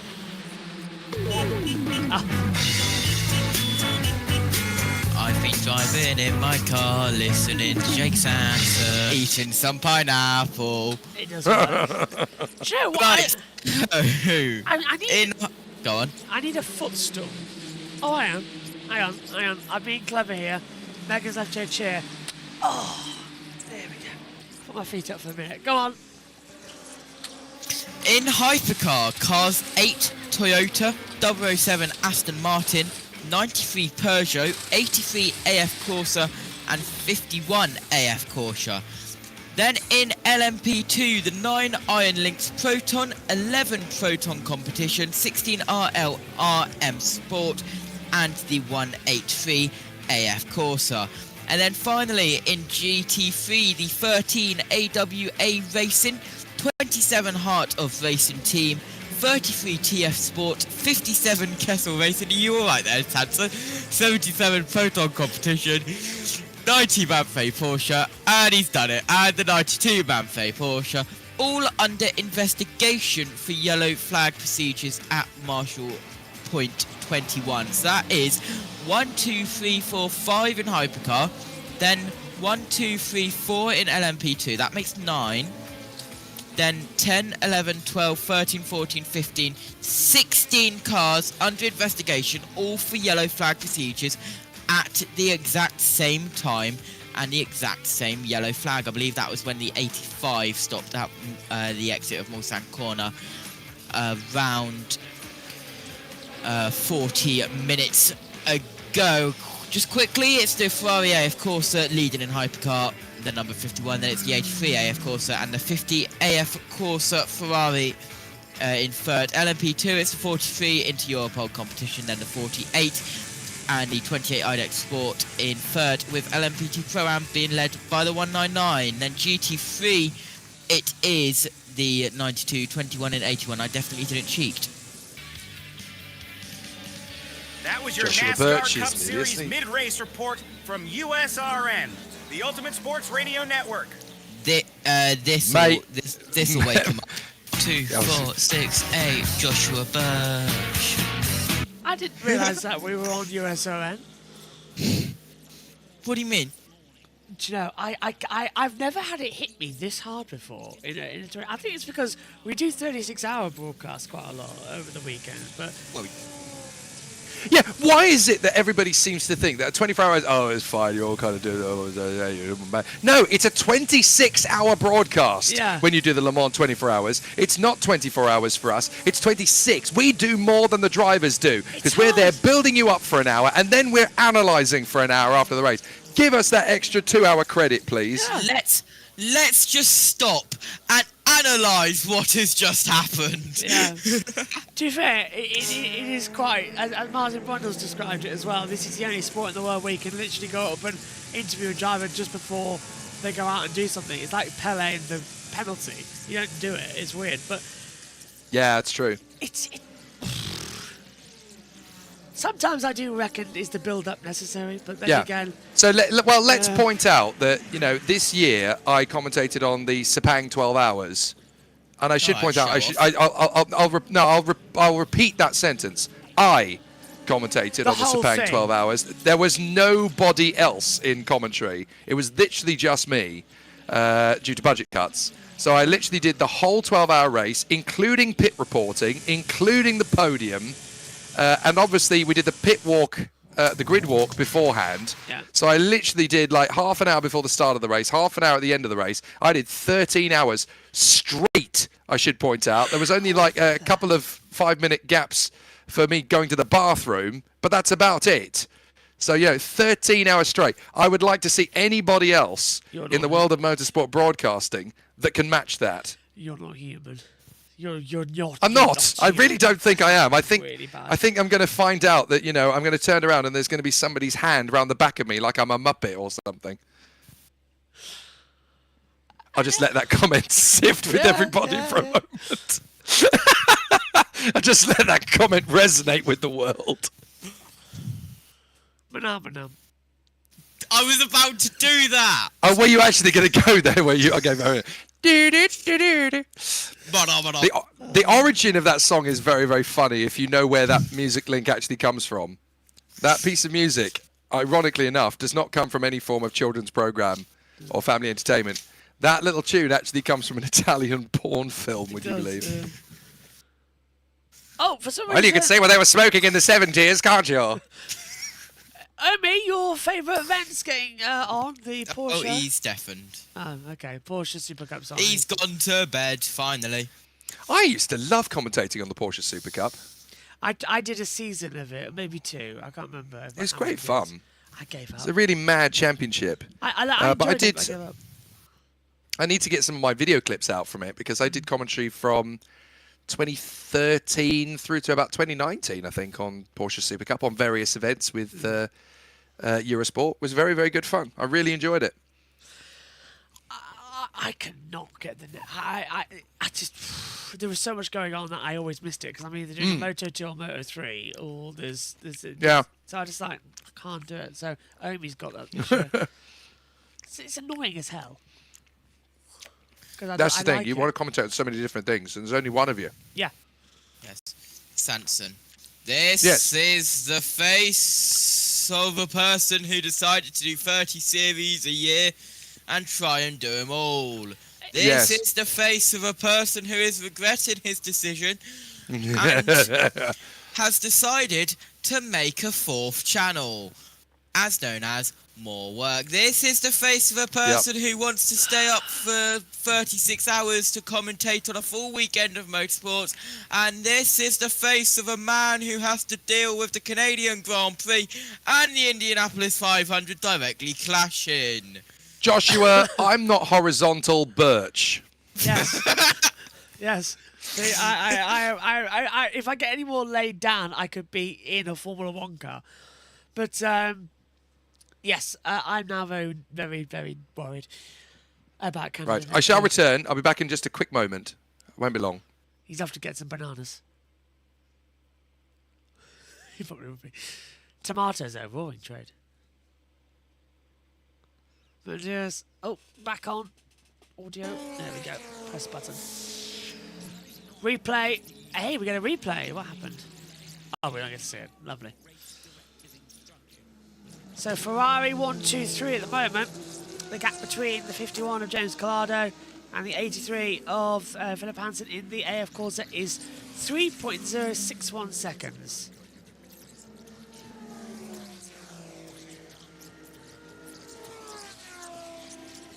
Has he got School of Rock on there? The race. Heavy fully loaded, that's a good one. Rush, obviously. The crew, go, Le Mans 66. Can't quite tell from this angle, we're too far back. 8, coming up on 8 hours to go. And then 2/3 done of Le Mans this year once again. Once we get breakfast, everyone will be fine. Breakfast solves everything. Hello. Hello, baby. You're alive. I'm alive, yes, I'm alive, Oh, thank you. Santa's alive too. Good. And don't call me baby. Surely you can't be serious. Madison Avenue. Anyway, I just got there before JT did, to be honest. Because I knew that's where his mind was going to go. I can sense these things. Ferrari 1, 2 and 3, it's glorious. Well, how can we all just... I don't know. We need breakfast. That's what we need. That's what, yeah. Well, I am currently in the middle of my Thai TikTok special, so that's all going very well. What on earth is a Thai TikTok special? So a Thai TikTok special, it's like one of the best drinks that is available in the 7-Eleven in Thailand. You need 2 shots of the live probiotic drink that is the rage on Thai TikTok at the moment. So 2 shots of that, and then we add for the flavour a little bit of Meiji, which is like Yazoo in Thailand, but nicer. Yeah, they come in multiple different flavours. There's chocolate, there's strawberry, there's coffee, and there's Japanese melon, which is very pleasant indeed, I have to say. Yeah, Japanese melon and probiotic drink. It is the nicest thing. If you really want to go insane, you could add some ice cubes to it, although I don't really do that. I don't really like the idea of ice cubes in my milk drink, but that's kind of the thing they do. That's kind of the thing they do in Asia.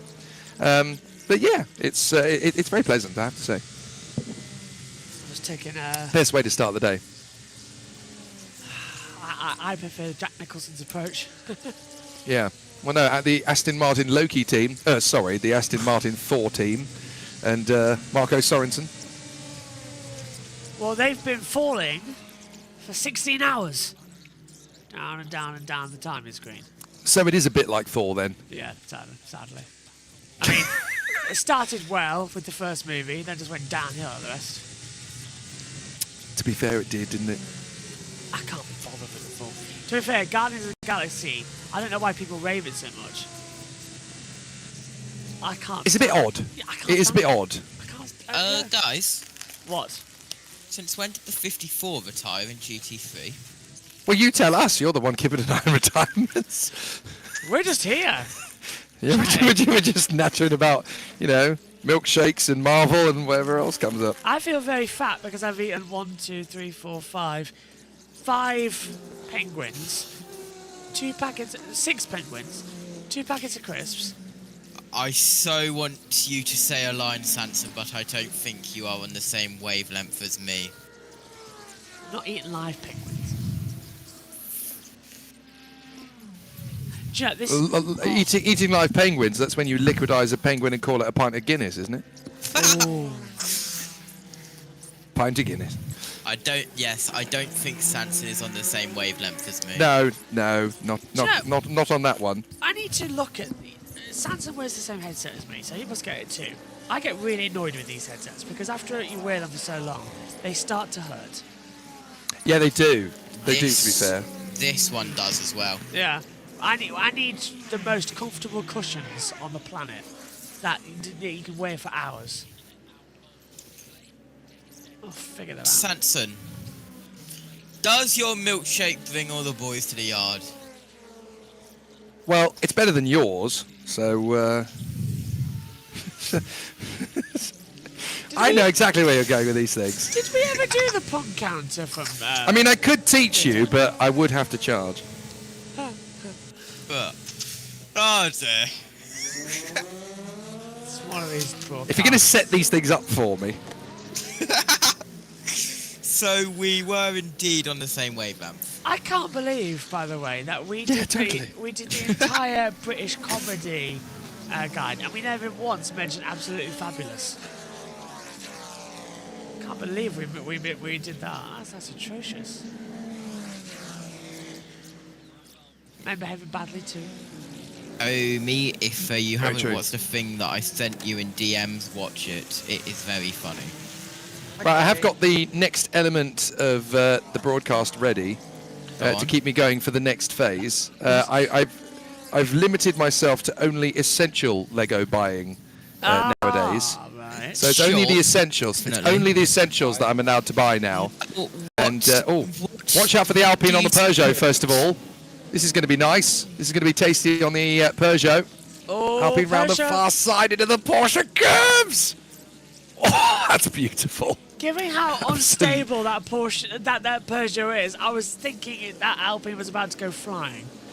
That's tasty. That is a tasty overtake, to be fair. Essential and non-essential Lego. Oh, very easy. So essential is one that you have to buy soon because it will sell out. Nice. And non-essential is the stuff you can kind of take it or leave it. Really, it's nice to build, but you don't have to. You don't have to own it. Like the Marvel sign from Lego. These people are real nerds that are buying that particular set. Like the Lego Star Wars sign. Yeah. What are you doing? What are you doing? I genuinely thought he was about to pick it up. That's a waste of a Lego set. No. It has to be done because it's one of my major Hollywood crushes. Oh, God, yeah, nerds. And I'm not a fan Just at saying all. it. I'm not at all a fan of the Fast and Furious movies in the slightest. But Too Fast, Too Furious will always be the best movie for me. For 2 words and 2 words alone. Devon Aoki. Yeah. Do you know what I mean? Do you know what I mean, though? It's just, it's just... She was the hottest thing on movie cameras. And can I just say, I've seen Devon Aoki's Instagram profile recently. Like, no fine wines age well, which is actually a fact. No fine wines age well. But no, she has absolutely maintained her looks for 20 years, and fair play to her. She's still absolutely drop dead stunning, is Devon Aoki. And so, yes, I had to have the Lego version of her and her car. So that's what I'm going to be building quarter past now. I look forward to seeing it. Right. Can I say something quite controversial? No. That's what we're here for. Lovely. You're going to anyway. TNT have dropped the ball. Surely not. Yeah. How could they possibly do that? We're watching this race on TNT Sports 4. Yeah, I get you. Yeah, I totally get you. They've introduced a competition team that, while great, haven't been around all week. We've been with the World Feed.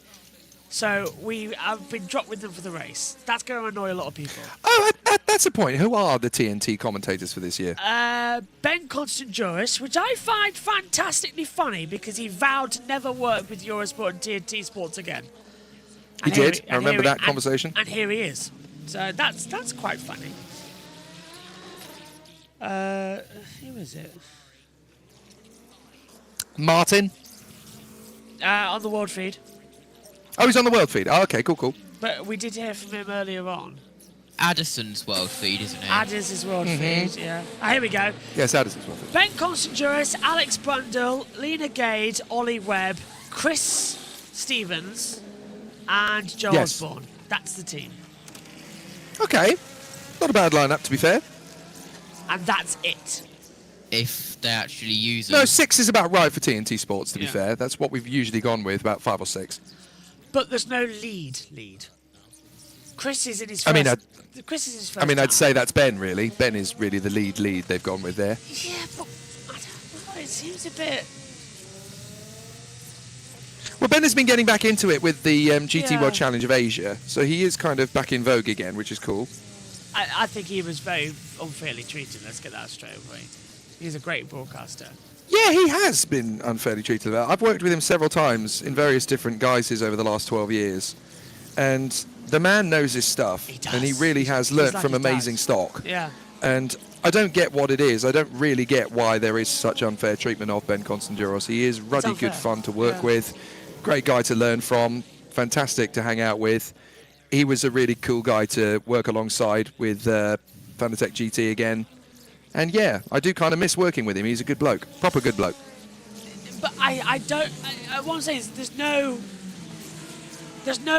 main lead commentator to shape the team around. Do you see what I mean? There's no David Addison. There's no Ben Edwards. There's no, last year we had Alex Jakes, Ben Edwards. This year we don't have anybody along the line. There's no A-star name, and that's what happens when Yeah. you put the Le Mans 24 hours on the same weekend as a Formula 1 race. yeah, it doesn't make sense, and it bugs me as hell.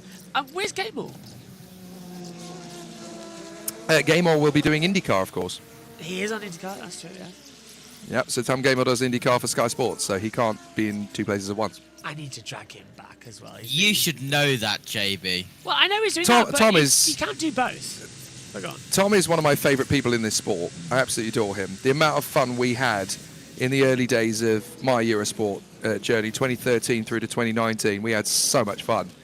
Me and Tom Gamer was genuinely a real class guy to work with. I had such a laugh with him. Really good fun. You were in the booth with him in F2, weren't you? I did the equivalent of, well, we did GP3 together many That times. was it, yeah. We did World Series by Renault together as well, which was really, really good fun. I'm fairly sure we did some Auto GP. We did a lot of Porsche Super Cup together. Trying to think what else we would have done. We did done a couple of various different bits and pieces. But yeah, it was just always such a good laugh. Always such great fun to work with. Did you do Valencia or Bahrain for GP3 when they were in the World Super? Because we had a standalone event for GP3 at Valencia, and then the next We year did. we were at Bahrain with WEC. Were you? No, Tom was commentating for that. I don't think I was involved, but Tom was commentating for that. I think it was somebody else who was with him that time. I want to say it was Ollie Webb with him. It might have been Ollie Webb with him on that occasion. I can't quite remember. Yeah, but I thought it might be you. It's usually you. That's It certainly was. It certainly Yeah. was in that period. Yeah. Yeah, I got to do a lot of the single seater stuff, which was quite good fun. But there's not that much single seater stuff that Eurosport does now, is there? Formula E, they take the world feed. Yeah. So I did a bit of the queuing for Formula E just before Jack Nicholls moved on. So I did the cues and the throw-tos for Formula E broadcast for Eurosport on one occasion. So I have sort of done some Formula E commentary, but not a massive amount of it. It was kind of weird towards the end. I wasn't used for a lot of the Eurosport stuff, but then there was a lot of Eurosport stuff that they took the world feed from rather than invest in their own commentary team. So it's only really since the TNT Sports takeover of the brand that they've started to get their own commentators in again. Which is a better situation. Yeah. But yeah, it is the better situation to have your own team. And of course, I'm not really in a position to take that anymore because I live in Asia nowadays. So the answer is, I suppose, I want to try and get involved in the beIN Sports coverage for the Asian networks. That's what I really want to get involved in. So the idea of doing that sort of 2027, 2028, that's kind of where I'm looking at now. I'm loving the stuff I'm doing at the moment. It's really good fun. But if I do want to sort of up the television stuff, that's kind of on the radar. But, you know, there's no rush. I'm still busy every weekend. I'm still earning good money every weekend and still having a massive laugh with everything from the karting to the sports cars to the single-seaters to the moto surf to the jet skis. Doing some weekends off. Be quite nice. This is feeling a bit like a weekend off, to be fair, and it's kind of fun, actually. I'm enjoying it. I don't actually start work until 3 hours' time, so I'm kind of enjoying having a sort of a weekend off. It's quite pleasant. I would really like to not pick up a microphone for a long time, but I don't think I get that honour at all. You started this, and now you're stuck with it. Yeah, you're kind of victim of your own success, aren't you, quite a lot of the time? Yeah, you know you are, totally. I mean, I know what it's like, especially when you've sort of started your own baby. Me walking away from, Downforce Radio when I founded it and then decided it's time to move on and do something else. That was quite difficult. As an emotional connection, it is quite difficult to kind of do that kind of thing. But at the same time, you kind of have to figure out, you should be doing what you naturally do and what comes best to you and what you love. And if you're not happy, then whatever it is that's making you unhappy, you need to cut it. It's as simple as that. You need to cut it from your life. And so honestly, it's natural to do that kind of thing. I like doing the F1s. I like doing the MotoGPs. I like doing FE sometimes, not all the time. FE is a bit of a love-hate with me at the moment. It's the lexicon of Formula E that I find difficult. It's the energy charging, the racing itself, and the sort of the technology thing. I love it. It's all the technical jiggery-pokery of the recharge and the resell and recycle and all of that. That's the thing that I can't get. It's a bit like I would love to do commentary on football. I understand the rules. I understand the offside rule. I get all of that. But picking players from a distance, my God, that's difficult for me. That's very, very tricky. Yeah. But I'd love to do football commentary. If you ever decide to do, JB football. It's on JB. Oh, you are Sports. doing it? Are you actually doing it? We've got JBSportsXtra, yeah. It's, Is that right? You're doing football, are you? Oh my God. I'm not commentating on football. What? Well, I'm going straight into this. I don't care what you say. You can do some Is football. JT...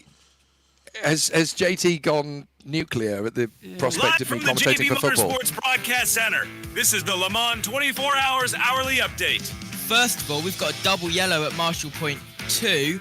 Second of all, cars 9, 11, 13, 16, 27, 33, 51, 57, 77, 83, 90, 92, 183. That's 13 cars have just been given a drive-through penalty.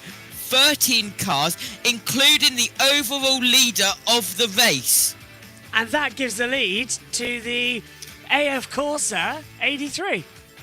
But we have a issue down at the first corner, and that is the 311 car of the Cadillac Whelan. Oh, no. But anyway, absolute drama here in Le Mans as the morning breaks. 311 in the gravel. And, well, we've got... Hold on. So, the leader of... Go on. I've just seen the Germans' campsite. They have full-on tents. Like, they have gazebos like you would see at a wedding. Just naturally there. The LMP2 leaders are clear. The GT3 leader is not clear. The leader in GT3 has just got given a drive-through penalty, as well as the leader in Hypercar. But I can tell you that we are going slow zone in 20 seconds. That was your 24 hours of Le Mans Hourly Update from the JB Motorsports Broadcast Center. That is cool. Chaos! Devon Aoki in Lego. Put her in Lego all the time. Slow zone, slow zone. Well, this is going to be fun. Now, So that's 13 cars with drive-through penalties. Blimey. Including the leader of Hypercar and the leader of GT3. I'll tell you now, I reckon that now gives the AF Corsa the time it needs to get out in front. That might be the overtake for the race win. They also got a drive-through penalty. What? The No, 83. really? Did it? They also got given Oh, for a God's drive-through sake. penalty. This sounds like there's a problem with the yellow flag, like it was incorrectly displayed or something along those lines. That should not. If there's that many, it can't be a penalty issue. And again, the FIA stewards do like to give themselves random penalties. That is a random amount of penalties as well. That's almost Oprah Winfrey style, isn't it? You get a penalty, you get a penalty, everybody gets a penalty. I'd love Oprah Winfrey to do the commentary on this race. So what happened essentially to the Porsche near the front overnight? What actually happened to it? It went off the track at one point, didn't it? You were here for a lot of the night. I don't think you missed much. Yeah, I was. But well, Ferrari have just been better on pace, essentially, haven't Yeah, better strategy in the pit stops. I don't think you missed much, to be fair, at all. I'm just trying to work out what we've just witnessed, because let's hold on. Let me let me get it up. What I can't understand is the leader serves his penalty. How small the Bugatti circuit looks from the helicopter camera. It is tiny. It is tiny when you think about the Yeah. you know, the landscape of it all. And that's not a small circuit either. I personally feel if you're going to bring the French Grand Prix back to Formula One, It's here. it's got to be here. Yeah. It's got to be here. Where else is going to be a better draw there than we the go. Le Mans Bugatti circuit? And it's not like it's a rubbish circuit for Formula One. It would be perfect for it. This is JB. what I've just seen on the helicopter camera. It's just stopped at the exit turn 1. Go on, GT. Right, so let's just stop and analyse what's just happened there. It's an angry ginge. What on earth happened there? What was that? It's an angry ginge. I'm slightly concerned. I'm surprised we haven't had a weather update. Oh, I can give you a weather update if you I want. was wondering whether you were going to do a weather update for us. And yeah, you got to do it, you know.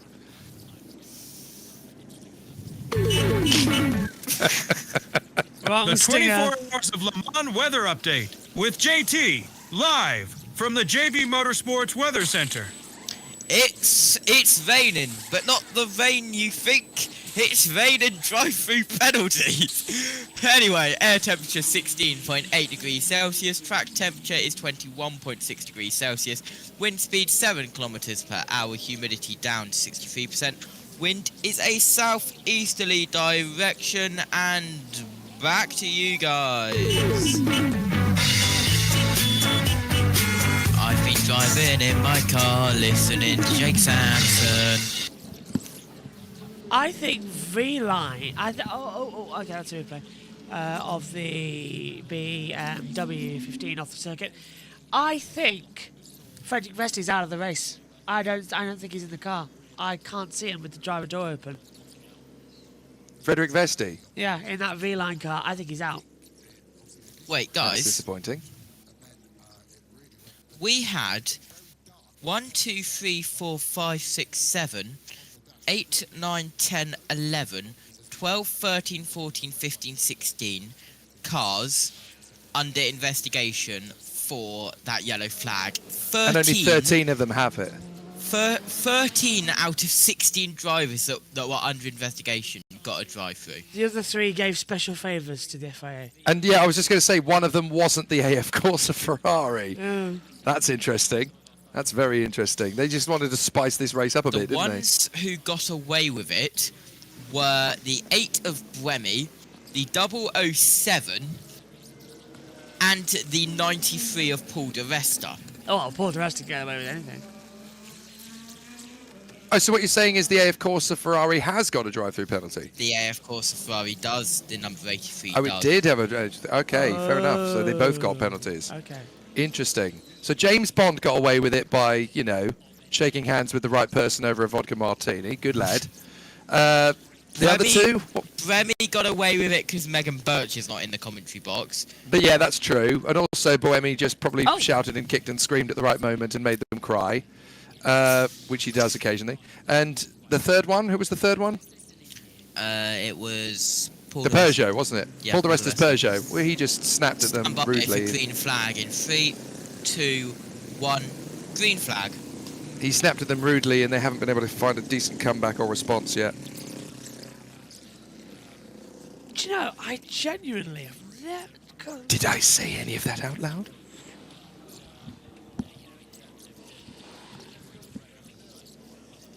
V-Line are out.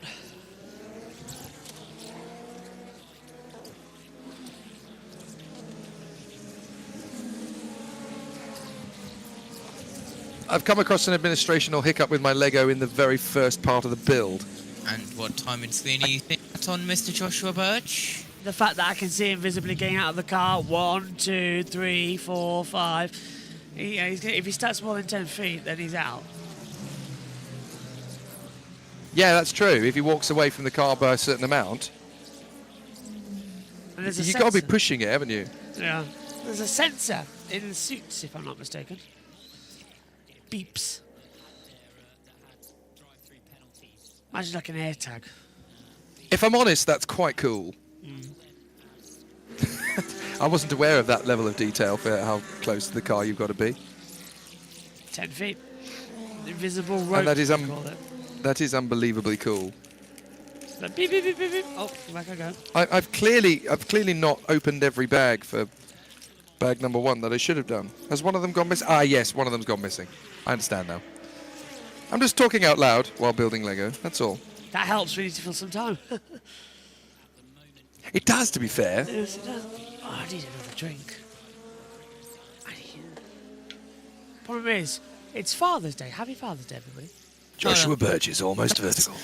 That sounds like a you really? problem. Because it sounds like a you problem. that sounds like a you problem. That sounds like a you problem. Oh, I've very got the fridge. I hope it's Father's Day. Crispy Flips wants to know who's going to be the new leader of the race. I don't think there is going to be a new leader of the race, is there? No, they've all been in the pits. No, the 51 and the 83 are in the pits now. Oh, they're taking the drive-through now. But it depends. Is the Porsche going to take them? How close the Porsche is. No, Lawrence Reinholz is in the pits too. He came out of the pits. When, though?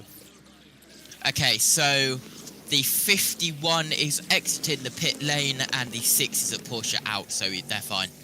Yeah. Yeah, no change of lead then. No change of lead. That's disappointing. What's the point in giving the drive-through penalty then? To make a point. Slow down on the yellow flags or we'll be very mean to you. It's sunny, I see. I sound like I'm I mean, the car was well out of the way. Yeah. I don't know.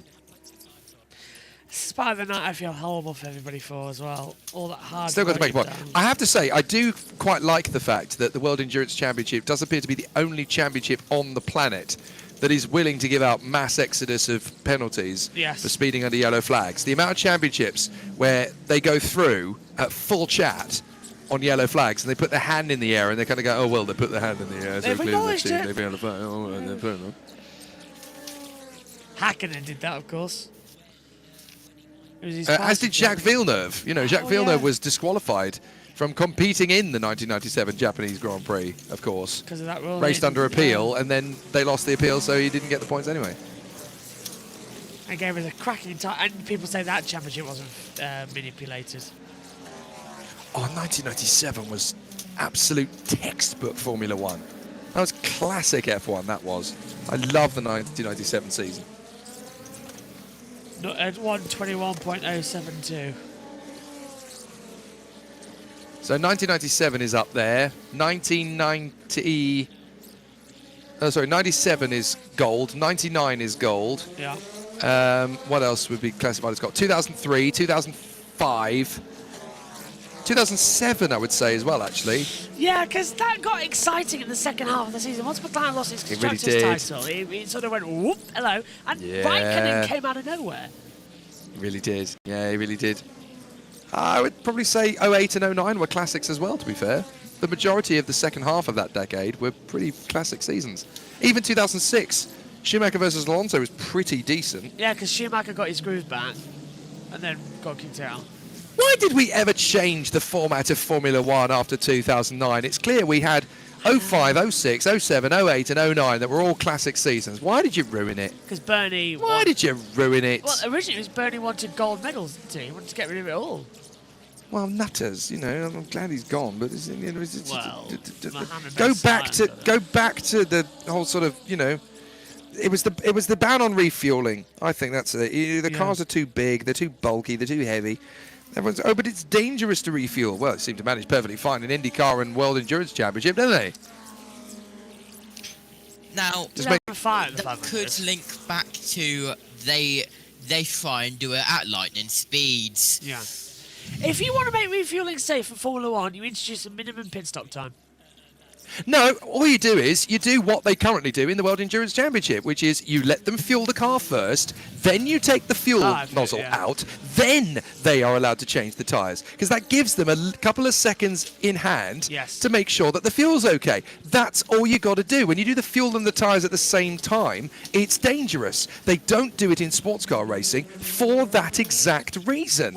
All you have to do in Formula 1 is bring back refueling, refuel them first, then change the tyres. One of the most idiotic things people say to me about that, because I've often said about bringing back refueling, is, oh, but the teams don't want to be lugging all that equipment around the world to refuel the cars. Newsflash, they already do. I can't hear you. They do all that stuff anyway. You're absolutely right. They do all that stuff anyway. So what difference does it make? I have just realised that we should have changed over 15 minutes ago to a new stream. Oh no! Whoops. Anyways. Well, not anyways, I have to change over now.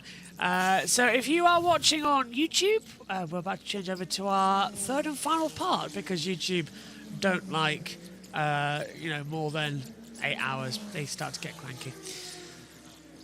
Well, here we go. So I'll put us on the orbit. And, 8 hours to go here at the Le Mans 24 hours. And we'll be on shortly.